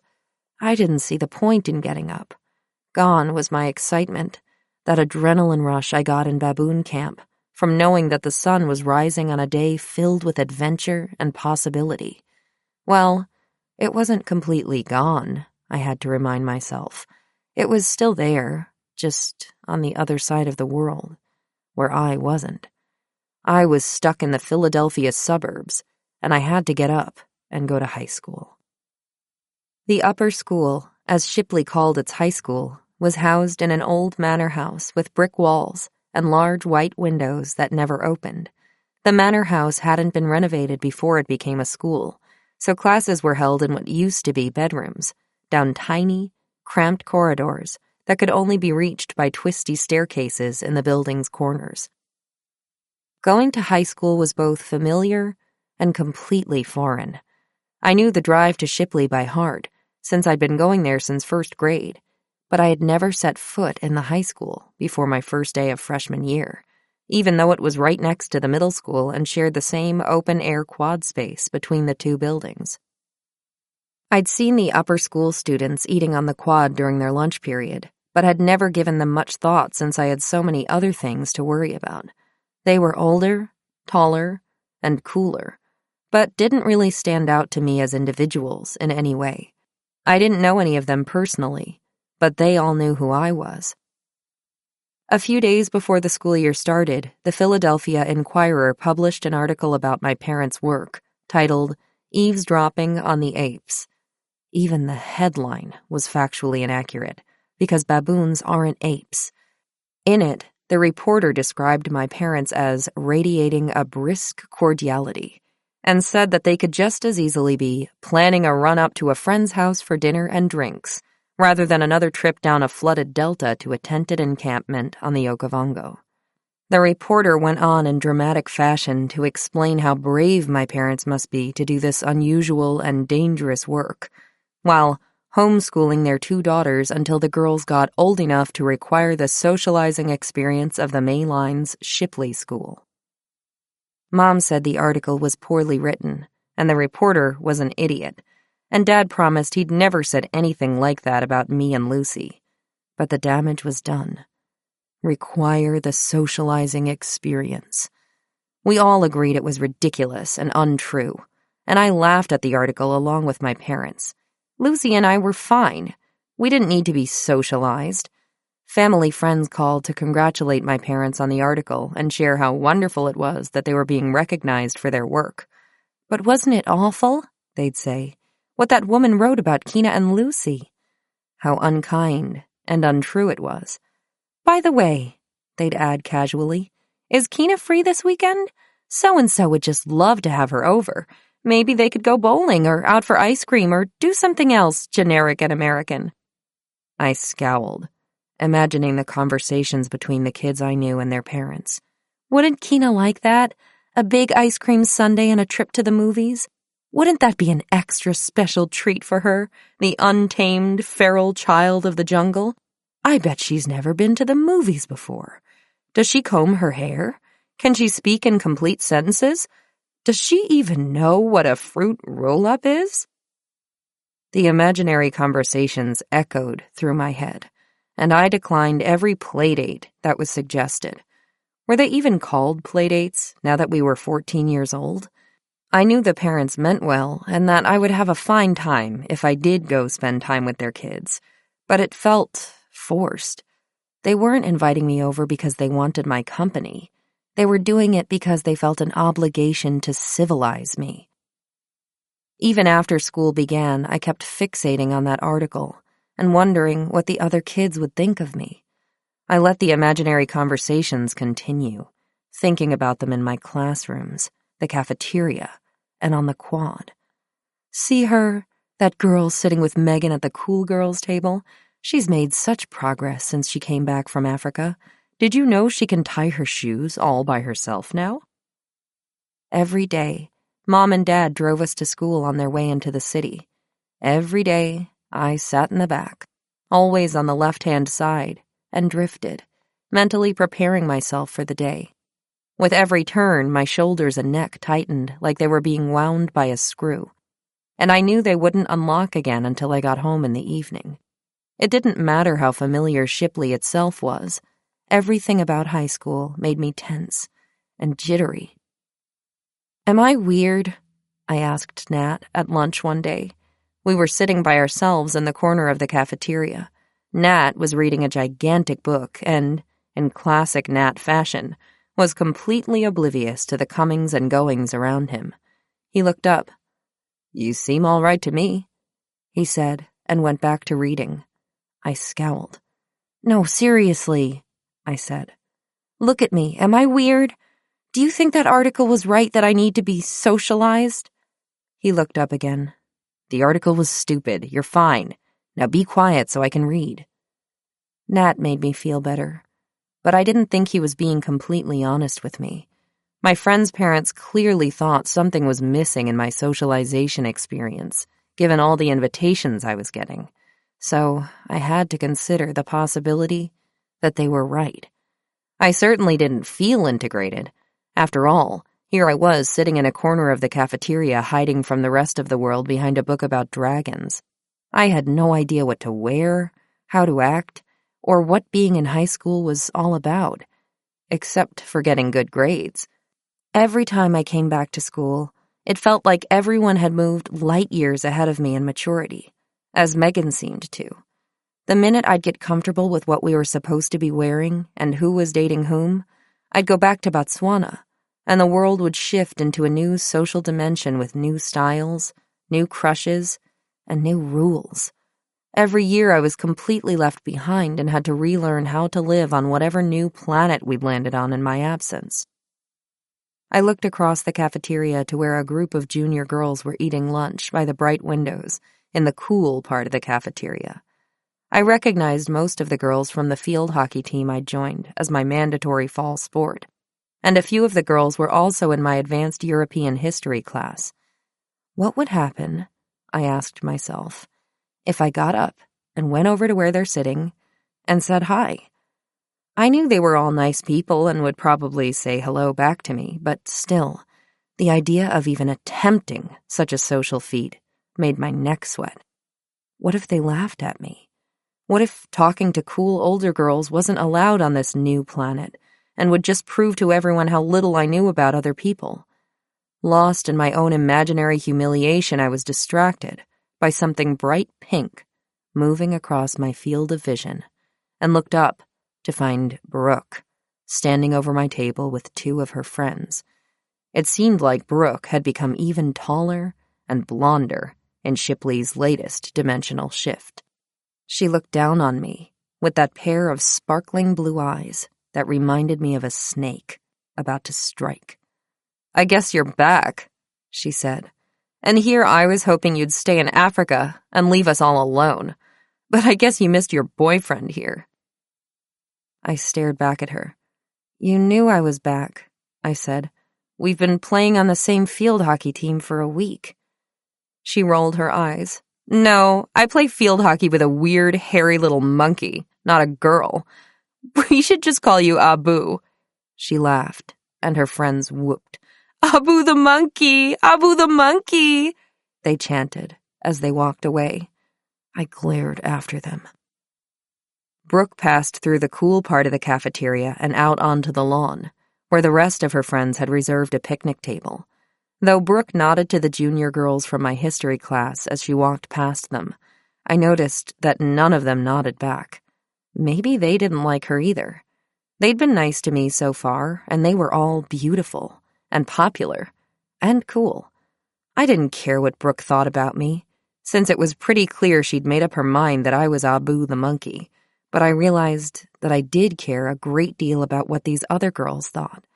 I wanted them to like me, and I wanted to be like them, successful and cool without being mean. Their approval mattered. They, I decided, were what it meant to be socialized. Nat. He looked up again. I pointed to one of the girls, the quietest of the popular group, who sat to my right in my European history class. Her hair was light brown and straight, and she walked in a delicate way that made me think about Impala in the forest. Christine lives near you, doesn't she? He squinted across the room. Yeah, she used to come trick-or-treating at my house.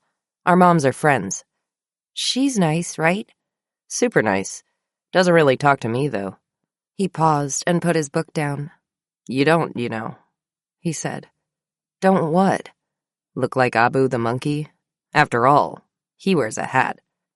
I grinned but looked down at my hands, clasped on the table next to my lunch bag and book, tanned, scarred, and without a hint of nail polish on them. Not monkey hands, maybe, but definitely not the hands of a cool high school girl. I didn't know what I was, but at least now I had an idea of what I wanted to be. Mom used to tell me to lead through strength up to weakness. She meant it in the context of playing a hand of bridge, but I always thought it was a lesson that could be more widely applied. If you want to win, she used to say, you should always start with the things you know you're good at, and end with the things you aren't so good at. So what was I good at? I could drive boats and cars, run from animals, and was handy with a pocket knife. But Mom used to tell me that my greatest talent was observation. In baboon camp, I was always the first person to see animals, the first to spot the snakes in the trees, and the only one who could read the way the wind blew across the water and know whether there was a sandbank underneath. I could spot lions from miles away and blended into the forest as seamlessly as any of the baboons. I rested my chin on my hands and stared across the cafeteria. Pretend it's a water hole in Botswana, I told myself. Those kids over there are the giraffes, tall and quiet and not really doing anything. Those other kids are the baboons, loud and messy, and probably a lot of fun. And those kids, I looked out the window to where Brooke and her friends sat, are the buffalo, unpredictable, grouchy, and really very stupid. I smiled. All you have to do is learn how to blend in here, I thought, just the way you would in Botswana. My eyes settled back on the cool girls and zeroed in on Christine. I had a plan now. I just had to set it in motion. I decided that if I was going to fit in at high school, I first had to put the Botswana pieces of me away. People rarely asked me about Botswana anyway, and if I never spoke about it, there would be fewer chances for me to stick out.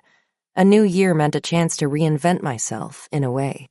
The newspaper article had been a blow, but as it turned out, fewer high school students read the newspaper than I'd feared, and aside from Brooke's posse, no one really thought of me as having anything to do with monkeys or Africa. They didn't seem to think much of me at all. If I was going to fit in, I had to keep it that way, as much as I might hate being invisible. I started with my bedroom. We had recently moved to a new house a few miles away from our first house with the growling radiator and the pirate banister.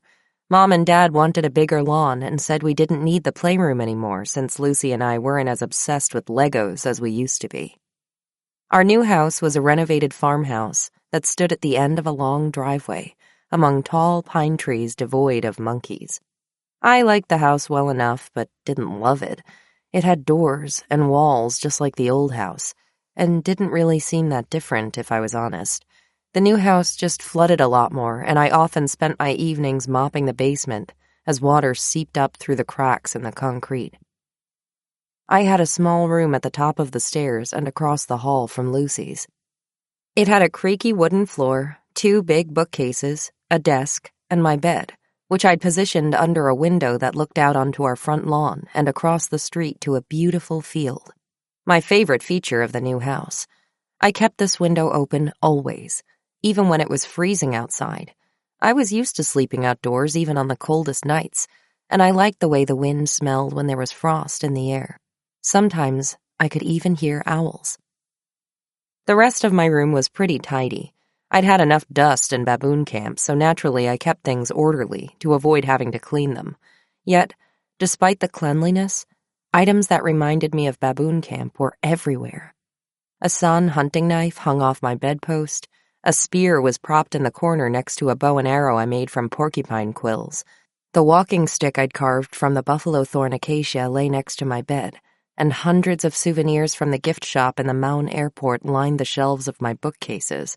There were dolls from Swaziland, owl feathers, ostrich shell bracelets, whistles I'd carved from palm nuts, and jars full of dried beans and berries that I probably shouldn't have brought into the U.S. in the first place. All of this, I decided, had to go. I brought up empty boxes from the basement and packed up all the stuff that reminded me of baboon camp and Botswana. I handled everything carefully and wrapped each item in newspaper like the precious possession it was. It made my heart hurt to put my things away, but this was what I had to do. "No one will see your room," part of me screamed in my head. "They won't know it's full of spears and lucky beans." But no, I told myself. American Keena doesn't have those things in her room. No more spears and lucky beans. I packed away my tapes of South African pop music, including Gorilla Man. "You have to listen to new things now," I told myself. Third Eye Blind, Usher, and what's that other guy called? Puff Daddy. That's what Americans listen to. That's what those cool girls from your history class listen to. And you want to be like them, don't you? I did. Finally, I had only one box left. This one I'd reserved for my books. My eyes burned, and I bit down hard on my lip. "I'm not throwing you away," I whispered to my bookshelf. "Just putting you away for a while. I'm so sorry. I'm so sorry." I felt insane, talking to my books, but it felt like I was betraying them. The characters in these books taught me to be strong and brave, and now I had the audacity to put them away?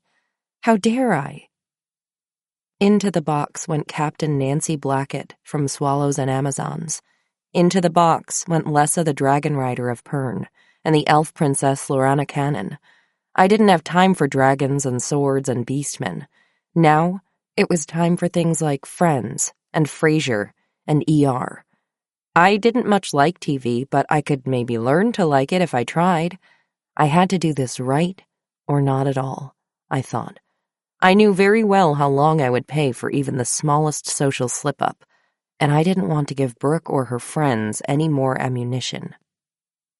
Once the boxes had been carefully stacked in the back of my closet, I looked around.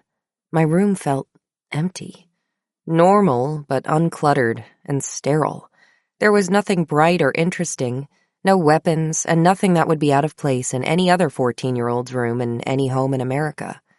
It felt dead. Part of me felt dead, too. What living part of me there was left lived only in baboon camp, where she was safe. American Keena was just a shell of her. Next, I needed to work on my appearance. I asked Mom to take me to the mall. I had to have new clothes if I was going to dress like the history class girls. After a week, I had studied them long enough that I thought I could duplicate their style. "You shouldn't feel like you need to be like everyone else," she said as we drove. "What you wear has nothing to do with the person you are on the inside." Did she think I was stupid? I know. I said. "I'm not saying you can't get some new clothes, but please don't think you need to change." "I know," I said. She obviously didn't understand what I was trying to do. "I love you just the way you are," she went on. "My brave little bush kid who likes trees and birds and books." "Stop it, Mom," I snapped. "I know that already. I just want to get some new clothes." And I stared stonily out the window as we drove the rest of the way in silence. Why didn't she understand that everything I was doing was about protecting Botswana Keena, not getting rid of her? This is just what I had to do to survive. At the mall, we had a predictably unpleasant time. The stores were bright and loud and smelled like cheap cologne. Squealing teenage girls crowded around stacks of distressed hoodies, and shirtless male models pressured shoppers to buy tiny tank tops and jeans with holes in them. Mom found the models to be a bit over the top and told me she'd wait in the car. I tried to move quickly since the music was hurting my ears and managed to make it out of the store in one piece, my purchases clutched tightly in a big bag that smelled like the same cheap cologne. I tried out my new look at school the next day, a distressed, fitted plaid button-down shirt with 3/4-length sleeves and flared khaki cargo pants. Shoes I hadn't figured out yet, but I needed my sneakers for field hockey practice anyway, so I just wore those to save time. The pants felt too tight in the thighs and too loose everywhere else, though the shirt was soft. "It's so flimsy," I thought while adjusting the buttons. This wouldn't last a second out with the baboons. I supposed it worked, though. I looked just like everyone else. The same shirt, same pants, same cookie-cutter teenage person, if a little shorter than the other girls and with a big scar on my arm. World, meet American Keena. "You look cute," Christine said as I settled into my seat in history class that afternoon. "Oh, thank you," I said, blushing a little. "Really, thank you," I thought. "You wore this exact same thing last week and I copied it." She smiled. "You ready for the timed run and field hockey practice today?" "No," I said, still not quite sure I was having an actual, real-life conversation with one of the cool girls. My head felt fuzzy. "I really hate anything that's timed. I can't seem to relax." "I know what you mean," she said. "I have to do math problems in my head to distract myself." I laughed. "You do? I should try that," I said. I would do literally anything the same as you, I thought. American Keena needs all the help she can get. That afternoon after school, the whole field hockey team lined up on the edge of the field, nervously pacing in the dry, crunchy grass. Compared to the flooding in the Okavango, it felt like the U.S. was in a constant state of drought. The grass was always dry in the summer, never green and lush the way it was in Botswana. I reminded myself it was still alive, underneath. I took a deep breath and looked up to the sky. I didn't want to be timed, but I wasn't afraid of the run, despite what I'd said to Christine earlier.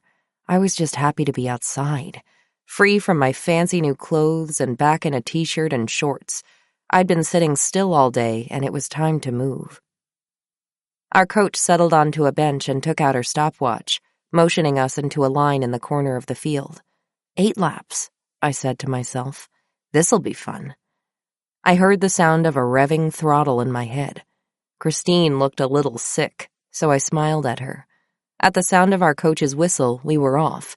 I began to run, immediately passing Christine and settling into a quick pace directly behind Brooke, who, as one of the tallest girls, was also one of the fastest. I knew I couldn't beat her. She was too fast for me. But if I pushed myself hard, I could stay right behind her. Legs pumping, I watched Brooke's blonde ponytail bounce against her back ahead of me. Don't look back, Brooke, I thought. There's a monkey on your tail. I finished the run in second place, trailing Brooke by 10 seconds or so. She collapsed in a heap on the grass, gasping for air and glaring at me, clearly somehow offended that I had kept up with her. You really are a freak, she panted. The other runners began to trickle in, flopping on the grass next to Brooke. I stood to the side, looking up at the sky and feeling the sweat drip down my back. My legs ached, but my head felt calm and clear, more peaceful than it had all day. I closed my eyes, blocking out the sounds of cars on the road and airplanes passing high above, and focusing instead on the smell of the dead grass and the feeling of the warm sun on my face. When I opened my eyes, Brooke was still looking at me. The rest of the team was quiet, recovering from their run. All told, probably 20 girls surrounded Brooke and me at the end of the field. "Why aren't you on the cross-country team?" Brooke asked, nastily. "You're a fast runner and a terrible field hockey player." "Of course I'm terrible," I said, seeing no reason to lie with so many people looking at me. It was true. I could move quickly, but I was horrible at actually playing field hockey. We'd always been in Botswana during the fall, and I never had the chance to learn the sports kids played in that season. "What do you expect? I only learned the rules this week." Someone laughed. "So, why exactly are you here?" Brooke said. Why couldn't she leave me alone? I hated having the rest of the team stare at me. I sought Christine out in the crowd, and she smiled at me, giving me just enough confidence to respond. "You read the article, didn't you?" I said casually. "I'm here for socialization." Chapter 15. The hippo situation is grim. My first year in high school ended up being fine, just like my 8th grade year had been. I kept my head down and worked hard. By following Christine's example of how to fit in, I settled into high school like a human chameleon, blending into the crowds of students as seamlessly as one of the striped kudu in the woods behind our camp. I moved silently through the halls, keeping to myself and trying to stay off the social radar. I was not popular and did not want to be, so my ability to become invisible was the biggest indicator of my successful transformation into American Keena. If no one saw me, I was doing something right. The year went by slowly, but eventually the spring semester started to wrap up. Summer was coming, and our return to baboon camp was getting close. We would all be going back until school began again in September, though as usual my parents planned to keep us away until the last possible second. I was feeling good, and thought it might be time to be just a little brave and relax my new rule about not reading fantasy in school. A rule I'd created because reading fantasy was more a Botswana Keena thing, and not at all something my new school role models would do. It was a warm day in May when I mustered enough courage to walk down the hallway in school carrying my book. Though I'd sworn off all fantasy fiction with dragons and elves, I thought Watership Down might be more acceptable to bring to school. The cover was plain enough, and no one could immediately tell that it was also fantasy fiction, not just about rabbits. I felt a great affinity to animals on a mission. I was just at the part where General Woundwort began his attack on the rabbit colony of Watership Down, when my book went missing. I'd left it lying on the top of my backpack in the cafeteria while I went to the bathroom, and when I returned, it was gone. At first I thought Nat might have swiped it, but thought that unlikely when I remembered how angry he'd been when I borrowed his copy of Dune without asking. I couldn't figure out why anyone else would take it. No one else read those kinds of books, and it had been sitting on top of a backpack that was very clearly mine, since no one else's backpack was faded and dusty and had a brown stain on the side that was definitely not from baboon poop. I had 3 classes left in my day before lacrosse practice, and found it harder than usual to focus on my schoolwork. Where was my book? I looked for it everywhere. I didn't really expect to find it just lying on a bench in a hallway somewhere, but I couldn't stop myself from scanning the halls just in case. Half of me thought that if someone had taken it accidentally, they might have left it in an obvious place when they realized their mistake. That's what I would have done anyway. Taking someone's book was a cardinal sin in my world, second only to giving someone a book you'd already read as a present. Mom told me that when she was little, she used to believe that if you read a book before you gave it to someone else, it weakened the words. When the bell rang to end the school day, Watership Down was still nowhere to be found. And I walked to practice in a foul mood, with Lorana the lacrosse stick slung over my shoulder. I was thinking that at least now I could work out some of my frustration by running, when I heard someone call my name behind me. I turned around and saw Megan's friend Sarah come jogging toward me, the one who had remarked on my fake professional tan the year before. "Hey," she said. "I found this in the seniors' lounge. I think it's yours." She reached into her backpack and pulled out Watership Down, the spine broken and the front cover bent in half. Most of the pages had been ripped out. My head swam and I felt hot, angry tears building behind my eyes. "Thanks," I managed to say. "I'm really sorry," Sarah said. "I don't know what happened to it. It was behind a trash can and I figured it was yours. No one else reads books about rabbits." I wiped my eyes on the backs of my hands and harshly told myself to pull it together. It wasn't Sarah's fault my book was wrecked, and she had been nice enough to bring it back to me. "That's okay," I said. "Are you all right?" she asked. "No," I wanted to say. "No, I'm not all right. It's not fair that I can't even read a book without people harassing me. I'm sad and angry and embarrassed that everyone knows I like rabbits, and I am terribly lonely, and I want you to walk to practice with me, but don't know how to ask." "Yeah, I'm fine," I said. "Thanks a lot for finding my book. I'll talk to you later." I turned away and continued walking toward the practice fields, my heart racing, and my hand clenched so tightly around Lorana that the aluminum ridges cut into my palm. Well, I guess that's that, I told myself.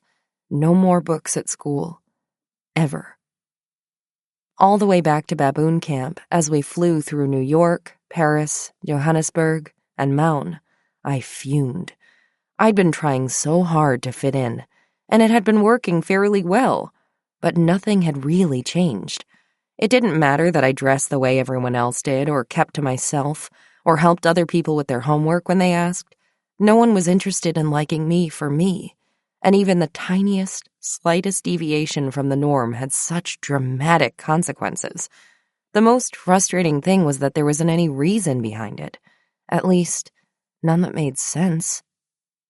When animals attacked each other in Botswana, they always had a reason for doing it. Like their baby was threatened or someone was trying to steal their food. Animals were violent and dangerous, but never without reason. That was why I had never been as scared of the animals as I maybe should have been.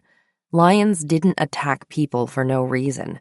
If I respected them and left them alone, they would do the same to me. Same with elephants and same with leopards, though I couldn't count buffalo and hippos in the same category because I knew they were much, much stupider. I couldn't understand why people didn't operate the same way. But if that's the way it's going to be, I said to myself, I will give them nothing. Botswana Keena will stay completely in Botswana, and not even the tiniest bit of her will go back to America. The second I dropped my bags on the tarp outside my tent, I took a deep breath. My lungs filled with the smells of the river, dust, and the sage bushes that grew by the laundry area. A fish eagle called to its mate from the fig tree, throwing its head back and forth in the bright blue sky, and echoing through the quiet woodland beyond the shower. The wind blew softly through the trees, and if I closed my eyes, I could hear all the other noises from the forest. The snap of twigs as squirrels raced each other up and down the sausage tree, the liquid burble from the Okavango oriole and the rain tree, and the babbler birds muttering to each other as they foraged through the dry leaves on the forest floor, looking for insects, seeds, and snakes to attack. Everything is just the same, I said to myself.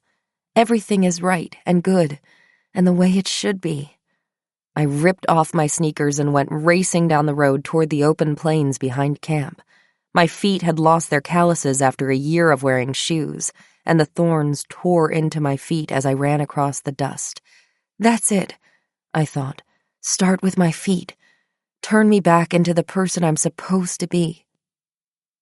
June 10th, 1999. Keena's journal. Everything was very chaotic yesterday, but we are here. The flood hasn't arrived yet in full, but the floodplains are at their highest that I've ever seen. or even that the mountain old-timers have seen. The water is almost up to the kitchen table in camp, and it's virtually impossible to walk to C5. Flying up, we could really see how the water was taking over the islands. And the hippo situation is grim. At Delta Camp, a hippo bit through a Macaro that a tourist was taking a ride in, and the tourist lost her leg and bled to death. I have never heard of that happening before. And another hippo bit through one of the fancy Kakaba boats and sank it, though luckily no one got hurt. Dawn and Jim left to go visit their family in the U.S., and left a note that there's a group of 7 buffalo that pretty much live in camp, as well as a giant crocodile that has taken up living near the water pump. All this, combined with the fact that all the plains are filled with tall, tall grass due to all the rain, makes me a little nervous. Tall grass is where lions like to hide. I don't know what I'm going to do about going running. Maybe I'll start running with a machete? Haha. Makupi seems happy to see us, but that may be only because he has business to discuss with Dad. He and Mpitsang are not speaking to each other. It started, as far as we know from Dawn, when Makupi had a swollen leg. He said he had been cursed and spent almost 3 months' worth of his salary going to see a traditional healer in Echa for a cure.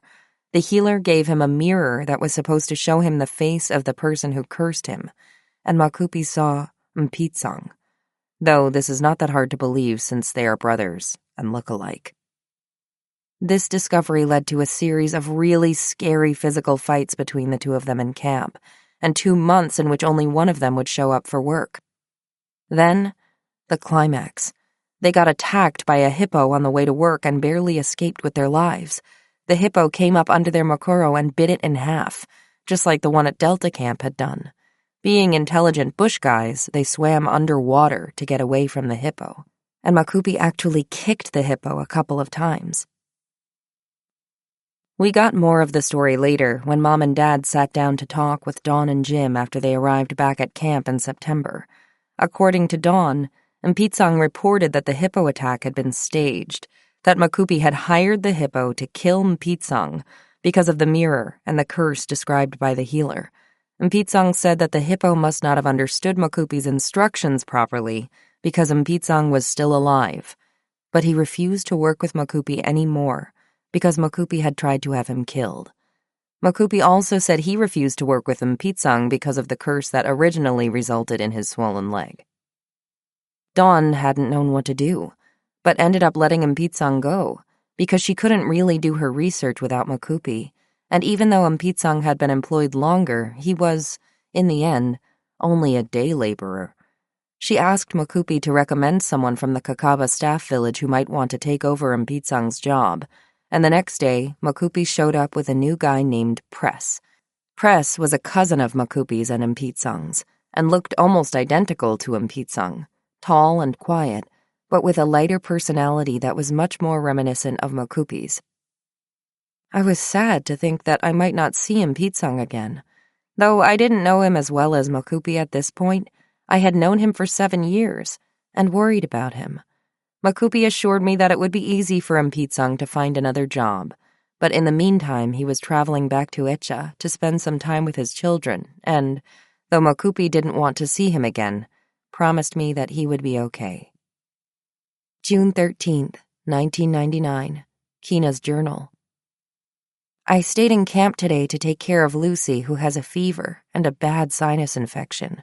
We can't get her medicine, so I'm boiling chicken to make her some broth. Mom is worried that the raft holding the water pump is sinking, so we need to figure that out ASAP. Last night I was woken up by enormous crashing next to the tent.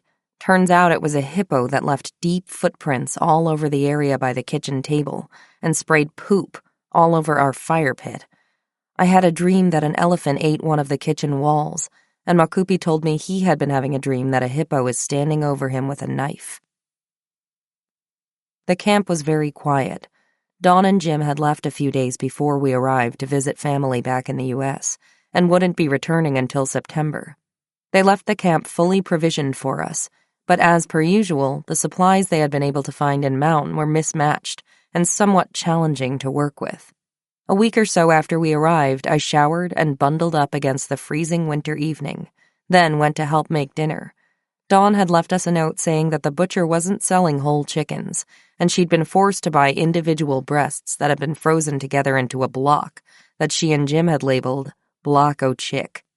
Dad pulled the gigantic hunk of meat out of the deep freeze and attempted to slice it into pieces using a hacksaw from the storage shed, while I held one side up and tried to help. I braced my shoulder against the Block O' Chick and used my free hand to pop open a can of Hansa, my favorite Botswana beer. Dad sawed back and forth with the hacksaw and slowly carved away a chunk of chicken to grill on the campfire for dinner. His face looked grim in the glow of his headlamp, and I realized he hadn't said anything for several minutes. "Dad?" I asked. "What's wrong? Aren't you happy to be back?" A chunk of chicken detached itself from the Block O' Chick and landed on the cutting board with a satisfying thunk. "I'm very happy to be back," Dad said, leaning the hacksaw against the doorframe. "I'm just a bit anxious, to be honest with you." This was new. Dad never talked about his feelings. None of us did. I'd never once heard him say anything about his emotions other than that he was hungry or tired. And Dad was never anxious, or at least never told me before that he was. The only thing I'd ever suspected of making him anxious was going through customs. "Why are you anxious?" I asked. Dad sighed. "Maybe anxious isn't the right word," he said.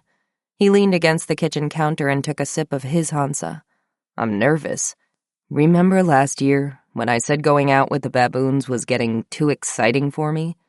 I nodded. "Well, I meant it. When we first came to baboon camp in 1992, do you remember how often we saw elephants and lions?" "Not that often," I said. "It was something like a week before we saw an elephant, and it must have been a couple months before we saw lions." "And how often do we see them now?" "Last year it was more or less every day, I think. At least with the elephants. We saw them so often I stopped paying attention." I remembered talking to the guides at Kakaba about it at one point. They told us that the population of elephants and lions was increasing so quickly because the animals were all moving into Botswana from Zimbabwe, because it was safer and there were fewer poachers. While that was a good thing from a conservation standpoint, it also meant that the elephants were more likely to charge people because they'd been exposed to poachers and knew that humans were dangerous. "That's not a good thing for us," Dad went on. "Having more elephants and lions around means there's a greater chance that we could get attacked by them.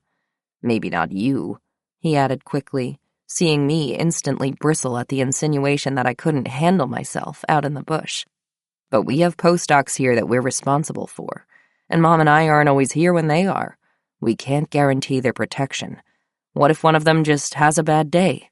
The project would end immediately if that happened, besides the fact that someone could be seriously injured or killed." I took a sip of my beer. Dad had never talked to me like this before. "Do you think something really bad will happen?" I asked. "That's the thing," Dad said. "We have no way of knowing. I just don't like the odds." I looked past Dad and out through the chicken wire window of the kitchen. Lucy was on her way from our tent, and her headlamp bobbed down the path in the fading light. I'd always understood that there was a chance something might leap out of the bushes and grab her. I just never truly believed it would ever happen. It hadn't so far. "Besides," Dad said, poking the chunk of frozen chicken with a spatula, "I'm going to be 52 next year, and Mom will be 50. Who knows how long we'll even be able to run away from animals. We're not as fast as we used to be, and lions always pick off the weakest in the herd." "That's true," I said thoughtfully. The kitchen door creaked open and Lucy came in, carrying a copy of Harry Potter and the Chamber of Secrets. She was taking her sweet time reading it, and I was desperate for her to finish, so I could have my turn. "You really think you and Mom are in more danger than you used to be?" "I don't know," Dad said, "but I don't want to find out." He was right, of course. I understood what he said about the researchers who worked in baboon camp. After all, it had sometimes been my job to walk around with Dawn and point out animals that she had not yet noticed. I could see how bad it would be if someone got charged or trampled by something. But Mom and Dad? In danger or killed? I couldn't picture it. They'd been working in various countries in Africa for more than 20 years, and when they went out with the baboons, they had me and Makupi with them. Between the two of us, we saw everything. What could possibly go wrong for them? I knew that every time we got on the plane in Mound to go back to the U.S., Mom buried her head in her hands and said, "Thank God, we did it again, and no one got hurt." But I always thought she was just being dramatic to make us laugh when we were sad to leave. I never thought it was serious. I took a long, hard look at Dad, who was rubbing the chicken with some spices and dried herbs before grilling it. Still the same glasses and polo shirt he'd worn all his life. But as I looked closer, I noticed that the hair on his temples was thinner than it used to be, and that his shoulders had lost some of their solidity. Could this person still outrun a lion if he needed to? I had to admit, I wasn't so sure anymore. When Makupi arrived the next morning and we headed out to find the baboons, I felt an uneasiness about the familiar woods that I'd never felt before, and I didn't like it. July 10th, 1999. Keena's journal. Yesterday, Lucy was reading in our tent while I was having a shower. According to Lucy, while I was in the shower, a pack of wild dogs ran through camp, around the shower, and down the path to the laundry area while she watched. As Mom stepped out of her tent, she was almost run over by an impala barreling down the path, pursued by one of the dogs. When I stepped out of the shower, one of the dogs was sitting on the path between me and my tent. I didn't know what to do, so I stood there, dripping in my towel for a few minutes, until he got up and trotted away. I can't believe how habituated these dogs are, and it would be so cool if they had a den nearby. July 12th, 1999. Keena's journal. Out of consideration for the wild dog puppies I have decided live nearby, my running route has been changed to loop out behind camp onto the plain and then back into the woods by the storage hut. It's a much, much more dangerous route, though, since we don't know what could be in the tall grass on either side of the path, or in the woods for that matter. Today, Mom stood on one part of the trail with a walkie-talkie, and Dad stood out on the road with our air rifle and a walkie-talkie while I ran. I'm not sure why he needed the gun. It would be useless if a lion showed up. Every time I passed one of them, they'd radio to the other, "Okay, here she comes," in a security guard-type voice. Dad also thinks I read too fast, since I finished all the books we brought with us weeks ago. He bought me War and Peace in Mound and told me to come back to him when I finished it. I'm on page 250 today, with 1,200 pages to go. It's really heavy, but at least I can use it to kill mosquitoes while I read. Mom and Dad did seem much more anxious this summer than they had in previous years. It wasn't just that they watched me while I ran. When we were out with the baboons, they insisted that we had our radios on all the time, and that I didn't stray too far from the monkeys when I was by myself. The constant attention was stifling, and a huge departure from how we usually operated in baboon camp, or how little they watched what I was doing in America. I understood that the animals were more a presence than they had been before. After all, I was standing next to them whenever we saw elephants or lions, and I looked for snakes even more carefully than they did. But aside from the snakes, I couldn't understand why my parents' attitude had shifted so much. Animals were predictable, and therefore easy to be safe around. If there was an elephant, we just had to move upwind of him so he didn't smell us. If we saw lions, we left the area or climbed up a tree. If we saw buffalo, we did the same. If we all followed the rules, no one would get hurt. It made so much more sense than in America, where no one followed the rules, and whether I got bullied or teased had nothing to do with my own behavior. So, what was there to be afraid of? July 31st, 1999. Keena's journal. This morning, the baboons moved out onto the plains behind camp pretty early. It was cold, and as Dad and I walked past a sunny spot on a termite mound, he yelled, "Jesus Christ, Keena, get back!" I jumped backward, and a huge snake slithered away from my feet across the sunny spot. Its tail went over my sandals, and I could feel it on the top of my foot. Oh my God, I hate snakes. The scariest part was I got that feeling that I almost just died. For a second, I honestly thought that could have been it. I don't usually get that feeling when I am happily looking at baboons in the sun, but it really scared me.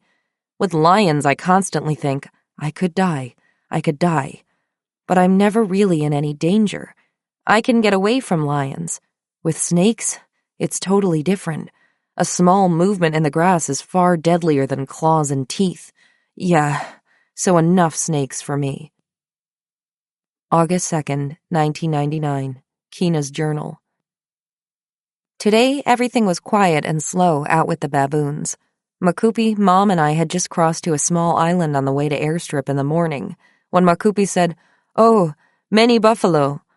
A huge herd, maybe 100 or so, were quietly feeding on the Malapo between us and airstrip. Since we couldn't pass them to get to the baboons, we left them feeding and mooing and came back to camp. Last night, a hyena came through camp and ate all the soap from every sink. So, now we have no soap. August 16th, 1999. Keena's journal. Today was our last day. When Makupi and Press arrived, the whole family decided to go out with the baboons one more time. After a lot of searching, we found them eating palm nuts on C5, which they then proceeded to do for 6 mind-numbingly boring hours. And Dad says it's dangerous out here. I don't know why he's so worried. Nothing bad is ever going to happen to us. Chapter 16. One Unhappy Cat. A boat ride, a flight in a propeller plane, 3 flights, and 4 days later, I was back in America, back in the stifling heat, sitting in the high school cafeteria in my distressed polo shirt and completely impractical flared khaki pants. Back to American Keena, who was just trying to survive. It was a Tuesday, and I was trying to come up with an answer to Sarah's question. Who did I have a crush on? Dawson or Pacey? My answer seemed very important to the group of girls sitting across from me in the lunchroom, and I knew I couldn't give them my real opinion, which was that both Dawson and Pacey were ridiculously boring and I didn't have crushes on boys anyway. I didn't actually like anyone on Dawson's Creek, girls included, though I had watched a whole season on video to try and catch up before season 2 started. Was this supposed to be entertaining? I didn't get it. Sarah looked at me expectantly. I guess I like Pacey better, I said. Sarah poked a finger in Megan's direction. See? Even Keena thinks Pacey is hotter than Dawson. Megan shrugged and took a sip of her Diet Snapple. Keena doesn't even like Dawson's Creek, Megan said, and I felt the hairs rise on the back of my neck. Oh no. How did she know? We're all supposed to like Dawson's Creek. Did I slip up and say that I didn't? Or was it the I don't like boys, I like girls thing? I've only been back from Botswana for a week. How could I have screwed up already?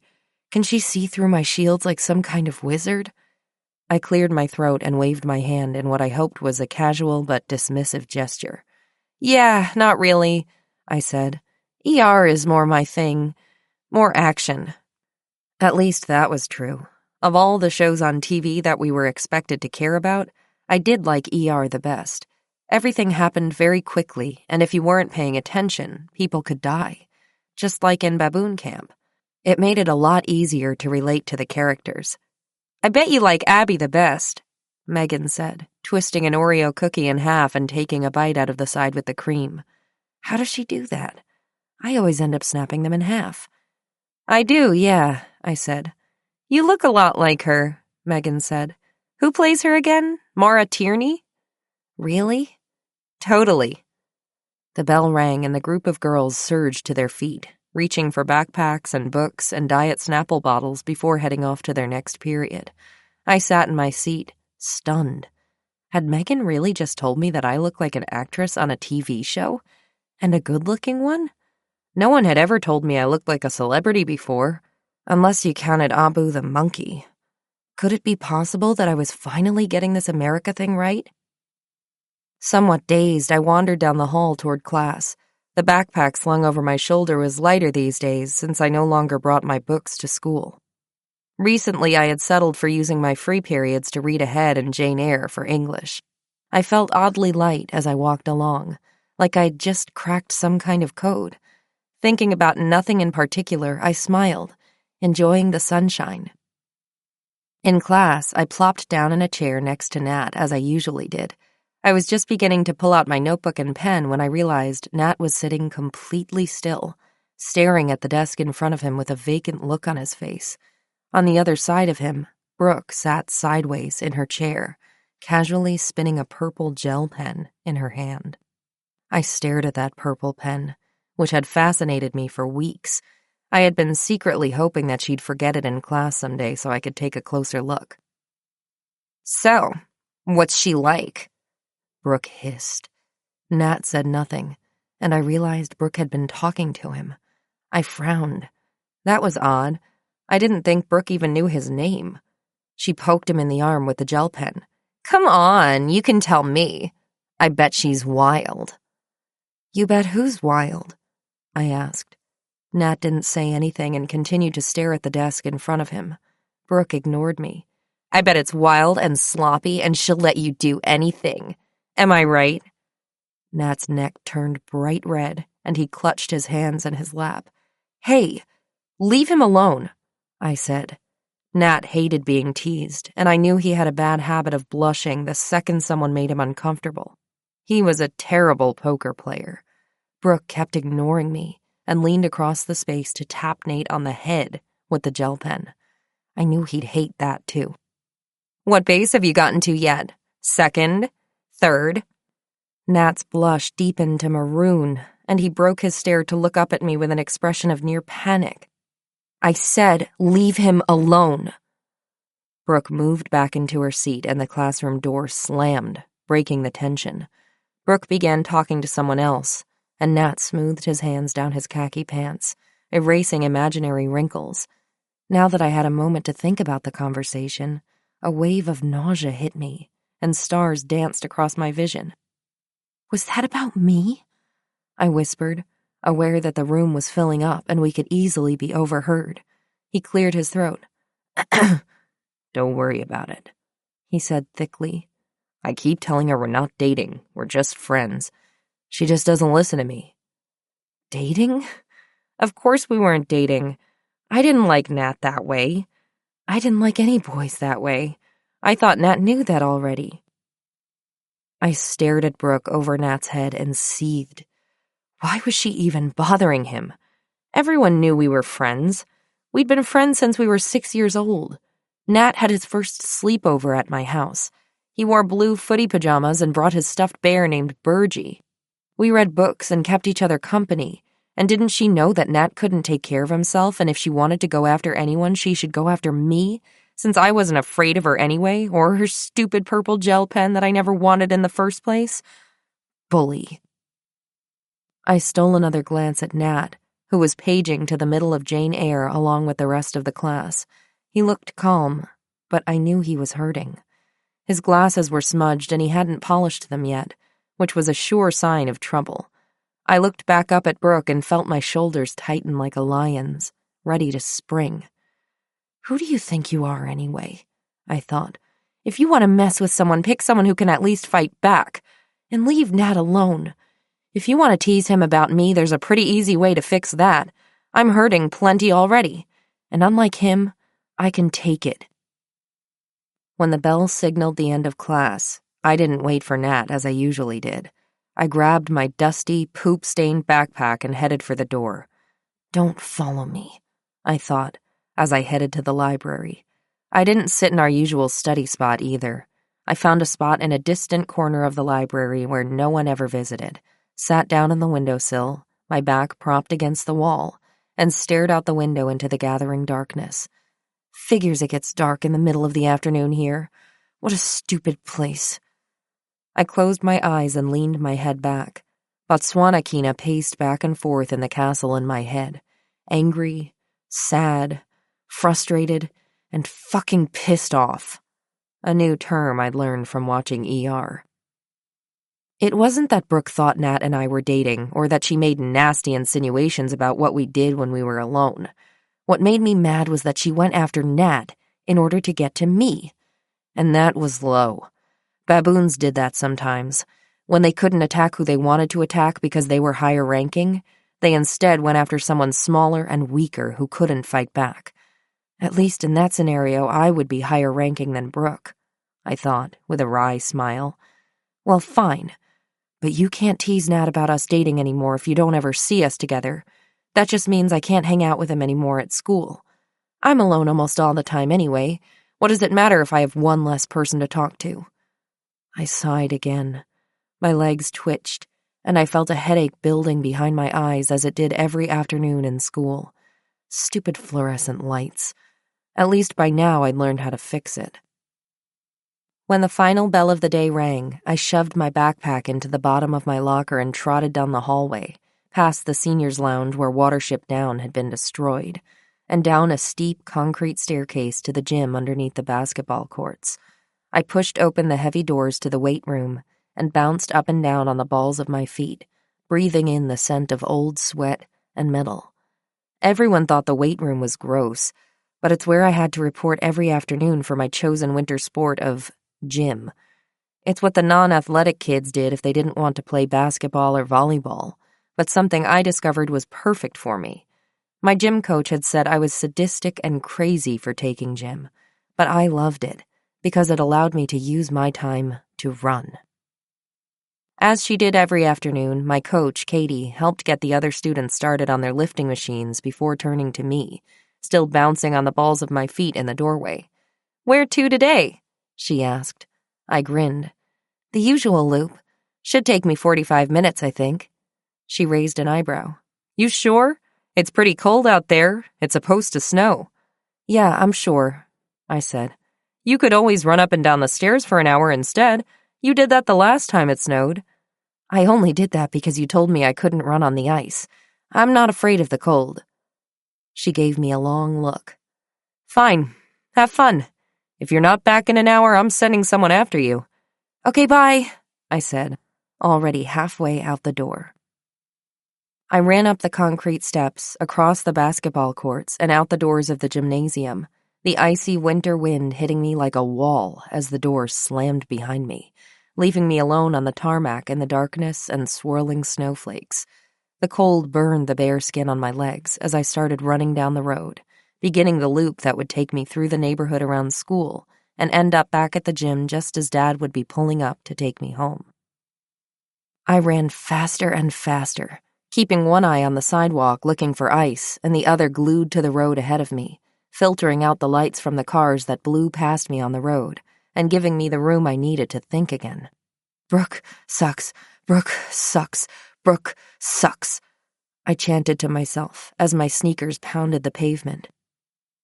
As I made the last turn of the loop and jogged up the school's driveway to the gym, I saw Katie standing outside with her arms crossed, glowering at me, just as she did every day. "It's been 50 minutes, she said. "Sorry," I panted, leaning over and rubbing my legs that were bright red from the cold. "You getting slower?" I coughed out a laugh. "No, the damn traffic lights wouldn't give me greens today." She patted me lightly on the shoulder, backlit against the bright lights of the gymnasium and the roar of the crowd watching the boys' basketball game unfolding inside. "Good. I can't have our top goal scorer getting slower." I grinned. Katie was also the assistant coach of the varsity lacrosse team. "Now go put on some sweatpants before you freeze to death." We repeated this pattern every day as the winter months stretched on, darker and colder than the darkest and coldest days in Botswana, and with no animals in sight. Every day I avoided Nat and was relieved to see Brooke start leaving him alone and go in search of weaker prey. Every day I sat alone in my corner of the library, looking out the window and watching the branches of the bare trees dance in the wind against a perpetually slate-gray sky. And every day I met Katie in the weight room and went running down suburban streets sparkling with Christmas lights, knowing that no matter how little attention I paid to where I was going, there was zero chance that a lion would jump out and attack me. It felt wrong, somehow, to let my guard down that completely, after years of living on high alert for danger. But there's nothing here, I told myself. Nothing here is scary. Nothing here can get you. It's all safe and gray and fine. Finally, spring arrived. Crocuses and snowdrops pushed through the melting snow, and I was surprised to find myself smiling as I saw them blooming on the sides of the lacrosse field. Maybe there is something in America that is nice. The months of running under Katie's guidance paid off. I was proud to find I was still one of the fastest girls on the varsity lacrosse team that spring, always vying for second fastest behind Brooke with one of the nice girls from my European history class named Maggie. I didn't mind battling Maggie for second place, especially since every day we silently pushed each other to be faster. We both ended up passing Brooke on one glorious spring day, which was made even sunnier by the fact that Brooke looked as if she'd swallowed a bug. That one's for Nat, I thought, as Dad drove me home. Told you the monkey would get you one of these days. Dad slowed the car at the bottom of the long driveway that led up to our house. "Would you mind getting the mail?" he asked. I climbed stiffly out of the car. Dad continued up to the house. The legs that had finally carried me to victory over Brooke appeared to be rebelling against the extra effort I put in that afternoon, and were refusing to work properly. Every muscle ached as I hobbled over to the mailbox, and I absently wondered how I was ever going to run tomorrow if it hurt this much today. Something soft grazed my shins, and I looked down to see a big black cat weaving back and forth between my feet. I smiled and reached down to pat her. The same cat had shown up at our house a few weeks earlier, filthy and hungry, and with no collar to indicate where she'd come from. Lucy and I fell in love with her immediately, but knew we couldn't keep her on account of Dad's terrible cat allergies. He loved cats, but said that ever since he spent a week in a tiny apartment in Nairobi with a friend and her 6 cats, he wasn't able to be around a cat without sneezing. We didn't officially adopt her, but we fed her every day on the porch and gave her a bath in warm water we carried out to the garage. She liked to follow me around when I was outside, and sometimes let me pick her up. The cat had jumped up on the mailbox and was rubbing against my hands when I heard a car slow on the road behind me. I turned around and saw a middle-aged man with brown hair lean over and open the door of a rusty red car. A few empty fast food boxes fell to the ground, and the stench of body odor and old food poured out. The cat and I wrinkled our noses. "Hey, come here," the guy called. I glanced down at my legs and thought it was unlikely they'd ever move again. "Can I help you?" I answered. "Yeah, come here," he said again. I took a few wobbly steps forward, the cat behind me. The guy's eyes were unhealthily bright, and I noticed he wasn't wearing a seatbelt. "Is that your cat?" Not really," I said, stopping a couple of feet from the open passenger side door. "She just showed up a couple of weeks ago and we've been feeding her." He leaned farther across the passenger seat. "That's my cat," he said. "I've been looking for her." Really? I thought.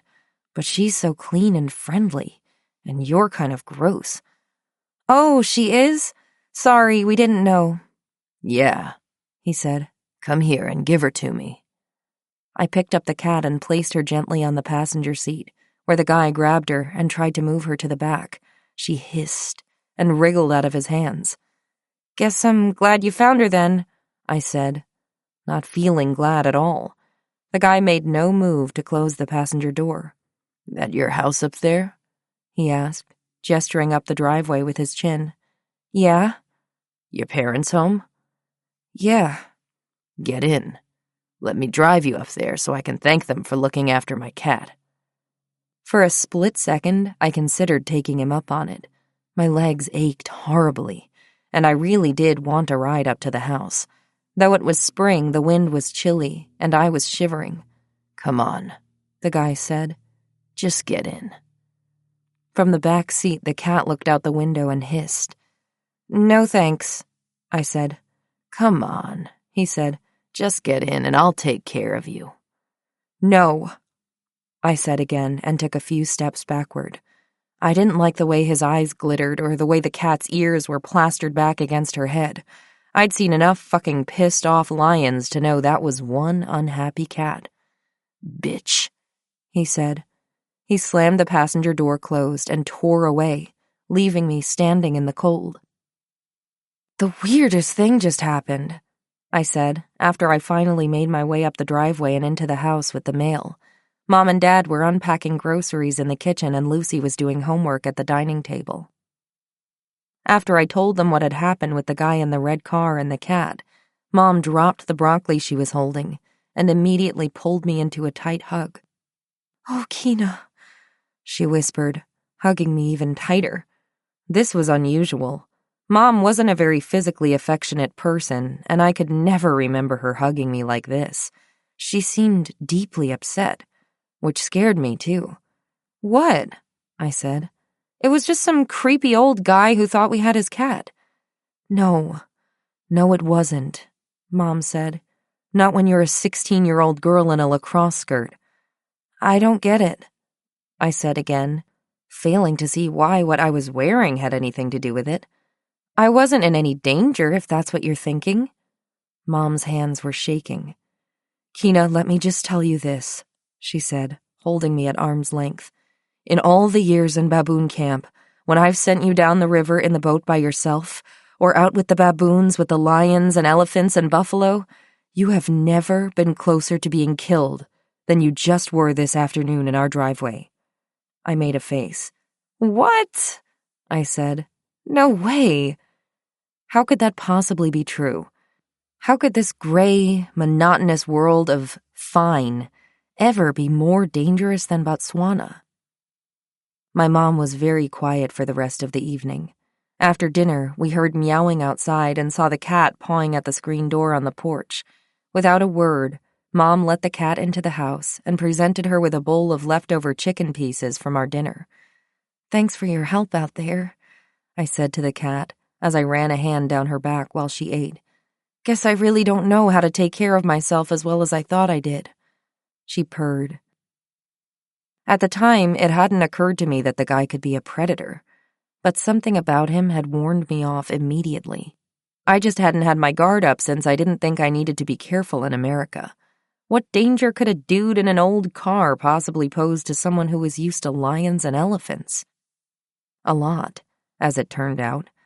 America was turning out to be more dangerous than I had always assumed it to be. Could it be that Botswana Keena was needed here, too? Chapter 17. We're just going to make a run for it. My junior year of high school passed in a blur. All I did was work. Nat and Megan effortlessly set the standard for academic achievement with A after A in every class they took, and I was determined not to be left behind. Though it took many late nights and early mornings frantically reviewing flashcards before tests, I managed to keep pace with them until at last the year was almost over. We wanted to get back to Botswana as quickly as possible that summer, since my parents said they had more work to do than ever. But because of my final exams, we weren't able to leave in May, as we often had in the past. I was bored and tired, and so desperate to get back to Botswana that I decided to ask my teachers if I could leave early. All my teachers and the headmaster were very much opposed to this plan, since it meant missing out on 3 weeks of studying before the exams. "Are you sure you want to risk it?" the headmaster asked. He had called me into his office to discuss my proposal before deciding whether or not he'd let me go through with it. I was pretty sure he would be on my side. He was a nice guy, as far as I knew, and I thought my proposal was more than fair. And why should I waste any more time in the U.S. than I absolutely had to? "You know that the final grades from your junior year are pretty important when it comes to applying to college," he went on. I said I understood, but pointed out that the advanced placement tests for college credit were given a month before classes at Shipley ended. For those students that took them, these tests also served as their final exams. Since I was taking 5 AP courses that year out of 6 total subjects and would take the AP tests before I went to Botswana, there was really only 1 class exam to take early. "I'm sure that this is what I want to do," I said. I felt a little guilty for causing such a fuss over something that didn't seem like a big deal to me. But honestly, I wasn't all that concerned about my final grades. Yes, I wanted to do well, but my heart wasn't in my schoolwork. and I had a secret plan brewing that would make all of that college stuff irrelevant anyway. My parents were having a hard time finding research assistants to work in baboon camp, a critically important issue because we needed other researchers to run the camp while we were in the U.S. Every 2 years, they looked for a new postdoc, sometimes 2, to work with them, and every time they posted the job announcement, weeks would go by without a single application from a viable candidate. It wasn't that students didn't want to work with my parents. Many of them did, especially since my parents were very well known in their field by this point. But the list of job requirements for working in baboon camp was long and very difficult to meet by anyone who was just coming out of school. My parents wanted someone who already had their PhD, had experience doing field work somewhere in Africa, came with a spouse or partner who could keep them company, knew enough wilderness skills to keep the camp running, was cool enough under pressure to handle lions and hippos, and who met my parents' rigorous standards for scientific aptitude. Mom and Dad were incredibly meticulous when it came to conducting their experiments, and they weren't comfortable leaving their study site in the hands of anyone who didn't operate to the same degree of maniacal precision that they did. Even when they included candidates from Europe and South Africa, it was an incredibly small pool of people to pull from. I never remembered a time when there had been more than 2 or 3 people in serious consideration for the post, and I'd been involved in choosing almost every one.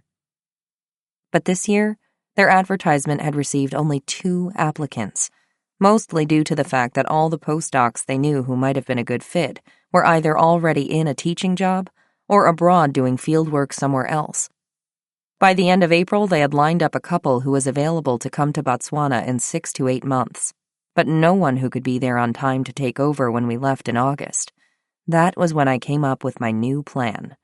If my parents couldn't find anyone to take care of baboon camp in between postdocs, I would ask to do it.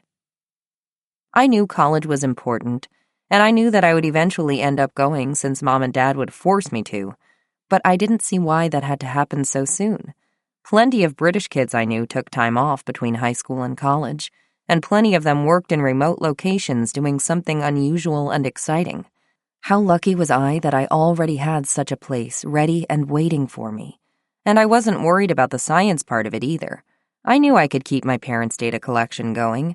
I could recognize the baboons better than anyone except Mokupi, wasn't afraid of the other wildlife, and didn't mind being alone either, so they wouldn't have to worry about anyone keeping me company.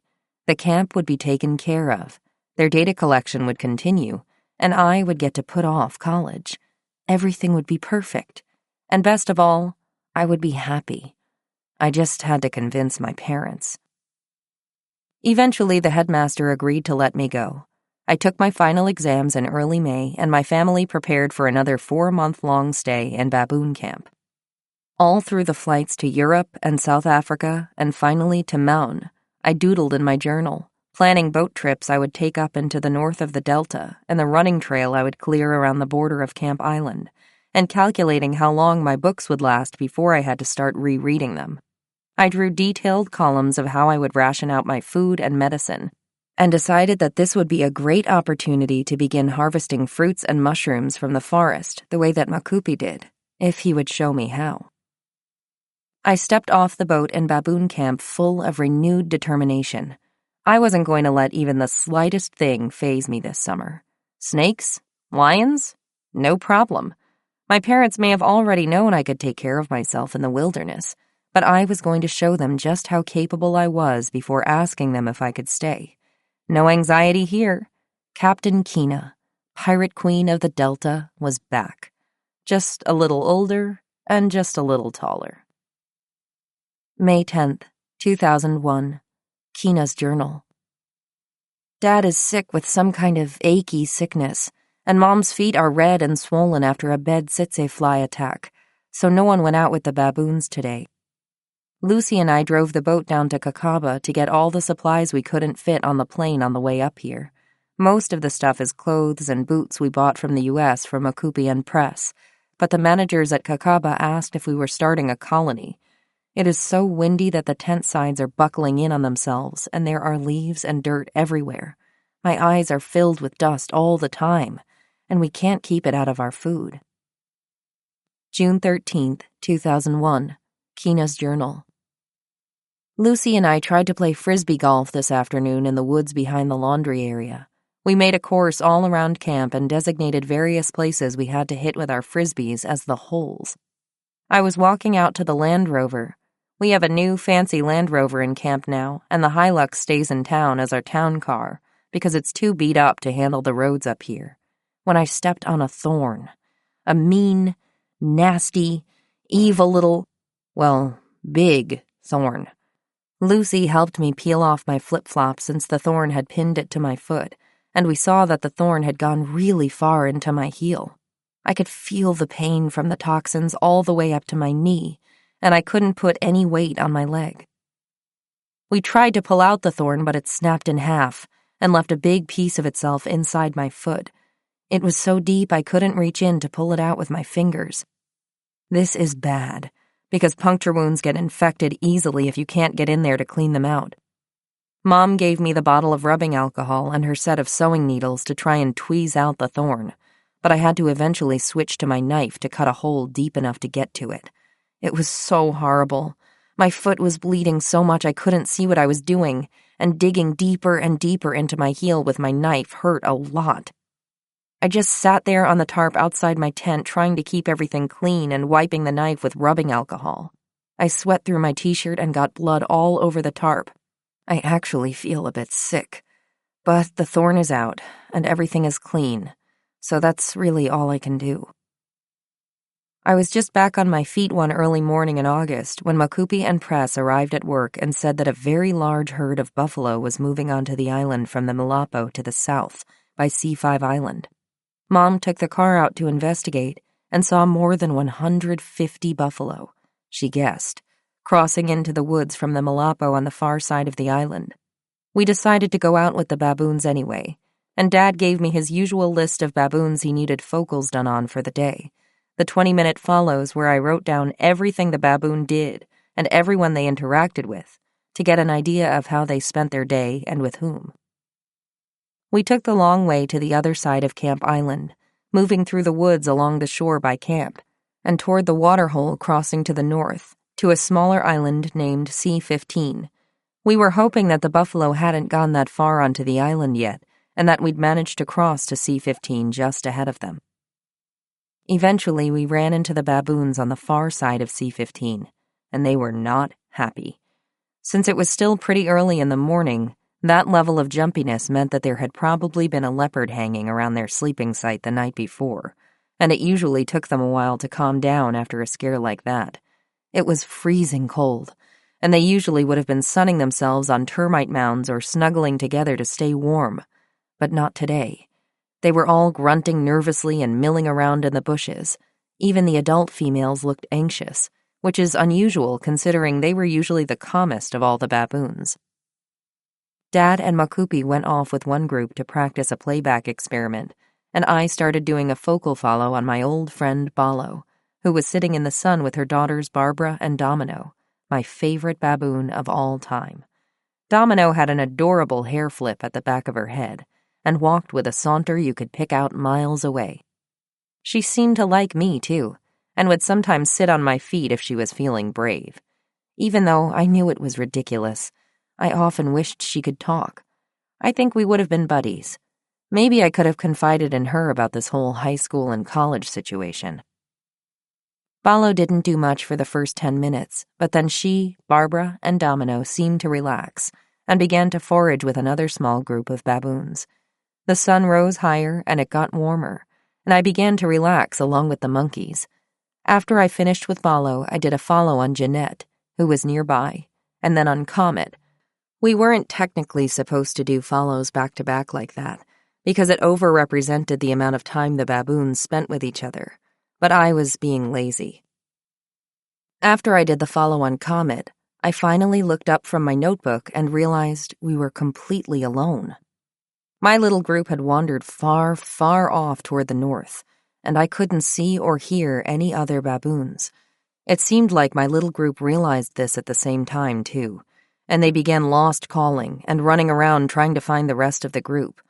I was a little scared being all alone, But I decided the best thing to do was start tracking the group and listen, as Mokupi taught me, for birds, branches, monkey coughs, and all the other things that could tell me where the baboons had gone and where they were headed next.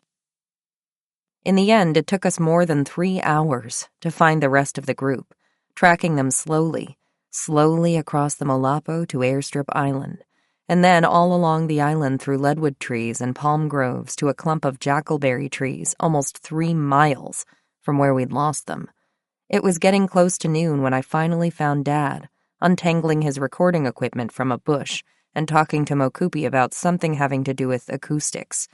They hadn't even noticed I'd been gone, and I didn't say anything about it. If they hadn't noticed, then what did it matter? Even though that was plenty of excitement for one day, it wasn't over yet. After my group of baboons rejoined the rest of the troop, they all decided to take off running west toward White Island. I hated when they did this because I couldn't do any work at all.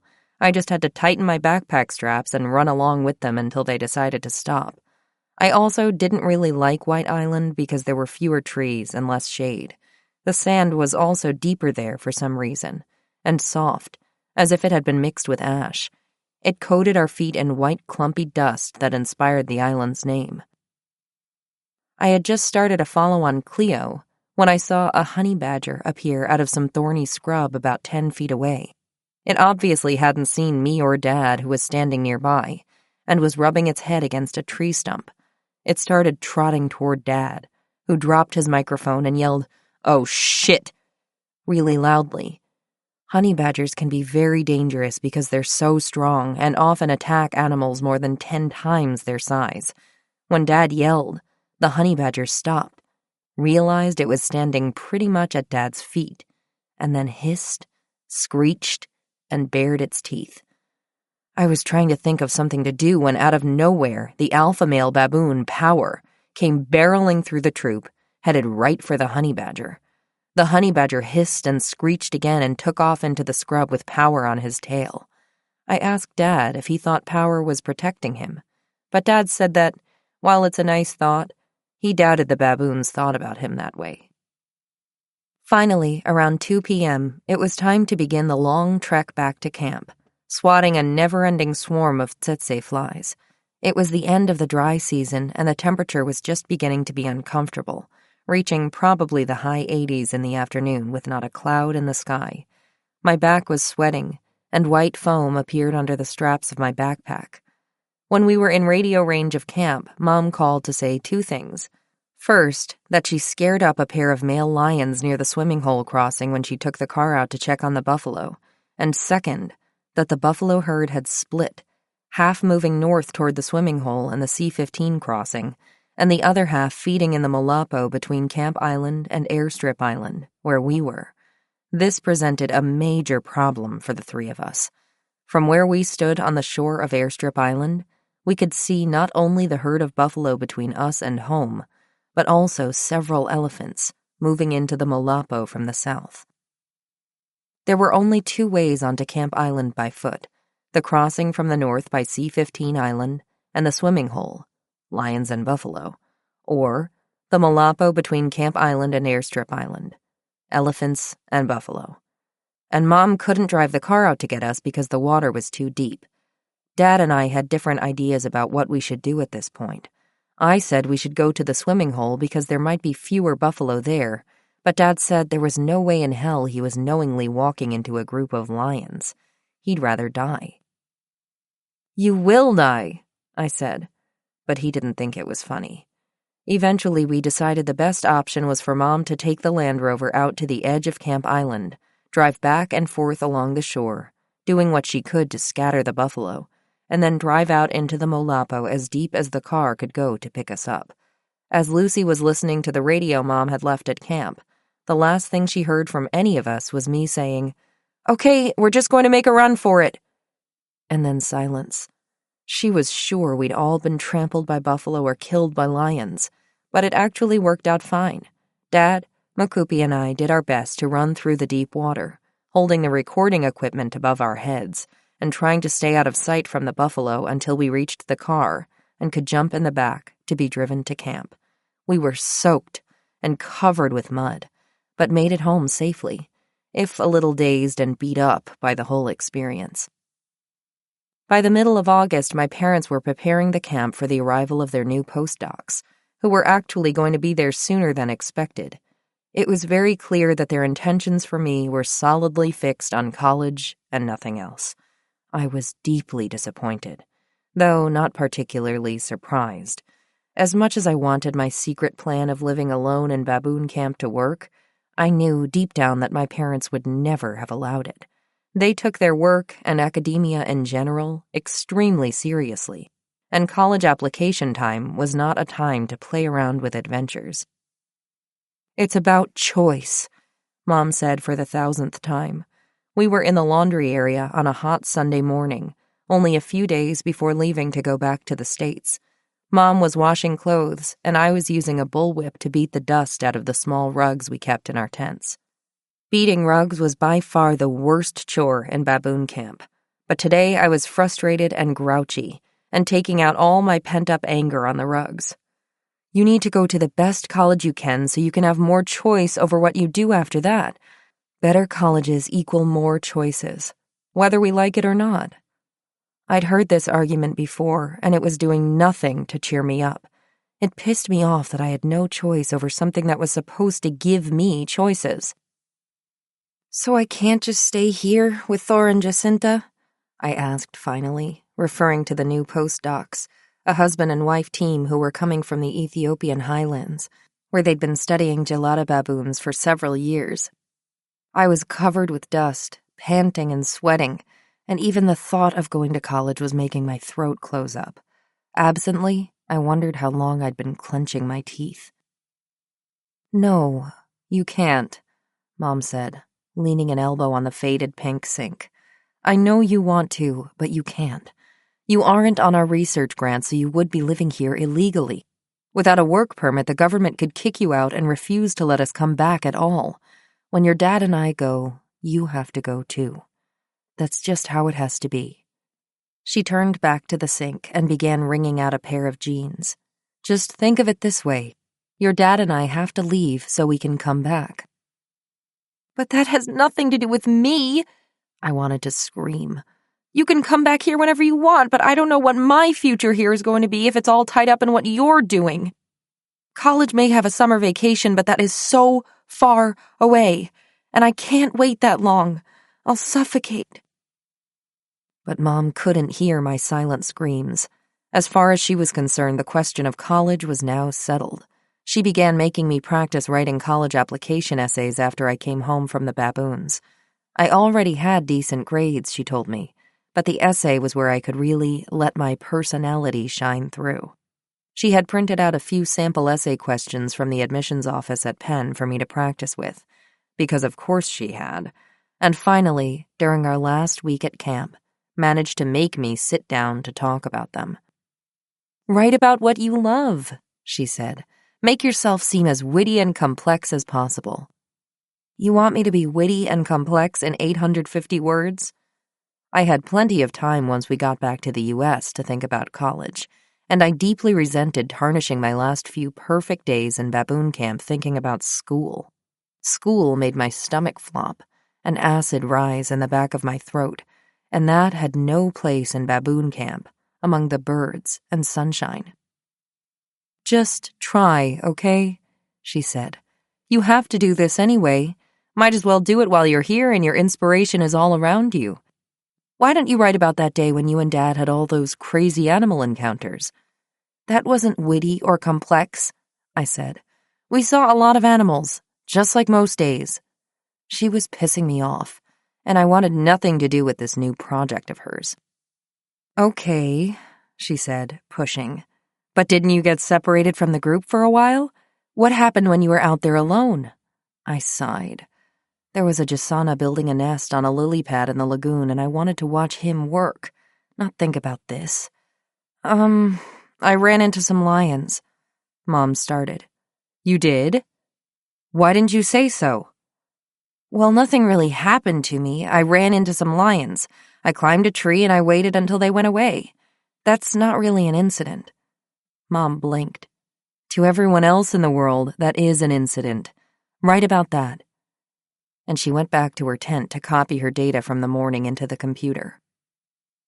Keena's stupid college essay draft, August 21st, 2001. Sample essay prompt. Write page 72 of your autobiography. I looked up from my notebook and realized I was lost, far in the north of the baboon's home range. There were no other monkeys with me except my small group. The rest of the troop was long gone. I was sitting on a log under a big tree having a drink of water and thinking about what I should do next when I suddenly realized that the songbirds weren't singing anymore. The only sound in the woodlands around me was the harsh crack, crack, crack of the francolin birds calling out in alarm. This wasn't particularly worrisome. Francolins are unbelievably paranoid and alarm call at virtually everything. But the silence of the songbirds was unusual. I stood up slowly and looked around. The baboons lazed about, seemingly unconcerned, but Balo walked over to the log where I'd been sitting and climbed up next to me. We both looked out across the plain in front of us, seeing nothing except grass blowing in the wind. Balo grunted. "I don't see anything, do you?" I whispered.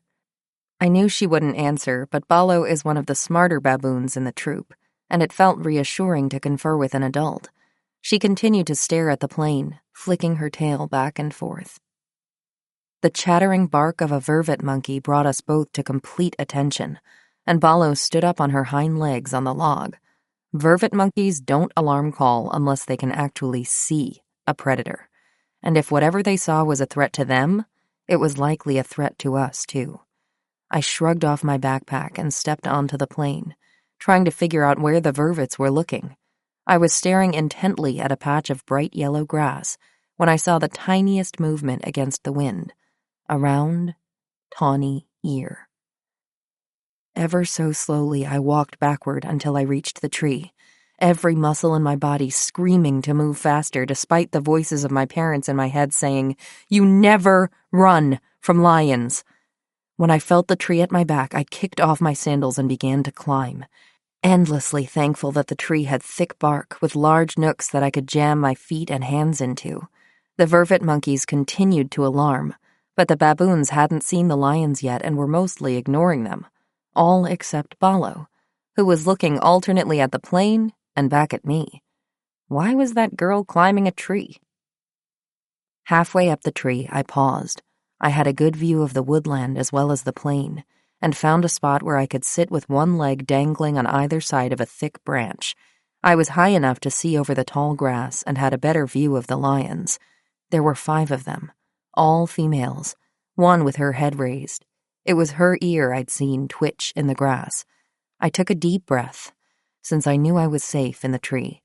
All I had to do was wait until the lions moved away, which I figured they would do sooner rather than later since it was now very hot, and lions, like all cats, hate to be uncomfortable.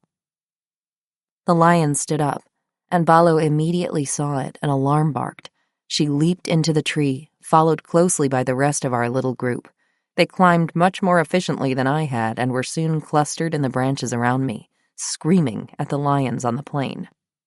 "Oh, now you see them," I said, looking at Balo. "You couldn't have climbed this tree a little earlier and taken a look around?" The standing lion gave a big sigh and began padding through the tall grass toward our tree, followed by the other 4. In a few minutes, the lead lion reached the shade of my tree and stopped. She lifted her head and looked directly up at me. I gasped. Her eyes were beautiful, and the rays of sun shining through the leaves made them glitter ever so slightly. I wasn't scared. I knew I was safe and the lions would soon be gone. I released my breath and smiled. I felt so proud of myself. I knew how to find the lions and what to do when I saw them. I knew where I was, generally, and even though I was completely alone, in terms of humans, I knew how to get home. I started to laugh. I was 16, trapped in a tree by 5 lions, and I was so happy I wanted to cry. Not everyone gets to have that kind of adventure. I waited for another hour before I decided it was safe to look for the rest of the baboon troop. I climbed down from the tree, strapped my sandals back on, picked up my backpack — a lion had stepped on it — and headed off toward Airstrip Island, where I guessed the rest of the troop might be. Balo walked along right next to me. Chapter 18. The Leopard Attack. We returned to the U.S. in the blazing humidity of late August, a week or so before school started. The yard around our house was baked yellow from the sun, and it was clear that it hadn't rained in weeks. The grass crunched under my sneakers at field hockey practice, and the humidity filled my nose, making it hard to breathe. Since I was now 17, Mom and Dad let me drive myself to and from preseason practice in our old green Volvo station wagon. As we ran the interminable laps around and around the desert that was the field hockey field, I dreamed of the moment when I would get to take my sneakers off and drive home barefoot. With the windows down and the South African singer Johnny Clegg blaring through the speakers of the CD player, I took the turns in the road just a little too fast and raced the sunset back to the house, imagining I was driving back into camp after a long day out with the baboons. The Friday afternoon before Labor Day weekend, I trotted into the house after practice and dropped my sneakers in the front hall next to the baboon carved from a palm tree. As I was pouring a glass of water in the kitchen, the phone rang, and I saw the crazy long string of numbers on the caller ID that meant the call was coming from the baboon camp satellite phone. The sat phone was an expensive piece of equipment that Mom and Dad had recently purchased for camp in case of emergencies.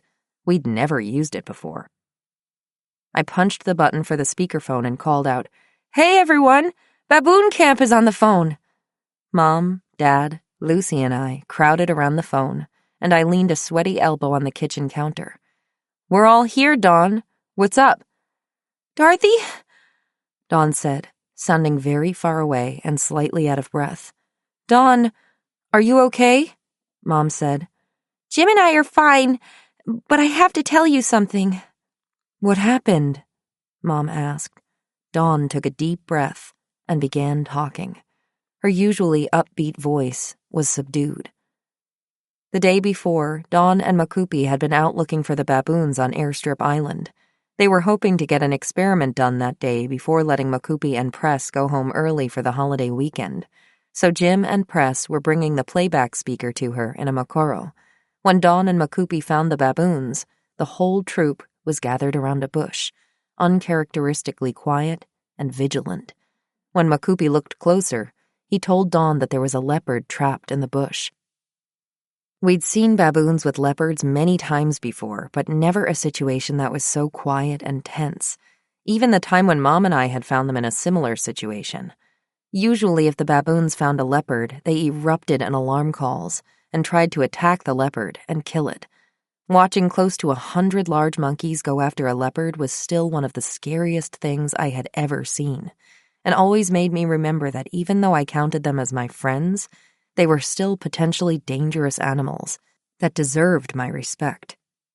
This time, though, the leopard was completely cornered and there was nowhere he could go. Oddly, Dawn said that the baboons didn't seem concerned. They knew they had the leopard surrounded and just stared at him in the bush, where the leopard was crouched, growling. All the females with babies and young adults were there, including my buddy Domino. Every time the leopard moved, the baboons would leap at the bush, screaming, pounding the ground, and lashing their tails. Makupi and Dawn were in the process of turning on their tape recorders and video cameras when the leopard made a break for it, bursting through the circle of baboons and heading down Airstrip Island to where Jim and Press had landed in the Mokoro and were walking to join Dawn with the speaker. A tidal wave of baboons followed the leopard, racing through the trees and screaming. Jim and Press didn't see the leopard, but when Dawn and Makupi joined them a few minutes later, the troop had cornered the leopard again and was relentlessly driving him down the narrow part of the island from bush to bush. Finally, the baboons again cornered the leopard in a shallow hole under a termite mound. The adult males began running at the hole one by one, trying to drive the leopard into the open where they could jump on him. Realizing how close they were to standing to the hole, Makupi suggested that they move off to another nearby termite mound where they could get a better, and safer look. This happened over the course of several seconds, but apparently it was a few seconds too long for the leopard. As Makupi, Dawn, Press, and Jim made their way to the termite mound, the baboons suddenly gave one last group scream, and all ran at the leopard at once. Clearly terrified, the leopard let out a huge roar and broke from the hole directly toward where Dawn was standing. Dawn jumped back a few feet, and Jim pulled her behind him as the leopard dashed past them and jumped on Press, biting him in the face, wrapping its front paws around him and kicking at his chest with its back paws. Before Dawn and the others could reach him, several of the baboons jumped on top of the leopard and chased him away into the bushes. Dawn didn't know whether they had killed him. According to her tape recorder, which was still on, it took only 7 seconds from the baboon's scream to the leopard jumping on Press. Though Dawn and Jim were able to help Press stand up, he was gushing blood from his face, chest, and back. Trying to keep Press as calm as possible, Dawn, Jim, and Makupi helped him back to the Makoro and took him directly to where our motorboat was parked behind camp, grabbing the shortwave radio along the way and calling down to Kakaba to have a plane standing by to take Press to Maun as soon as they arrived. They managed to control the bleeding by using Jim's and Makupi's shirts. Dawn said she planned to find a phone as soon as they got to Kakaba, but when they pulled into the dock, they found a truck waiting for them, along with a plane. Dawn was now calling us from baboon camp. She and Jim were back, and Press was safely in the hospital in Maun, though they weren't sure when or if he would be returning to work. He'd survived the leopard attack, but he also suffered a pretty severe concussion from a leopard and at least half a dozen adult male baboons jumping onto him. Mom and Dad listened quietly as Dawn told her story.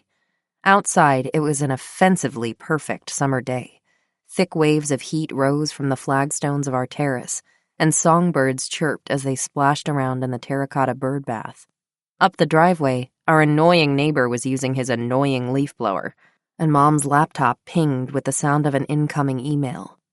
Dawn spoke to us from another planet, where people cared about things like leopards and monkeys, and where bleeding to death in the woods on a Friday was a real possibility.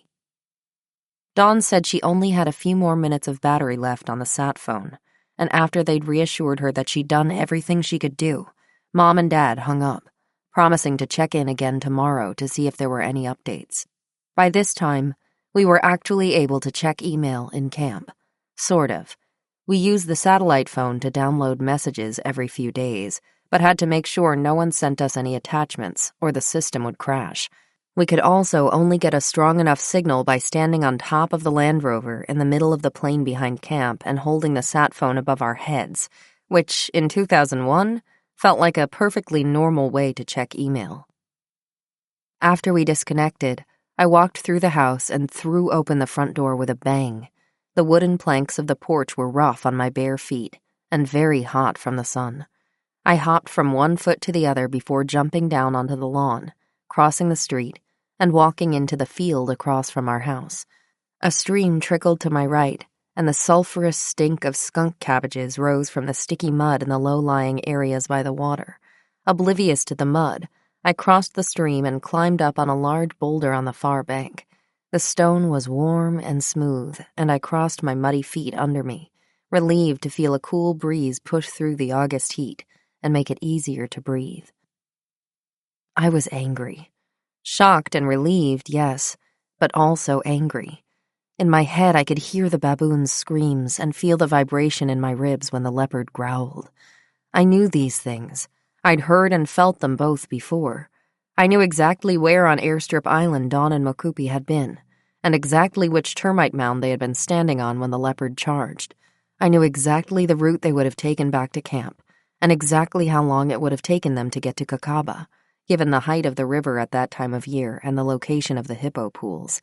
If I had been there, I would have probably done exactly the same thing they did.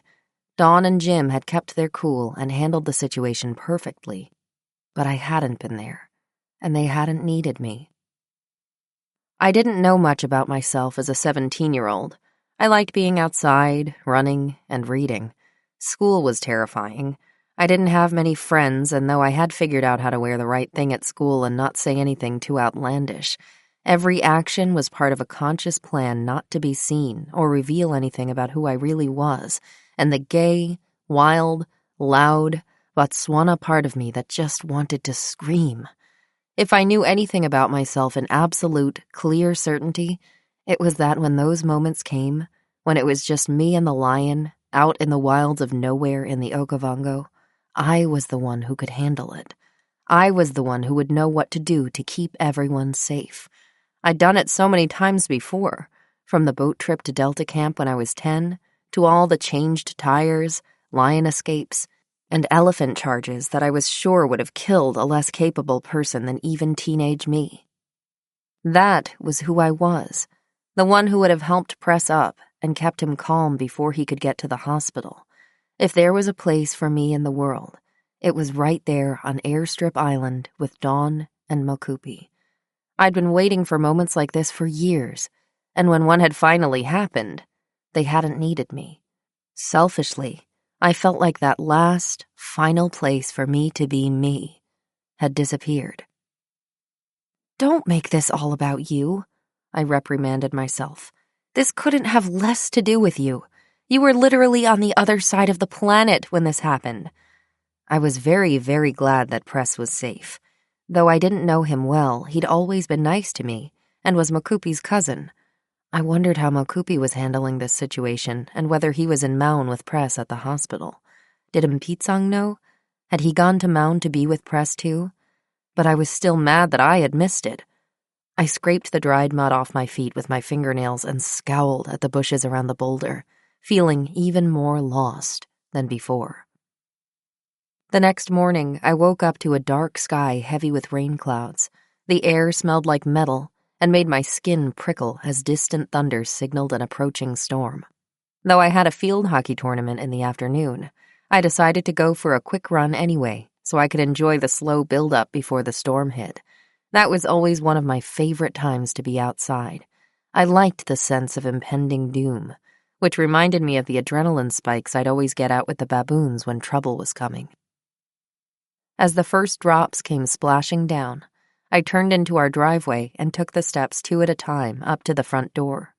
I was just reaching for the doorknob when I slipped on some wet moss and fell backward, slamming the side of my face on the flagstone step. I screamed. Mom came running out of the house holding a dish towel and held it to my cheek as she helped me stand. Blood poured from a long, deep cut under my eye, and Mom immediately decided I needed to go to the hospital. My last thought before I passed out in the back seat of the car was how ironic it was that when my own crisis finally happened, I was holding a Williams-Sonoma dish towel to my face in the back of a Volvo station wagon. When I next opened my eyes, I was lying on a gurney under the bright lights of a very clean-looking hospital room.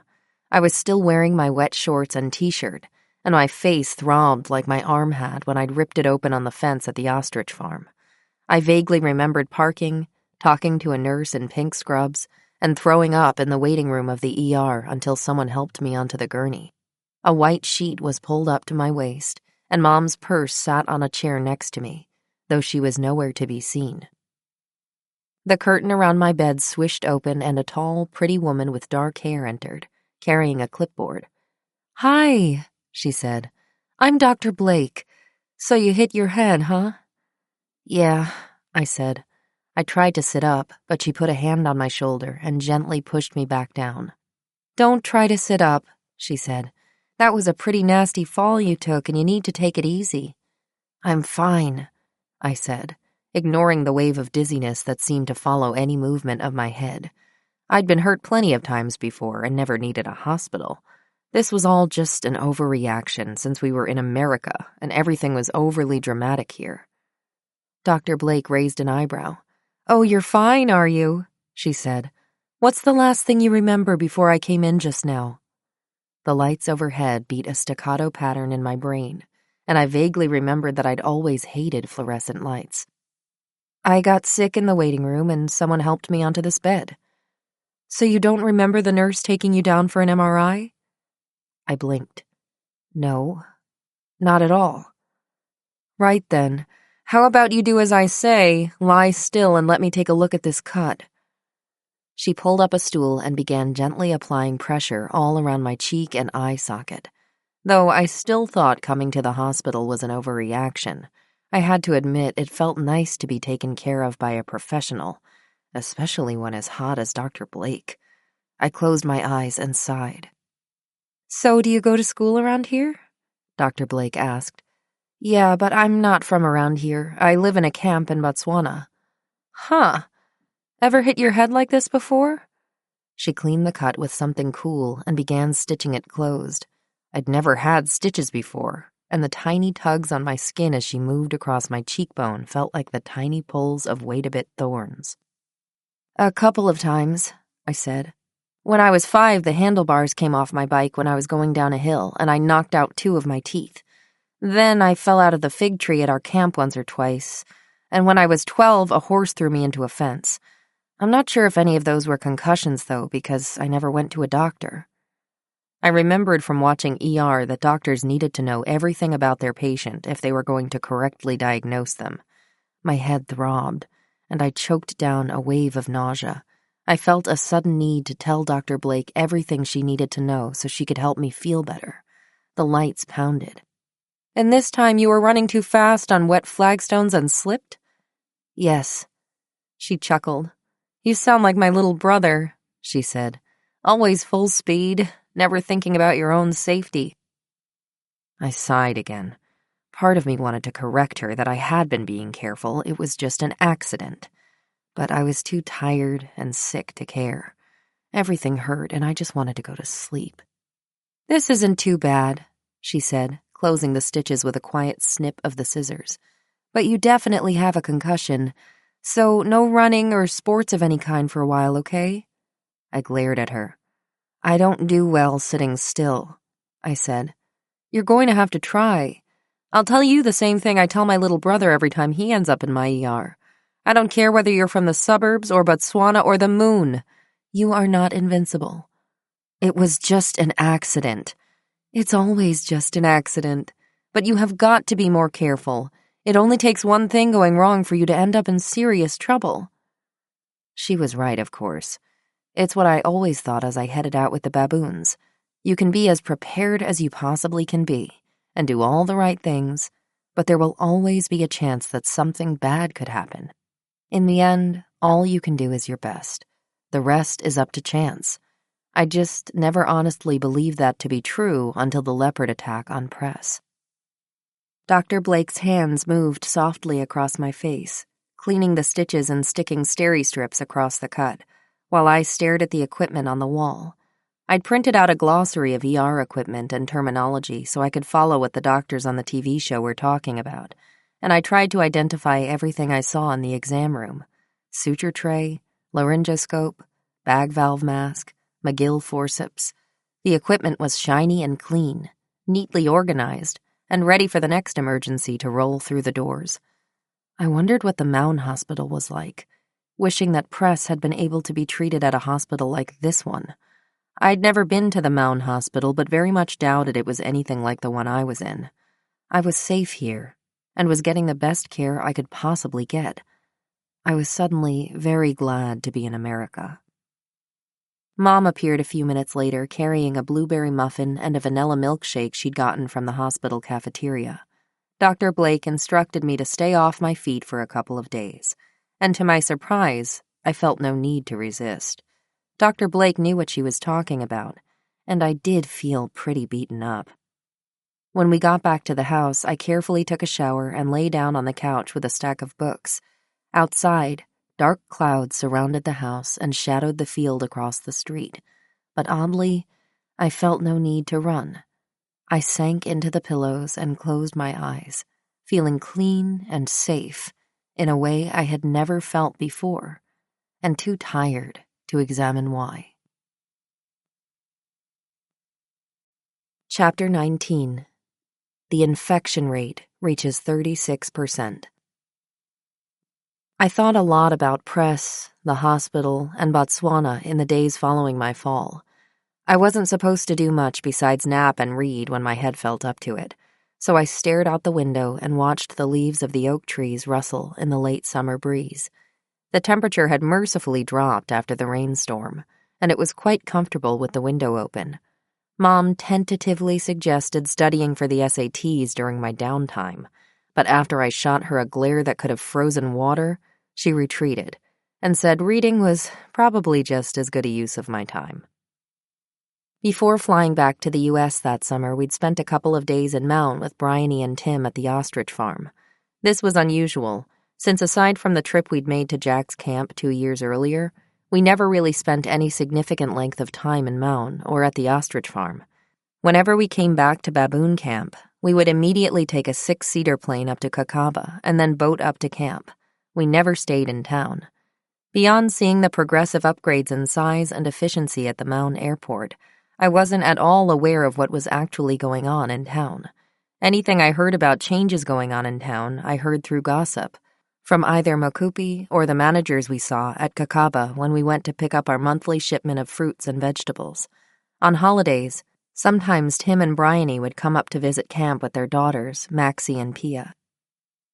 Though we didn't see them often, I thought Tim and Bryony were some of the best people I knew.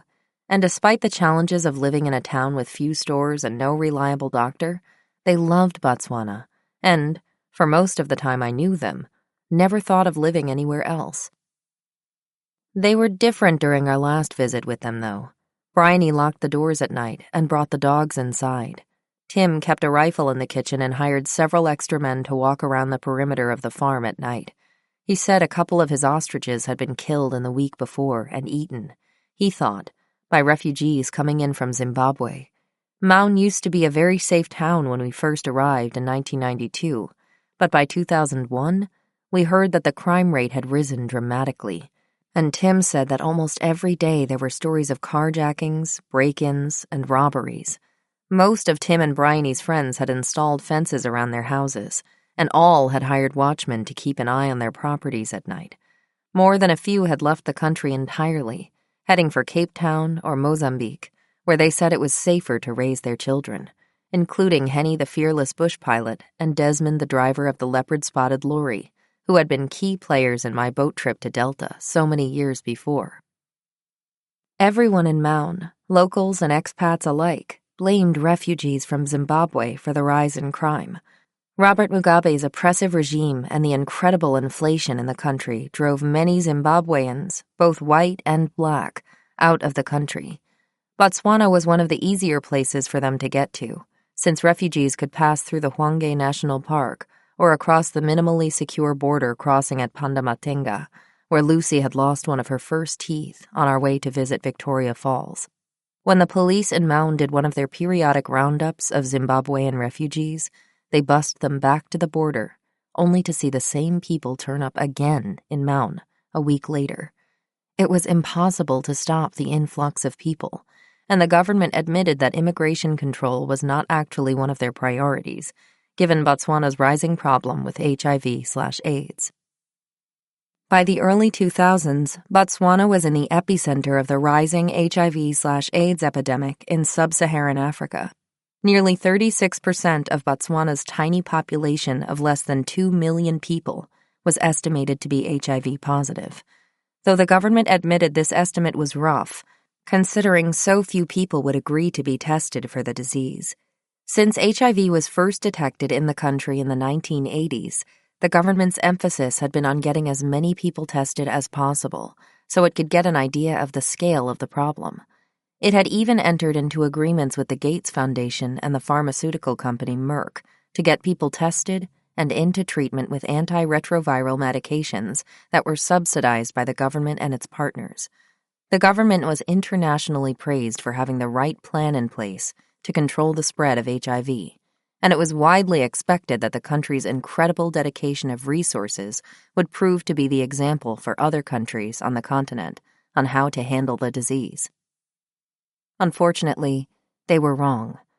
As the life expectancy in Botswana dropped into the low 30s by 2001, it was clear that Botswana's lack of medical infrastructure and the reluctance of the population to agree to be tested and undergo treatment were major roadblocks to the control strategy. Government officials and public health experts alike weren't sure what to do next, and even as more organizations pledged to help, it was clear that the problem wouldn't be solved anytime soon. In Maun, if people weren't talking about the Zimbabwean refugees, they were talking about HIV/AIDS. Tour companies were losing employees at a rapid rate, and those who weren't sick were taking time off to attend the funerals of friends and family. Though the government's impressive education campaign about HIV and how it spreads made it pretty easy for people to understand how to keep themselves and their partners safe, it seemed like many people had a sense of inevitability about the disease. If everyone is getting it, then I'm going to get it too. And why should I change my behavior now? HIV is also a disease with a long timeline compared to something like malaria. Since it often takes years for the infection to manifest into full-blown disease, it was harder for public health experts to explain the relationship between infection, illness, and death in a way that was easy to understand. Press had recovered well from the leopard attack, but was understandably not in any rush to come back to camp. When Dawn and Jim visited him in the hospital after the attack, he said he was fine and would like to keep his job at baboon camp, though he wouldn't be going out with the baboons anymore. They totally understood, and we were relieved to hear that he had sustained no long-lasting injuries from the attack, though he would likely always walk with a bit of a limp. We didn't talk about HIV with Makupi or Press. Dad had tried to on many occasions, and we even bought a big bag of condoms in Maun to keep in the kitchen in case Makupi or Press wanted to take some. Ever the scientist, Dad made a heroic effort to explain how cellular infection occurred and why it often took years for HIV infections to turn into AIDS. But it didn't work. It wasn't that Makupi and Press didn't understand. They just didn't want to hear it. Illness, in all its forms, was to Makupi a generalized malady he called the poison of Botswana, and it was all caused by some unnamed force that was out of his control.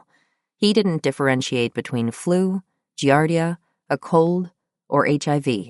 It was all the poison of Botswana. No other explanation was possible. He refused to hear any different, and eventually Dad stopped trying. Maun itself was more crowded than it had ever been, too. When we first arrived in 1992, there was one supermarket that received a shipment of food from South Africa once a week.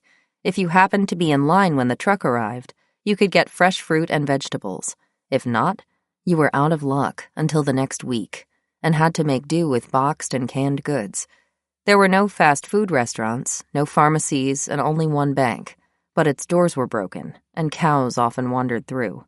When cars got stuck in the deep sand on the unpaved parts of the road, they were often abandoned until the tow truck could come by, and goats often climbed on them to reach the leaves of the mopane trees. By 2001, Maun was completely different. Trucks and cars, some only two-wheel drive, roared through the town on paved roads.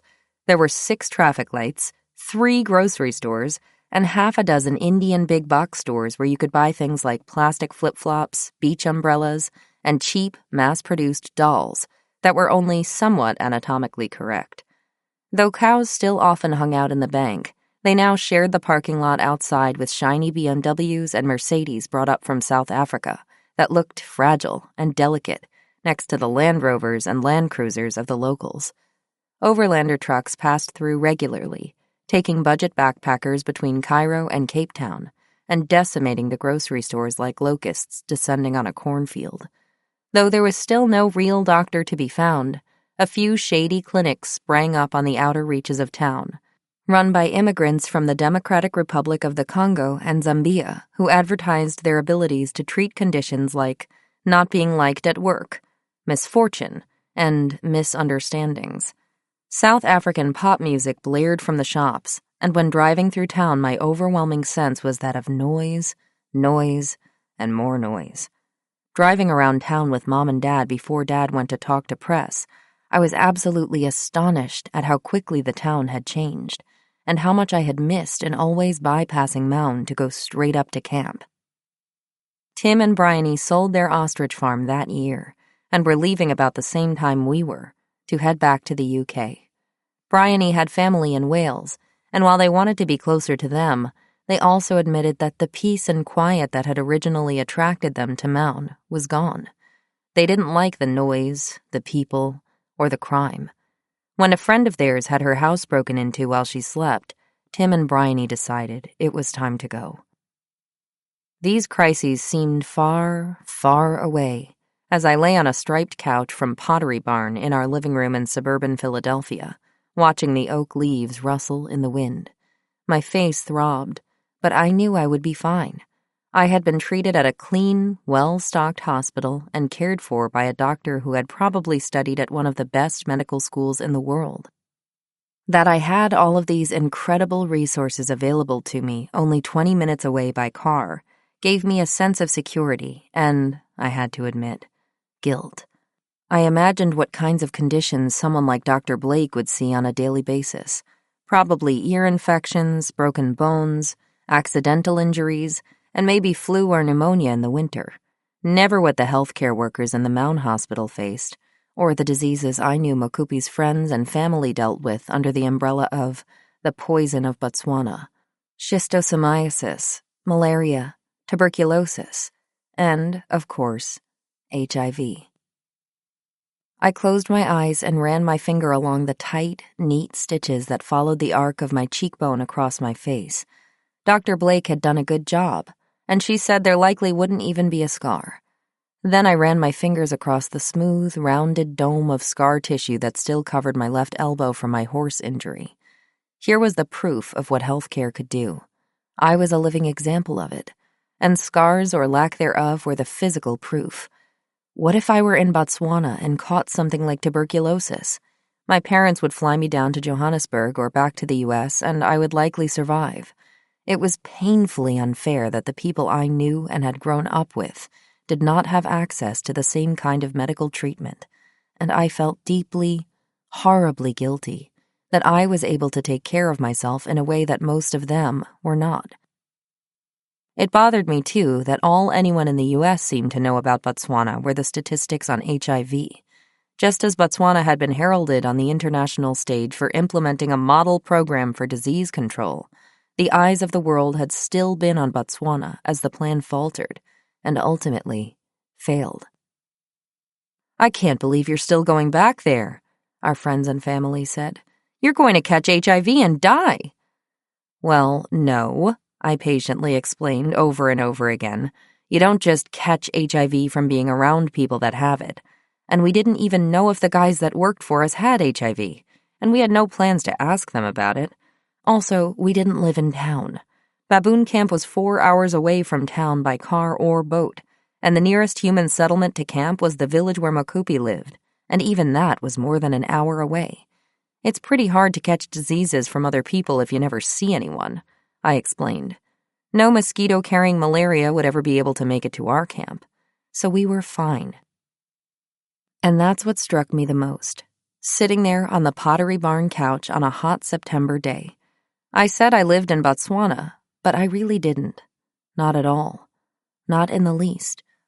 I lived in a world of campfires and tall trees and the scent of dust on the wind, where elephants shuffled quietly beneath palm trees and genet cats came out at night to eat figs, where the baboons sunned themselves on the cold mornings and fought over the wild mushrooms that grew on termite mounds after the rains came. That might have been Botswana at some point, but it wasn't anymore. Real Botswana was the tinny sounds of South African pop played on scratchy tapes in the mall in Mound, the roar of cars on the tarmac, and the ladies with perfect balance carrying jerry cans of water on their heads. It was goats standing on cars to eat leaves, kids running home from school in yellow and blue uniforms, and people selling carved hippos at roadside stands. I liked that world, what little I knew of it, but I had no claim on it. Not the way I had on Baboon Camp. I had no more business saying I was from Botswana than someone who stumbled through the wardrobe into Narnia and had the audacity to say, "Oh yes, I love it here. This is now home. I am now Narnian." Because at the end of the day, whatever else happened, I was still a white girl born in the U.S., still the same girl that Masaku said shouldn't get a beating back in Amboseli because I was different from my friends. A white, American girl whose real home was far away from the elephants and the hyenas. I took a sip of ice water and opened my eyes. Baltimore orioles called from the trees outside the window. Though they looked the same as the Okavango orioles back at camp, their calls were completely different. How strange that two species half a world away could look the same, but be so fundamentally different. Idly, I wondered whether there were orioles in Narnia. And then I fell asleep. Chapter 20. I Am American. It was a bright, sunny morning in early September 2001 when Mom dropped me off at school. I was running a bit late that day as we were coming from yet another doctor's appointment. The cut on my cheek had healed, though I started my senior year with a dramatic black eye. But I still had to go to several appointments with a dermatologist. Somewhere along the way in baboon camp, I had picked up a nasty HPV virus and had thick, painful warts cropping up on my knee and forearm. Though the dermatologist burned them off with liquid nitrogen, the virus was proving to be stronger than the strains he usually saw in the U.S., and I had to go back every few days to have the warts burned off again. Finally, it appeared that the treatment was working, but since the dermatologist was now effectively spraying liquid nitrogen onto raw scar tissue, it hurt tremendously.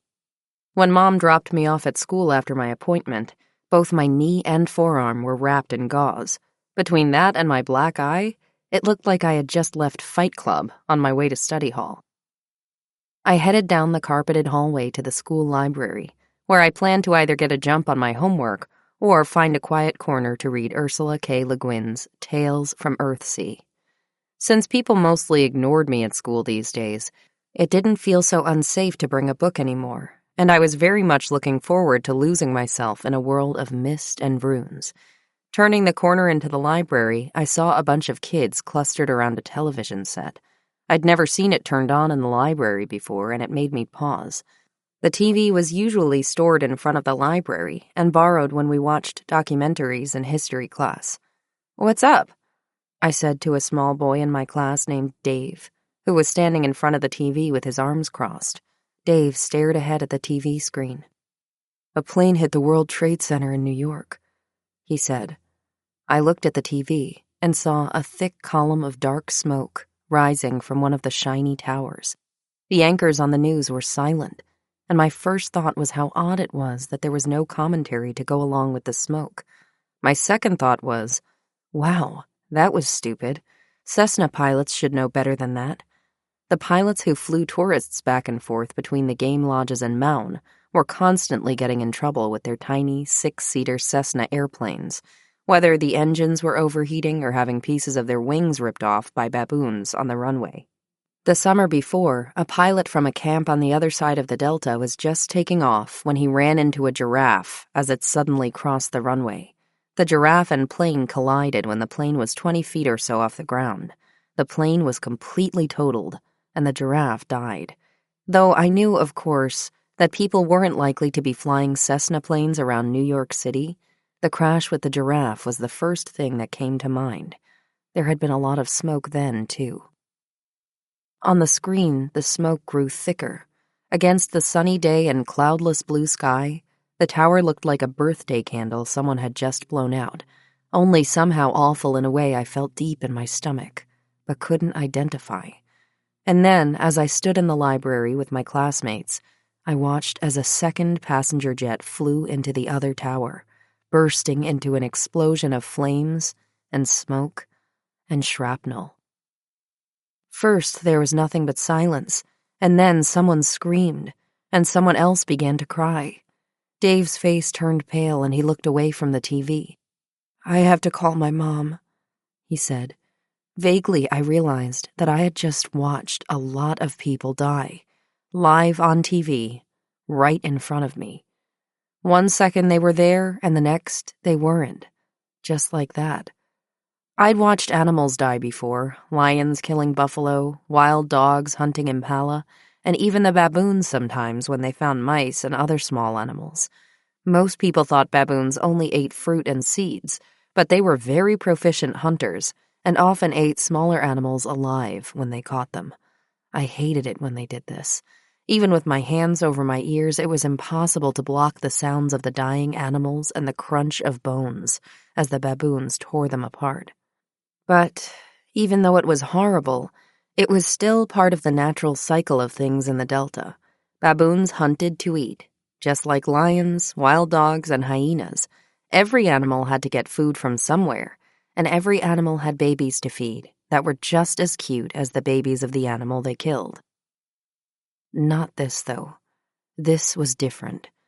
There was nothing natural or cyclical or necessary about any of this. This was gratuitous and cruel. This was barbarism. This was watching hundreds of people die on TV live in front of me in study hall on a sunny Tuesday morning in fall, and it was not something I knew how to process. Around me, my classmates sobbed, and one of the commentators on TV began to cry.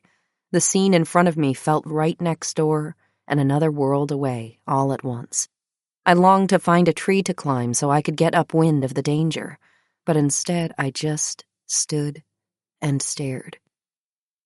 The bell rang for second period and no one moved. The crowd around the TV had grown larger, and when I felt someone at my shoulder, I looked up to see Brooke standing next to me, her face ashen. "Doesn't your dad work in New York?" I asked gently. She nodded and gestured with the silver cell phone clutched in her hand.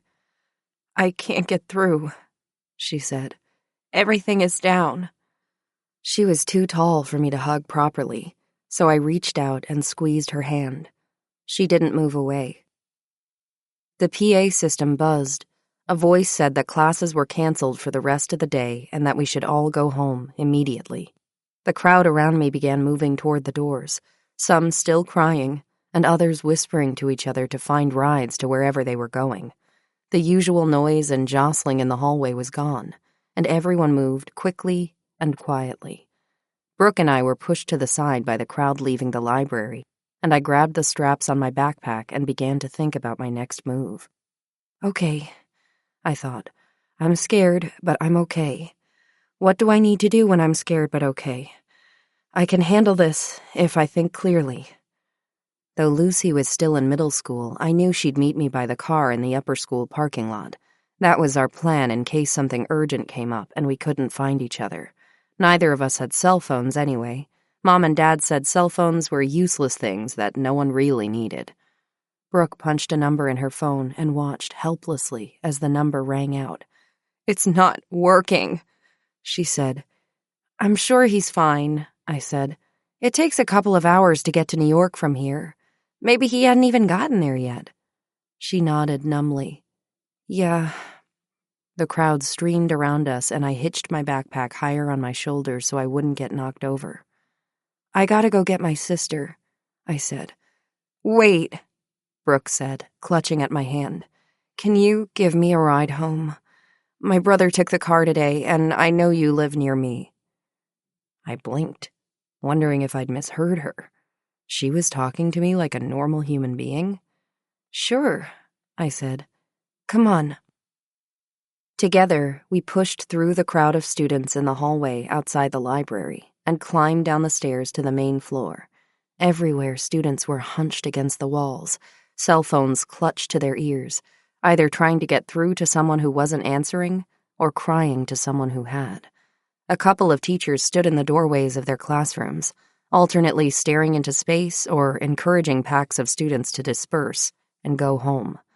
As Brooke and I exited the science wing and crossed over to the parking lot, I found myself distracted, ridiculously, by the thought that our field hockey game that day would probably need to be rescheduled. Lucy was waiting at the car. "Are you okay?" I asked, and she nodded, her blue eyes hard. "Tougher than tough, my little sister." "This is Brooke," I said. "We're giving her a ride home." "Hey," said Lucy. "Hey," said Brooke. Brooke slid into the passenger seat next to me, and Lucy settled into the back. I switched the radio to AM to try to find the news, and Brooke hunched over her phone, dialing and redialing the same number over and over again with no success. The tree-lined suburban streets were deserted as we wound our way through town. The crackle and buzz of the AM radio station felt like a broadcast reaching us from a World War II bunker. Normally crowded intersections were devoid of traffic, and no children were playing outside. We were listening as the first tower collapsed.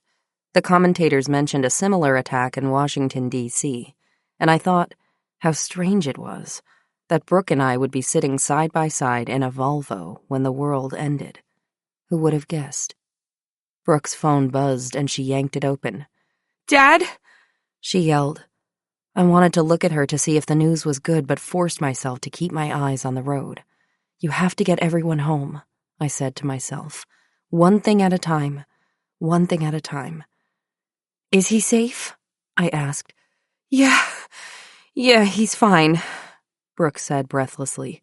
You were right. He hadn't even left for New York yet. She laughed. He's at home. He's at home and he'll meet me there. That's good, I said. That's really good. Lucy reached over the seat and squeezed Brooke's shoulder. I'm really glad your dad is okay, she said. Brooke sighed deeply and let her head fall back against the headrest. Outside, the sun shone brightly and birds sang the way they do on beautiful days in the summertime. Hang on, Brooke said, her eyes snapping open. What about your parents? Where are they? They work downtown in Philly, I said. I'll try to call them as soon as we get home, but I'm sure they're fine. If they can't get home on the train, then they'll probably go to a friend's house until the trains start running again. Either way, they'll let us know. You're not worried about them? I glanced at Lucy in the rearview mirror. She shrugged. No, not at all, I said. It doesn't sound like they're in any danger where they are, and I know they'll try to get home as soon as they can. I don't understand how you can be so calm, Brooke said. This is all so scary. Yeah, it is really, really scary, I said. But everyone whose safety I can control is fine. I'm getting you home, and then we'll go home, and I know that my parents are safe. That's all I can control. Brooke stared at me silently, and for a minute I was back on the lacrosse field, wondering if she was going to call me Abu the monkey again. You really are as tough as you look, she said finally. I smiled. Thanks. We slowed to a stop at the bottom of a delicately manicured driveway about a quarter mile and $1 million away from my house. Brooke climbed out and grabbed her backpack.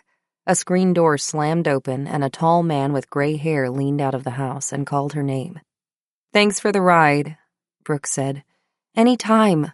I'm glad your dad is okay. I watched while Brooke ran up the driveway. Lucy moved into the front seat and turned up the radio. She seems nice, Lucy said. Are you friends? 10 minutes later, Lucy and I were sitting on an old oriental carpet in my family's living room, watching CNN. Mom and Dad had left a message on the answering machine saying they were fine and making their way home but didn't know when they'd be back. Outside, the leaves rustled in the late summer breeze, and a chipmunk scuttled across the porch. On TV, we watched in silence as the second tower collapsed in a cloud of white dust that looked like it would blanket the whole world. People in Washington, D.C. and New York were evacuating, and there was talk of the U.S. going to war, though with whom, no one was really sure yet. What the commentators did agree upon, though, was that America and Americans were under attack. I curled my legs under me and leaned back into the couch. America and Americans are under attack. My country was under attack. My family was under attack. I was under attack. This wasn't the same thing as being out with the baboons and having a leopard come after one of us, though that was certainly an attack on my baboon camp family. And it wasn't the same as being out with the baboons and having to run away from a lion when I was by myself with Ballo the monkey, though that was certainly an attack, of a kind, on me. This was a cosmic reminder that I was part of something bigger than those things, something I had never really thought about before. I knew I was American. I'd known it ever since I was a little girl in Amboseli, and Mom and Dad told me I had been born in California. I'd known it since Masaku told me I was different from Jaraini and Ma, And every day since then when I'd chatted with Makupi or helped Mpitsang or Press with something around the camp, I was told over and over again that America was home, even though I was never there long enough for it to feel that way. I had all the trappings of being an American, from the clothes to the language and mannerisms, but actually spent all my time in a world where my identity was both the most and least important thing about me. I didn't need to be born in Botswana to love the Delta as much as Makupi did, but I would never be Botswanan, and I could never be African. Even beyond tangible differences like the ease with which my parents talked about college, or how simple it was to access quality medical care, the most fundamental part of who I was had nothing to do with the places and people I loved and admired. I was not African. I was part of a different team, and I could feel any which way I wanted to about it, whether it be guilty at the privileges that my race and nationality afforded me, or embarrassed at how my home country was sometimes regarded in other places in the world. But the fundamental truth remained. I was American. My parents finally got home after dark, exhausted and drained. Lucy and I had pulled ourselves away from the TV and done the same things we always did in times of crisis: make a roast chicken for dinner and do our homework. I wanted to be useful in whatever small way I knew how to be, and the first step in that process was making sure the people around me had enough to eat and drink. It wasn't until I started putting drops of iodine in the water, though, that I remembered that I didn't need to purify water in America, that this was a different kind of crisis from the ones I'd faced before. While the world was still coming to grips with what happened in New York, Washington, D.C., and rural Pennsylvania, all I could do was keep myself and my family safe. Tomorrow would be another day, with new plans, new information, and new people to help, and I would be ready for it, along with every other American I knew. There was also a crisis going on at Baboon Camp that fall, albeit on a much smaller scale. When Dawn and Jim returned to give Thor and Jacinta a break so that they could go home and visit family, Dawn wrote to us that Makupi had stopped coming to work. Though he often did this, he was only ever gone for a couple of days, and his recent disappearances were stretching into weeks. Dawn and Jim didn't really need him in order to continue with Dawn's research, but we were all concerned about Makupi and wondered where he was. Mpitsang had moved back to the small staff village near Kakaba, but no one from Baboon Camp had seen or talked to him since the fight with Makupi about the hippo assassination attempt. Dawn went to see him one afternoon to ask where Makupi was, but Mpitsang just shrugged. They hadn't spoken in a long while. Though she asked other staff members at Kakaba, no one seemed to know where Makupi was. They assumed he had either gone to see his family in Etcha or was in Maun. Where? No one could guess. As far as anyone in Kakaba knew, Makupi didn't know anyone in Maun. He had just disappeared.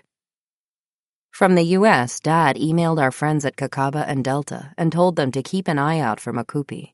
Makupi's health had been on a slow but steady decline in recent years, and though we couldn't be sure it was HIV or AIDS, we were worried it might be. If he was missing, then it was also likely he wasn't receiving any kind of medical treatment or eating well enough for any medication to be effective. Not that he took medication from doctors anyway. Even getting him to take an aspirin for a headache was a challenge. He distrusted everything about the medication we brought with us from the U.S., and didn't think anything from another country could address his health. As the Baboon Camp family searched for Makupi, and America and the world searched for meaning after the 9/11 attacks, my educational career plodded along. I began applying to colleges and took a road trip with Dad up the East Coast over one unseasonably cold weekend in October, stopping at Princeton, Columbia, Yale, Brown, and Harvard. Dad was pushing for Harvard, his alma mater, and as we drove around New England, he discussed the pros and cons of various Ivy League institutions, mostly to himself, as I stared out the window and watched the snow collect on the lampposts. I didn't really care where I went to college. I went through the motions, of course, in the official way that one does with important life decisions, but it seemed so insignificant when there were much bigger things going on in the world, like leopard attacks, terrorist attacks, and Makupi. Why should I worry about which university said it was better than the others? They all seemed basically the same to me, except for having different reasons why I didn't want to go there.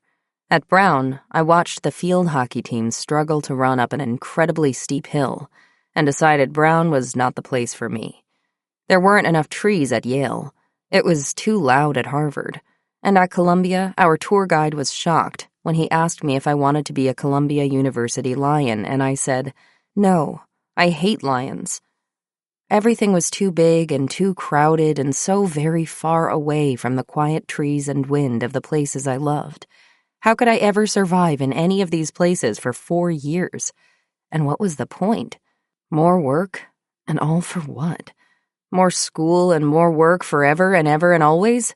None of it would get me back to where I wanted to be. The idea gave me a headache.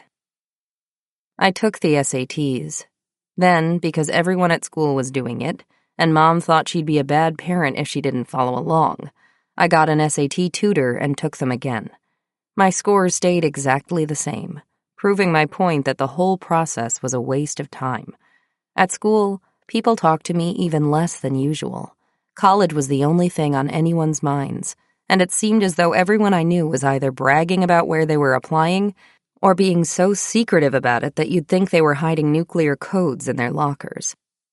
At lunch and in study hall, my classmates clustered in small groups, clutching glossy college brochures in their hands and eyeing each other suspiciously. All I did was study. I knew I wasn't as naturally smart as people like Megan and Nat, but no one worked as hard as I did. Before school, during school, after school, I was either running, studying, or sleeping. I decided to apply early to Harvard. I didn't expect to get in, but I thought I might as well aim for the top and then go from there. I wasn't feeling very emotionally invested in the process, but it seemed to make my parents happy. I just wanted the application to be done and submitted so I could have some free time back. It had been weeks since I'd read a book, and not being able to run after field hockey practice made me jumpy and restless. My mind was wandering even more than usual, and every pen in my backpack had been chewed to pieces. Worst of all, we still hadn't found Makupi. Chapter 21. The Other Spot at Harvard. Early decision applications were due on a Thursday, and on Friday morning I walked into school feeling lighter than I had in a long time. Thank goodness that mess was finished. Now I just had to wait a few weeks to see if I got in. I very much hoped that I did, if only because it meant I wouldn't have to do all the work of applying anywhere else. Since I was a senior, I was allowed to leave campus during my free periods. I was late that Friday morning because I'd gone to 7-Eleven to get coffee with a girl in my English class named Natalie, whom I was only getting to know senior year. I liked that she dyed her hair and that she agreed with me that Heart of Darkness wasn't necessarily a metaphor for human nature. It could also just be a story about a very stupid person who didn't know how to travel in the Congo. Natalie wore heavy black motorcycle boots and didn't laugh at me when I called it a coffee, the way British people did. As the weeks passed, it became a tradition for us to go to 7-Eleven for a coffee on Fridays before English. I dropped into a plastic chair in the cafeteria and slung my backpack onto the table, where it landed in its usual cloud of dust. Natalie sat down next to me and propped her heavy boots up on a chair. Ever since we started hanging out, I had been dying to know what it felt like to walk in them. I imagined it would be like wading through the thick sand on White Island, but Natalie didn't seem to mind. "So, did you get your applications in?" a voice said. I looked up from rummaging through my backpack to see a couple of girls from my grade settle into the seats across the table from us. 2 of the girls I knew from my math class, and the third was Jessica, the girl who'd made fun of my hair at the bar mitzvah party 100 years before. They were all friends with Natalie. Jessica was generally a pretty grouchy person, but this morning, she seemed even more pissed off than usual. "I know you got your application done," Jessica said, looking at me. "Where did you apply? Or is it a secret?" It's not a secret, I said. I applied to Harvard. Jessica snorted. I knew you would, she said, and you'll probably get in too. It's so unfair. How is that unfair? I said. You could have applied there too. Anyone can apply anywhere they want. You're so fucking naive, Jessica said. You know colleges won't take more than a couple of people from each school, and it's completely unfair that you're taking one of the spots. She didn't mention the other spot, and neither did I. We all knew who the first spot at Harvard was going to, and that was Megan. Megan had been destined for perfection since the day I met her in first grade, and she got to play April O'Neil in Ninja Turtles at recess, and it was only natural that she would graduate as senior class president and go on to Harvard.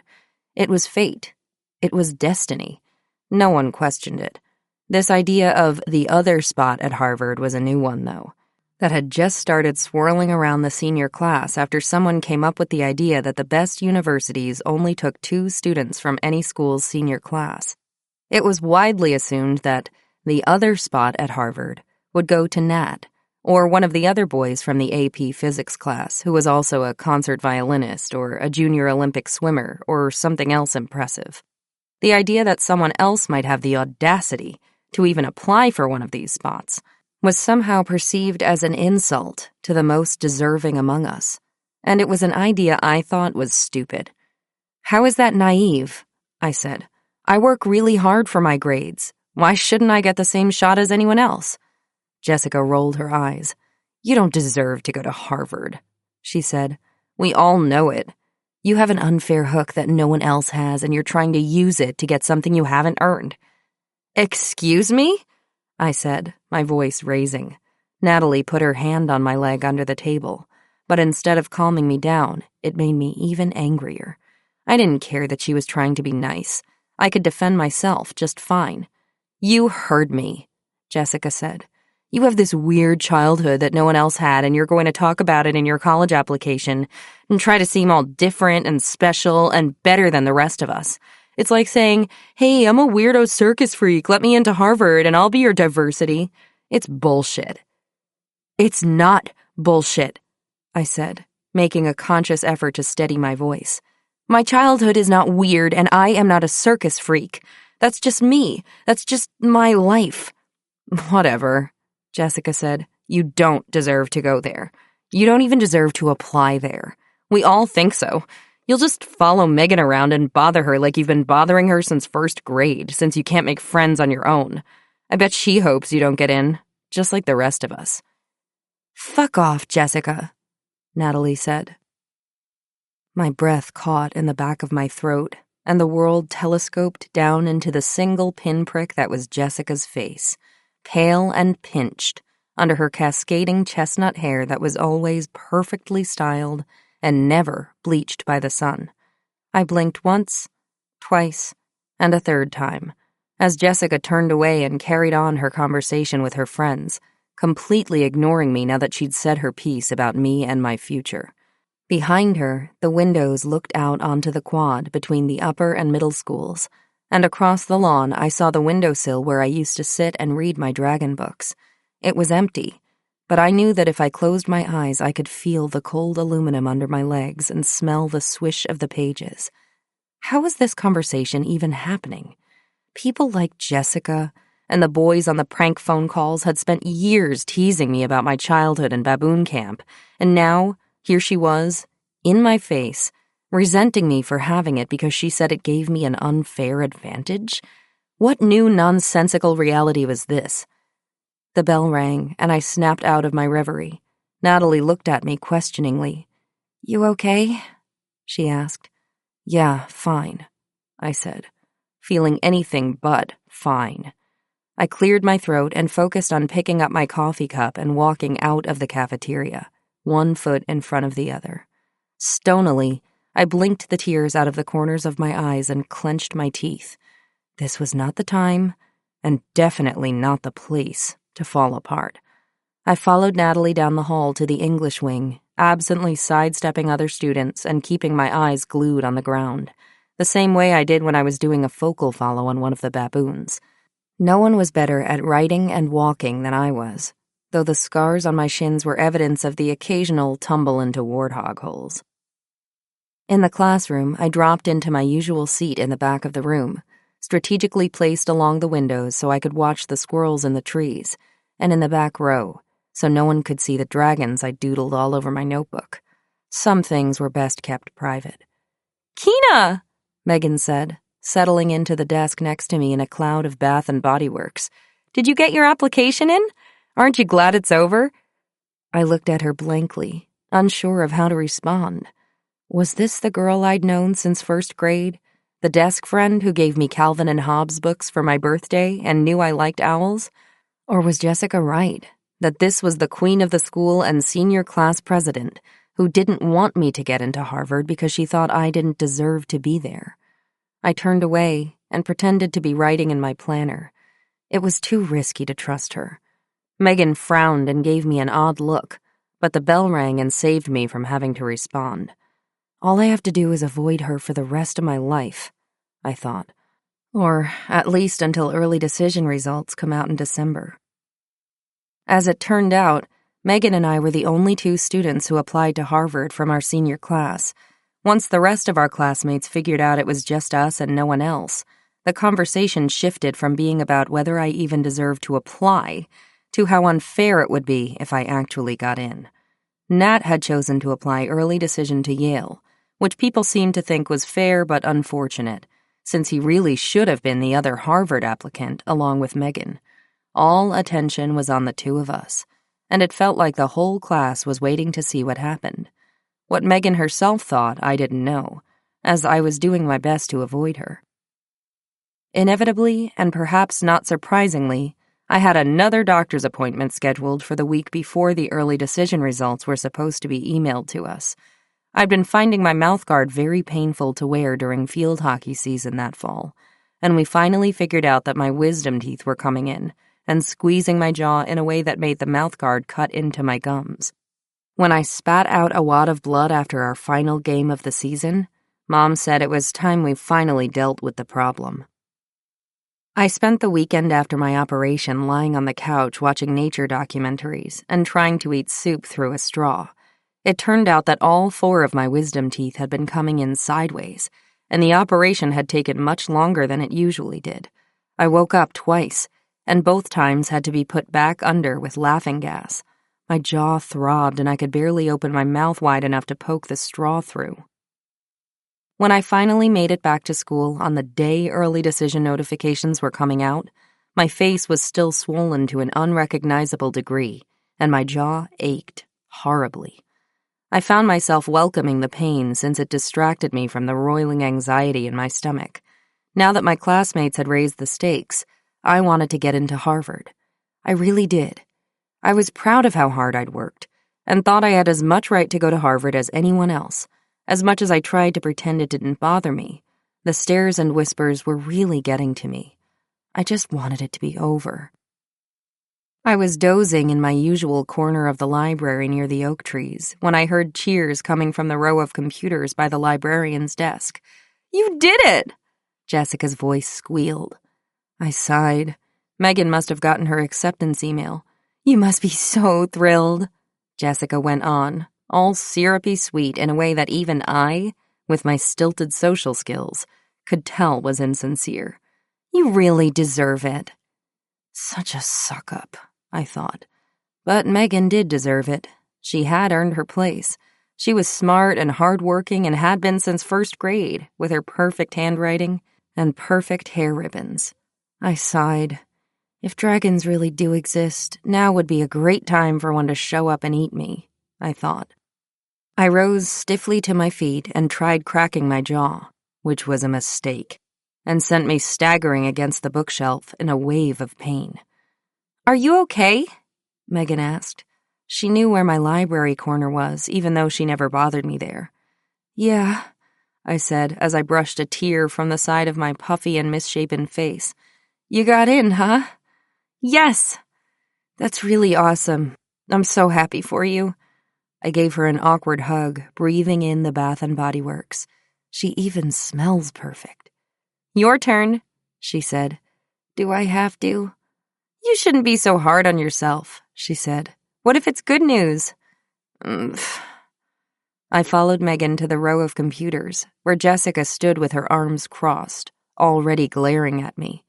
I sat down on a blue plastic chair and opened my email inbox. There it sat, one new email, black and unopened, from the Harvard University admissions office. Blood pounded in my ears, and I tried to think about grass, sand, and monkeys, swords and princesses and pirate queens, boats and crocodiles and cold beers, quiet trees, soft wind, and birds flying home at sunset. Don't be scared, I said to myself. You are not in danger, and nothing is attacking you. There is nothing scary here. I clicked the email. Dear applicant, it read, We are delighted to inform you. I coughed out a laugh. Was this a joke? Megan squealed and hugged me around my shoulders. You did it, she said. My hands shook and my face pounded. I squinted at the screen. I didn't even remember what the rest of the email said. Carefully, I wiped more tears off my swollen cheeks and laughed again. I guess so, I said. I should say congratulations, Jessica said, but you don't deserve it. Honestly, what is your problem? I said, Megan's hand still on my shoulder. Why do you care where I go to school? It's not like you even wanted to go to Harvard. You applied early to Georgetown, and you got in. This has literally nothing to do with you. Jessica shrugged. No, it doesn't, she said. I just think it's bullshit that Harvard let you in because of how you grew up.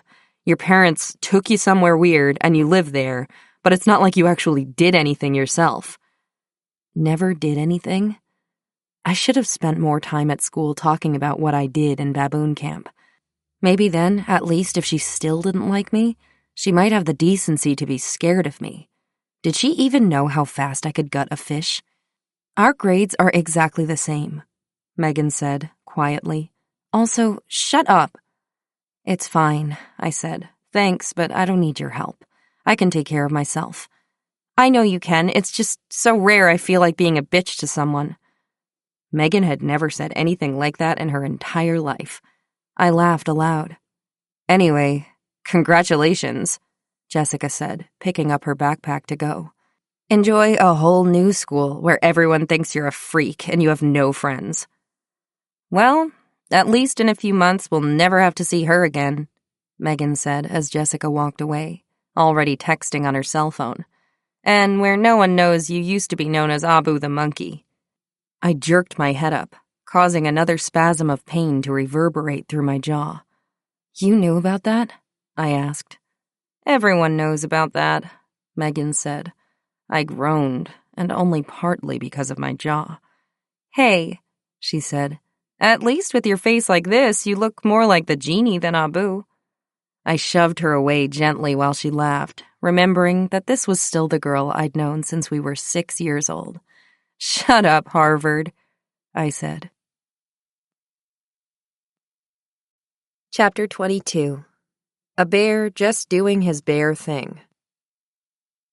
6 weeks after I graduated from high school, I found myself sitting cross-legged on the floor of a freshman dormitory at Harvard, being asked a series of questions about how comfortable I was in the wilderness. We hadn't gone back to baboon camp that summer since my parents had work to do at the university, and they claimed that I had to spend all my free time getting ready for college, which just meant putting all my clothes in a box, then pacing my room and worrying about how much everyone at college would dislike me. My entire senior year had been hijacked by the drama around my admission to Harvard, and it felt like that had destroyed any progress that I had made trying to fit in.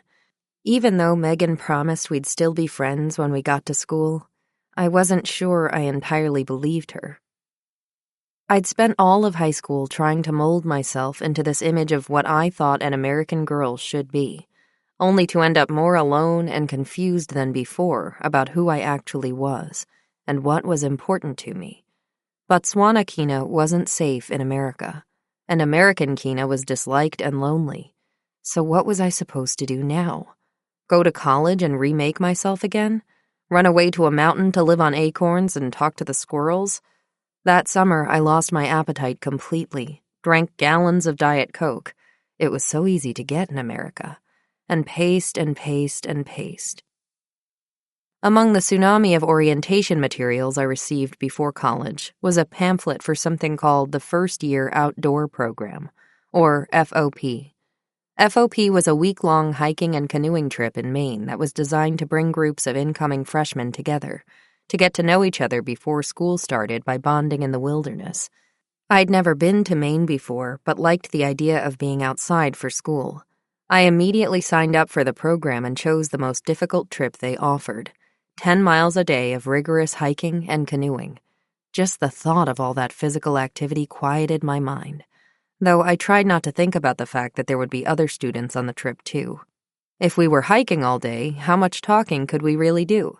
Maybe I'd be safe if they were all too exhausted to ask me questions about who I was and where I came from, since I had no idea how I would even begin to answer them. 2 minutes into my orientation day conversation with a Harvard upperclassman, however, I knew I was in trouble. This guy was way too cheery for 8 a.m. on a hot August morning and wanted to know every last little thing about me, and not just my medical history and whether I was okay with eating peanut butter. He wanted to know what I thought and felt and hoped to get out of this outdoor experience and whether I expected to be a changed person on the other side of it. Not really, I said. My throat was dry and my head swirled with the realities of actually being on a college campus and talking to an upperclassman. The buildings were unnaturally huge and it was very loud. I hunched my shoulders and crossed my arms, trying to hide my sweaty palms against my t-shirt. Why was it so sticky in Boston in the summer? It was hot in Botswana, but never a wet heat like this. I couldn't breathe. The upperclassman, who was to be one of the leaders on my hiking trip, flipped to a new page on his clipboard and looked at me eagerly. So, no dietary restrictions and no expectations. Okay, let's talk about the trip itself. We'll be gone for a full week and hiking or canoeing all day every day. Do you have any concerns about the level of physical activity? You mean walking all day with a backpack? No, not at all, I said. My backpack usually held a radio and test tubes for collecting baboon fur and blood, but at least this was still familiar territory. The boy made a note on his clipboard. Great. What about sleeping in a tent? Does that concern you at all? I've been sleeping in a tent for 10 years, I said. Great. Wait, what?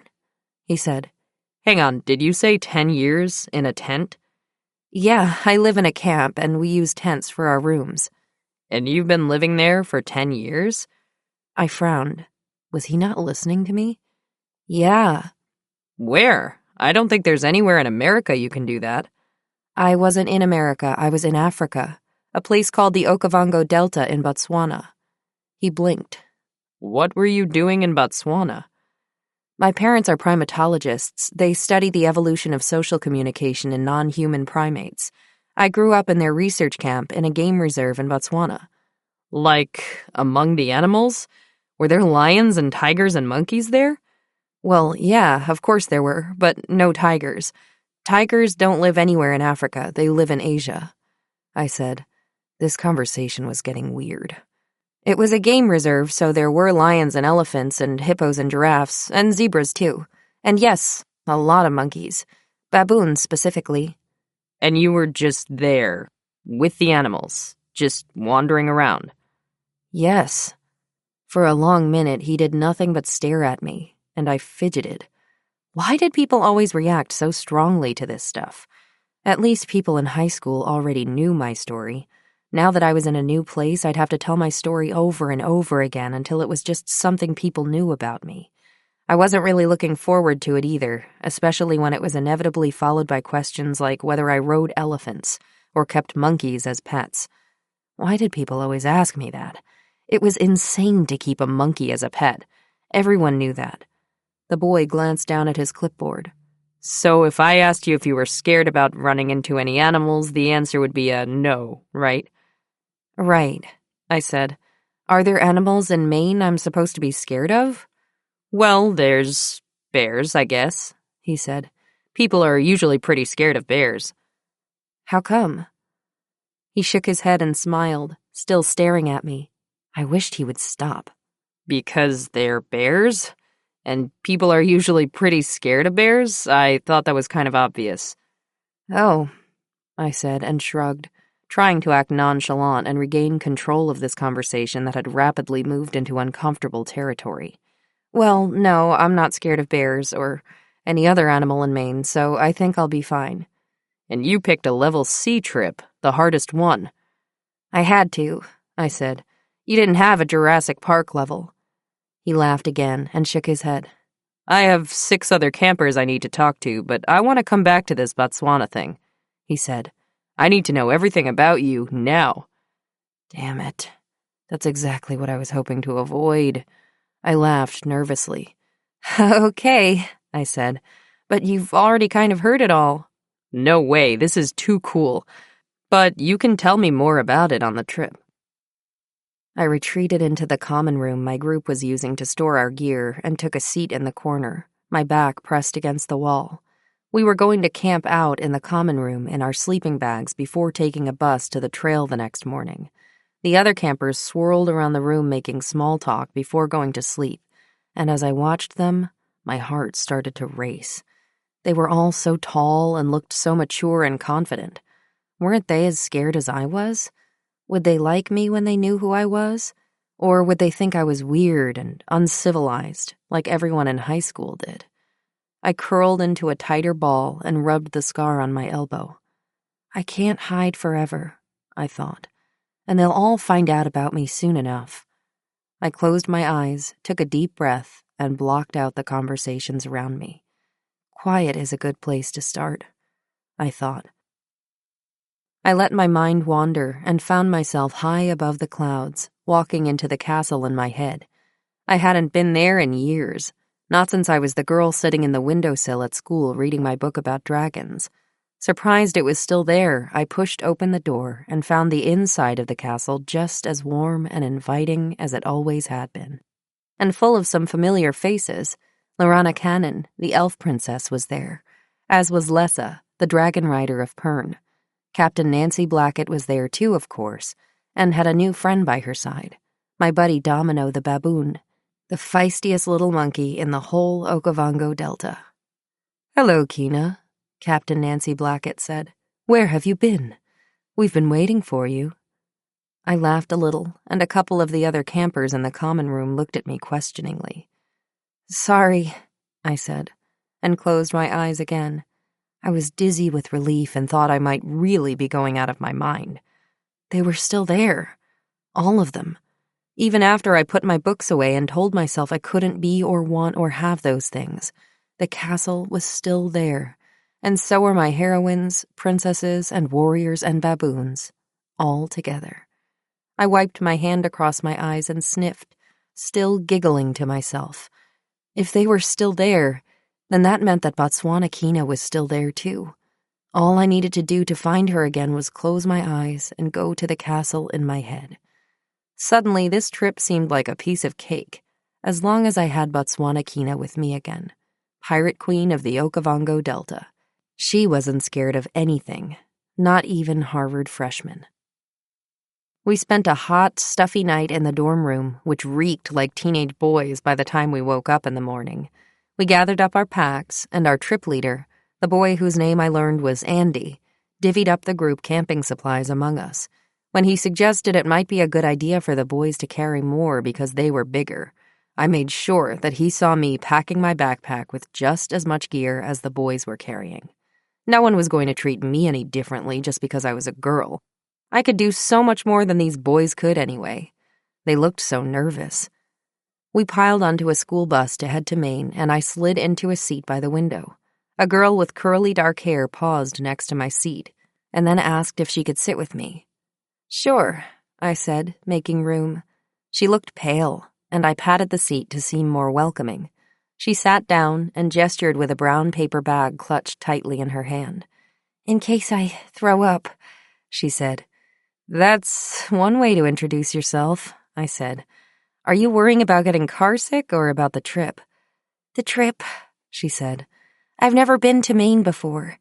I've never even been hiking before." "Where are you from?" "Montclair, New Jersey." Never heard of it. She laughed. Seriously? That's funny. It's outside New York. She gestured with the bag again, this time pointing at a boy across the aisle with dark, floppy hair and glasses. That's Jonathan. He's from New York, too. And I'm Erica. Jonathan leaned across the aisle and held out a hand. Are you the girl from Africa? He asked. Botswana, I corrected him. Right. Good. I'm staying near you in case you need to save me from a bear. Oh, can you fight bears, too? Another girl said from the seat in front of me. She was very tall and blonde, and just for a second reminded me of Brooke. Before I realized that this girl was heavier in the shoulders and looked like a much more serious athlete. She propped her chin on the back of the bus seat and smiled brightly. Great, she said. None of us have the slightest idea what we're doing, so as far as I'm concerned, you're officially in charge of bear safety. Okay, I said. Everyone was being so nice, and no one had said a single nasty thing to me yet. What new planet was this? Somewhat to my surprise, I was disappointed that there wasn't more time to talk on the actual hike itself. The Level C hike was actually fairly difficult, and we were up before the sun every morning, walking or canoeing until the sun went down again at night. Everyone was so exhausted that they fell asleep right after dinner, and usually only our leader, Andy, and I stayed up, sitting around the fire listening to the birds and watching the stars glitter overhead.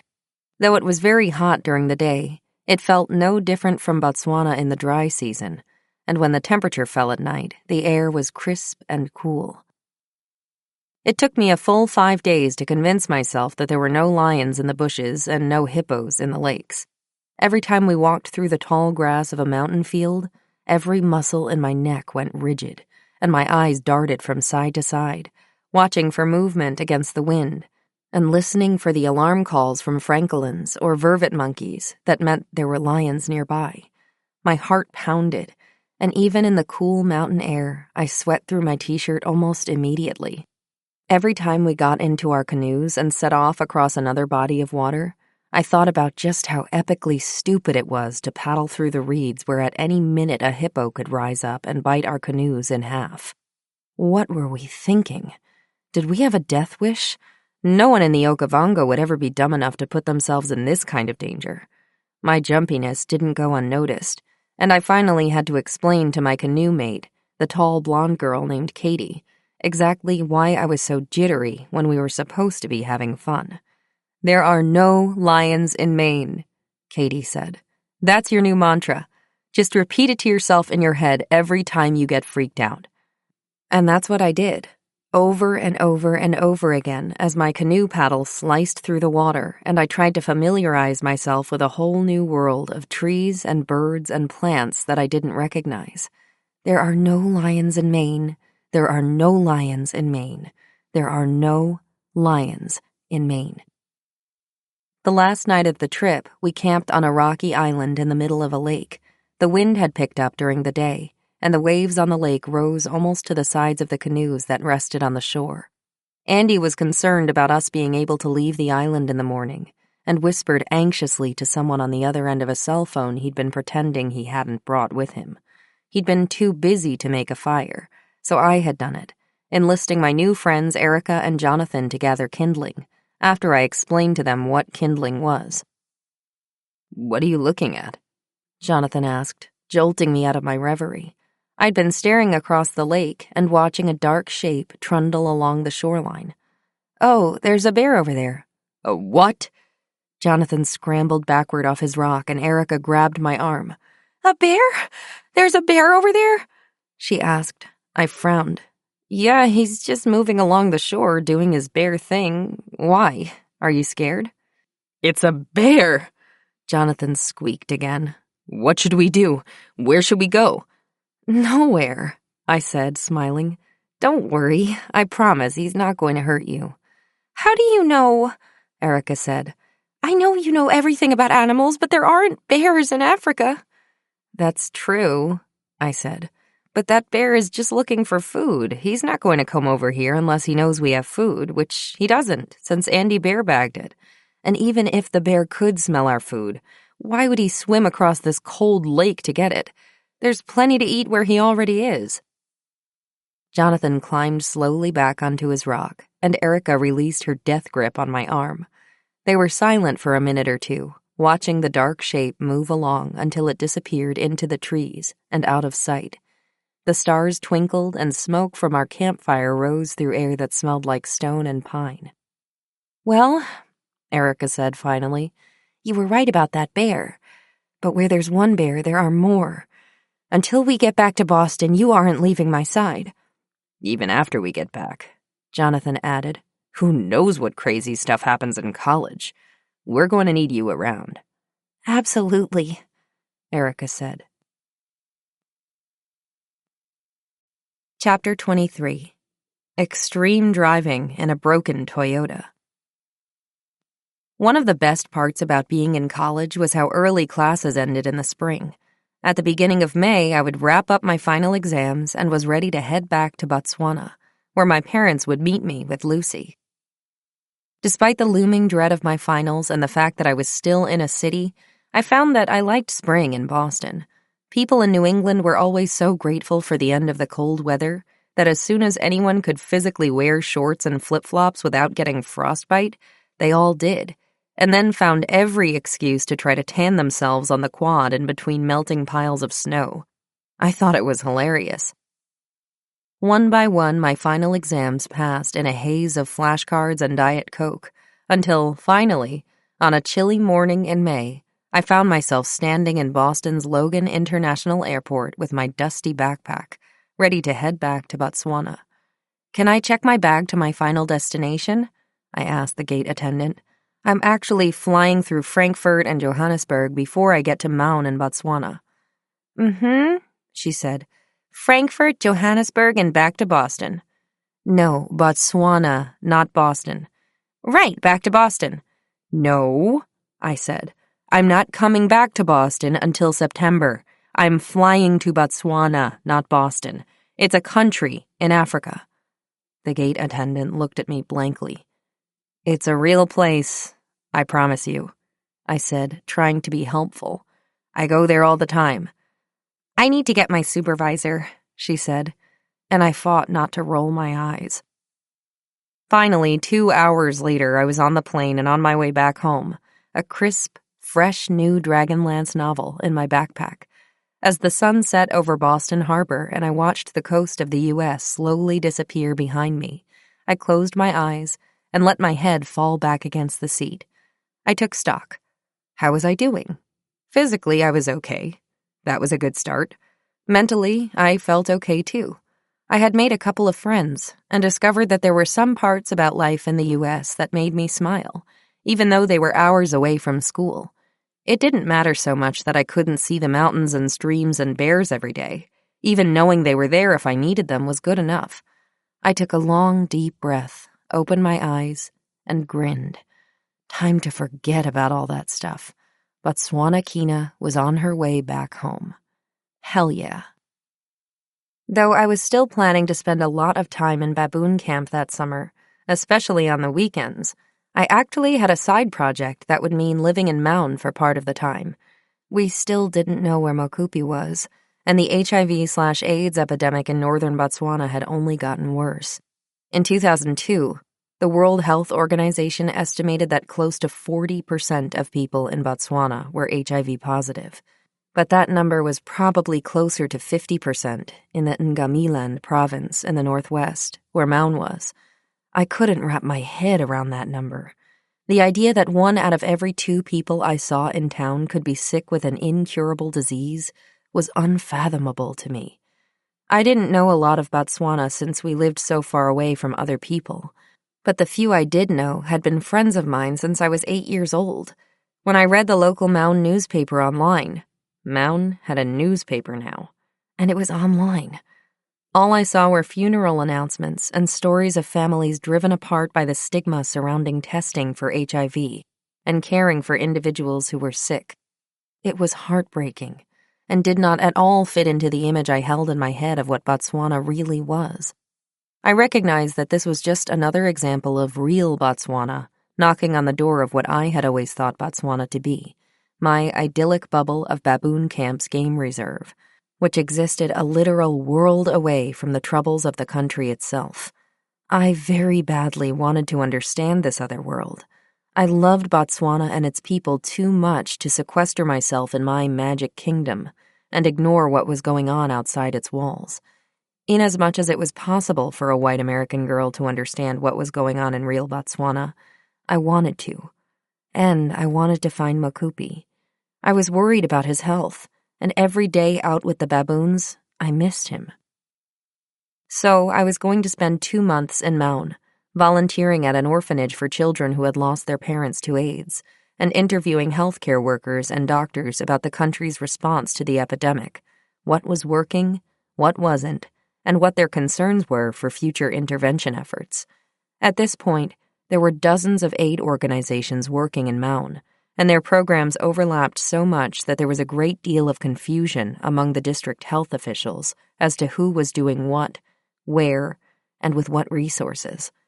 When I went to the District Ministry of Health office in Maun to introduce myself and ask for permission to volunteer in town, since I had no official affiliation and no work permit, the district official told me that if I could even put a list together of what was going on in Maun, it would be a tremendous help.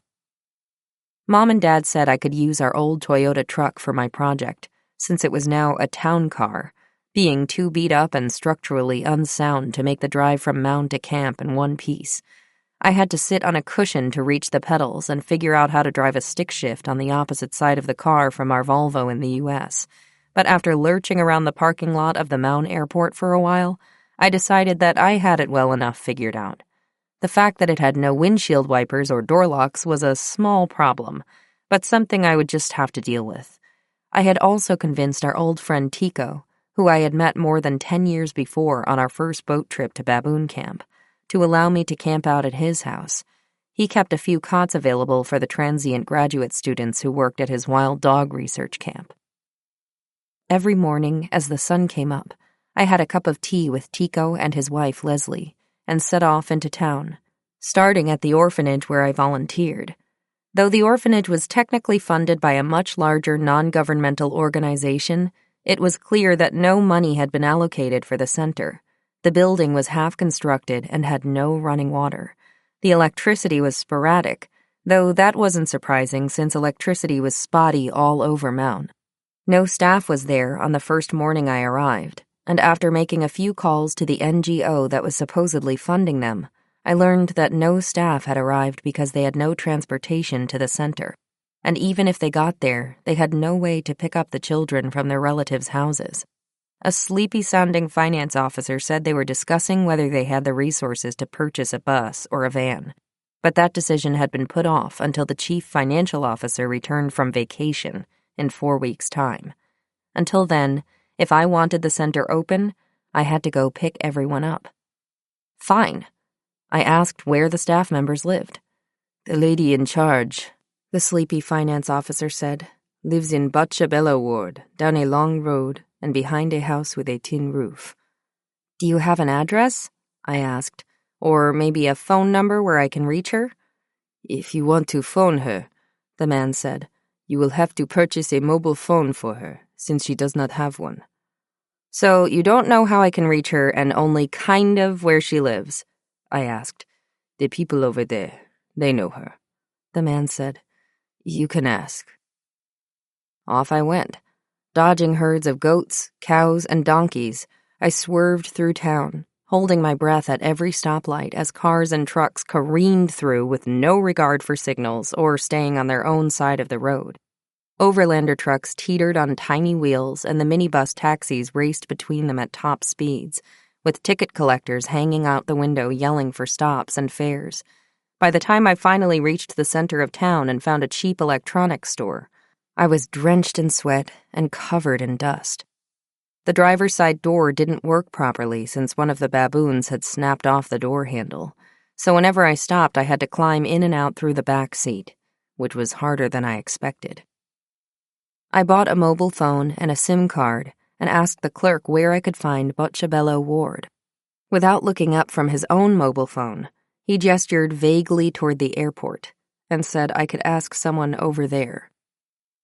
I parked behind the airport and approached two elderly gentlemen sitting under a mopane tree in white plastic chairs. "Tu me labora," I said. "I am looking for the lady who works in the orphanage over by the Machuane school." Incredibly, the men knew who I was talking about and summoned a small child who agreed to take me to the lady's house. "Thank you," I called, as the child led me away down a winding path between the houses. "We know you," the men called back. "You are from the baboons." And they burst out laughing. I was shocked that they recognized me. "You know the baboons?" I said, and one of the men waved his hands. "Yes, we know the baboons," he said. "And you, we know you. You are the girl with the baboons." I laughed and waved back as we walked away.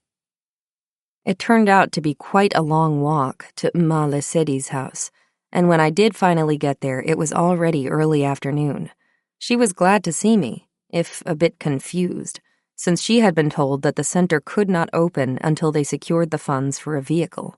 But if I had one they could use, she said, then she would get to work immediately. "Tomorrow," she said, "you will come get me, and then we will fetch the children from their grandparents' homes. Then we will take them to their school, and when school is over, you will take them home and then take me back here to my home." "Okay," I said, "but my car isn't in the greatest shape, and I can't take more than 2 or 3 kids at a time." She said that was no problem. I would do as many trips as I needed to do. And if I wanted to speak to other healthcare workers or doctors, I could do that either before I picked everyone up in the morning or after I dropped them off at the end of the day. That sounded like an awful lot of driving to me. But I signed up to volunteer, and if this is what they needed me to do, then that's what I would do. It was dark by the time I drove back to Tico's house. He lived on the outskirts of town, past the beginnings of what was to be a soccer stadium. Tracks led off the main tarmac road in every direction, deep treads in the dust that would sometimes be reshaped or redirected during the day, depending on how many cars had driven down them since the morning. The track to Tico's house left the tarmac road at a sharp left after a donkey crossing sign, and wove through the mopane trees toward the river. I had to write on the back of my hand all the turns it took so that I would not get lost. Very few houses were lit, and the headlights of my car dipped through clouds of mosquitoes as I lurched down the track. My back ached, with the strain of hunching my shoulders, and my palm was slippery against the gear shift. Everywhere there was dust, dust, dust. Down the neck of my shirt, up my pants, and in the back of my throat.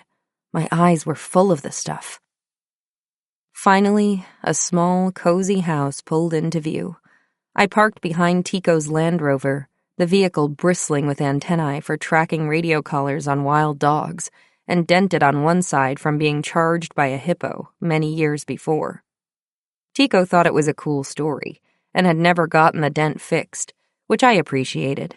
It still looked as badass as it had to me when I was 8 years old, and though I'd never said it out loud, I still secretly thought that Tico might really be Han Solo. One never knew. On the porch, Tico's wife, Leslie, sat in a canvas chair, feet propped up on a wooden stool, reading a book. Winged termites circled the lights overhead, and distantly I could hear their 2 sons playing with Legos at the back of the house. Something fell over, and there was a shriek, followed by laughter. Outside, the cool night air vibrated with the sounds of frogs, crickets, and owls. Down by the river, a hippo bellowed. There weren't as many hippos in town as there were up in camp, but Tico said this one had established a territory down by an area they called the Old Bridge, and refused to move. I wondered if Tico ever thought about the hippo charging his car, and if it made him respect them just a little bit. "How'd it go?" Leslie asked. I sank down onto the porch step and wiped a gritty hand across my forehead. "Fine, I think," I said. "Tomorrow's going to be pretty different, and probably the day after that, too."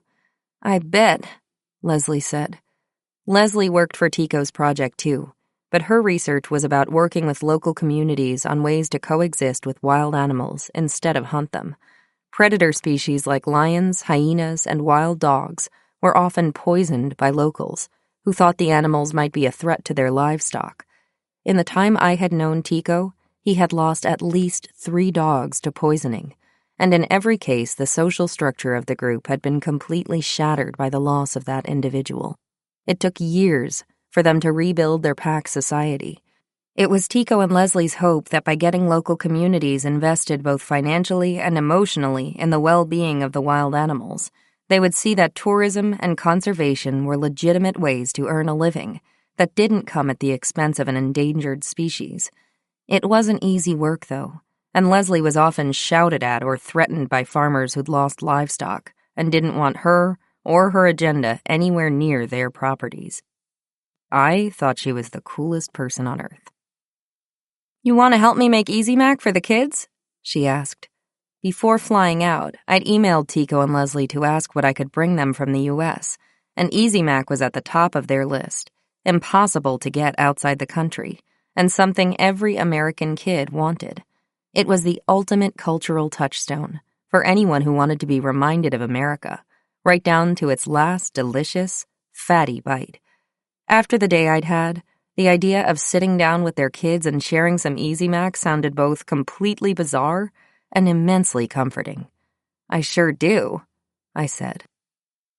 In the weeks that followed, I developed a new routine. Up before the sun in the icy winter morning, I headed off to Butchabello Ward to pick up Ma Lesedi, sometimes dropping Tico and Leslie's sons at school on the way. Then Ma Lesedi and I would circle through the wards on the outskirts of town, picking up the children to take them to the center. Though I worried that I would spend all my time ferrying children around, it turned out that only a handful or so actually attended day school at the center. Many of the children's grandparents thought it was unnecessary for the children to be taken somewhere else to play when they already had full-time care from their grandparents at home. Ma Lesedi didn't seem to mind since it meant fewer children for her to watch, and it meant that I had more time to drive around town interviewing healthcare workers about HIV/AIDS. I hated driving around town. Mound's road system was certainly better developed than I remembered, but only in the sense that more roads were paved. The complete disregard for traffic laws made it impossible to predict what other drivers were going to do, and I seemed to be the only person in the entire city who looked both ways before crossing an intersection. I only partially trusted the ancient Toyota to actually move fast enough to avoid being flattened, and the clouds of smoke and dust that billowed behind the trucks made it extremely hard to see. My car had no airbags and no rearview mirrors, since the baboons had ripped those off, so I already felt vulnerable and exposed next to the massive cross-continent trucks shuttling between South Africa and Zambia. Every time I clambered through the back and settled into the driver's seat, I felt like a Star Wars fighter pilot preparing for a final run on the Death Star, but without a friendly droid in the back to reassure me that, yes, I probably would be alive by the time I got to my destination, and whenever I got where I was going, I collapsed in my seat, drenched in sweat, hands shaking, and wondering why I thought this would be a good idea in the first place. The interviews did not help improve my mood. Many healthcare workers were too busy to talk to me, which I understood, and those who did have time painted a bleak picture of treating HIV and AIDS patients in the area. No one wanted to be tested in the first place, since most people equated getting tested with being diagnosed, though, to be fair, the odds weren't exactly good. And since there was no lab to conduct blood tests in Maun, all the blood samples had to be flown to either Johannesburg or the capital of Botswana, Gaborone, which took an average of 3 weeks. By the time the results made their way back to Maun, most patients had been lost to follow-up, or were impossible to reach because they didn't have phones or permanent addresses. Of the people who did get tested and were diagnosed with HIV, only a very few agreed to take the medications, despite the fact that the government provided the medicine completely free of charge. Antiretroviral medications had to be taken in a complicated cocktail of pills several times a day, and supplemented with a healthy, balanced diet in order to be maximally effective. Many patients didn't see the point of the pill regimen, and even fewer had watches with which to track what pills should be taken when. Hardly anyone could afford healthy fruits and vegetables, though I did hear that the Ministry of Health was so desperate to get HIV patients to eat a healthy diet that the government sent a fruit basket to every patient who agreed to take the medication. Every clinic was full, every healthcare worker was overworked, and everywhere there were posters from the Ministry of Health championing safe sex and condom use. Everyone was trying so hard, but from the number of minibuses at the clinics and endless lines of patients waiting to be seen, it was clear that the effort wasn't working. Every night, after I took the children and Emma Lesedi home, I drove back to Tico and Leslie's house in a fog of dust and truck smoke, my eyes red with grit. Most nights, Leslie was reading on the porch when I drove in, and after I washed my hands and got a beer, I sat silently with her on the porch step, trying to square the desperation of the sick town with the quiet bellows of the hippo in his pool near the old bridge. Baboon Camp had always felt like another planet when compared to America, but that made sense to me since the differences between the two places were so extreme. What I didn't understand was how it could be possible that sitting on Tico's porch, a mere 100 kilometers from the beauty of Baboon Camp, there could be such hopelessness and despair. The birds and trees may have been the same, but nothing else appeared to be. This was real Botswana, not my tent next to the mangosteen tree, or reading in the sun while guarding a frozen chicken. That was an impossible place where no one else lived because it's not how real people live. It was too pristine, too precious. It was too perfect to exist. But I had grown up there, and it felt real to me. None of it made any sense. As the days went by in one never-ending cloud of dust and lines upon lines of patients at the clinics, it became clear to me that running away to Baboon Camp was an escape that existed only for me and my family, not for anyone else in the world, even the people who actually called Botswana home.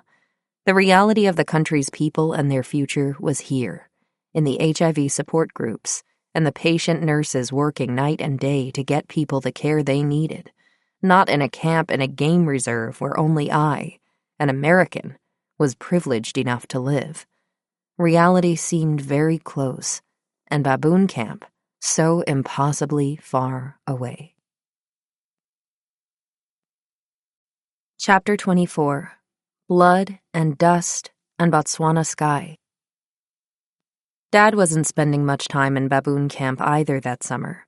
While Mom and Lucy kept the camp running, Dad was flying back and forth to the capital, Gaborone, to give a series of presentations on his and Mom's work in an attempt to convince the Department of Wildlife and National Parks, DWNP, to extend the project. The DWNP had no real objection to my parents' work itself, but since the beginning of the project in 1992, the DWNP had been pressuring my parents to move Baboon Camp to a location outside the Moremi Game Reserve.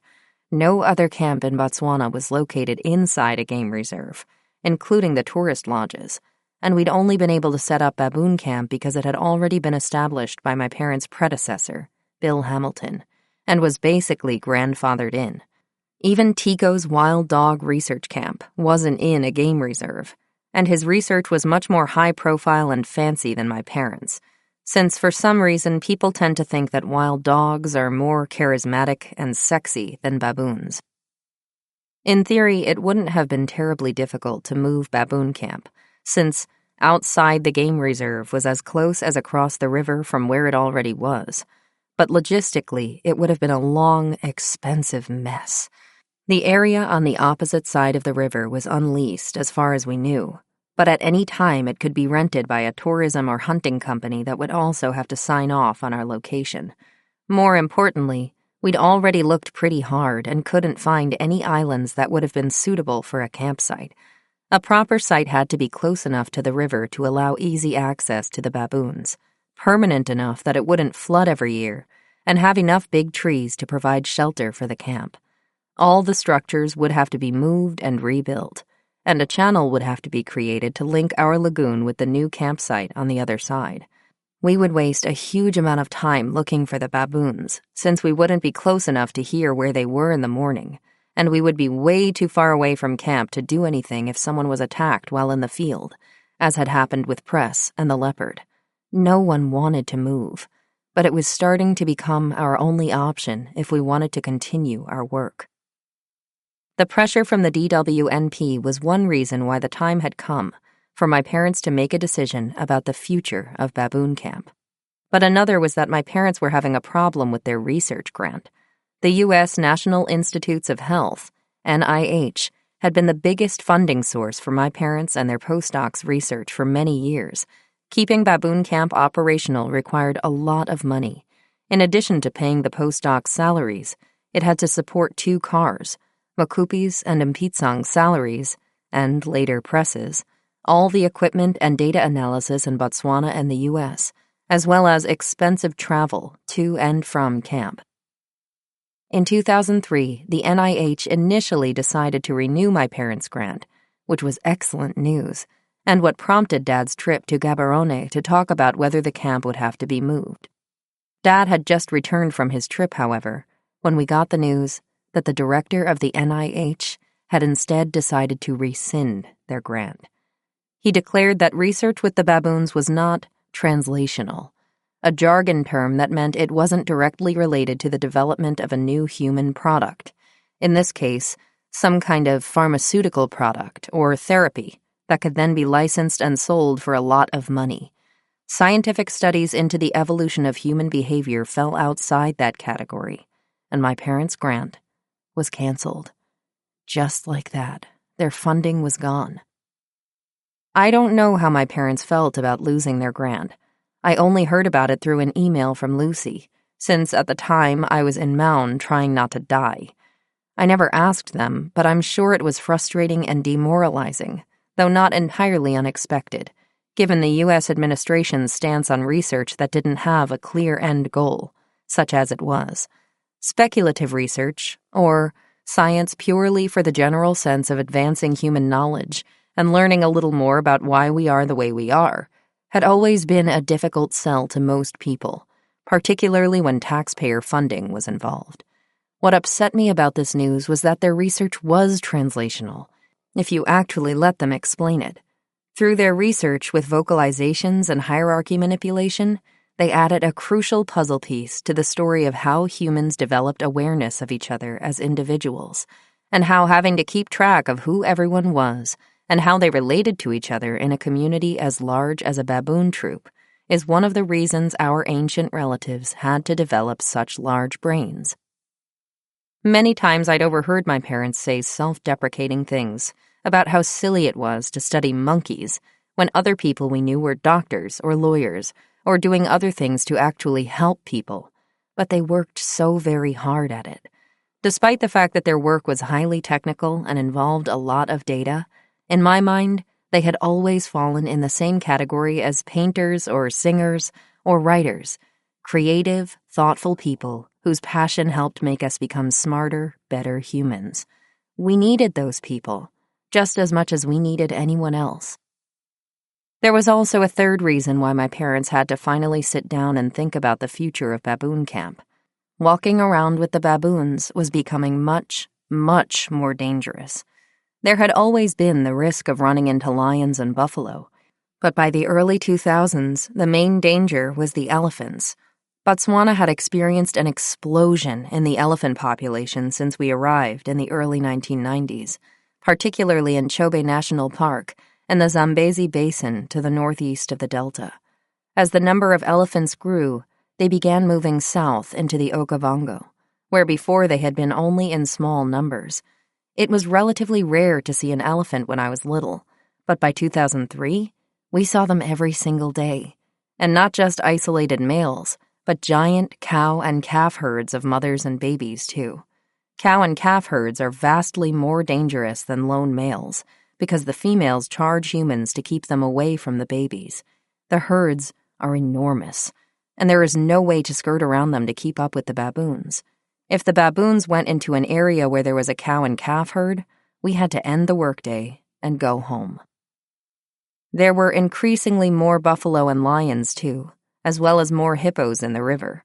Even on a day when we didn't run into elephants, we were almost guaranteed to run into lions or buffalo, or both, sometimes at the same time. 17 hippos took up residence in the lagoon in front of camp, and it was so dangerous bringing the boat in and out of the river that we moved it to the other side of the island, where there were fewer hippos, and they were less likely to attack us as we drove by. Every night, lions called from the laundry area, and buffalo shuffled around in the water by the fig tree. One night, a pride of 9 lions killed a buffalo behind the shower, only 50 meters or so from my bed. The screams of the dying buffalo and the sounds of the lions crunching bones kept me up for hours as I lay in my cot, trying to convince myself I didn't need to pee. Since the very beginning of the project, people had asked my parents why we didn't carry guns when we went out with the baboons. All the game reserves in South Africa and many in Botswana require that armed rangers accompany any guests on foot. And people were shocked and horrified that we would wander around on foot so far away from camp, without a car nearby and without any gun at all, much less one capable of taking down a buffalo or a lion. And it's true. As sensational as the stories of escaping from buffalo and lions are in retrospect, it was incredibly dangerous to do what we did, and to do it every day for so many years. Dad always said there were 2 main reasons why we didn't carry guns, and the first is that we weren't trained to. No one had any military experience, and if we wanted to be serious about using a gun to protect ourselves from animals as big as lions, we would have needed some really serious weaponry, not something that could be comfortably carried on our backs as we walked. I met rangers in South Africa who said their AK-47s were essentially useless against animals the size of buffalo and lions, so I could only imagine what kind of gun we would have needed. The second reason we didn't carry guns is that if we got to the point of needing to defend ourselves with a gun, it was already too late. When we ran into animals, we did so because we stumbled upon them, or they on us, on foot, within a matter of meters, not kilometers. We would be intently following a baboon or catching up with the rest of the troop, round a corner, and bam, there would be the elephant, buffalo, or lion immediately in front of us. Even if we had a gun, we wouldn't have time to use it before the animal got to us. We'd need to find a tree and climb up as fast as we could, or it was all over. The best way to keep this from happening was not to get ourselves into this situation in the first place. When we were with the baboons, this was relatively easy. There were so many baboons that there were eyes everywhere. If lions were around, we would probably know because the baboons would tell us. That is, if they could see the lions themselves. They wouldn't necessarily alarm call to elephants or buffalo, but those were easier to spot than lions. For this reason, we felt much, much safer when we were with the baboons. Even so, I got to be highly attuned to signs that dangerous animals might be nearby, even tiny changes, like in smell or birdsong. It was when we were walking out to the baboons in the morning or home in the afternoon that we really felt at risk. We tried to be loud and vigilant, but most of the time it didn't matter. We either saw the threat from a far enough distance that we could figure out how to get around it, or we didn't, and we had another near-death experience that left us shaking all over and somewhat hysterical for the rest of the walk. This kind of thing was happening much too often now, and it wasn't like in America where you could make safe decisions like driving more slowly or looking both ways before you crossed the street. At a certain point, it didn't matter how careful you were. There was absolutely nothing you could do about a lion appearing in the bushes right next to you. In the back of our minds, I think we always knew how dangerous the research really was. After more than 10 years in baboon camp, it was statistically astounding that the worst thing that had happened to anyone in camp was Press's leopard attack. Given the frequency with which we saw snakes, elephants, buffalo, hippos, and lions, and the sheer number of times we would get back to camp and say, "Whew, almost didn't make it," I think we all began to believe deep down that maybe our luck was running out. Maybe next time would be the time when someone died. Going out with the baboons used to be my favorite thing in the whole world, but as the near misses grew more and more frequent, even I began to feel tense and uneasy away from camp. One hot day in late August, I went out with my parents to find the baboons on the far side of an island called C-16 behind camp. Press had fully recovered from the leopard attack, now almost 2 years in the past, and was back at work, but didn't go out with the baboons anymore, as per his request. So, that morning, it was just my parents and me. We found the baboons sunning themselves in the woods, but they seemed unusually jumpy for what was typically a quiet time of day for grooming and socializing. Wondering what was making the monkeys so anxious, I climbed up a termite mound next to a big male baboon named Beetlejuice, who was staring into the woods on the other side of a small floodplain. I didn't immediately see anything, but the crack, crack, crack of Franklin alarm calls meant that something was over there, and Beetlejuice knew it. A few vultures circled overhead, so I assumed that something had been killed in the woods overnight, and the surrounding wildlife had just found out about it. That didn't necessarily mean whatever killed it was still there. That depended entirely on the predator. A leopard would have dragged the kill somewhere else, and hyenas would have gone back to their den. Lions, on the other hand, often ate and then slept by their kill, guarding it from scavengers like jackals or hyenas, or the circling vultures. They might still be there. Silently, Beetlejuice and I scanned the shoreline, looking for movement. We saw nothing. The baboons relaxed a little as the morning wore on. It was clear from their behavior that they really wanted to cross to Airstrip Island, but were nervous about it. They milled around on the shore, grunting to each other, and waiting for someone to decide that they were ready to go.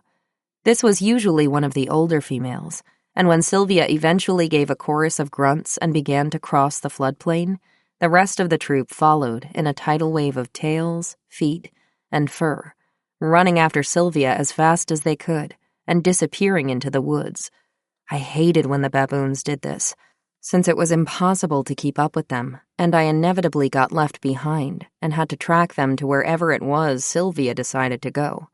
Though Mokupi had taught me well, it wasn't easy to track running baboons because they kicked up sand and scuffed their footprints in a way that made it difficult to tell how old the tracks were. And, ever since Balu and I had run into the lions, I had to admit I really didn't like being left alone in the woods. Mom and Dad were nowhere to be seen, and I guessed that they had either already crossed to Airstrip ahead of Sylvia or were behind me with some stragglers. In any case, I didn't know where my parents were, so unless I wanted to be alone, I didn't. I had to run when the baboons ran.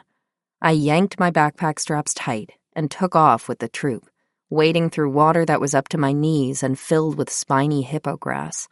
On the other side of the water, I thought I might have smelled a recent kill, but didn't have time to stop and investigate.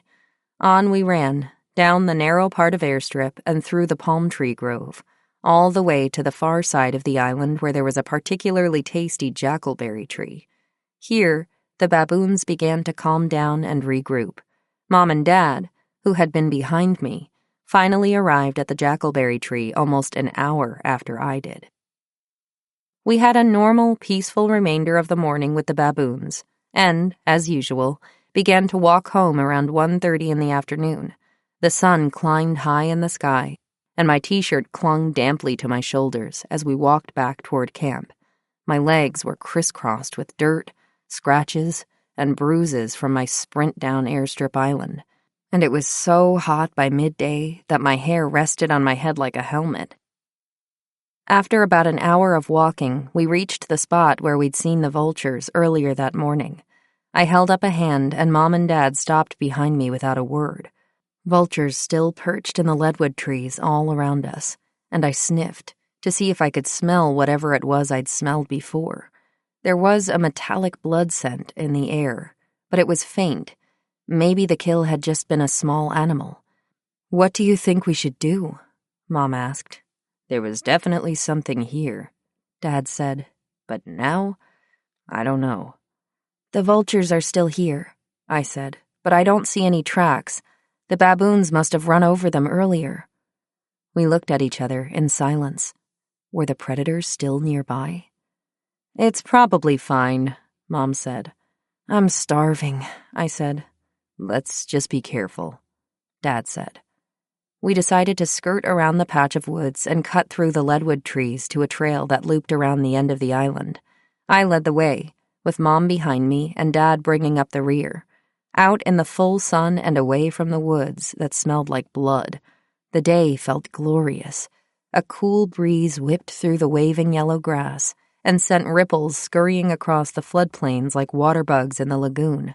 Okavango orioles darted through the trees in flashes of yellow, and Meyer's parrots shrieked to each other as they flew high overhead, blue on blue against the sky. Deeper in the bushes, flocks of babblers muttered as they picked through leaves on the forest floor. Distantly, a hippo bellowed from the river. I could still hear francolin birds alarm calling, but I didn't pay them any attention. They alarm called so often it barely registered anymore. Coming around a blackthorn acacia bush, I pulled up short as a blast of noxious odors hit me like a truck. Mom gagged and took a step back. "I guess we found the kill," Dad said.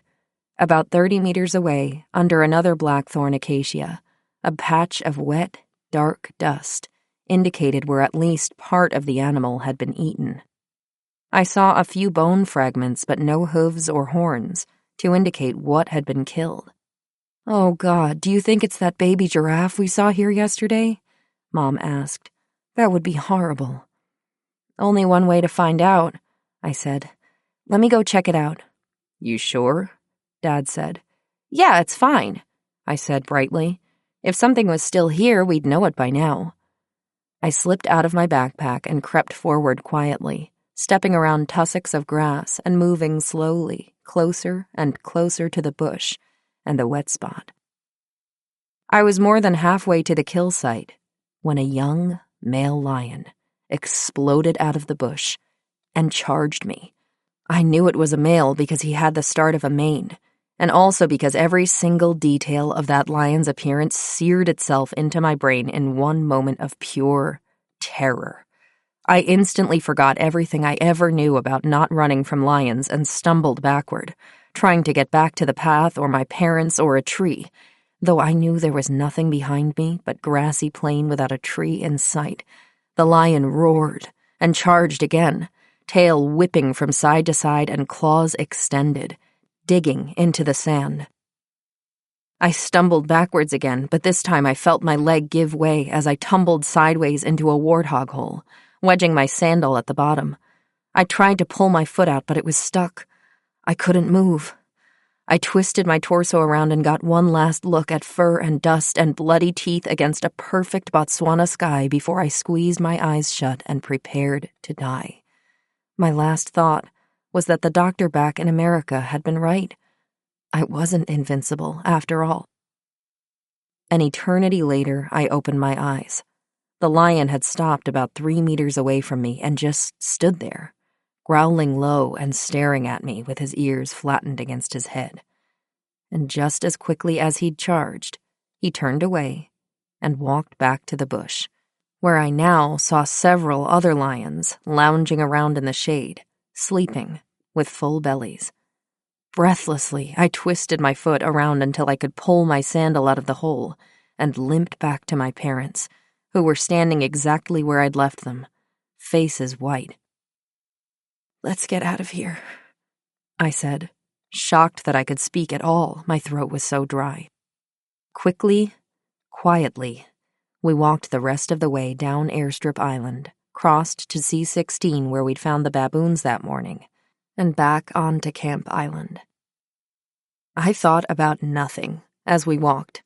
It hurt to breathe, and my legs moved on autopilot. Sweat dripped down my back, and the birds sang so loudly I wanted to hold my hands over my ears. Bile rose in the back of my throat, and I gagged as I tried to swallow it back down.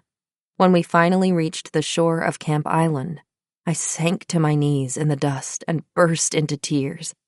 My entire body shook, and I threw up in the hippo grass, feeling suddenly small and fragile. I wiped my hand across my face and tasted blood.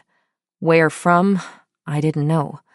I pushed my fingers into the ground and took one gasping breath after another as tears dripped one by one off my nose and into the dust. Mom and Dad didn't say anything, and I was glad. We all knew what had happened. There wasn't anything more to be said. When I walked into baboon camp, it could have been any other day.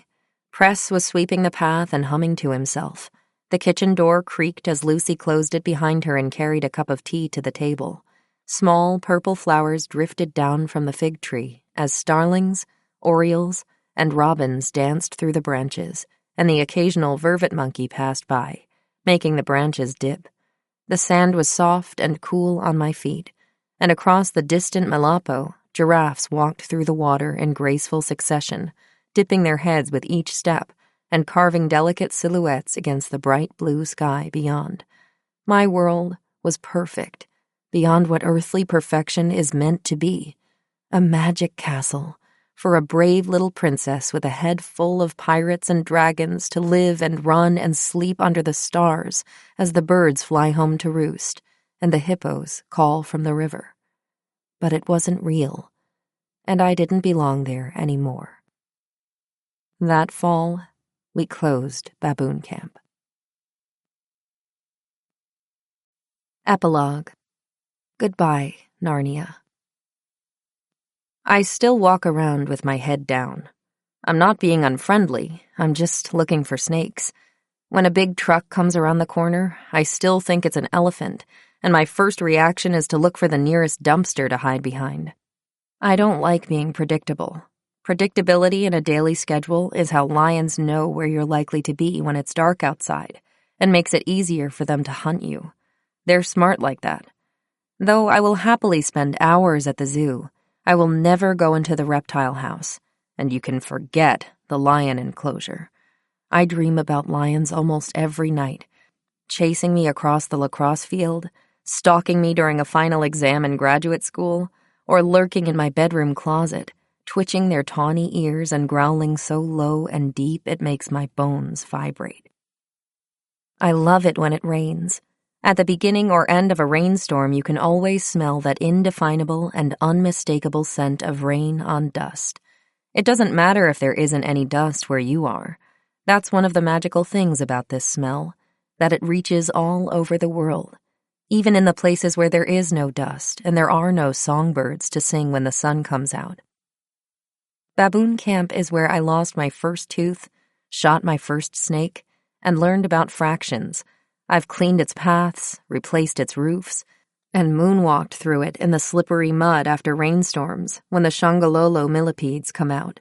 It's where we had Christmas, and where we celebrated our birthdays. It's where I learned to love all the things that make me who I am, and where I learned all those things over again when I made the mistake of putting them away. It's where I discovered bravery and self-confidence, and that a wild imagination is one of the best things a child can ever have. It's where I learned to sing Christmas carols when I pee to make sure no lions are nearby. I believe my initials are still carved into the fig tree, though I will never know whether the elephants have torn it down. That's the thing about baboon camp. I'll never really know what happened to it. It appeared from nothing, a clearing in the trees on an island in the delta that could really have been anywhere. And just as easily as it appeared, it disappeared. When we packed up our tents and took apart the buildings, the grasses and bushes and trees came back, just as they had been before we arrived. And slowly, over the years, all the signs that humans were once there faded away, until it looked exactly the way it did before we got there. The impala and giraffes and baboons moved through, never knowing that where they now eat and sleep and play with their babies, I once read all of Harry Potter and guarded frozen chickens from a clever baboon. They still see the same sunsets from the same tree where I wove my own bow and arrows and flew a pirate flag I'd sewed myself from one of Dad's t-shirts. I think about baboon camp every single day, but American Keena has given me some important experiences as well. American Keena has seen Game of Thrones, Friends, and The X-Files, knows not to put metal in the microwave, and has begrudgingly admitted that air conditioning feels really good when it's 100 degrees outside. She loves the snow, the changing seasons, and not having to wash her clothes by hand. She's proud to say she's American. And when she puts her nieces to bed, she feels a warm swell of pride when they say, "Aunt Keena, tell me about the monkeys." She's fortunate to still call Nat, Megan, Katie, and Erica her friends. At this point in the story, you may be asking yourself, what in the end happened to Mokupi? No story about Baboon Camp is complete without Mokupi. Sometime in the year after Baboon Camp closed, we got an email from a contact who worked in Kakaba telling us that one of their staff members had seen Mokupi at a local clinic and that he was very sick. Dad flew back to Botswana to find him and take him to the hospital. He found Mokupi at a friend's house, lying underneath a thin blanket, skeletal in his thinness, and coughing. Dad was so upset, he did what white people working in Africa should never do. He took Mokupi to the hospital, right to the front of the line of people waiting in the sun, and demanded that a doctor see him immediately. He insisted that Mokupi be tested for HIV, also something he should not have done, but something he couldn't not do under the circumstances. Though the doctor didn't tell Dad what the results were, the number of pills the doctor gave Mokupi to treat his illness was enough of an indication that it was AIDS, and that it was very advanced. I don't know exactly when Mokupi died, but I remember where I was when Dad called to tell me he was gone. I was sitting on a cafeteria bench in Johns Hopkins Hospital, reading a textbook about the epidemiology of the HIV virus. I was 6 months into a master's program in international public health, focusing on HIV and AIDS in Southern Africa and what was being done at a global level to address the epidemic. When I hung up the phone, I stared at the maps and charts in my book and saw only the smiling face of my old friend, the man who talked to the baboons every day and whose face lit up when it rained. The last day I remember spending with Mokupi, he led me far away from the baboons to show me a Pell's fishing owl, one of the rarest birds in the world, and one that only lives in the Okavango. It has always been my favorite bird, and when we found not one but 2 Pell's fishing owls sitting with a small chick, Mokupi told me it was one of the happiest days he could remember. No one loved the Delta like he did. I now work in global public health. I've worked in some of the fanciest, best-equipped hospitals in the world, and I've worked in clinics where no one is trained, and old, broken equipment is used and reused because there isn't any other option. The knowledge that the places with the biggest health challenges are also the places where healthcare is the hardest to come by enrages me. Though I live in the U.S. now and go to work every day in a tall, shiny building that smells like nothing, my heart lives far, far away, where the sun is just rising over the swamp and the birds are waking up the forest with their calls. While I miss my wild world with a fierceness that is sometimes painful, what I have learned is that it's not the place that makes the adventure. It's the person. No world is free of danger. It's just that sometimes the lions walk on 2 feet and sit next to you in the cafeteria. You may not need to climb a tree to get away from them, but you will always need a strong cup of tea, a calm head, and a plan. Though I still wish that the trees around my house were filled with monkeys, and that the things that go bump in the night could be hippos and not backfiring cars, I know that every time the sun rises, it rises with the same possibility for adventure that it does on Camp Island, thousands of miles away. The wardrobe door may have closed on Narnia, but that doesn't mean the story is over. This has been a Hachette audio production of Wildlife, Dispatches from a Childhood of Baboons and Button-Downs, written by Keena Roberts, read by Chloe Cannon, produced by Lisa Kahn, recorded by Ethan Klee at Prose Garden Productions, post-production by A1 Sound Productions, original music by Tim McCarthy. Wildlife is available in print and digital formats from Grand Central Books, a division of Hachette Book Group. For more Hachette audio productions, visit us at hachetteaudio.com. Thank you for listening. Text copyright 2019 by Keena Roberts. Audio production copyright 2019 Hachette Audio. All rights reserved. Hachette Book Group supports the right to free expression and the value of copyright. The purpose of copyright is to encourage writers and artists to produce the creative works that enrich our culture. The duplicating, uploading, and distribution of this audiobook without permission is a theft of the author's intellectual property. If you would like permission to use material from the audiobook, other than for review purposes, please contact permissions@hbgusa.com. Thank you for your support of the author's rights.